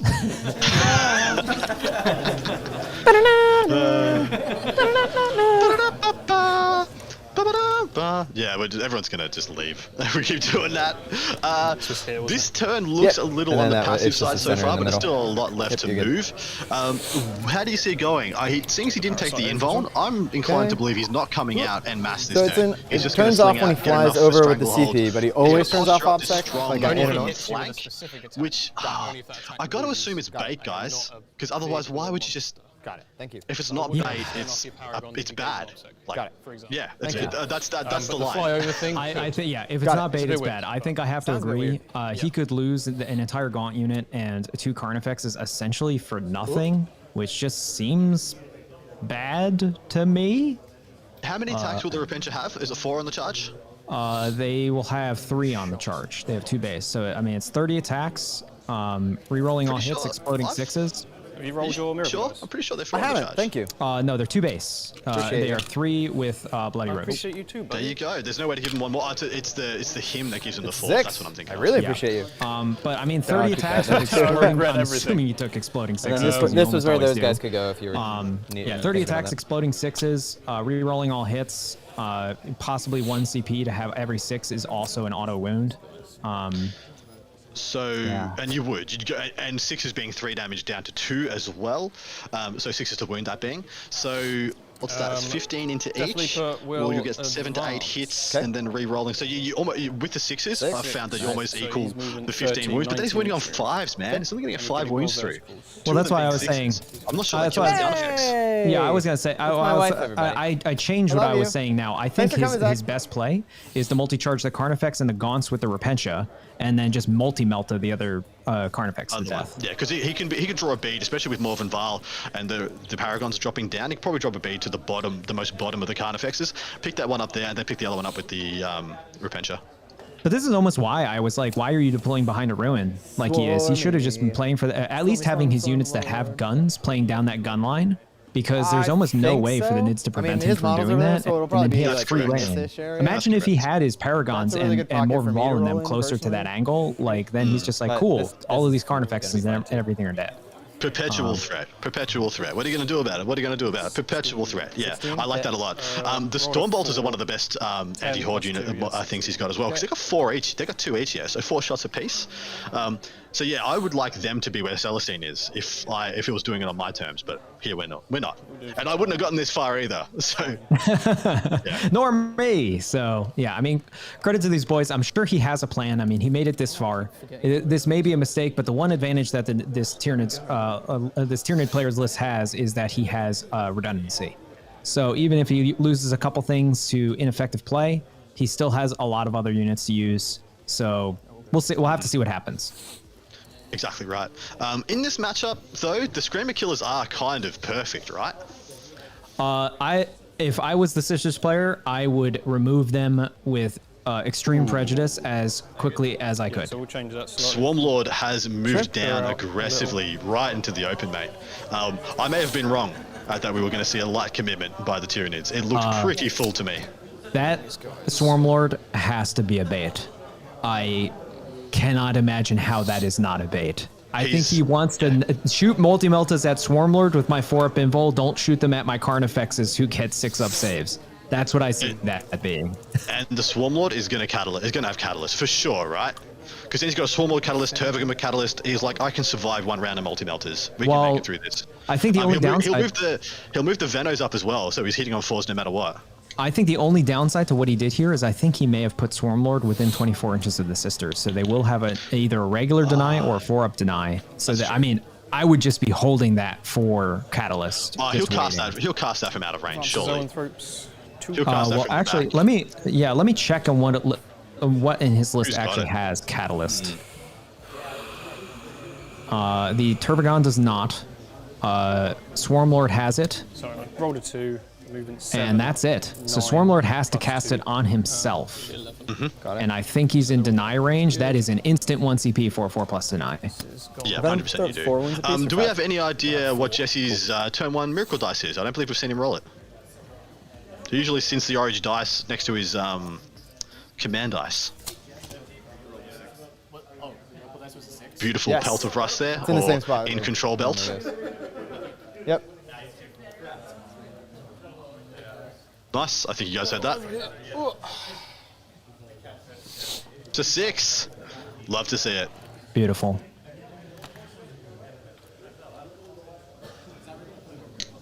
Well, that's you can't use that on the auto deny. Never mind. Plan 2. Yep. Oh, no, you can't, but I would be holding on to that for the Canoness for a giant field of no invul, just waiting for the Zoanthrope More Imperative attack is on to the come top in. or bottom? That's fair, man. That's totally fair. Top. Wait, what is it? What do you do with the 6? The 6 makes it a 6-inch aura. So probably got that name 6-inch super aura wrong. from the Parasite. Canoness. So you're talking about a 6 plus their base size, which I think is a 32. So 6 plus 32 millimeter plus another 6 inches is a huge swath of the area that suddenly wouldn't have invuls. You're not wrong. You're not wrong at all. Sure. Hide behind the building rather than... I mean, if he got another 6 on a Miracle Dice, like, he could sling her 12 inches, make it a 6.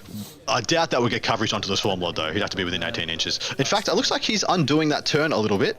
Get in range and shoot him, which you can. He was like, this is probably not a good idea. Yeah, yeah. Good sportsmanship. No harm, no foul. Tail back to him. Moved, stays there. These guys have all moved. I think we'll do some psychic.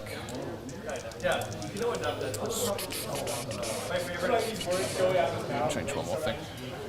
Sorry, I keep doing this. Promise not to anymore. That's all right. Okay. It's on his clock. If he wants if he wants to redo his movement phase on his clock and just burn more time, I'm totally fine with my opponents doing I'm it. going to give Catalyst to the Swarm Lord. I don't think anything's within 24. That's cocked. Goes off. Okay. Where's that coming from? Yeah. This is the you're good. pretty passive turn that I thought. Yep. I was actually shocked to see him pull those units out. I was like, oh my god, that's crazy. As soon as I saw Swarmlord in the center there, I was like, what? Not shooting or anything? What?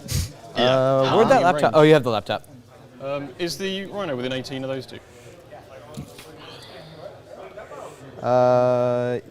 Yes to both. Yes. Okay, so I'll shoot them. They didn't advance. Okay.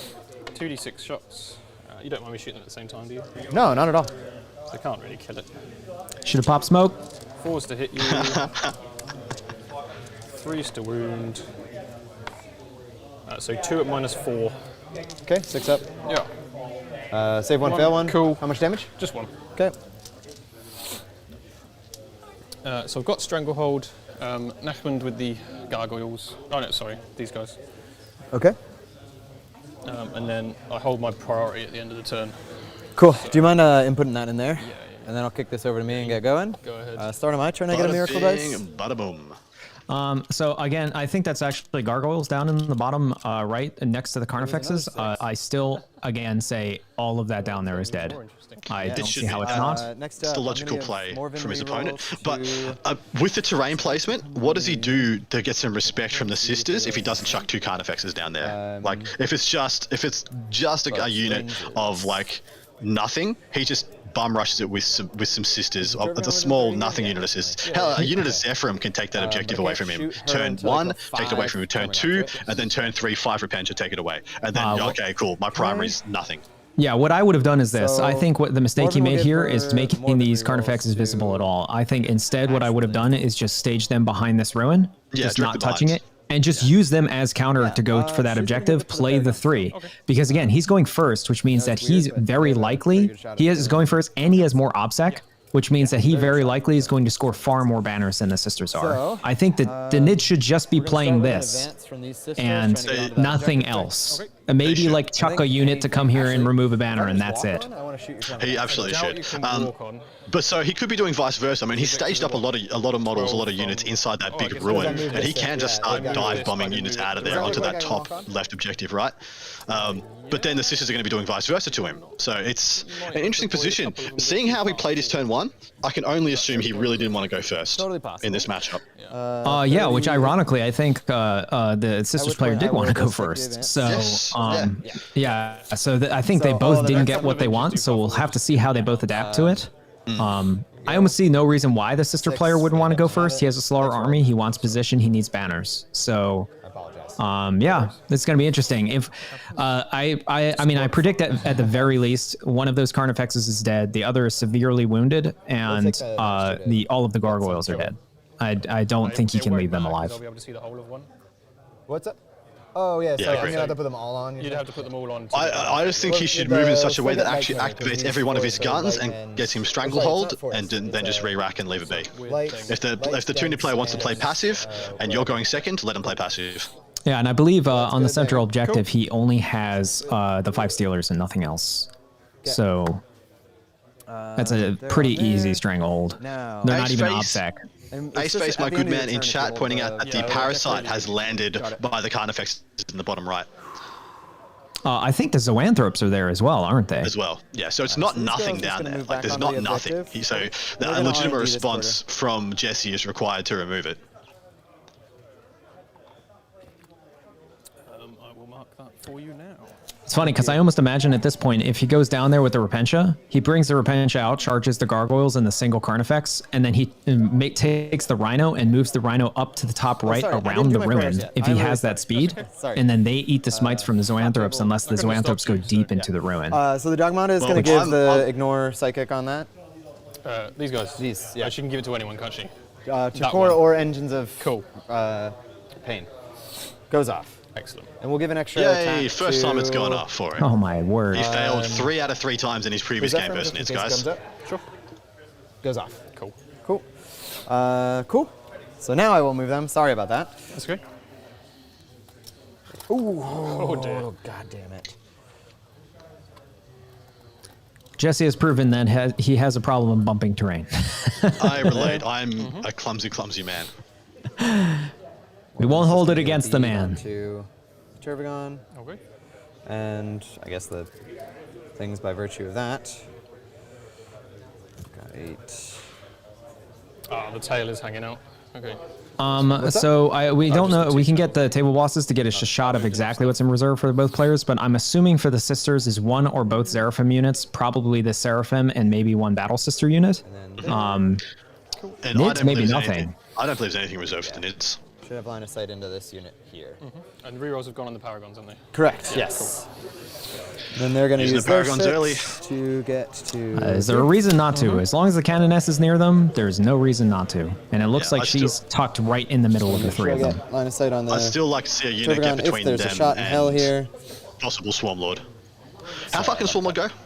I think he has a 10-inch move base, so 11. Okay. Yep, with an... can't auto advance him, can Dogmata will advance. Swarmlord moves 9, so it'd go 10 in this configuration. He's already used the +2 move, so that's as far as he goes. So it can go up to 16. Hospitaler. Yeah, let's do a quick measure with the top yeah, down. boy, get it out, get it out. This yes. Rightful ruler.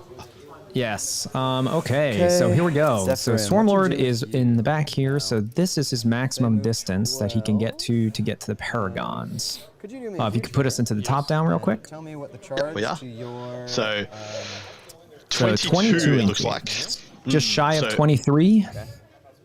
So it looks like it'd be a 7-inch charge then, because it's over the 22, right? Oh no, it'd be a 6-inch charge because it's under the 23. Now, I mean, that's assuming a lot of things go off. First, it's assuming that he because if he advances, then you're literally at the mercy of Danger Zone, which is the 4+ deny, because that is an automatic deny if he's going for onslaught on him. He would have to move his Turvagon backwards, I think, in order to get out of deny range. Yeah, totally agree. So you're saying it's a Turvagon? I thought Swarmlord had Catalyst. Oh, sorry, Swarmlord has Onslaught. Apologies. I thought the Turvagon has Onslaught. You're correct. Yeah, so he would have to move the Turvagon backwards, which I don't think he wants to do, in order to get an undeniable onslaught onto Swarmlord, which, again, he's chucking Swarmlord into a unit of 3 guys that have the potential to kill him, and he'd be fighting last. And I think he also has the ability to heroically intervene Morgan Vol into Swarmlord, so that'd just be a death sentence. It's no bueno play. It's no bueno. So gets her there. I think the junior player is concerned by his posture, by the way he's not his posture as a human being, his posture on the table.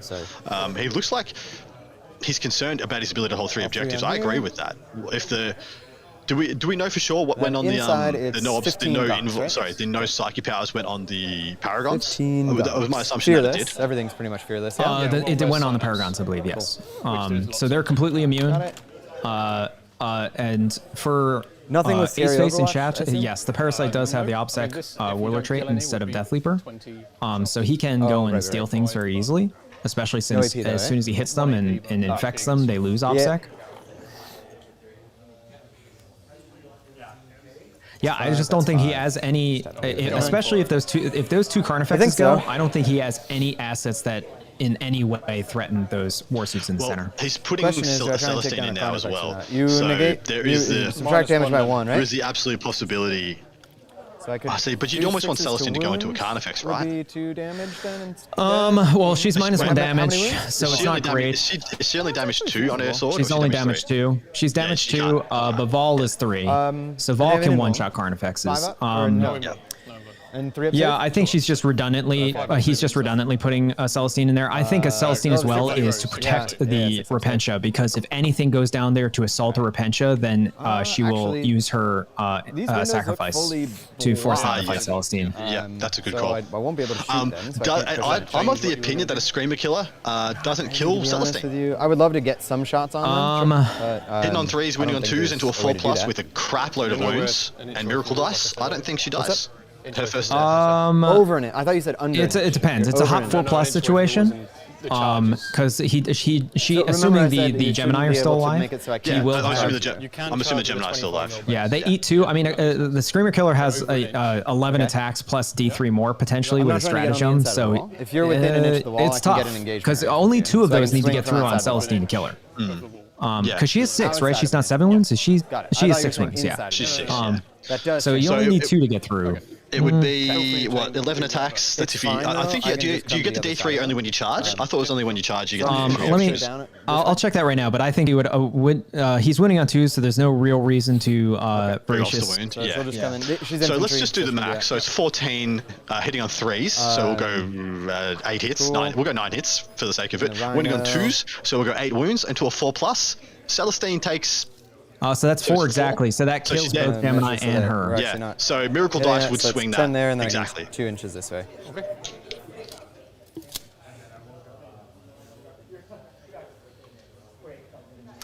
No, it's just when an adrenal glands unit is selected to fight.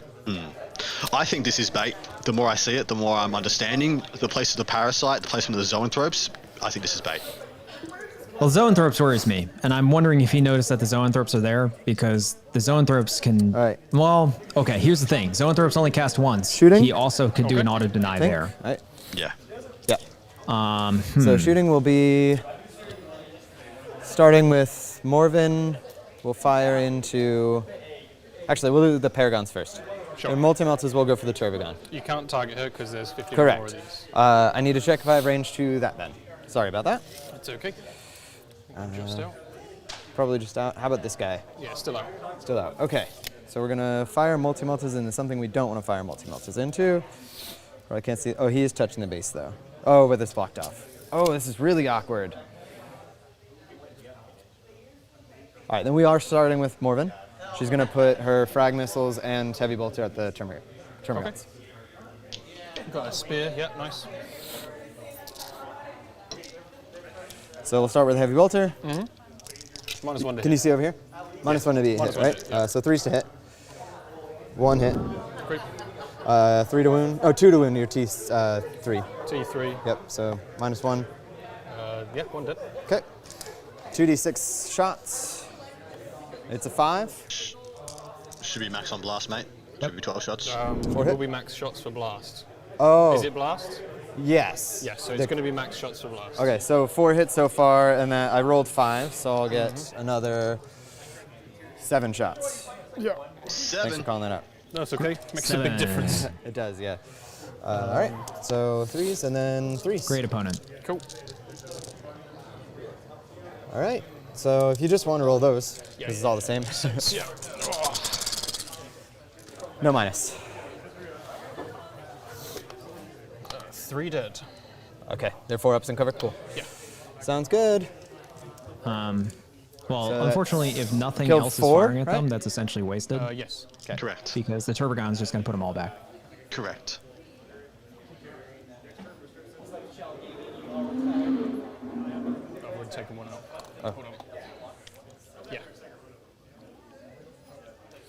4 dead. Cool. So then we'll go with the. I think we're still going to do the Paragons into the Termagants with their everything, including the Melta, because the Melta can't do anything else. Yep. Let's do That's it. a misplay. I'm sorry, So Jesse. we'll start with the Should've backed them Meltas. down to see one of the They've got more codexes involved instead. rerolls. It's -1, so hitting on 4 is rerolling. I'm going to save the CP and not give them +1. I'm going to regret that in a minute. All right. You're all right. 2's to kill. And rerolling, so 4 more are dead. 1, 2, 3, 4.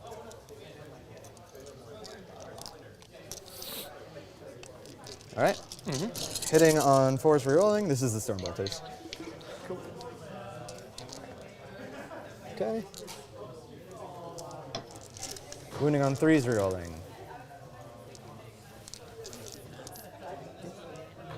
Sorry. That's okay. Just roll them. No AP. No AP. So 4 more. 4 more dead. Okay. That will do it for you. That's not the squad, is it? Huh? I can shoot now? Yeah, you can shoot the server gun now. Cool. I'm gonna do my Retributor squad into it. Okay. So 4 and sorry, I didn't deploy the Cherub. She's there. That's okay. I'm going to assume you're about to use it in a minute. So I probably will. So 8 attacks. This is hitting on 4s, rerolling 1s. right. No 1s. Okay. Wounding on T7, right? Or T8? 8. Okay, so 4s rerolling 1s. Oh, it's a good roll. All right, 3. 3. Yep, AP 4. 4 6s. Also a good roll. And damage. Okay. I need those, so I'm going to save them. Chat's probably screaming right now. 9 damage. Not bad. Yep.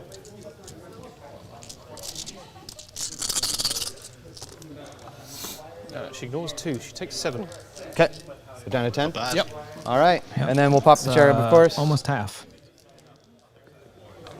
Both miss. Both miss. And the I Cherub. wouldn't have popped the Cherub. Shouldn't even grabbed it. With rerolls, I would have saved it for another turn. Can she heal at all?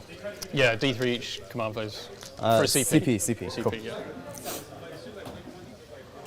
All right, so I do have 1 heavy bolter.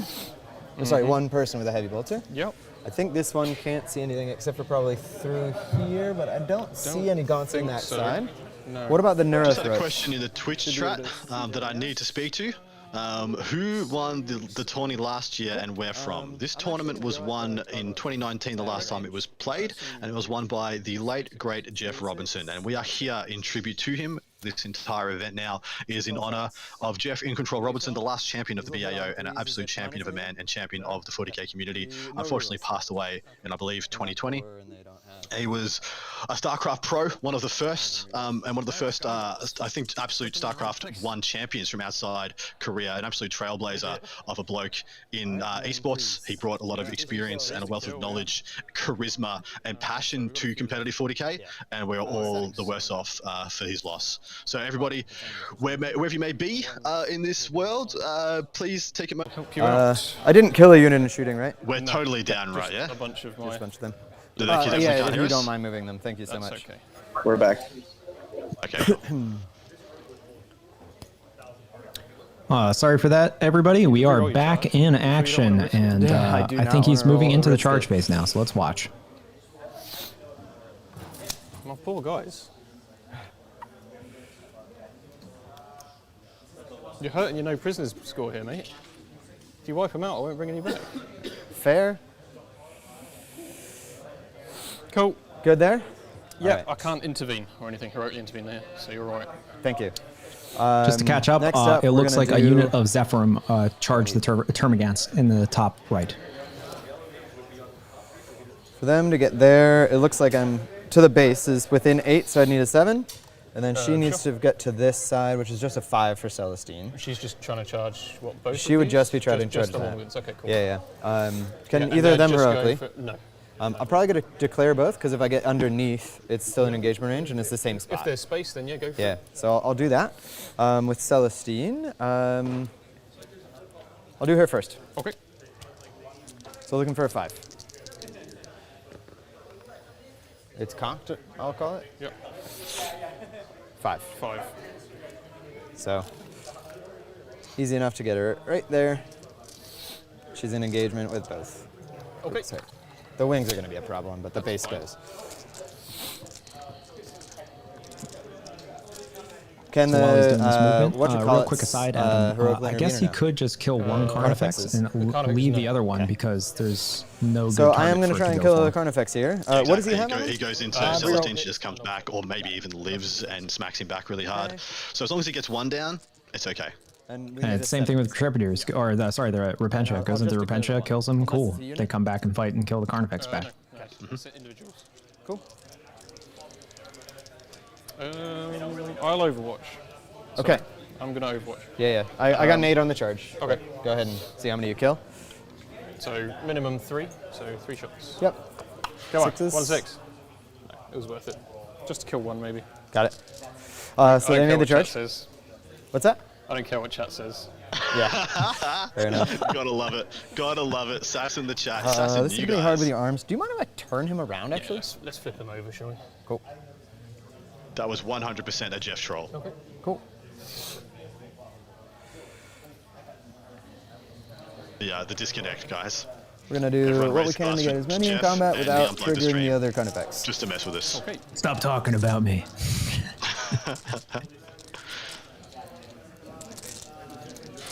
And then they'll be on top of the tail pretty much. Yeah.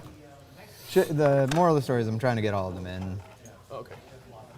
A Probably wild Val 2 aren't going to eating swing in a unless I very do something disturbing way. fancy. Look at him feed. Yeah. Yeah. Otherwise, it's going to get really weird, and I don't want to make things weird. Yeah. Okay. You don't have a fallback in charge unless you turn on the imperative, right? Yes, and because I'm going first each battle round, I could choose to do that. Yeah. Got it. Cool. They're actually decent in combat. More the parasites. How's he? He's okay. He's only AP. He's AP 2, AP 1. Hits on 2s. Okay. Only 1 damage though. Okay. Cool. It's not weird So yet I'm until going he to go with starts the talking Repentia about first, his gestation in case sack. Yep. Interrupt. So we're going to do everything, and what I'm going to do for them is actually pop that strat for 6s to wound at 2 do damage. 3. Yeah, they'll do 2 instead of 1. Okay. There we go. So Looks like 1, he's only gone 2, into the 1. That's a great 3. call. I don't think I can get crafty on the. If I don't base here, I guess I could swing around, right? Let's see what we can do for you. Yeah. Let me get my little 3-inch thing. Why would you want to do 'Cause that? I think she'll be able to swing. At least one more. Yeah. So I'll just do 9. Sure. Save ourselves a headache. Okay. Come on, Carnifex. 1, 2, 3, 4. I think he was 5, swinging, just trying to get them all 6, 7, Yeah, he was. He's definitely going for the second one. 8, and 9.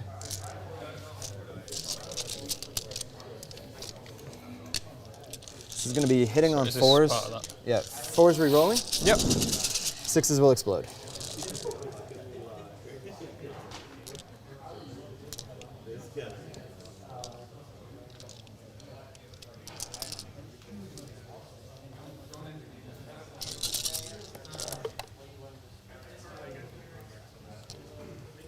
All right, so 1, 2, 3, 4, 5, 6, 7, 8. It's a nice healthy roll. Was there a whole nother pile right there that I just ignored? Yeah, there is. We'll bring all the dice over here, shall we? Sweet. So all this, winning on 5s? Yep. 6s are 2 damage instead. Yep.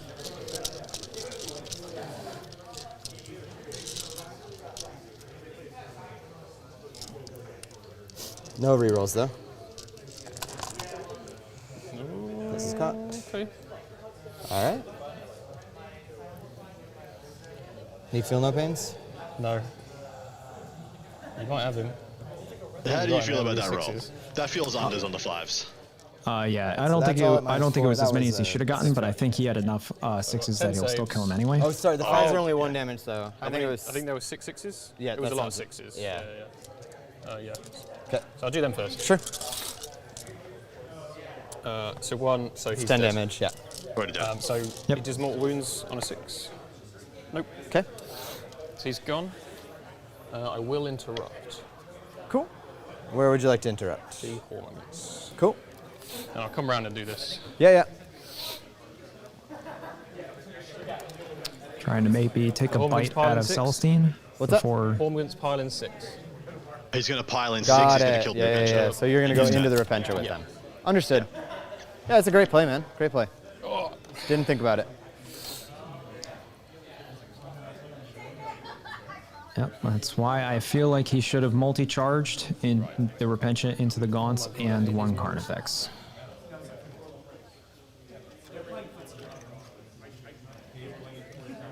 So spend 2 CP to interrupt. Yeah, I'll update the laptop. Adam, you are muted if you're trying Just to gonna talk. flip to you for a minute here. Yeah, please do. I was absolutely muted. Apologies. 1 CP to reroll wounds because I outnumber you. He only So just 3 killed the CP. He overkilled the Carnifex by about 5 or 6 wounds. So you're down to 7? That means he could have put, Down I to 5. guess, Okay. Sorry, I haven't taken 2, off maybe there. 3 Repentia into the Hormers safely, but it's never a sure thing, right? Well, he also didn't actually even fight with one of the Repentia. One of them couldn't make it into combat, so that's like easy into the Hormagaunt squad. I think he could have gone 5 and 4 and been totally We'll do fine. 11 into the Repentia. Okay. And that's 2 attacks each or 3? 3. Nice. So 11 into the Repentia. Take all you need.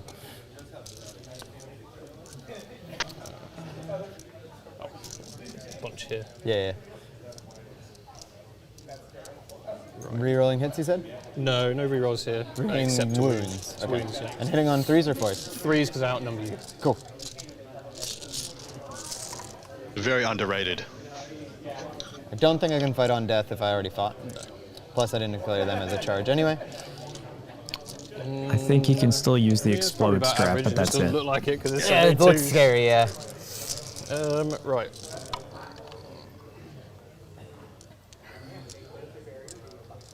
Only forced to wound. I'll grab these roll. He definitely won't kill the whole That was a good unit. That was actually There be you mine go. now. Cool. So this is looking for 6s and then 5s. Yeah. It's only 1 damage, right? 1 damage. That one was good. Oh, that's actually my dice. That's your Fiona Pains. 1, 2, 3, 4, 5, 6, 7 dead. 7. 3 left. What's Don't you remember when I said this was bait? It is not phenomenal. Yeah, well, it was only bait because he didn't fight the Hormagaunts. I think he it's just 8, needed to but double I'll tap triple him. check Send before I Celestine roll, into the or if Carnifex I get a that's 1 on also the getting mirror attacked by the Zephyrim. Save them, And sorry. or by the Repentia, and then make sure that the Hormagaunts are dead.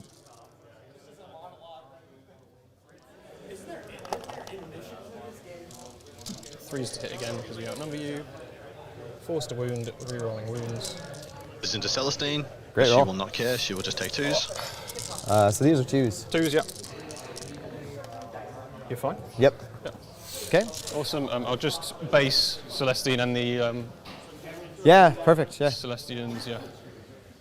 Yeah, based, and then... Yeah, that's fine. Yeah, that's good enough.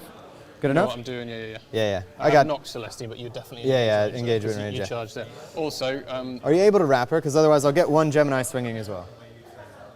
am I able to wrap her? Yeah. I haven't gone you- outside the walls. You'll probably get 1 Okay. Gemini anyway. Yeah, that's what I'm gonna that's do. Fine, yeah. Okay. You did say you were going to charge with the mortifiers. I'm happy I for did, you to yeah. do it. Thank you so much. That's right. Sorry.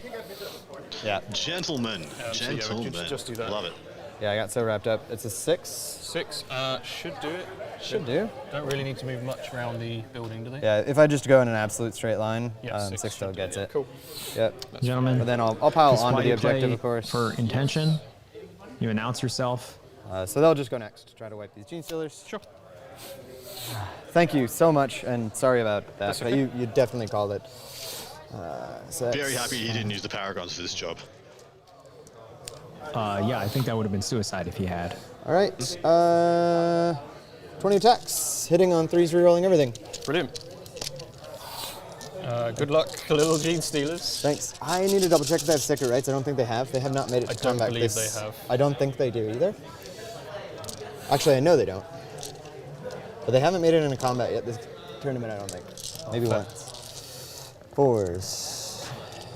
All right. Ooh, not many. Ooh. Nice catch. Thanks. All right. Looking for 3s. 3s, yeah. Strength 6. No rerolls here? No. Okay. So they might make it. They've got 4 up inward in combat. Oh, sick. Yeah, I might have needed to commit more.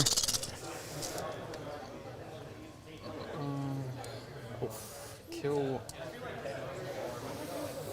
It's worth it to reroll one just because. Yeah, because right now, if he lives with Did one, you he will reroll not anything keep on it. the Carnifex? No, you didn't. Not when you So down to got 4? AP They'll 4 be 3 damage. pretty close to outside I summons will as well, spend it. I think it's so worth it. failing Here. morales. CPs for VPs. All right, so 4 dead. 4 dead. And then I'll just pile the 2 of them onto the objective, ideally. Yeah, doesn't really matter how I do it here. I think Right. you still get the objective. Yep. Yeah, so he did that that's a reroll kill chat one. to, because Yeah, if he had kept with one one Gene Gene Stealer Stealer and running he swing. didn't lose any of their Yep. morale, that would That still would be be the big contested, swing. and he would not get his And strength. he'll just be based now. Okay.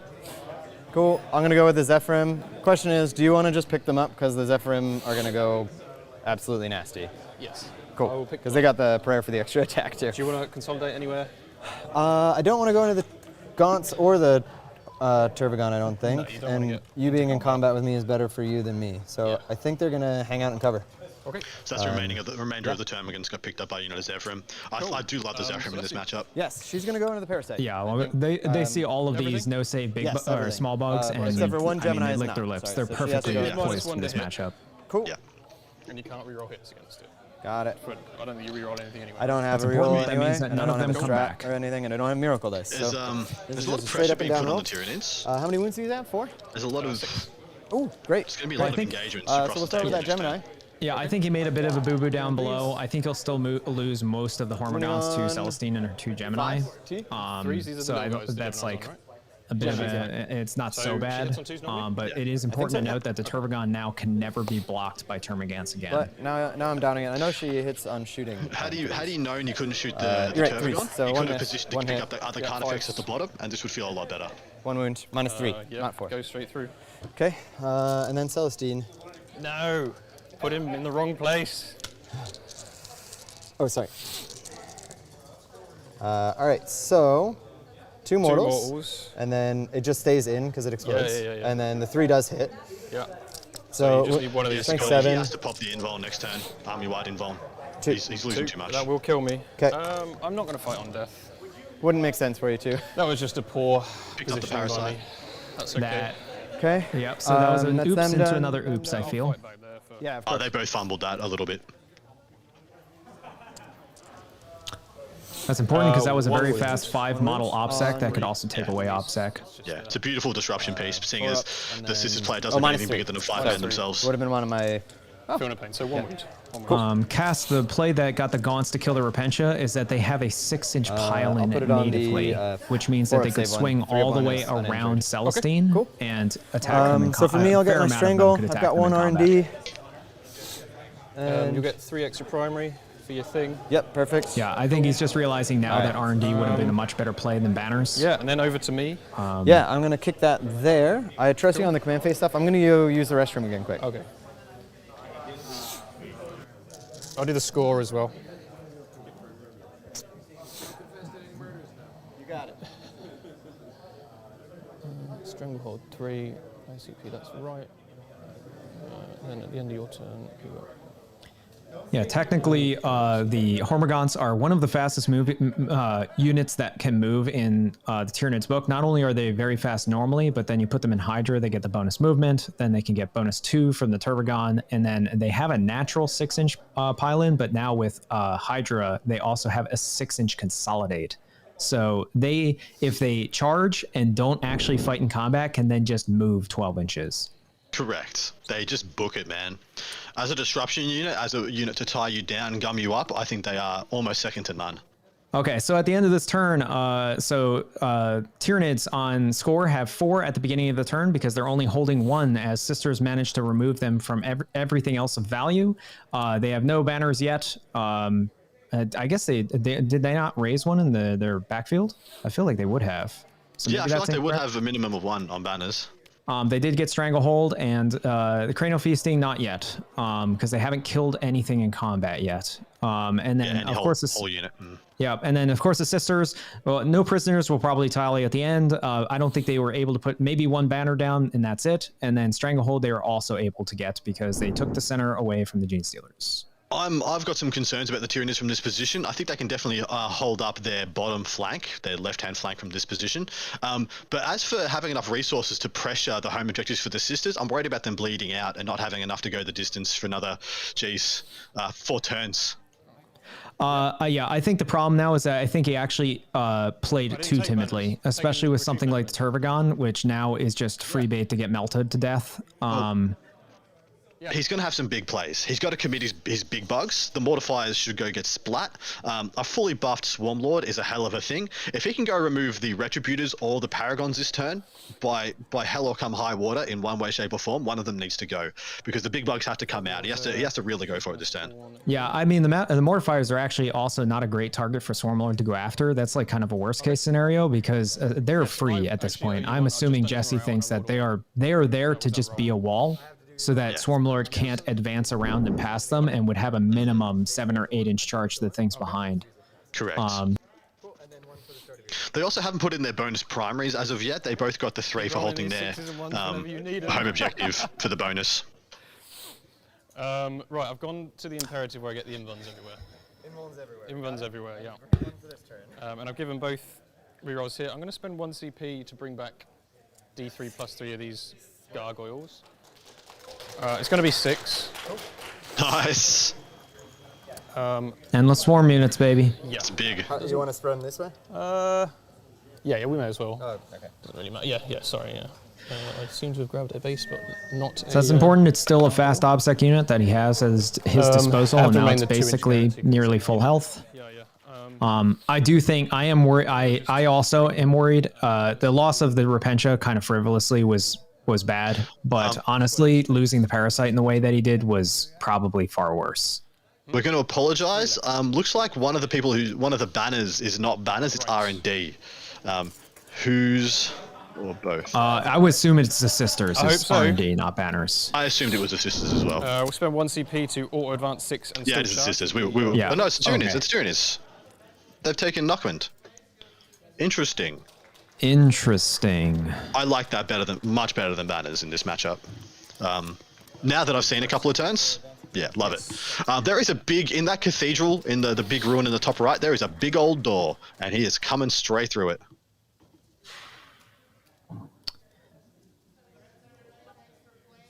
You got any heroic intervention stratagems? Only 2, you said? Pardon? Are you 3 or 2?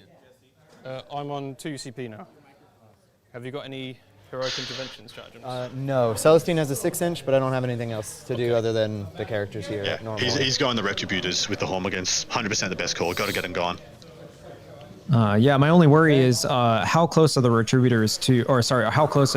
Yeah, sorry, that is correct. How close are the Retributors to the Canoness? Because for the Fight's Last? For the Fight's Last, because they they are Bloody Rose, which means they actually could punch Hormagaunts to death. I suppose you probably only need 10 or 11 gaunts to make sure you get that unit down. Oh, sorry, they can have 3-up saves. I keep thinking they're going to be on 4-ups, but Armor Contempt is just so pivotal in this matchup. Yeah, and huge. I mean, I'm assuming that his Repentia Superior has a Chainsword, which means she'll be on 4 attacks and all the rest of them on 2 attacks. You're talking about 12 attacks that are rerolling 1s to hit, maybe rerolling 1s to wound, and AP minus 1. So it's actually bad. Yeah, he could kill 8 to 10 Hormagaunts before they fight. He's got a Combi Flamer as well. Maybe he's a baller and goes to Overwatch. But he won't. Actually, yeah, that's there's almost no reason for him not to Overwatch at that point. That's correct. Huge. Yeah. That's if he knows he's got the Fight's Last in position. 10. Carnifex living large and in charge in the top left, going for that objective by himself. 10 now. Cool. Just Yeah, why do you think he didn't? He's not taken Leap of Faith once yet. And this is the third time we've had Jesse Snell on. He hasn't taken Leap of Faith once. Bad experience, maybe? They just have to it just burned him in the previous incarnation, and he's not willing to bet on it in the new incarnation. I can see that. Well, we also didn't have him on stream for the entire event, so there may have been a number of other games in which he has taken it. And then she is going to. So interestingly enough, he sent. I mean, he has to send the Carnifexes out. He's sending the Carnifex to the top left to go for that objective by itself. I mean, with the amount of multi-meltas, if he has even the 3 multi-meltas left alive, I think the Carnifex is dead at the end of this turn. You are within.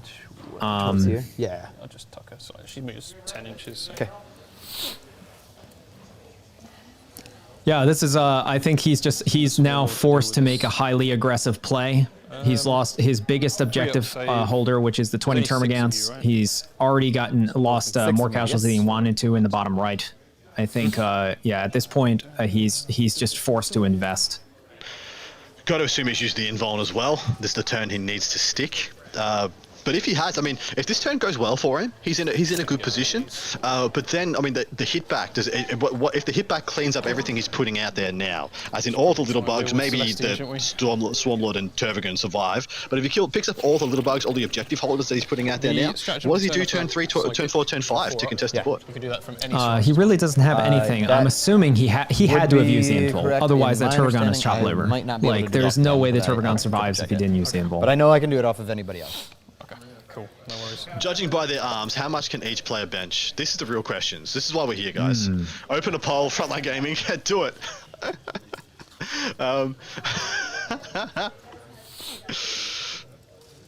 Well, Michael Costello can bench the entire. Well, sorry, he can deadlift the entire Vanguard Tactics teams because he's holding the whole thing up right now. Adeptus Sororita. That, Mr. Bucks.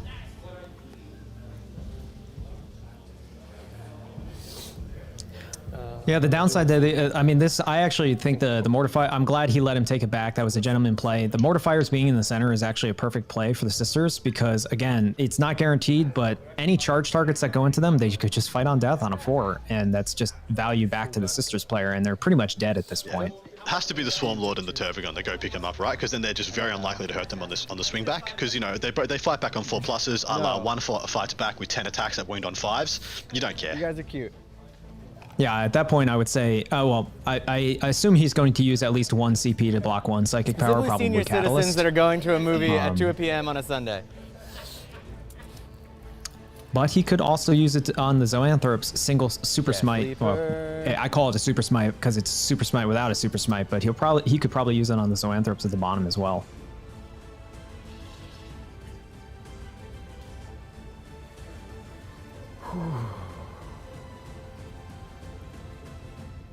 And the Tervagons are a real beast in combat, you said, right?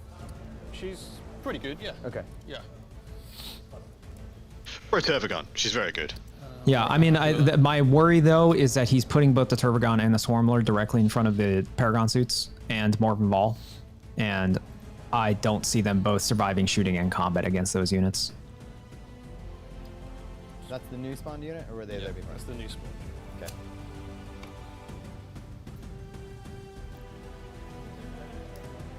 Oh, look at that zoom.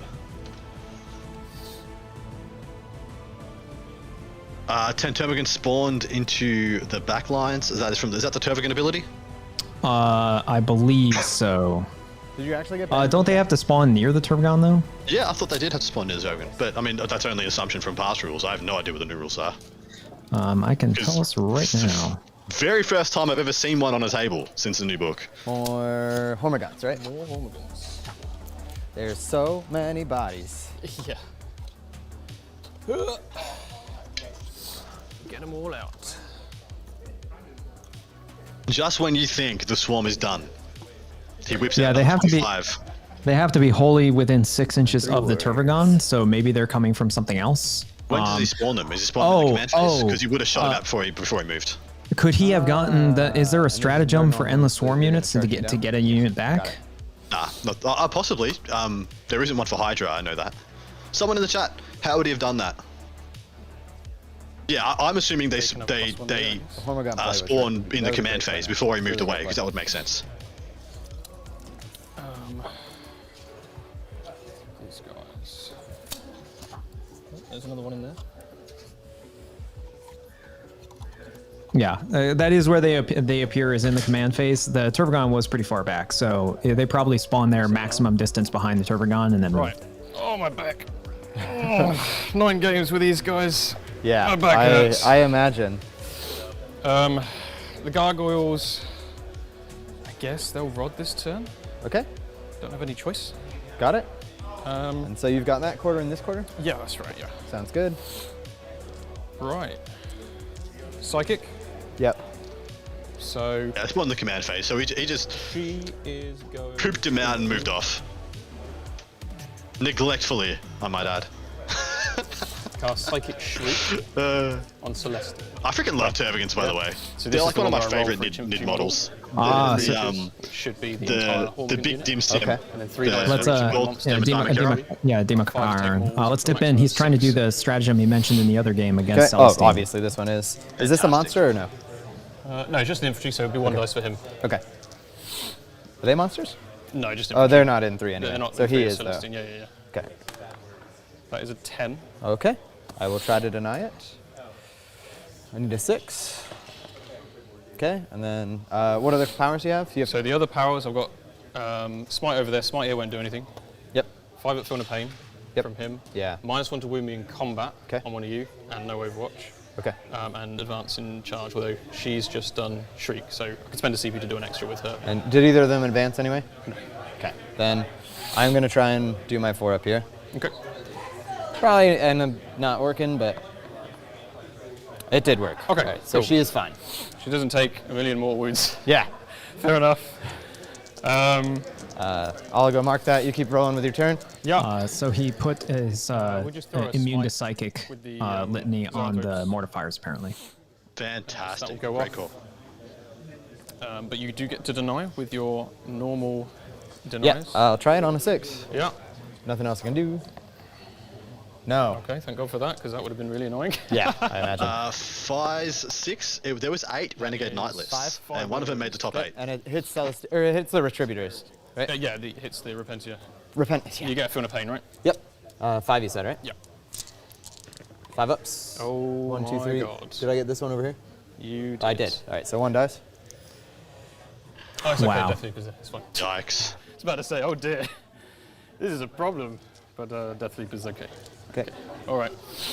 I bumped the Gemini, but I don't think it's going to matter. Yeah, that's fine. And then the Swarm Lord will attempt to Catalyst himself. Sure. He doesn't. He also perils. He has to re-roll this. He only has 2 That's a CP. tissue but- as well. Sorry, Really man. annoying. Yeah. No, Yeah, don't tissue. apologise. It's just a dice. Yeah, I can't afford the CP. Oh my Takes god. 3. That's Come on, rough. Swarm Lord. No catalyst and Don't 3 do this to wounds to me. himself. And then his other power, Ridiculous. Paroxysm, -1 to wound me in combat. Yeah. And you said it turns off Overwatch?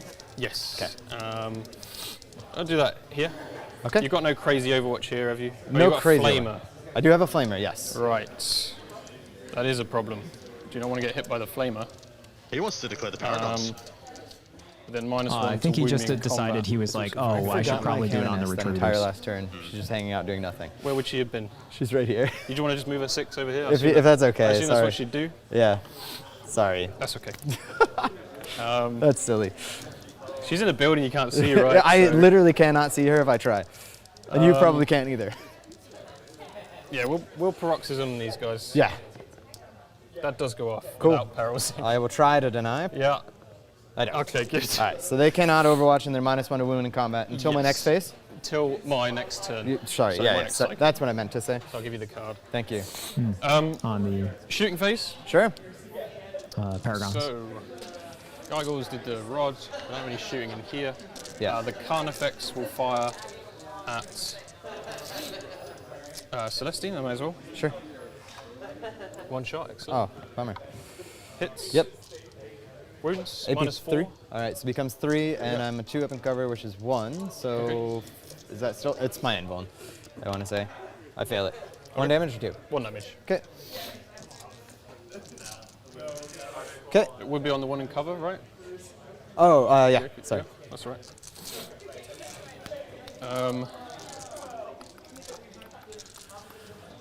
2 CP. Yeah, okay. They're not rodding. They rodded because I've already done it here. And you already They're going did to that, shoot your ladies. Sure. Yeah, I don't have any defensive strats, so good to go. You're going to be on a 2-up save though. It's probably not worth the time. We'll do it anyway. Bam, bam, bam. Hitting on 3s. Bam, bam, bam. Wounding on 3s. Just 2, minus 1. So 2-ups. Good. Cool. Then she will fire everything at... Don't really want to kill these. I will fire... Oh, I need 2 CP though. No, I'm not going to bother. Okay. She'll just shoot this. The Rhino? Cool. Or Celestine, there's a wounded lady inside, so I'll shoot Celestine, I may as well. She's got 8 shots. 3s, 3 2-ups. Fail 2? 1 damage or 2? 1 damage. Okay, so go on the Gemini next. Oh. All right. And she's gone. The 3 warriors will shoot the Zephs. Yep. Hitting on 3s. That is 5 minus 2. So right. minus 1, you're in cover, 3 up. Yep. Call that cost. Yeah, if he's not flat, just be wrong. Cool. So, so it would be 2. You know what? I'm going to reroll 1. Good. 1 dice. 1 dice. The one at the back or the one at the front? Sure, the one in front. Not the sergeant. Yeah. Okay. Definitely not that one. Does the sergeant have 2 wounds? Just 1. Just 1. Okay. And then I think that's shooting. So charges. Yep. This is the most important one. So they are going to there will be an interrupt here. Her and these. She's within 5. Cool. The Overwatch is worth it, in my opinion. Yeah. So we'll do the Flamer first. She'll fire both profiles, of course. Okay. So. Flamer auto hits. 6. Ooh, of course. And then 3s, right? Yeah. All right. 4. Rerolling 1s from Morven. Good. 5. Oh, reroll wounds as well for Morven. Yeah, but I may have bumped thing. No, she's still good. I'll take 4 on cover. Yep. Okay, that worked. So 2 die. 2 so die? far. Okay, and then multi-meltas, just re-rolling 1s here. And then the I'll do the bolter first. No hits there. 2. Yep, and then anything but with a reroll. All right, so 2 dead. We've got 5 of them. 5 of Invuln, yep. Doesn't save us. All 2 right. more dead. Obviously not going to take the guys. So killed 4, is that right? I'd have to kill 1 on cover because I've made saves on them. Yeah. But then, so 4 dead. Okay, which leaves 11. Leaves 11, yeah. Okay. Which means if they don't fight first, the Repentia actually could, or sorry, the Retributors could actually kill them in combat. How do you want to do it? To the left. The hospital there too, yeah. Yeah. And then we'll just go that way. Okay. And then get them all in. And just a reminder, I have a fallback and shoot strat if they're alive. Yeah, which you is a don't question have mark. a heroic intervention with these, do you? Not with them, no. Okay. You said not with them. Anyone else got it? Oh no, I'm not. Gotcha. Sorry. There is no way for me to give it to them. Cool. All good. And I'm assuming he's going to be just outside of 3 inches of the cannon S. Anyway, Yeah, you're good. Here? Yeah. No Overwatch, you're good. 6 should do it. Yep. Good. Can I set to defend there? Is that an option? Yeah, cool. absolutely. I'll do that. Yeah. I'll just assume you're doing it. If I can, and they can too, I guess. No, Yeah. they can't fire Overwatch and do that, so I'm not. That's right. Oh, they would have Overwatched on 5s. Doesn't matter. Does not matter. Over here, they'll go in. Yep, they'll set to defend. 5.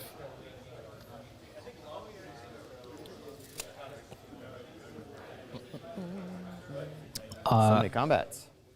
I know that he sort of has to do this, but I think this is actually a bad play for the Tyranid player. I think so too. I think He's he's just the script flipped on him the same as he interrupted on him. Yeah. Back. Oh, sorry, are you saying there's fights last on the Homogans or not? Sure. We don't know yet. I am assuming he knew that she has a 3-inch fight last, and he moved them just far enough away. Well, I said there was no interrupt, so you would have to declare her, and we didn't hear him declare her. AP2. Yep. Okay, so she'll go into them. That will do it. Yep. The swarmy swarm lord. Yeah, the swarm lord will go into them as well. So 10 on each. Nope. That won't do it. That's fine. I'm not going to re-roll it because it's actually 6 inches, and I need my CP. Okay. Counterfix into the Celestine. Sure. Yes. That will do it. Okay. Death Leap it into the Repentia. Okay. Just going to go on the other side. Okay. So that Celestine can't swipe me in the face. Wow. He's There's a lot of tasty interrupts here. A huge amount. Try and make it so Celestine has to pile into him.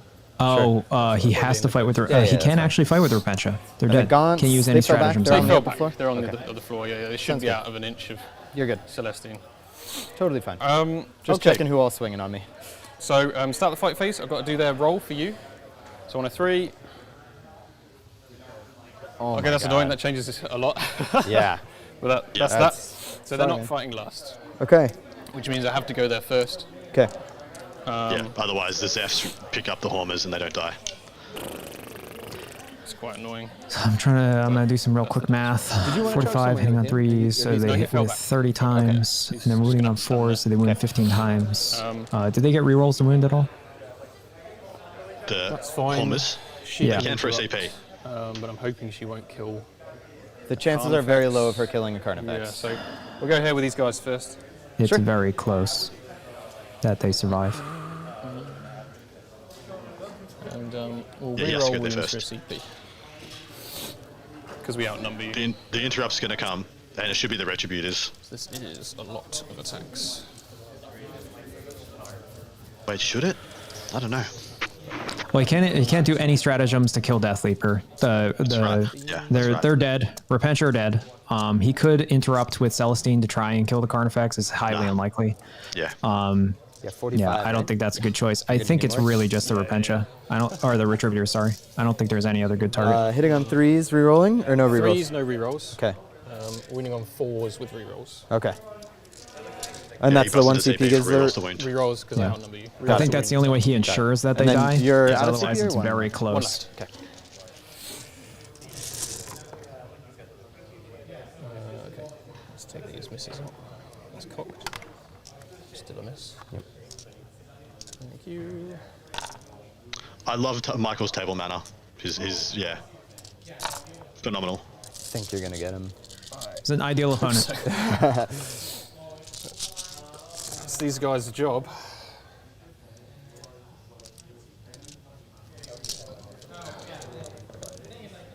Thank you. Oh, that. That's the wounds. Yeah. So your AP? 1. Ignore it, so 3s. 3s. That was one fail here. Yeah. So that's going to be the squad. He's got it. Okay. Yeah, he's got I've killed a sergeant in combat. By 2. So I'm going to roll. So on a 6 against Yeah, CP. if he didn't have the reroll, then extra 1 or victory 2 points. Zephyrim would have been alive, which could have aced half the So I unit. just get 1 for killing Cool. the sergeant. We can grab them in a minute if you want. Okay. Oh, Points you're going to in need the to bank. consolidate. Sorry. Yes. Yeah. I don't mind doing that afterwards. It's fine. Okay. Yeah. Then that's- we'll that's come back to fine. that. So I am going to interrupt. Yes. I think it's going to surprise you. So we're going to go to 4. Okay. I'm actually going to do it here.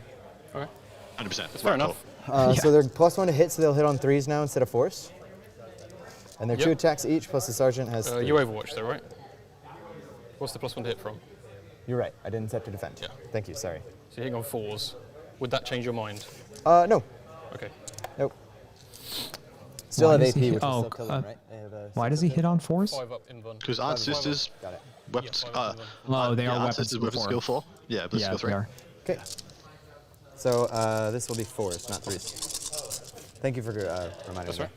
right. So 4s rerolling 1s. Okay. Not a good roll. But luckily a lot of 1s. Bit better. Decent. Got And the then half. 4s, right? 4s, we're injured. if every one of these kills a Hormigaunt, it's auto value. From Bloody Roses, the AP. Oh, nice. One dead. So I killed one. Okay. Was not worth it now. Okay. I won't take the back ones because that's the one in synapse range. So it's down to 10. That would be real Can stupid. 10 kill them without any rerolls? Okay. Probably not. I'll do this now because I'm over here. Yeah, sure. You don't have any fight first in the army. Actually, this is very, very bad if sorry? it doesn't kill the whole unit because the Hospitaller is there, and for the first time on stream, she can resurrect E3 of them. She'll do a thing. We're so happy. Maybe. I'm assuming they are in range of the Hospitaller right now as well, so they also have 6 of Feel No Pain. Hit on 3s. Yes. 2s, I assume? 2s to wound is only 5, which is really frustrating. But Yeah, what's the it's AP not on? worth the CP. AP 3. Okay, so becomes 2. That'll be so 5s. 5s. Come on, girls. Oh, my God. Oh, Okay. No. The Carnifex No, did not like this. nothing. All right then. Not like this. No. They live. got reroll hits. Sorry. Wow. Shooting and charging and fighting for one dead assist got from reroll a hits from the Carnifex. swarm That is lord, not what remember. you want to see. Yes. So I wounded you. I rolled 1/1 to wound. Okay. So that was 6 wounds that I got, which meant that I missed with the 5. So I just re-rolled the 5. Yeah. So you rolled 6 to wound because I rolled 5 saves. 6 wounds, but 1 was a 1, which failed to wound. Okay. And then you rolled your saves. Got it. And then, so you're saying you missed with 6? I missed with 6, so I just brutal. re-rolled the hits. Yeah. All right, Didn't make too much difference. They'll still be alive either way. Yeah. So 2 more. 5 up. Okay. One more. These ladies do not want to die. Yes, that's I'm their not whole sure goal. what happened there. Maybe they had the definitely Carnifex put into the had Swarm Lord's buff. He's got a couple of tags on the back of his base. I'm assuming one was a Perfect. Swarm Lord. And I wouldn't have been able to interrupt anyway, so I don't feel bad about it. I'll hit. Probably all wound. 6. Yeah. Is it 2 damage? Yeah. Okay. I want to say reroll successes if they go. Okay. We'll re-roll the successes, please. Okay. Wow, that was incredible. All right. That is Definitely so almost funny. didn't kill the Reventure. now. I got a miracle dice when Repent should die. Yes. It's a 1. Okay. Okay. Right. Still an These all guys. morale. I'm just going to put them all into the Repentia, the Retributors, I think. Sure. It's not worth taking any risks. Yeah. I So do I gotta hope you check placed it right so that they're in hospital and range. stuff 'cause anyway, if they so you go are, ahead and do your this rolls. is I don't actually think they have any chance of killing all of them. 3 base, so 4. I should just leave that open. She has Chirurgeon's tools or whatever.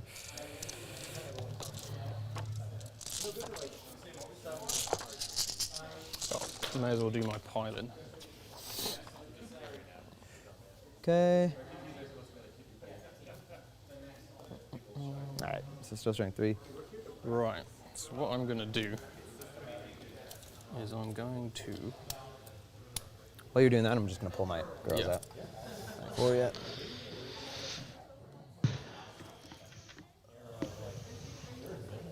I'm going to wrap the Chirurgian lady. Okay.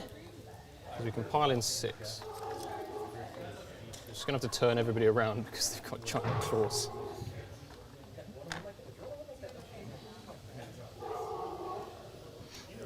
I don't think I can wrap the squad because I'd be getting in combat with them. Right. Which I really don't want to do. Oh, they won't exist afterwards, I'm sure.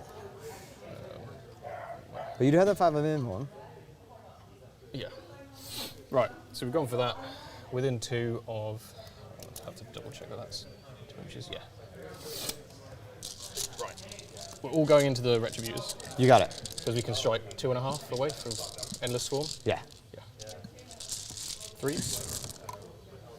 Any rerolls here? No rerolls. Cool. And no pluses or anything, right? +1 to hit. Got it. Because I outnumber you. Got it. Sorry. That's all right. 4s to wound. Not bad. Not bad at all. And AP 1. AP 1. 3s. Kill die. 3, except for feel no pain from the Hospitaller. Don't make any money. Okay. That's. Yep. That means the entire unit can go back on a hot roll. Not, trying to not bump yours, sorry. That's okay. Cool. And then How many did you end up getting, mate? He only got 3, pen me in. which Hopefully means you're that gonna on a hot roll for the D3, that a whole unit you can come back. And honestly, he only needs the 2. Just get the multi-melters back and done. He needs to wrap that unit now. Can't afford not to. 6 inches. I think he already had mentioned that he couldn't wrap the full unit because then it would put him in combat range of one of the characters.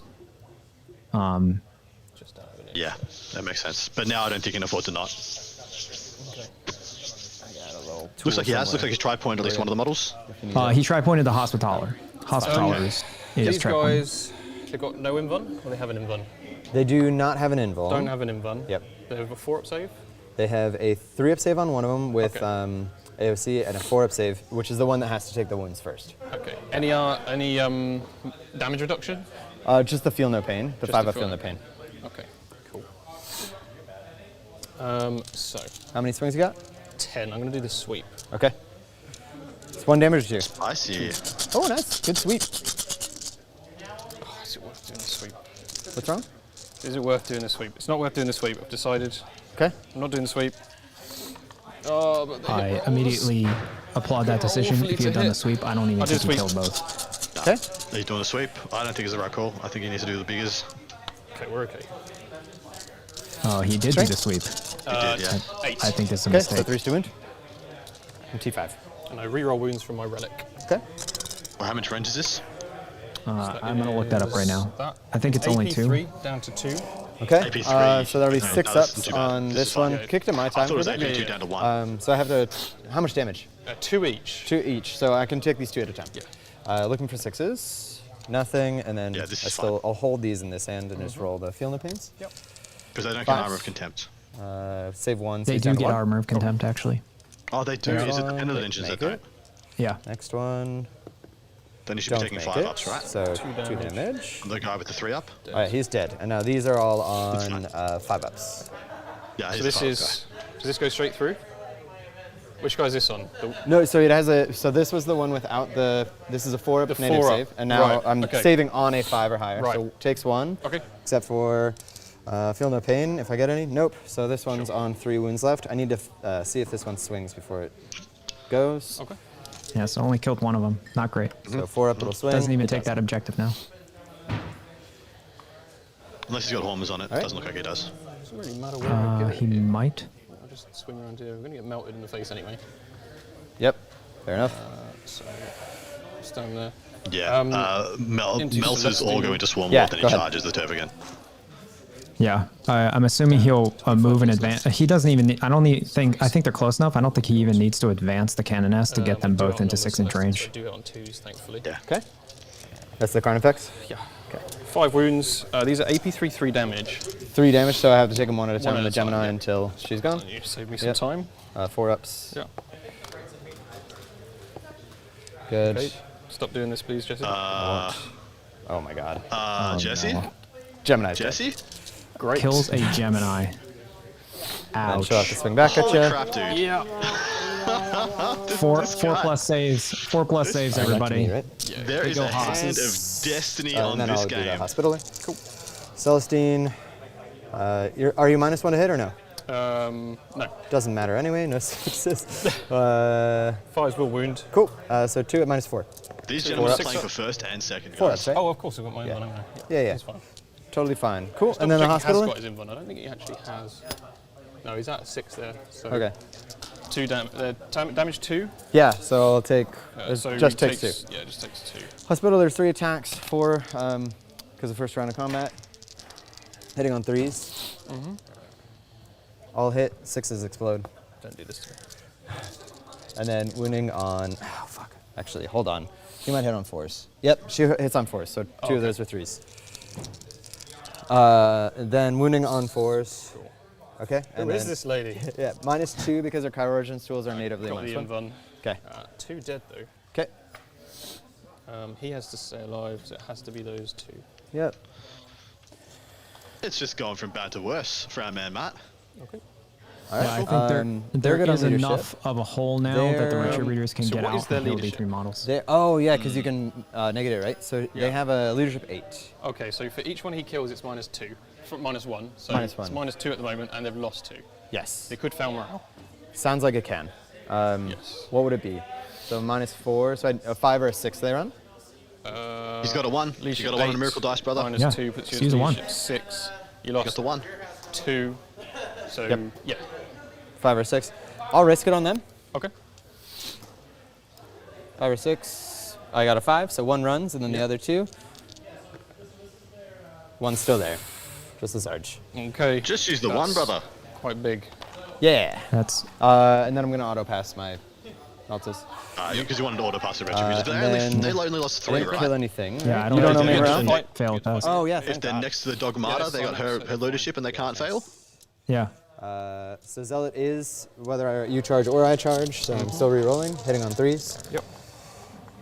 That's a 6. Oh my god. Adding insult to injury, he's just rolled like a freak. So, They on 3s, do they? In combat? Yeah. Oh, wow. Okay. yep. There's Onto the that. turn again. Yep. So I guess Repentia do as well. Their weapons just -1, so it makes sense. I hope he's not counting bonuses because they do not have. 5 more Do things. they get the thing? No, they don't. Thank God. Okay. Thanks for That's calling right. that. I would have felt so bad. Good stuff. 6 Yeah, good stuff. strength, so 5 to win. I mean, you see 5 6s and you just go on autopilot. Just one of mine. Oh, sorry. That's fine. He's saved. Okay. All right. That's that. Yep. So I've got Stranglehold, little Hormigant on the middle. Oh, he is there, huh? Yeah. Yeah, we'll call him there. Yeah. You're good. Sorry, that was your that's- intent. It was your yeah, intent. It's hard to see under the building. You're good. You're good. Have I killed any more sergeants in combat? I don't think I have this turn. No. Because she's still alive. And they don't have a They sergeant. don't have a sergeant. I killed that when I rolled for it. Yep. So I get 3 for holding my priority at the end of the turn. Sure. Stranglehold, 1 for feast, and I've done 1 Nachmund in that other quarter. Cool. So I'll hold 2 on primary. He's obsec. Oh, he's obsec. Yeah. Okay, and you count as 5 miles? Just 1. Oh, you still just kind of Just needed to auto pass, brother. Yep. All right, that's pretty Needed big. to auto pass. Cool. I get a CP. Yep. I'm just going to do this. I don't I'm believe the gonna Dogmatic spend is that yours, on but the if she's like fallback every and other chaplain in the charge, game, so she we gives might an as well aura just of do it her for me. leadership, which would be 8 or 9. Oh, sorry, not fallback charge. And but if it's fallback. 9, And they're like every within other a chaplain, priest, that would have so been an it's auto fine. pass, couldn't fail on the Retributors.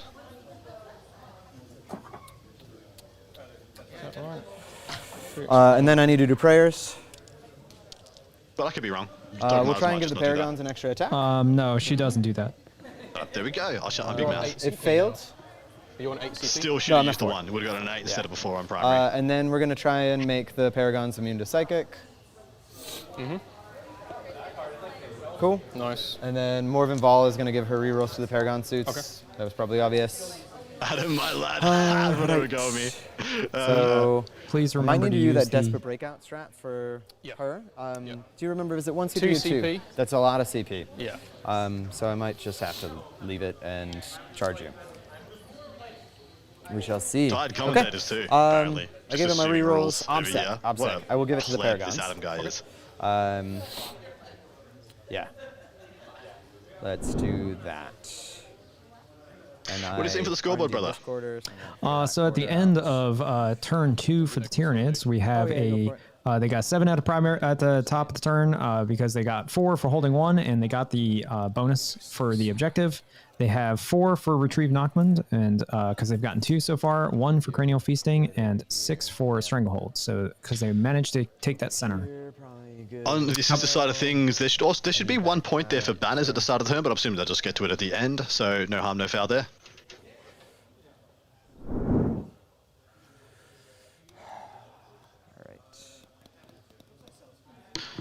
Yeah, jet lag is actually a thing here, isn't it? So we don't know how long Michael's been in the country. If he arrived the same day as Stephen, he arrived here on Thursday.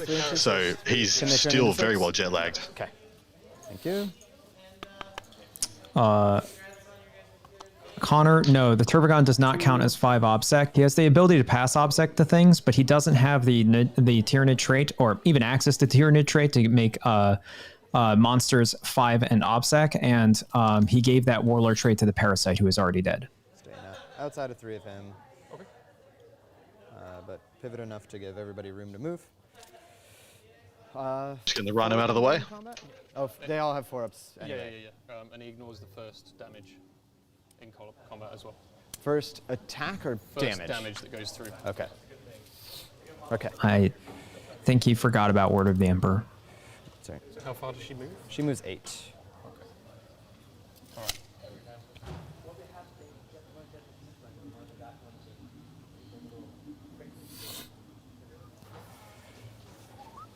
Equal dice for the top of turn and the bottom of turn have been missed, I believe. I don't believe I saw him roll one for the start of Michael's turn. He certainly hasn't rolled one for the start of this turn. He should also, I don't you can remember if he turn rolled turn one for the everything into the fallback repenture or charge, not. right? Yes. Okay. That he did. That's the one he got that he used to auto pass on the Rets. Just gonna stay out of an inch of him. Gotcha. Get line of So sight. he should still have his 6 from the start of the start of the game, I believe, but he should also have 2 more. He should have 2 more, yeah.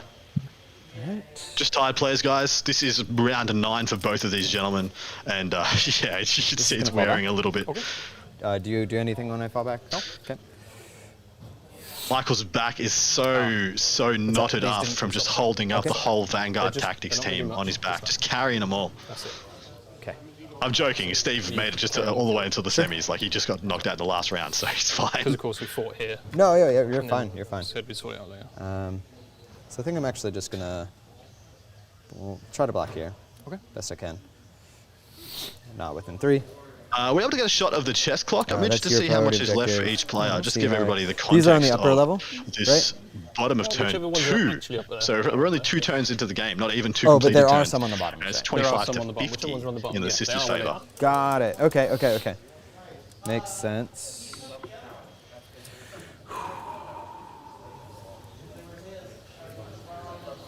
I think Celestine may need to fall back. Jesse and a gentleman play just let Michael take back or allowed him to move his Venom Thorps that he forgot to move, which puts the Alright, so Turbogon we're gonna and back up a Swarmlord bit. into -1 to hit range. Well, yeah, they charged the Zephyrim as well, I'm and still so he didn't hanging. even get to activate them because the Hormigans we're killed gonna him, so they had a compensate full there. pile in and consolidate And then to use. Yeah, just forgot to move them. Yeah, it's fine. It happens all the time. More Venom. Good sportsmanship. There. Okay. And then I'm gonna trigger this at the end of the movement phase, but I'm gonna bring it back. I'm gonna do it now so I can move on to the other Can end. she of do the that when phase. she's engagement range? I don't think there's a rule against it, but worth a call out. No, you never know. Yeah, absolutely. At which point it probably would be worth the desperate breakout. I think he's looking for the Chirurgeon's tools in order to resurrect D3 models. Yep. Our stratagems are right before Crusade, yeah.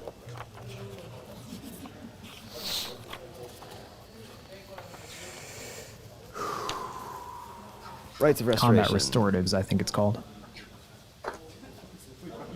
Does not say anything about engagement Cool. range. Go for it. Cool. One CP? Yep. So I'm going to do that. I bring back the D3 of them. Yeah. It is 3 of them. Very nice. It's the full unit do it. back. So I'm going to string them into the Morbin reroll range. And still be able to shoot the Turbogon, hopefully. Yep. I think the corner of the... Yeah. This wall is blocked. But how about through there?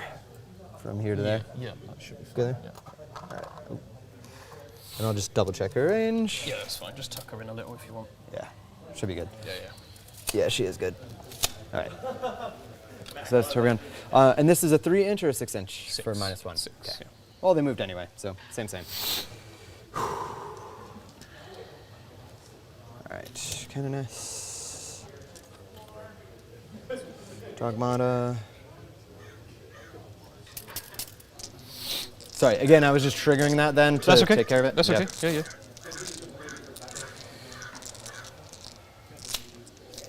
If he remembers his invuln deny, it's huge. Well, it's already passed. So I don't know. I don't think true. Continue to hang out Yeah. there.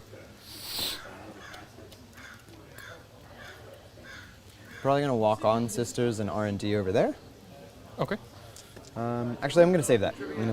Okay. This is not a sport, it's a lifestyle. I love Which that. one's my battlefield edge? This? I assume it's this, but I don't know.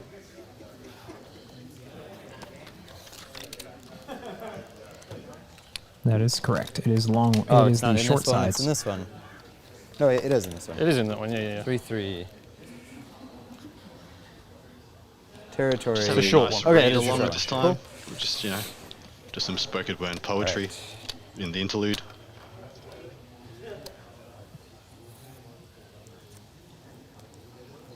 Failed catalyst and perils. That's right. Bus boy in the background, cutting that terrain. Don't forget this guy. Yeah, I think I'm blocked out. Yeah. I'm blocked out from gargoyles. So probably am gonna walk on Sisters and R&D then. Not gonna waste them.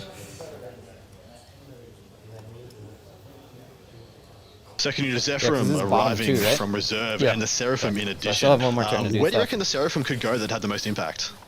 Well, I think he's actually chosen to not deploy the Seraphim. Instead, walk on a unit of Sisters to R&D in the top left. But, I mean, Yeah, that makes sense. down right looks like Seraphim Town. I mean, you have so many T3 no-save models. I was going to say that's Seraphim Town.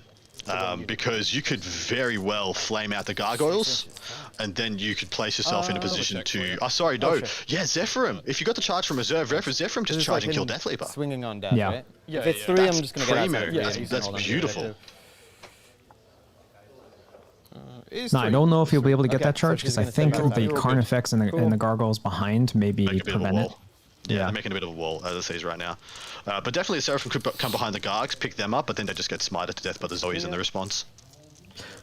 Definitely one annoying thing that's happened in the bottom right is that Celestine still hasn't even died once. So No, not even close. That's my gun still. Yes. Okay. She's still got one of her So Gemini, be it. I believe. no, I think that Carnifex killed the remaining Gemini. Zephyrim. But sorry, I don't started know my if she's turn even here, guys. damaged. Yes. 6. Alright. Stop rolling 6s for miracles. I cannot guarantee You that. caught one of the ones you missed. That's good. And it was another 6 apparently, which I mean one of those should have been going towards Word of the Emperor to remove the invul saves from the Turbogon and the Swarm Lord.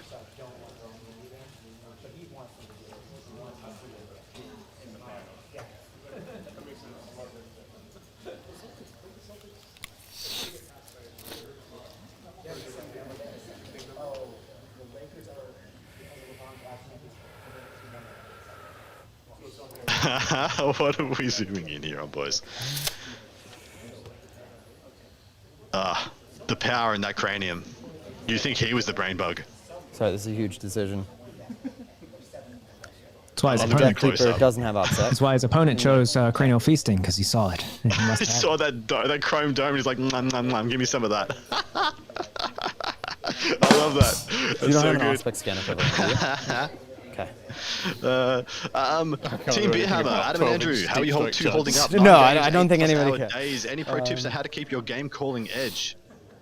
What do you think, Andrew? 4 6s for miracle dice. caffeine and kinda wild. food, or in my case, 10 wins, 10 shakes that have lots of energy in them. So I make like fruit and vegetable shakes that give me power. How about you, Adam? Nerd. I run on my sheer unbridled passion for this freaking game and community. That's it. That's all. I don't consume anything. I just feed off your enthusiasm, chat. So they're 9 inches off of both of these, and it will be able to get in combat with them. Okay. Okay. I walked on the Sisters for Rod. I still have Repentia in reserve. Yep. And I don't think I'm going to bring him in this turn. I think we're going to wait a turn for that. Yeah. So we already did the Rites of Restoration.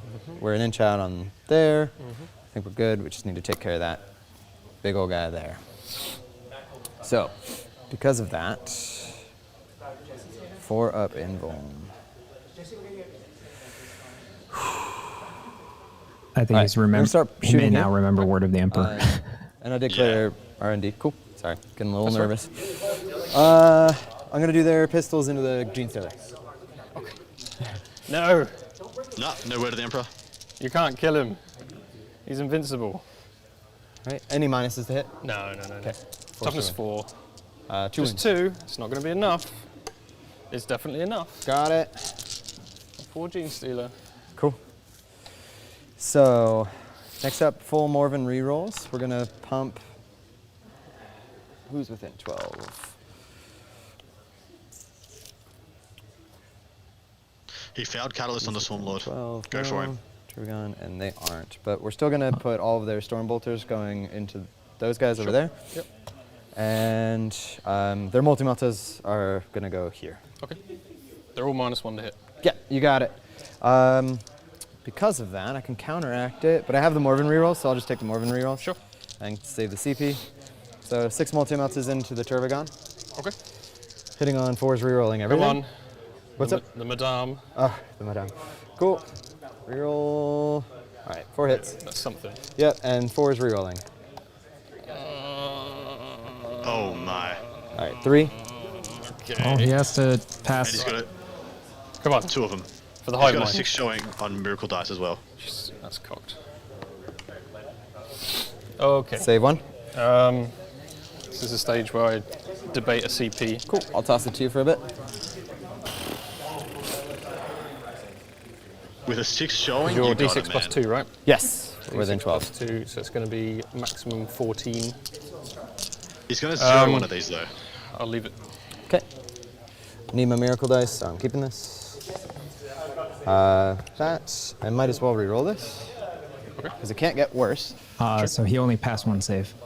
So that'll be 10 plus 4 is 14. 14. Yep. It's the first fail save in melee, it's 0s. Yeah, it doesn't help at all. Come on. She could die here. The Madame. She's very dead. The Madame, I think, It's not a bad save. is alive with 8 wounds. Not 8 wounds, so 2 wounds. 2 wounds left? 2 left. Okay. And then this is into your Yep. gaunts in the back there. Very nice. The 3s do miss as well. So. Like Saladin Stormbolter can And just then pop 3s. it now. Rerolling. But I assume he's going to put everything in there. Cocked. Oh my god. And then charge this is- Stormlord That would probably. be 4 reroll. Reroll, yeah. Okay. I wanted to Just be a faded. 1. Oh, stop rolling so well. Yeah, this is a case we've of got Jesse is rolling like a cover. god, but he's also playing extremely well. Michael is rolling really poorly and also playing pretty well. 6. 3 dead. 1 more in cover. So 6 dead. 6 dead? Okay. It's a nice chunk out of those hormones. How many do you get? No, 6. not that I'm aware 6. of, because she fell back. Good. Oh, Morven Vol could shoot. Okay. All right. Okay, I can shoot a pistol in combat, it's not worth it.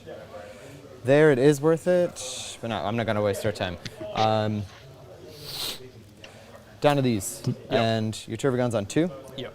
Cool. What I'm gonna do is pump everything into the Carnifex. Okay. Because he's OBSEC, yeah? Yep. You got any rerolls? I have reroll 1s to hit and to wound And to from wound. Morven. Your AP 4. You're not within 12. I don't think so, no. I'll transhuman. Okay. We'll take it on the chin. All right. My Carnifex isn't scared. Cool. And then the bolter and the flamer can't shoot, but I'll take the bolter. Add him as well. 4's rerolling once. Okay. Okay. Come on. Come on. And then 4's rerolling once. Nope. That's big. That is huge. Transhuman for the win. Yeah. Cool. And then bolter shots. Hit. Both hit. 1 win. Was this at him as well? Yeah. He's fine. Cool. So I don't believe Morven has line of sight on him, so nope. No. 4 wounds apiece on the Venoms, right? Yeah. Okay. Toughness 5.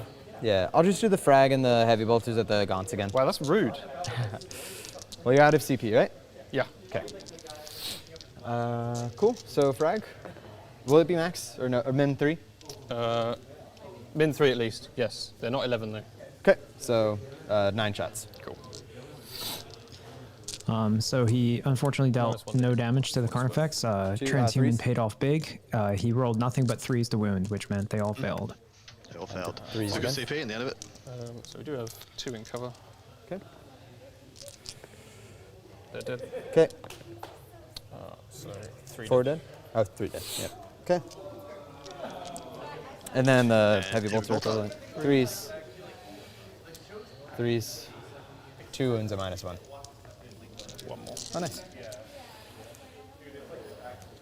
All right. Oh, and she has her fight on death strat, so I probably should have shot her because you're going to hurt me. I've used all my CP. Oh, perfect. So you're okay. Yeah, and no interrupts. Cool. That helps a lot. So we'll go to charges. I don't think I'm forgetting anything major. Nope. I'm going to start with the Rhino charging. They're more than an inch from the wall, or not? Okay. Cool. So I can't declare that. I don't want to declare the Swarm Lord. Okay.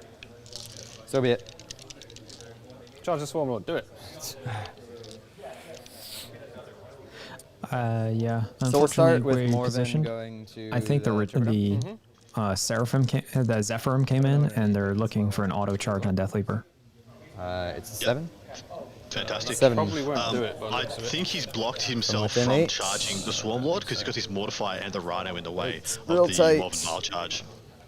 So to my mind, Cool. yeah, It he's just killing the just Turvagon shy if I'm and gonna then just be trying to absorb the absolutely Swarm Lord for a objective. turn. Yeah. That is as close gets. Okay. Get a charge, boys.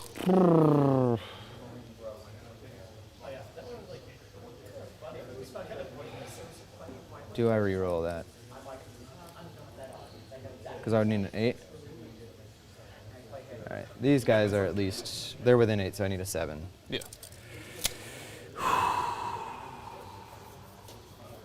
Nah, you don't reroll. I'll just them all do as well. the Paragons. The Okay. Morven will stay out. Yeah. Okay. Good. Definitely. And then they'll just end up swinging off her. Sure. And their OBSEC. Nice. Yeah. Yep. And they ignore This psychic goes powers. with that. Yep. So I'm Marla's assuming hanging. the Canoness and the Morven is hanging. Okay. Over Dogmata here, are going into the Homers with the Dogmata into the Retributors. Gaunts. Yep. Yeah, I just hope he fights Well, with let's do the. it. He gets it so And that then the the Canoness and the Canoness can do a healthy 5 will do it. Cool. pile in to get They're close not to going the in. Paragons. So they're just bailing that out. All right, now these guys. They're going to declare both the Carnifex and the Gaunts because they have to go past the Carnifex to do this. Yeah. So 12 gets them back in under the building. Cool. With you. So it's going to be a little wonky, but That's fine. Yeah. I'll set to defend, I guess. Sure. Assuming it's, yeah. Is dropping. Good discipline there. Good discipline with the miracle dice. Yep. Could have dropped them on the I can wound fit for back his there. multi-melters, One of your but guys instead is saved sideways, the double but, sixes to guarantee a deep charge from the Zephyrim. And they're It's going to cool, bubble I'll wrap. just put They're these going to bubble wrap guys Celestine here from on Death the bottom Leaper and from other Do you have ingress. guys on the bottom? Greg Yeah, yeah, Gonzalez, there's thank one you so that's- much for the 1999. We love covering this game, so of course. Amazing. Thank you so much, dude. You're a legend. Yeah. And then they'll be able to swing off of that. Yeah. Y'all could learn a lot about Greg Celestine's there. not charging, obviously. We took care of this. I have to put the fight last from onto the Nunla. Gaunts. Damn So it. no. Oh, there's no interrupts anywhere anyway. So let's just do some fighting. Intervene to the Zeths with Death Leaper. Sure. Yeah. Cool. So I'm going to start with the Zephyrim into your Hoosers. Actually, does the Death Leaper become eligible or no? Because you heroic Yes, intervene? but only for the one that's there. Sure. So 1, 2, 3, 4, 5, 6. I'm not going to pop the Zealot Strat or anything. That would have been in the charge phase. So looking for 3s with exploding 6s. Any rerolls? Not here, no. Okay. That's Well, the you thing got I was two debating. sixes, Yeah. it's okay. 1, 2, 3, 4, 5, 6. Cool. So I missed with 1. Excellent. And then 3s to wound? 3s to wound. No rerolls? No rerolls. AP 4. Okay.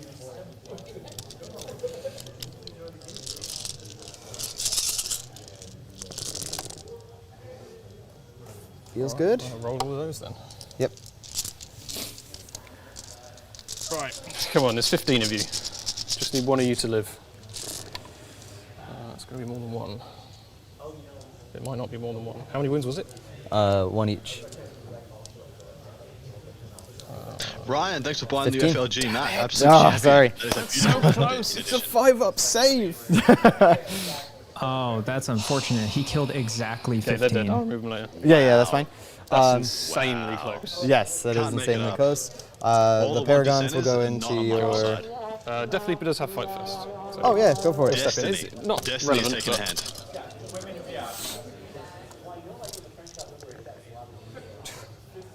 Three, Does he hit on 3s when? 2s. It doesn't matter about the 5, or outnumbering me or anything. No. So 3. Yeah. So 3 at -3. Okay. So it becomes 2. Say 1 dead. Cool. I'll pull the 1. I cannot believe that engagement, squad I got guess. wiped. And definitely That's unbelievable. Okay. Yeah, and then you got these. Yeah, sorry. Well, I was counting out the Paragons. Yeah.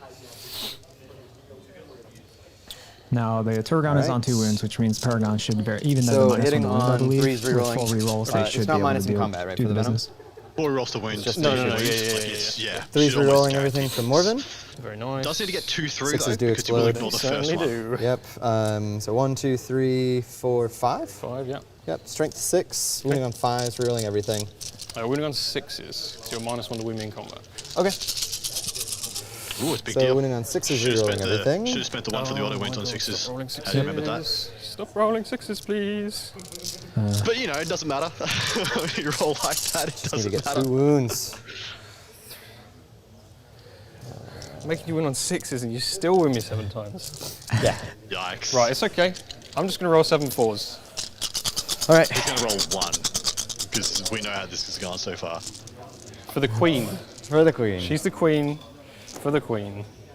She's not the queen anymore. 2 damage apiece. She's just dead. Okay. That is Just do the not thing. 7 Just get 4s. lucky. I did not get lucky. Okay. Correct. On a 6, she does damage to you now. Okay. Back to me. I'll swing with the Canoness. Hot damn. Michael cannot catch a break. No. I'll hit. Okay. No 6s. 2s to. Oh, you have your invuln still. No, because she's dead. Super Oh, chat. Cool. So, Nolan 5 5K, dead. thank you so much. Absolute champion.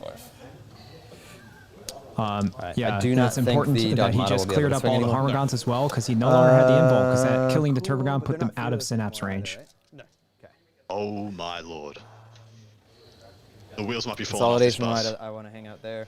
You get to swing before Celestine. I do. That is something. Yep. I do outnumber her. Oh my god. We're hitting on 2s. Nice. Thank god we're hitting on 2s. Yep. Winning on 2s, so that is that. It's damage 2? Damage 3. Oh, okay.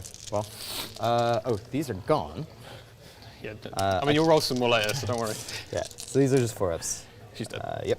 See if she pops Oh back wow. up at the end of the phase. Past 1. All right.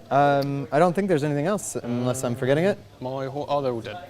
Cool. So at the end of the phase, I get this and see if she stands up. So cool. And then see if she stands up. Good. Cool. She stands up as close as she can outside of engagement. Brilliant. So right there. You really needed her to not stand up there. Cool. Oh, he So did. killed the He did. gaunts. He can't catch a break, leadership man. here. Are they still in synapse? No. Okay. So leadership there. Insane bravery. That's pretty big. Yep. These guys definitely failed. Yeah. Well, we got 5 left, so 4 left. 2s. Right. 1 more, so there's 3 left. Okay. It's enough for whatever we need to do. Yep. So scoring at the end of round is going to look interesting. So I end did your get turn. my strangle. You don't hold this, do you? I hold these 3 though, because all your guys are Oh dead. yeah, you killed them all. Yeah, we're good. Oh yeah. That was I big. don't want to rub it in. It's just it's for the points. Don't get the you got it written down. Right? Chris Winters, $2 super chat. Jesse wins this game. I do believe he may be correct. No, it seems no like the squad hand of sergeants or fate anything, is no. taking Cool. Okay. a piece of this pie. And then my turn. Yeah. I I'll get a miracle CP. dice. You get I'm a. going to spend the CP straight away Cool. I got a 1. to bring back D3 plus 3 Hormigants for 6. 6. And then I'll take that objective. Nice. Oh yeah. When I do you was get them worried that versus he when? didn't kill all the Hormagons in the center. I was like, did he allocate resources to actually take care of them? Just the Canoness, and then he killed him. Then he took him out of combat with everybody else. Oh, that's huge. So he gets the 8 now. Not 12 primary, sorry. He's going to kick Obsec to this guy, so that I hold that. Okay. And then I'll get 12 primary. Okay. Yeah, he got 12. Ooh. Oh, but that one doesn't have Obsec anymore, so it's contested. So that's what that's you're saying. yours, because she's Obsec. and I can't get there with any sign-ups. Sure. So that's that. Wow. Running out of assets here. It's a great play, though. We should probably maintain coherency with these guys. Doesn't really matter. So we've got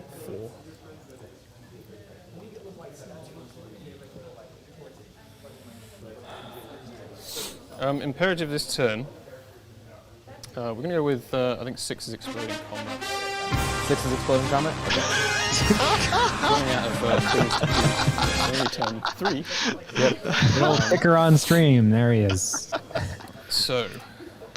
Chris Wynn has super chatted another $5. I think it's important to note that Jesse was there the day Geoff passed away. This is beautiful. I didn't want to mention it until now, but that's what I've been saying every time that I've been saying the Hand of Destiny and Fate is taking a role here. Jesse playing the Sisters was an extremely close friend of Geoff iNcontroL Robinson, the last winner of the BAO. It's kind of a win-win either way on this table. If Nids win, that was Jeff's favourite army. If Jesse wins, he was a very close friend. Either way, I think Geoff is honoured here, but it's the dice are deciding. Like right now, the dice are like Jesse's winning this game, and we'll see. It might flip. Yeah, I mean, I would say the Nids are definitely not down and out at all. They still have plays. That was a big swing right there that he did to go from a 4 to a 12 for primary. Yeah. No worries. I mean, if he rolled anything less than the 6 on the Hormers coming back, string coherency, I'm not sure he takes that objective. So he needed to roll. Right, yeah. You need to roll the 6 from that position. This one was going to give reroll hits to the Venom Throats. Okay.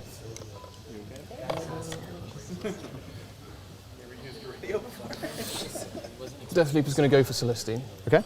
How many wins does she have left? All of them. 6. Oh, bloody hell. Yep. All right. Bloody hell indeed, mate. Huh? For primaries? Oh, sorry. We've got more. Yeah. 2 and more? Yeah. Okay. And then you just said 1? Correct? Yeah. Right on.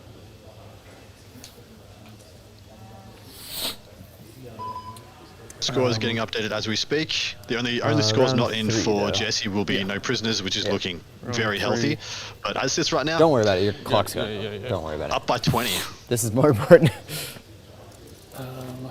Sword. If you need help moving anything, let me know. I will let you know. I just really need to know where he consolidated the Canoness, because if she's not in 3 inches of the war suits, then they could be in serious trouble. It's kill or kill be killed at this stage, isn't it? Pretty much. Where Gargoyle's Obsec? Yeah. Okay. Just to be clear, I think that Carnifex in the top left had to be his one Carnifex with Synapse, otherwise it wouldn't have gotten the imperative for the 4+ symbol. Correct. It's only within 6 inches.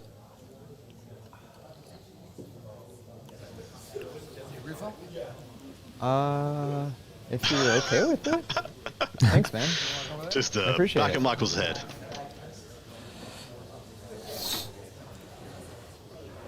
That's not going to work. That is not going to work.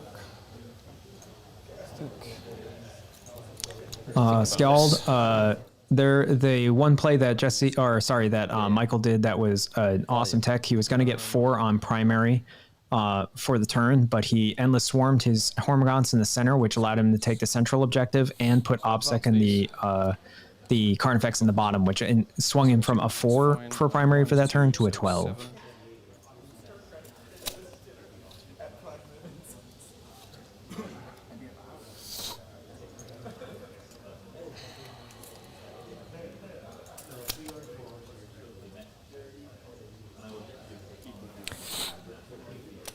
One thing I'm definitely worried about, Adam, is I think the Nids player only started the round with 20 minutes or less, which means he could be very close to clocking out this turn.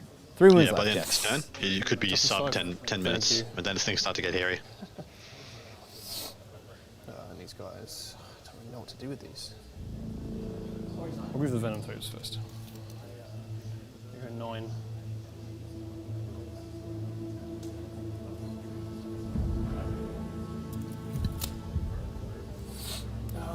Throats.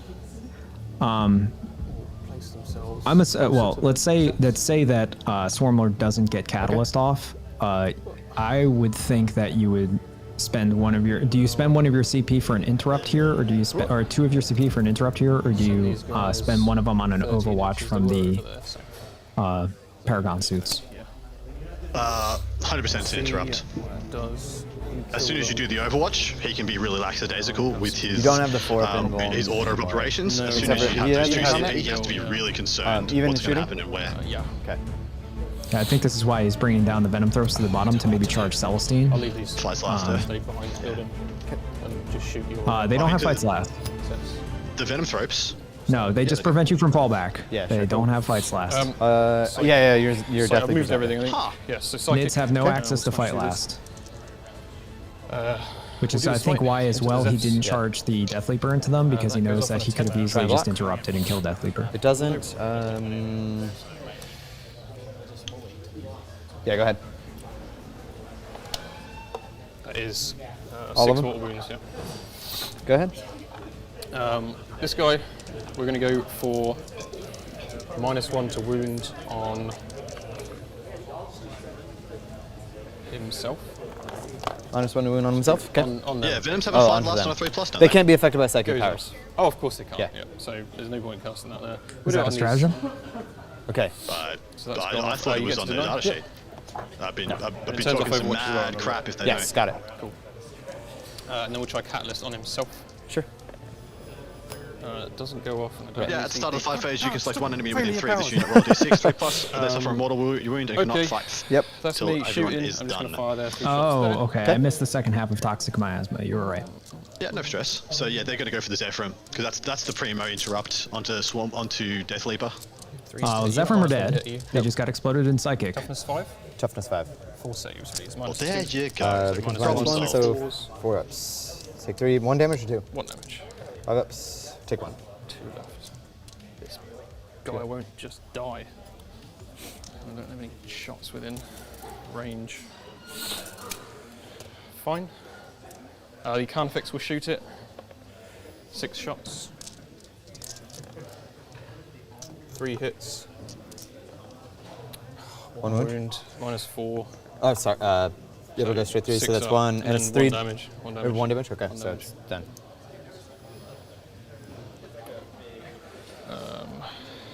Was that not the save? Becomes You got 6 -3. up, right? You're right, yeah, so Okay. I missed that, and then 5 up. Okay. So down to 1. Takes a wound. Sorry, I thought you were saying it went straight through. That's right. This is a good turn for the Tyranids. All of a sudden, the sisters are going to start feeling the pressure. They're going to be a bit light on the ground. 6 shots. Pulling it out for me. 3 hits. 3 wounds. Strength 8, AP4. AP4. So 6 ups. And then 5s. Oh, thank God for Carnifexes having a Cool. plasma gun Doesn't in their explode mouth. or anything. Thank God for Carnifexes having a plasma gun in their mouth. Right. Charge phase. He was good on range, is like 36 These guys or whatever. Go here. These 2 characters. What saves have these guys got? 3 up, armor? 3 up. Yeah. Power armor, okay. Power armor. Dogmata might have a 4 up invuln, but I'm not 100% on that. That's alright. I'm only AP1, so you'll get your armor. Cool. We're Overwatch there just on the off chance we get him. Oh, here? Here, yeah. Oh, okay. Because they've got re-rolling everything from Morven. Oh. Definitely. I kicked the time over to me, don't worry. Yeah. So I'm sure it's 6 fine. is re-rolling. If he doesn't have 2 CP to rinse, Just there's roll likely 3 a 6s, mistake. okay. Oh, you got 3 6s. Doesn't matter. This is the right call because you just so got 3? 3 freaking 6s. And then wounding on 3 is re-rolling. T8? T8. Okay. 4 is re-rolling. Oh. 2. Come on. Hive mind. Saves them both. Okay. And then I feel like not wasting our time with Storm Bolters, so go ahead. I feel like the interrupt was better, but fair enough. Death Leaper into Celestine. Carnifex into Celestine. Both in. Okay. This is the cop of turn 3, Throats guys. will charge the guys over here. That won't do it, so I'm not going to bother. Fighting first. You've got 2 CP, so you can interrupt. Yep. I'm going to go with Swarm Lord first. Okay.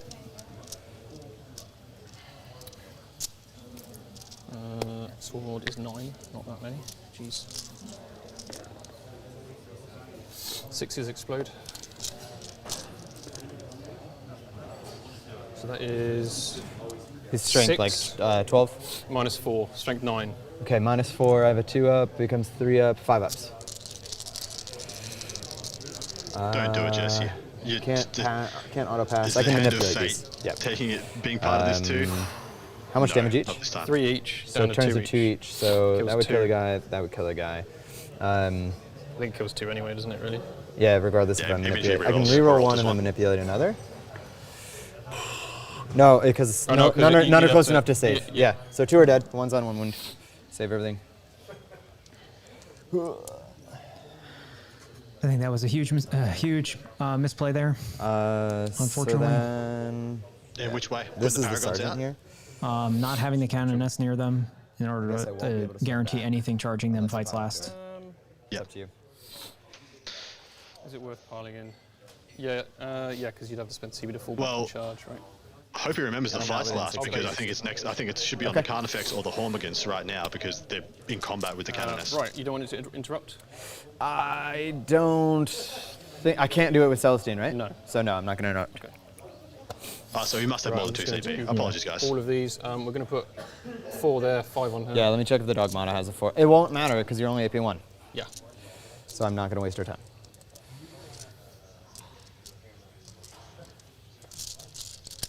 How many are in that squad anymore? 9, I believe. Okay. No rerolls available. And we're not in synapse range. So no exploding 6s, sadly. Okay. 4s. It's not really enough. It's all on Dogmata or? This is all on the hospital there, okay. Hospital, yeah. So 3 ups. Yeah, that was a waste. And then 6 up. Yep. Stupid. No wounds. Should just put them all in one. I don't know if that exactly matters. Yeah, I don't think he was killing either anyway. The 4s are wounding? 4s, yeah. Yeah. Sorry, just trying to That's conserve your clock as much as I can. Take 1, Hospitaler, take 1. Cool.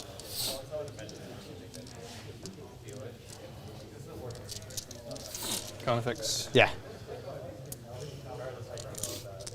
Where is the canoness? Those wounds. And these are AP3, so 5s. And 3 damage or 1? 3 damage. So. Okay, so take 5. Triple reroll, successes. Nope, no, they're gone. Okay. Oh, sorry, I should have fought last time. And I should have heroically intervened. Fuck me. Yes. Yeah, she was in range. Yes. I'll do. That's a game-losing mistake right there. Yes. Yes. This battle stress guys, they've been playing 9 games. 9 games. You miss things. Unfortunately, I think his full misplay with the canoness this game may cost him. He should have last turn advanced her up and taken away the involves from both Swarmlord and the Turbogon. He would have killed them both. They wouldn't have been no thing. Well, if 2 go through, Kill it them happens. both, and then the Paragons are untouchable, and they just rule the game. Just 3 damage on the Death Leaper. God damn. Oh, that was the Carnifex. Got it. I'm going to see on a 4 up I get some stuff. It's a 4, so I get a CP. And I get 3 points instead of 1 point. 3 extra VPs on that cranial feasting thing. Yeah, cool. I'm going to get a... Here I can't get the CP. This will come at the end of the phase for Celestine die. Okay, we've got no more combats, so it's over to you and your Paragon. Cool. Kick it. Oh, it's there. So Celestine's dead on her second death. She ain't coming back. To her. Paragon into Swarmlord. Damage 3? Yeah. Okay, we'll leave her alone then. Okay. Paragon. Rerolling. You're not -1 in combat, right? Nope. 1 explosion. And then Got a lot of attacks. You're not -1 to wound, right? No, it's 5s to wound. And re-rolling from. Oh my god. All right. All of them at looks like -4. Swarmlord could be dead anyway. So there's a 4 in there. One. You should reroll. 1 more. Ignores the. Oh, there was 7. Yeah, because I got an extra. Oh, sorry. You're good. So 1 ignores and then 4 damage. Okay. There's 6 left. Yep. Hospitaler. Yeah, again, would have been dead if he had used the canoness. 2 explosions, and the 3 misses, so come back. This Hospitaler is kicking my ass. And then 3 at -2. I don't have an invuln. Okay. She -2. Well, normally -1, but Bloody Rose and you charged me. Dogmata. Just 1. And 1 wound. -2. Oh, she's -2 as well. 3, okay. Normally 2 goes Priest to 3. lady. Yep. Kicking my ass as well. All right. All right. Back to you. That's me. You got any more else? No, I don't think so. I don't think so. Leaper, may as well pile in and consolidate into the Rhino. Yep. And that is my turn, yeah. All right, so Rhino in combat? Yep. Okay. So yeah, Back to me. if you want to fight with your Rhino, it's -1 to hit me, but you'll hit on 6 No, anyway. it's fine. I get a CP. Yeah. I will try to make... nope, 2 miracle lose the dice. obsec. Cool. Okay. Just the CP. Morven will give her rerolls to herself. 3 CP. Stronghold. 4. I killed a sergeant in combat here as well, didn't I? Yep. She's still alive. I need to check if it's only infantry or if it's any core. Seraphim is still to come down. They can do a lot of work. He's got a couple of CP to support them as well. The unit of Zephyrim that went At into the start of your Hormuz, charge I feel like phase. was What the the right hell? call. What's But I that? wish he had them right So now. my, if he had them right 1 now, CP I to think fall he back can in win this charge game is quite in the, comfortably. As it is, I think charge he's phase. losing right now. The scoreboard is not up to date. I will point that out to people. And it's only it's 1 CP if I'm within 6 of the priest, I which really I would want be to able get this do game here. done for everybody. So the scoreboard so Paragon's is gonna not have up to to do date. that, or she's gonna have to do that. I'm gonna pop 1 CP to let her fall back and shoot. Okay. Make sense? Yep. Cool. You're down to 2 again, yeah? You spend the 1 yes, down to 2. Cool, so dog model will fall back into 6 He of does us. have 5 Repentia still that he brings on. someone. Hospitaler will fall back onto the objective. They should come up.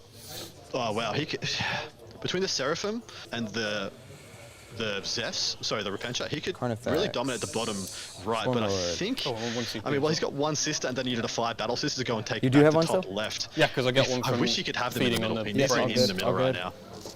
He's got Hormagaun's Arcana effects and Swarmlord that all need to go lot of down this turn, Warhammer to get and he just through. doesn't. They can get I on don't feel here. like he just has the resources to do it. Yeah, unfortunately as well, he has to clear out the gargoyles anything in from the this bottom building? right, or he'll never get R&D there. And correct. I don't know if he can even get R&D in the top right with the way he's spread out. So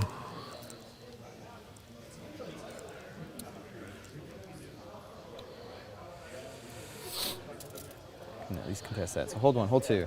Just need to get a 3rd objective somewhere, and that means killing Swarmy, most likely. But I really want to kill that. So I can also just take this objective for you, even if Swarmy lives. Oops. He was at... Don't worry about it, he's got 6 left. Okay. And characters don't block for characters. But they would block if I get closer to them. He's not that easy to kill, though. How many wounds? -1, 7 wounds. -1, 7 wounds. 4 of them. Okay. So I think we just deal with it. She'll stay outside 3.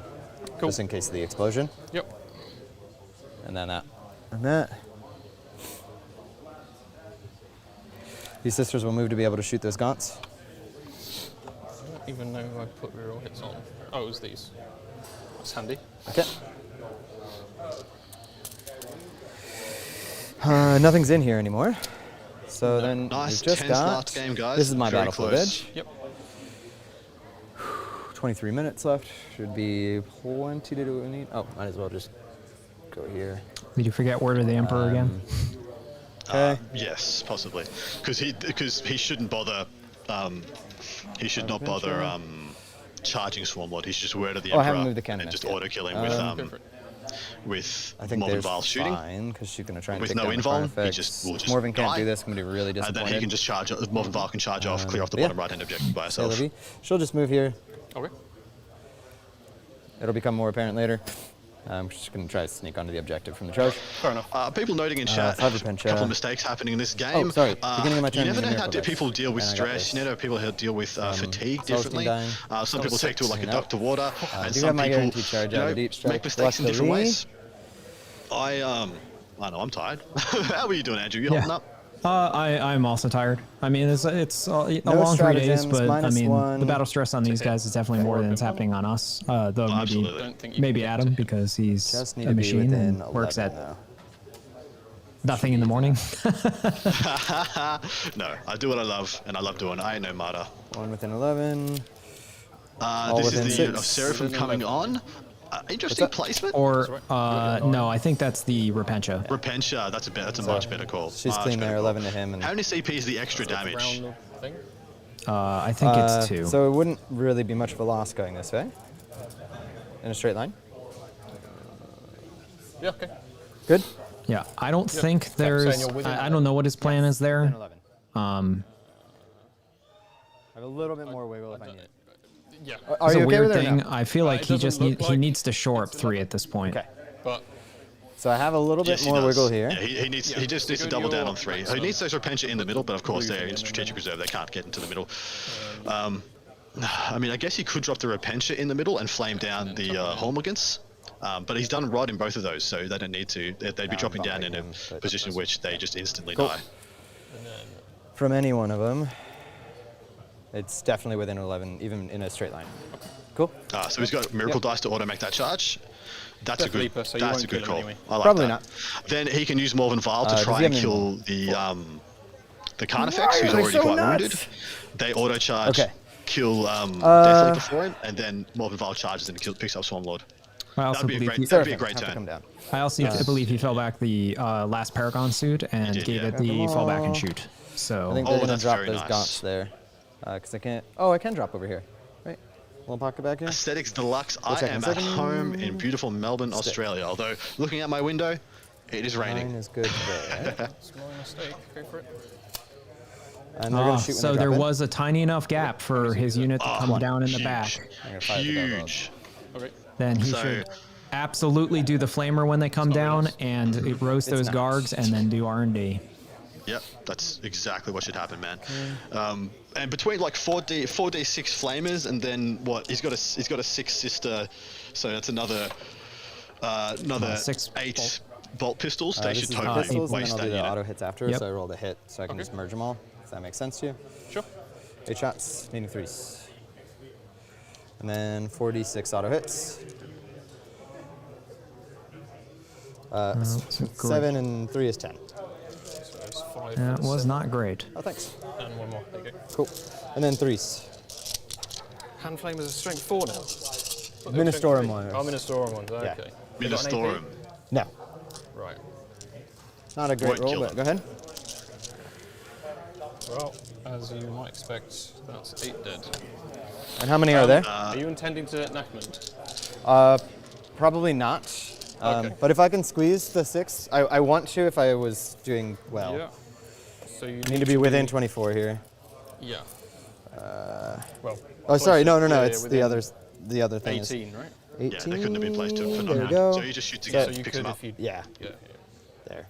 So they're going to So he is kill 8. good How many stuff. were there? 10. 10? I don't think so because 9. some died. There's 1 left. There's 1 left. Okay. 1 left. Oh. Cool. And they'll Zone throws R&D then. Synapse, still pass. Okay. Shooting. Inferno pistol and the Carnifex. How dare you? Hits. How dare you? Is it worth a transhuman? It's worth a transhuman this turn. Alright, so you're out of CP then? Yeah. Cool. I'm gonna make this wound. 6 up. Did you do it? I can roll 6s too. Yep. Paragon Warsuit because I paid the CP to be able to do it. Due, everybody. He was due. And the Stormbolter's going here. Yeah. So hitting on 3s. Can you see them? They're not on the terrain, so I don't think you can see them. I mean, I had plenty of room to touch the base and everything. Just touch the base. Yeah, sorry. I wasn't counting this little thing. So your movement's what, 8? Yes. I just came from here. Yeah, that's fine. I could have stayed on the base the whole time too. Yeah. Cool. Anyway, 1 hit. Shot. 1 wound. 1 wound. 6 up. D6 plus 2. Yeah. 5. So down to 4, 5 left. This is 3s rerolling 1s. Okay. And 3s. Yep. No, Morven might be within 6. Got a stick. She is within 6. Okay. So 2 more. Nope. They wanted to be 1s. 4 dead. Okay. All right. These sisters will fire there. Sisters will finish off the squad. I mean, if this is a perfect turn for Jesse, it's right back in his favor. I'm gonna say no. Anything less, and maybe Michael stays up. We do still have a really big no prisoners score to be added for Jesse. I'm gonna move this because it keeps nearly confusing me. Okay. And 3s. Yep. Ruh-roh. 4. I repeat. Should still kill them. All right. Yeah, got him. Yep, they're dead. There, those 5 sisters are gonna fire into those 3. Mm-hmm.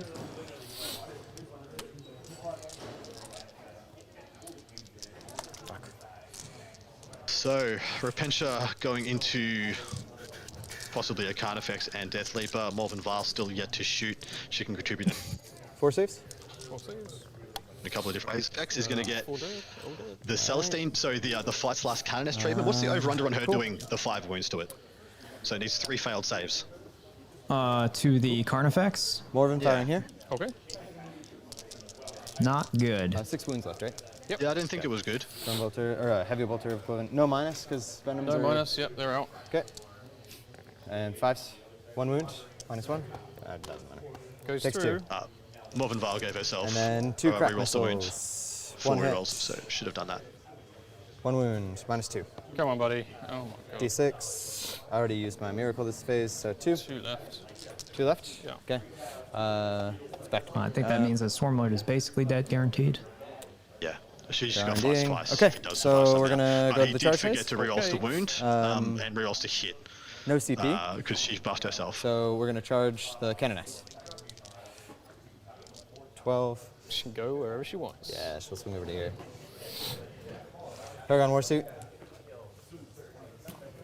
He can fall back and charge? How many CP to fall back? Shoot and charge? 1 CP again in the charge phase. Okay. Because within 6 of Okay, a priest. fair. Right. Yep.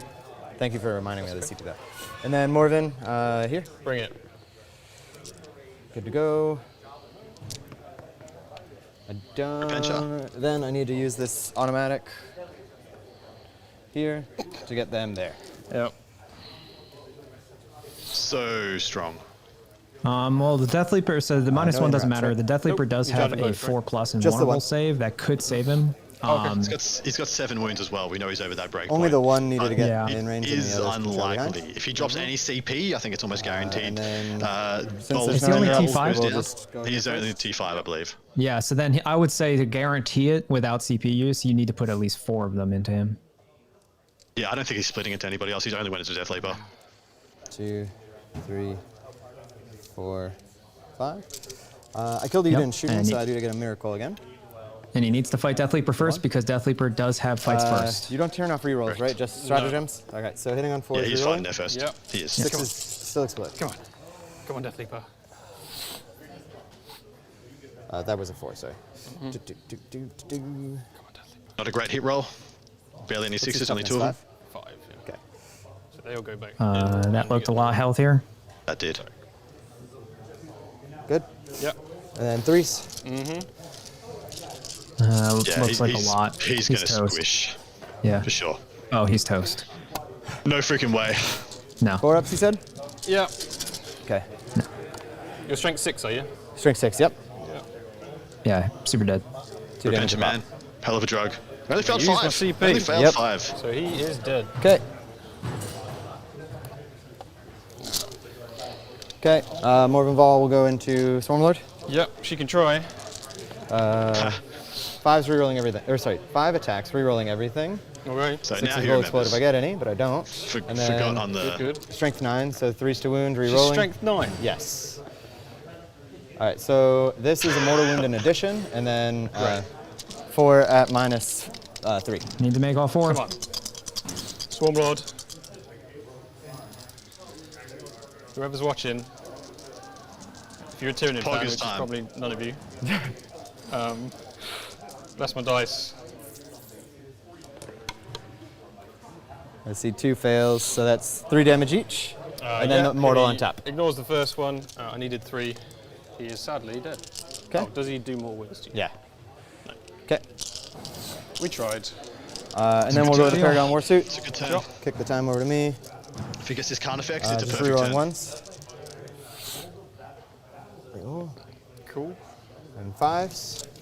I'll check the 6. I probably am not anymore. Actually, I still am. Yeah, yeah. So 5's rerolling once. You carry on. So 3 at -4. Excellent. For 2 damage Yeah, each. he's dead. I rolled a 6. 4 damage. So he's -1, so 2. 3 left. Yep, and then the Forgot about the words -1 are damage there escaping for a me. sec. Sorry, but you know what I'm going with next. Mm-hmm. All hit. Yep. No explosions. 5's to wound.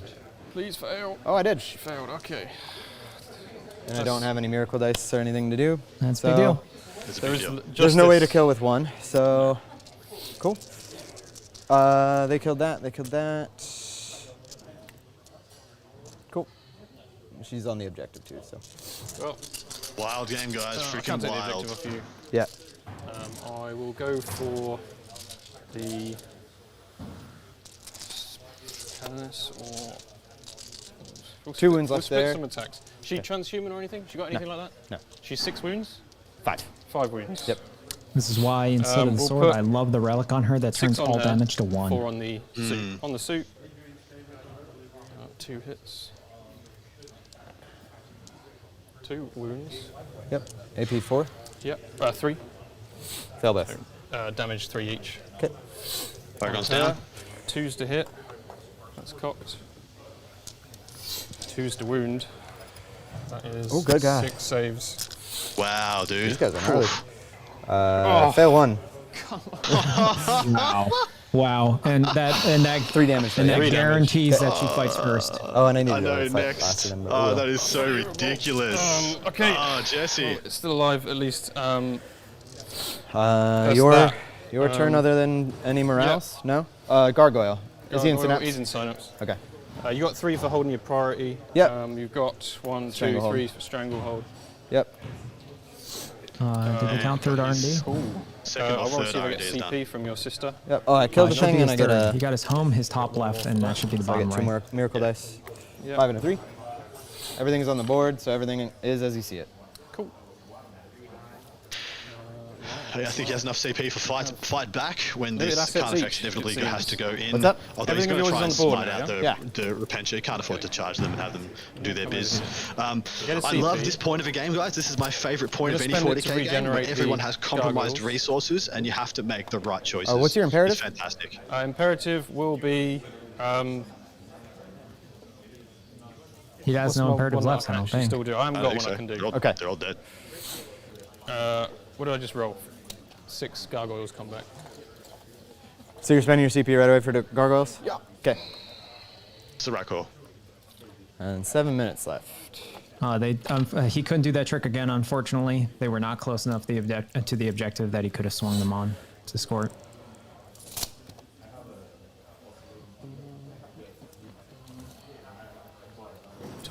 This guy. If you need me to move that, I will. He's not going to get that, so that's Okay. absolutely fine. You have moved Yeah. blocked me, sir. It's my goal. Yeah. Neither of these are obsec, are they? Neither are obsec, no. So I'll go and deny that. The Hospitaller should be OPSEC. These guys. I'll do that. The other two So will. they have the 5 up Philippine, and she's got a 4 up to mortals. Yep, that makes sense. Oof. We'll move here. Thanks again for this. Might as well advance.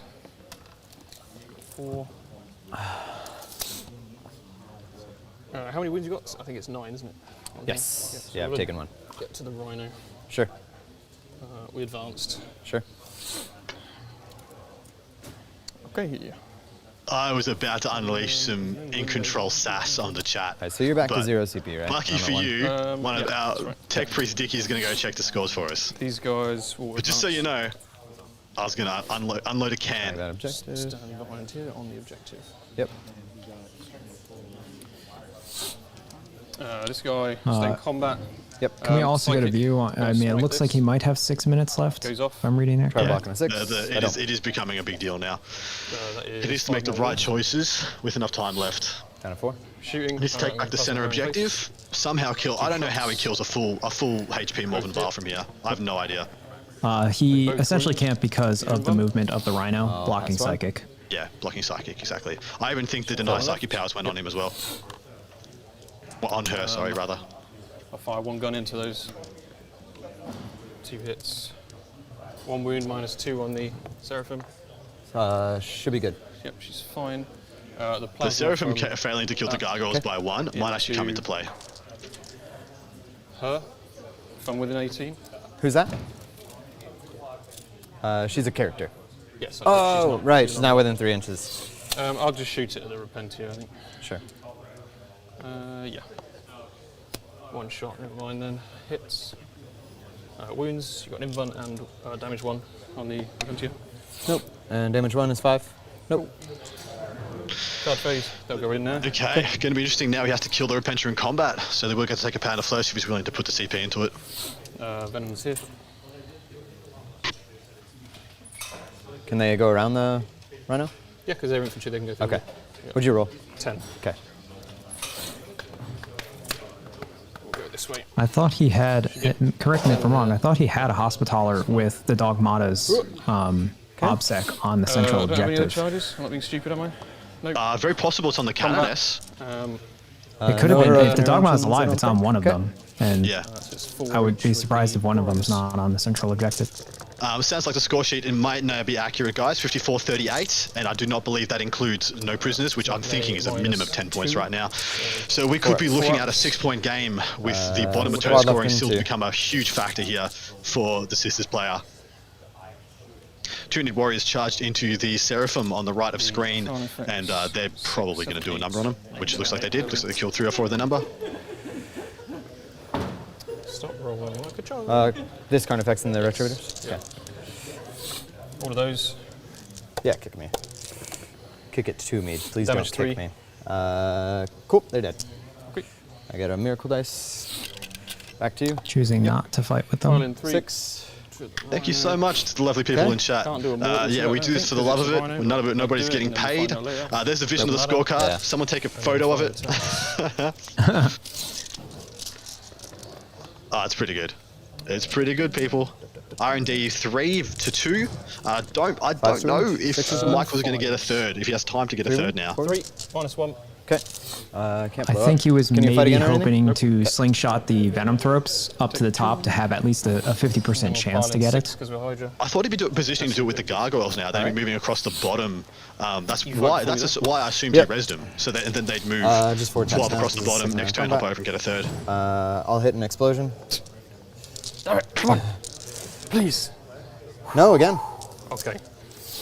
Well, Canoness failed to win the Carnifex. Get the 2s. That was enough dice. Again. Oh, yes. Can one Carnifex foil? 4 ups. She's dead. Yep, I got a miracle for that. See if I get You wanna bring her CP. back? Sorry, I can't get the CP. Can I? 'Cause I killed absolutely would. I don't know why he Celestine. Did I kill wouldn't. Celestine last turn? Last turn, yeah. Okay, so I can't get the CP. No, I went first, so I can. So I get CP. You do get a CP? Yes. Okay. And that's I the can second stand her 6 back he's up. rolled on that to get a it's 2 CP CP and an then, never extra 3 points on his cranial feasting. So 2 that's actually CP. huge. Tag. Again, why wouldn't he bring the Canoness back? Because that denies cranial feasting. Yes, absolutely. You get to hit me would. back with her. Unless he wants to CP. Well, the Repentia looked like they're dead, so he didn't save the CP there 5s at least. Yeah, to fight on death. 2 damage. Alright, here comes 1. 2 left. Alright. That is my turn. Oh, you get to fight over there with the Seraphim? Yeah, sure. And then Sarge. Oh, and they were charged, but it doesn't matter. And 1 explosion, sorry. Cool. 2 wounds. 2 wounds. 4 up. 1 goes through. That is a tight clock going down to the wire, guys. Alright, and then turn that's it for your 5 turn? may be out of the question. Stranglehold. Did you now? Yeah, I got the middle with those 3. Cool. Back to Is that me. miracle dice? Yep. Cool. Command phase. I'll give double obsec to them. She'll try to give herself an extra attack. You get 8 primary. Doesn't. Try to turn off psychic. Does. On herself. Okay. Alright. Try to think what I can do. If I kill them, I get strangle again. And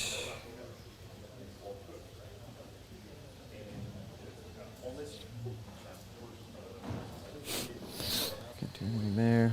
Just having to think. It's going to be a very short turn.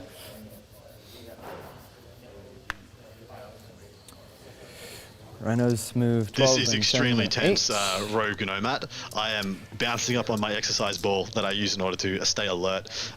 If you could see it, you would laugh right now. But this is a fantastic freaking final. So happy we didn't see a whitewash or a steamroll. It's been engaging all the way. Tactical play has been phenomenal. Yeah, you can see the fatigue, you can see the desire, and I am here for it. Hope you guys are too.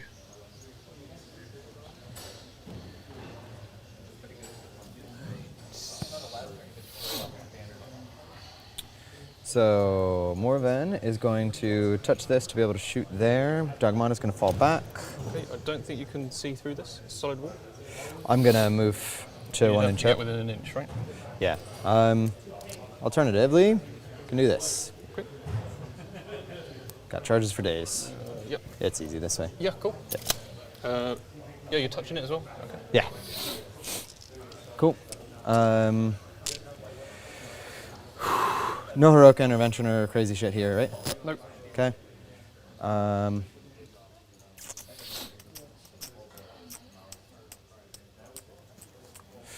you move all 5 on them? I don't want to lose the objective for no reason other than... Here? Yeah, sounds great. Yeah, I was just doing some quick math. I could be wrong, but I think there's almost no way he's not getting a 15 on... you're muted there, Adam. Oh, no prisoners? On new prisoners, yeah. I don't think there's any way he can't get a 15. The way I see it, even if everything is accurate right now, he's only down by 1 point, and he has the bottom of turn scoring. So literally the Nids just need to kill freaking everything to stop him from getting the bottom of turn 12, otherwise they lose, and from this position, I don't know if they can, because that involves killing Morven Vile, which I don't think they can do. 1 wound, -1. It's fine. Okay, crack missiles. Okay, and then threes. Rolling. All right. Failed the first one. Okay. What's the damage? I can make it enough for you to fail. Okay. This will just kill it. Cool. Yeah. Cool. Yeah. Do I do mortals? No. Okay. Dead. All right. So that's it for shooting, I believe. Don't need to do anything else. Yep. Did he kill the Carfax? He did. I'll auto pass this too. Yep. Probably 6 does it, so I'll just do this. Morven Vile has been brutalizing this game. Start the fight phase. I can make you fight last on a 3. Sure. I do when you take a mortal wound. Okay. 4 up, I block it. I don't block it. 7 wounds. She's a vehicle, so you won't get your poison. No. I didn't against the Rhino either. Cool. So 1, toughness 5. Oh, can you do it to her if she's a vehicle? Yes. Yeah, okay. the mortal can still happen to a vehicle. 2 saves? 2 saves, -1. So 2s. Good. Cool. All right. Was that on your... Oh, that was on me. Okay. So 5 attacks, doing lunging. They're 4 wounds each, right? Yep, 4 each, toughness 5. Rerolling everything. 6s explode. Yep. I'll hit 1 extra. And then 2s, right? Yep. All right. No mortals. Toughness 5, I assume you're... I'm strength 9. So they're T5. Reroll the wounds, right? Yeah. Yep. You're going to get mortal. AP 3. AP 3 damage. Damage 3. So 1 dead, another 1 dead. Damage 3. And a mortal kills it. They're all right? dead, sadly. Cool. Wow, perfectly on the strangle again. nose. Yep. Morven Vile once again putting this Miracle dice for killing. Miracle at the start of yours. I couldn't get the last R&D. Here you go. I smell a sister's victory by less than 10 points is what I'm feeling. This is turn 5, isn't it? I think the ball is in his court. He basically has to kill Morven Vile. That's the only chance he has. Yeah, I'm top of turn. You're top of 5. It's not... have I missed a turn? No, this is top of 5, brother. No, this is top 5. So this is... You might as well just leave him down. Yeah.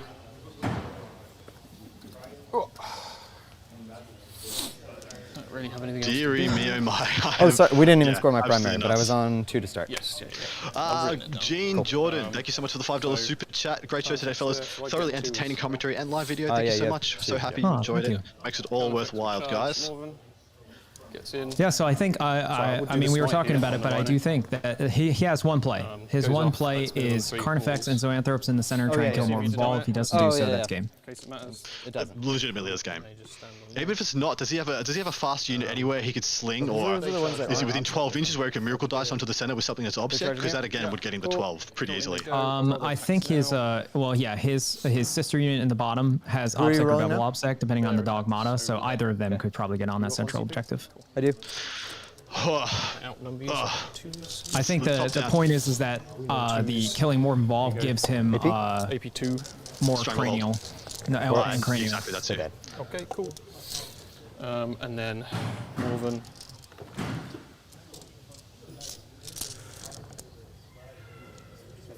Oh, sorry, I don't hit you on twos. You do hit me or two? I don't hit you on okay. twos. Should have spent my CP, So 3? but that's okay. Yep, 3. Okay, I'll do these one at a time just because. Yeah. It's 3 damage each? Yeah. Okay, so. So If 3 I wounds fail of vial. 2, we're good, and She then I'll can't auto die, pass. 'cause she's These half guys, damage. do you mind them being in Is this she half building? damage? She is, yeah. Fail half damage, 1. Just fail 2, down to 1. What's up? Do you mind if they just move into this building? I don't mind at all. Okay, okay. Yeah. All right, and then Morven swinging back, and I'm gonna swing twice with her. Okay. If she needs to. She doesn't You need don't to. have to So I'll make one declare of these that hits. now. 6. Sure. Rerolling. Okay. And 2 explosions. what am I doing? 2 6s. 3 is rerolling. And it's on my time. You got 12 seconds. 3 mortals and 3's to win. So AP4. 1 reroll. AP3. Okay. I assume you saved all the saves? No, I failed 1. I could re-roll 1. I should. I'll just crack my last CP. Okay. No. Okay. Save 1. I don't know why I've rolled 1. Okay. Save 2. All right. So That's 8 at least. 6 She's damage dead. plus 2. Yeah. She doesn't do any more. All right. Oof. Okay. I'll get my strangle again. That was my turn. Oh yeah. Shit. Yeah. That's right. So I get. So no So you won't strangle. get your strangle. He 3 can more just sit there primary and for win the holding game, I that. believe. I get strangled. And then Over to you. Huge. Yep, I'll get the miracle Absolutely for killing, huge miracle swings for around start of the about this turn. game. I don't need anything. I don't think I need to do anything on this turn. No, you'll get your primary. Yep, I can't. You'll get hold more. Can't rod. Well, so I'll get 15 on primary, and then I can try and kill them just for more prisoner points. Yeah. Which we'll try to do. They don't have an Overwatch or anything, right? No. Okay. So we'll. Needs to stay on the objective. I have for 12, stranglehold brother. regardless. No, I don't have it if I leave. Right? That's right. You have to stay there. You have to advances. stay there. Yeah. Throw a dog mod on it. Roll some All advances, right. mate. So I don't think I think I just sit and don't take the extra prison. Because they're 3 wounds of each. 4 each with a 4 pin. So. Yeah, it's not likely. 4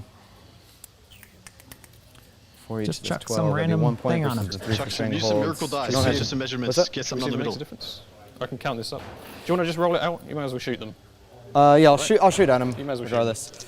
That's fine. We'll do the 2 damage shots first. How did I miss an entire turn? You didn't, mate. You played it. You guys And her keeping track rerolls of the are on score? herself. Huh? You guys keeping track of the score?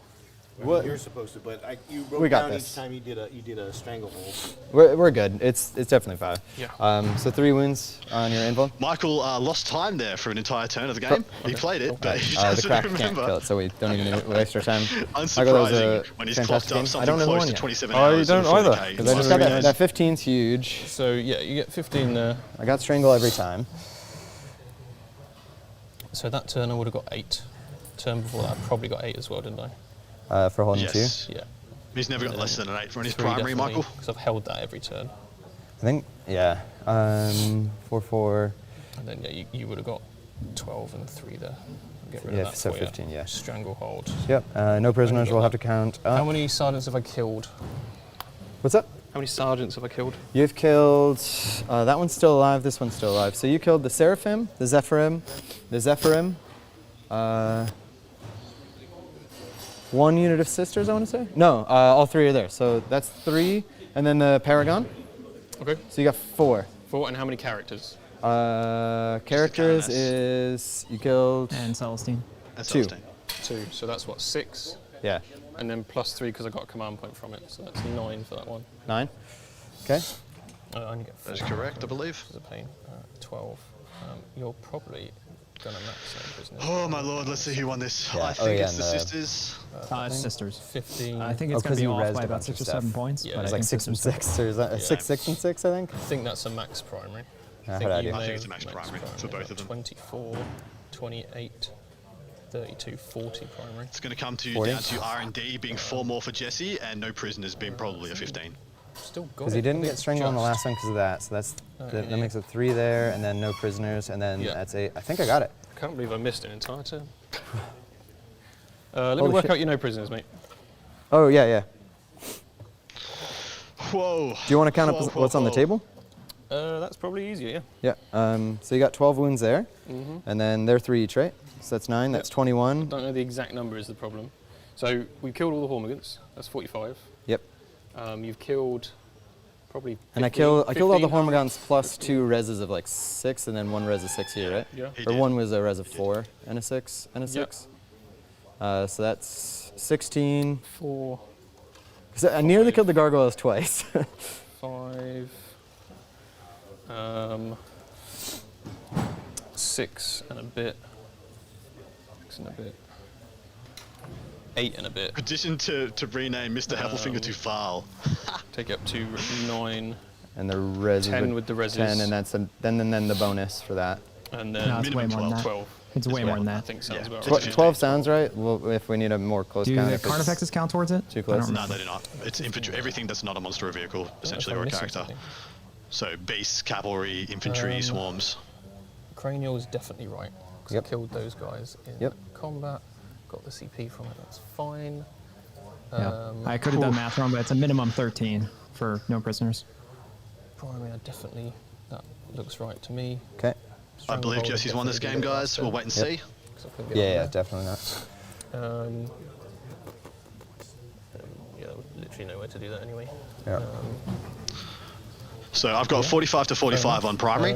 So we've got a null, we've So got a null good game game. there. Yeah. Very good 8 game. on R&D to Jesse, 4 to Michael, 12 on 12 on no prisoners, to 9.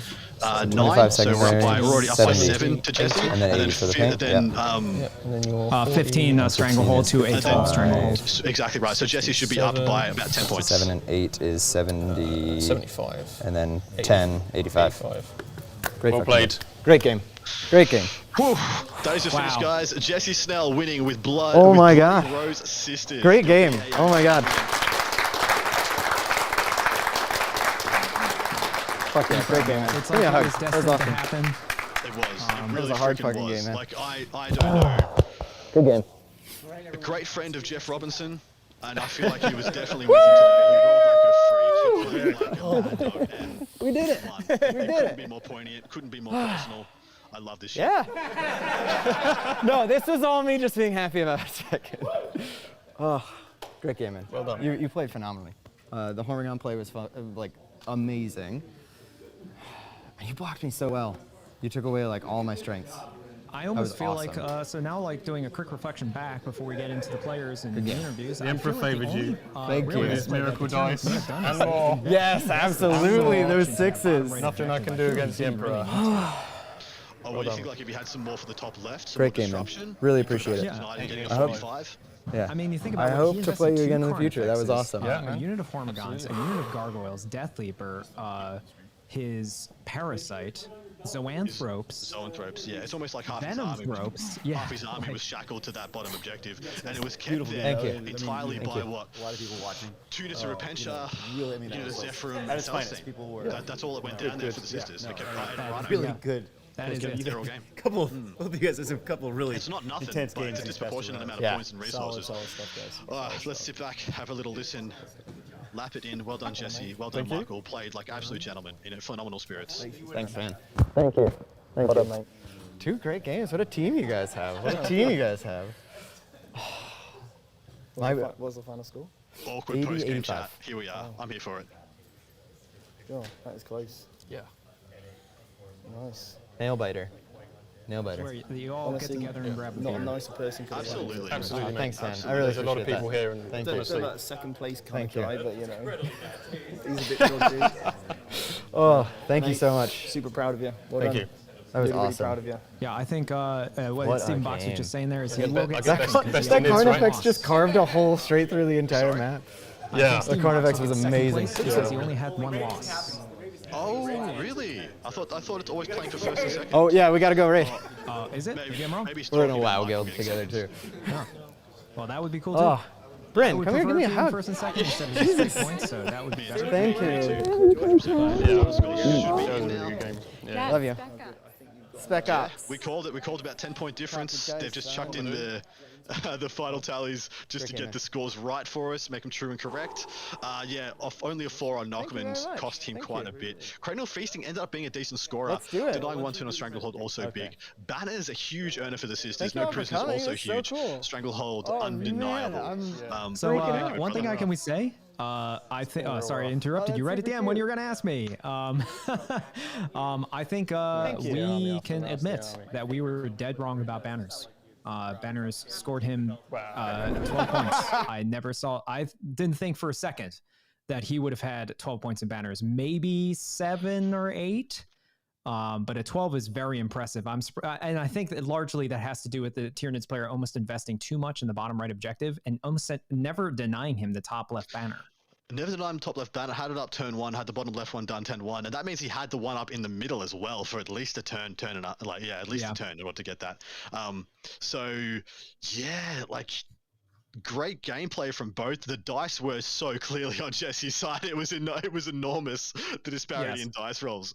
They both played a phenomenal game, though. Can't take anything away from Jesse. He made all the right decisions. Morven Val, a freaking juggernaut, dude. Like, she couldn't be stopped. Last 3 turns of the game, couldn't be stopped. Just killed freaking everything. Yeah. So we got to have an interview with the winner, of course. Let's go over to him right now.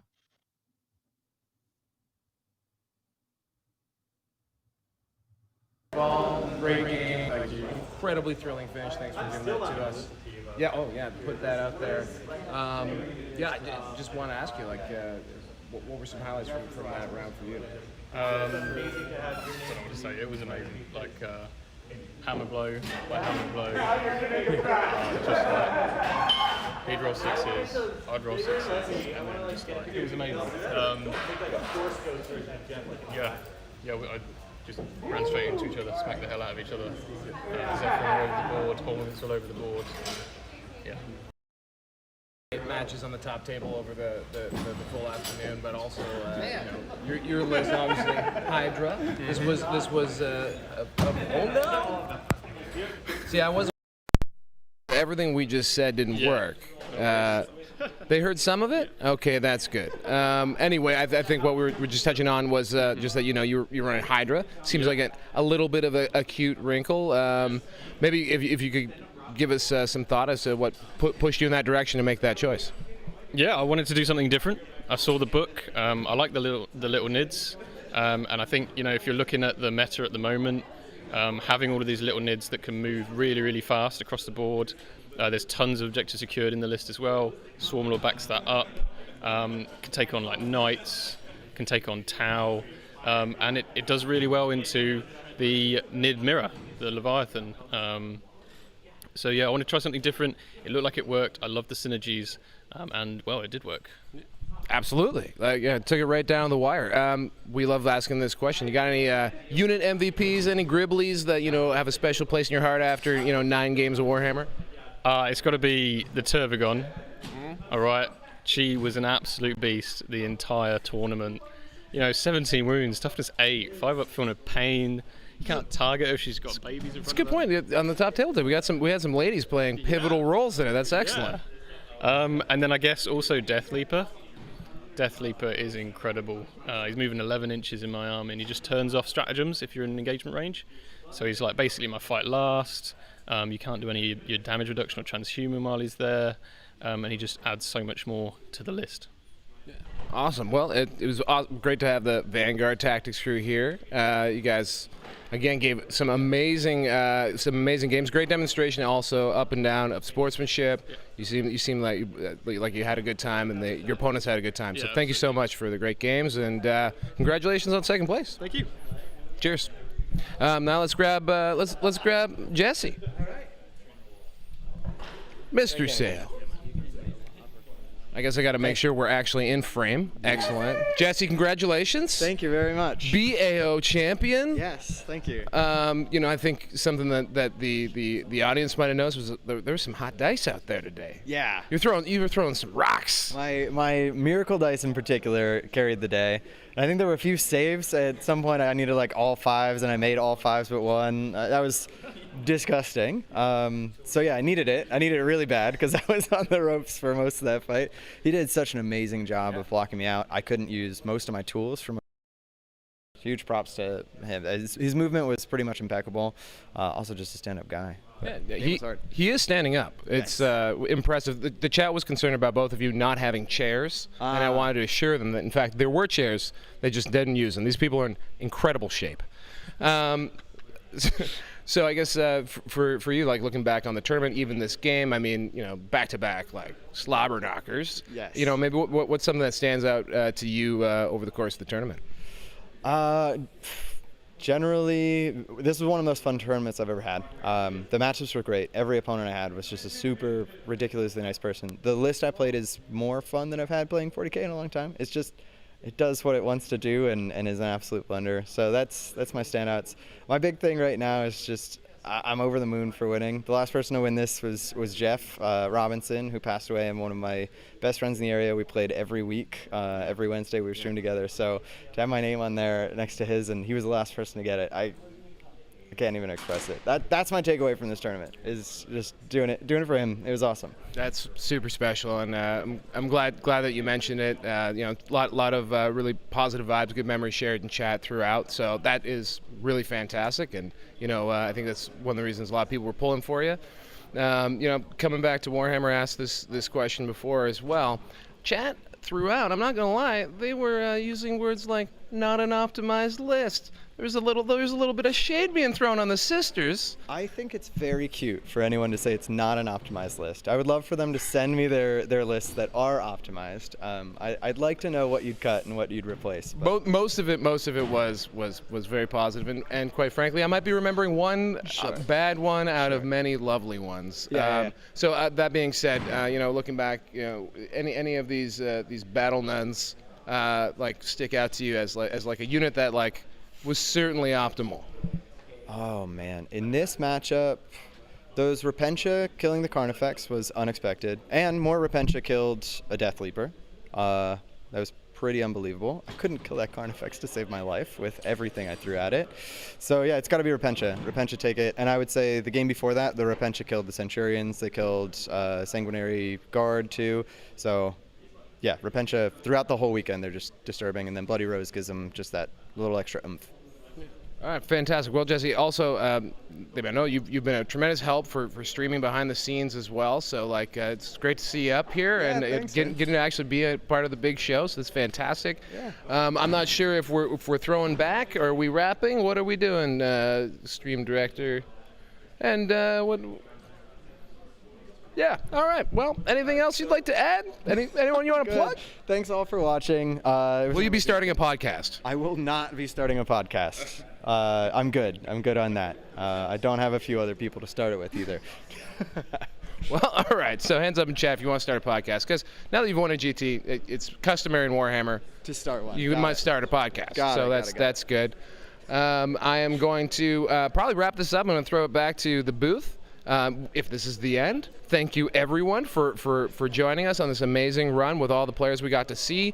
If you liked what this team threw together for you, please consider subbing, a super chat, I don't know, mailing us $5, whatever you got to do. It all helps cover costs. You know, we don't, you know, we're not heavily monetized or anything, so it does really, really help, and it makes these people feel really nice. So again, thank you guys. Thank you, Michael, off in the background. And that's it from me. Val Heffelfinger, going wherever we're going now. We'll do best orders, best painted. Yeah. Sure. Kicker cam. Cool. Well, thanks. We live? You good? Well, you're welcome. Yeah. Thank you for that. Thank you. So can you, I'm gonna Thank you for hanging in there on that. Thanks, man. Great game, man. Yeah, man. Well done. So Thanks. now we're doing an award ceremony, so you guys can go ahead and start. Put the belt on. That's all Nick wants out of this whole weekend. Am I turned on here? Oh. Do you even know if I'm turned on? I bet. Well, I will never forget the game. Geoff.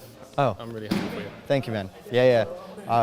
Shane and I were actually both there when he passed. It's brutal. Think about him like weekly. All right, great. That's awkward. Particularly every time we get together with 40K, he just had such a presence. And particularly, I mean, hopefully you enjoy playing me, but he was always super stand-up, super firm and not backing down. And I think the other thing he always stuck with, it was amazing, because a lot of times, like in my game against Steven, right, I was on such a back foot, I thought I was just crushed. Jeff is definitely who taught me, like, I don't even know if it it's might turned look on, to like be honest. you are completely knocked Is the mic out turned on? and The mic's done. turned on. Just think of a path. It's a You turn just in tell us when you time. want us to start. And I did it. Okay, we're And good? in this one, you really were doing, you were a great job. This is, you know, thank you guys. And for all you guys watching, of course, very appreciated. You know, the BAO is the longest running Frontline Gaming event, and it's very sentimental.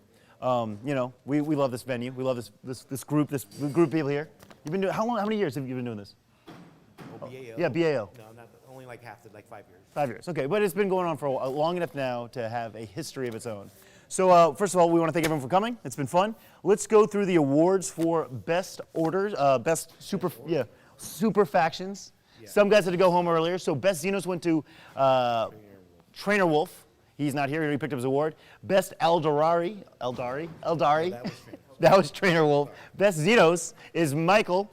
Come on, buddy. Come on up here. Thank you so much. Good butt. No, thank you, man. Thanks, man. Best Imperium is, of course, Jesse. Where's Jesse? Oh, he's busy. He's busy drinking. Yeah, Jesse. yeah, look at that, man. Boom. That's beautiful. Yeah. Are you guys doing photos? Oh, we'll do this for the important stuff. Best Chaos is Aston, who picked up his award earlier. Guys, best painted. Best painted is going, let's start with third. Let's start with third, right? Third. Third best painted is Andrew Whitehead. Is he still here? There we go. All right, Andrew. Which one is this? Wait. You're gonna get, this is third. Hey, thank you so much, man. Thank you. Thank you, man. Second best painted is Ryan Mead. Is Ryan still here? No? All right, we'll send him his. First best painted and newcomer to the field, Izzy Sanchez. Come on, buddy.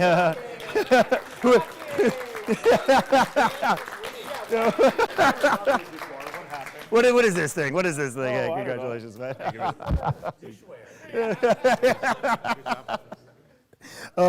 Now we're going to go into Ren Man.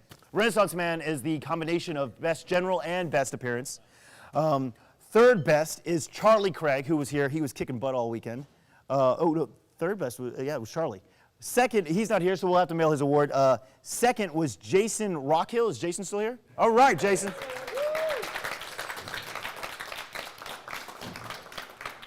Awesome stuff, man. Thanks. No, thank you, dude. Thank you. Boom, there you go. And first, best Red Man for the BAO 2022 is Steven Box. Where's Steven? All right, dude. Oh, no, you wrote it, buddy. There you go, man. Making me look bad. He makes us all look bad. All right, guys, and now for, best general. Third best general is the guy that was just here. Stephen Box.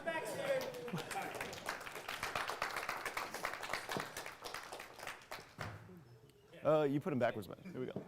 You put him backwards. Here we go. Thank you, man. Thank you very much. Thank you, man. Appreciate it. Wait, isn't that Paul, though?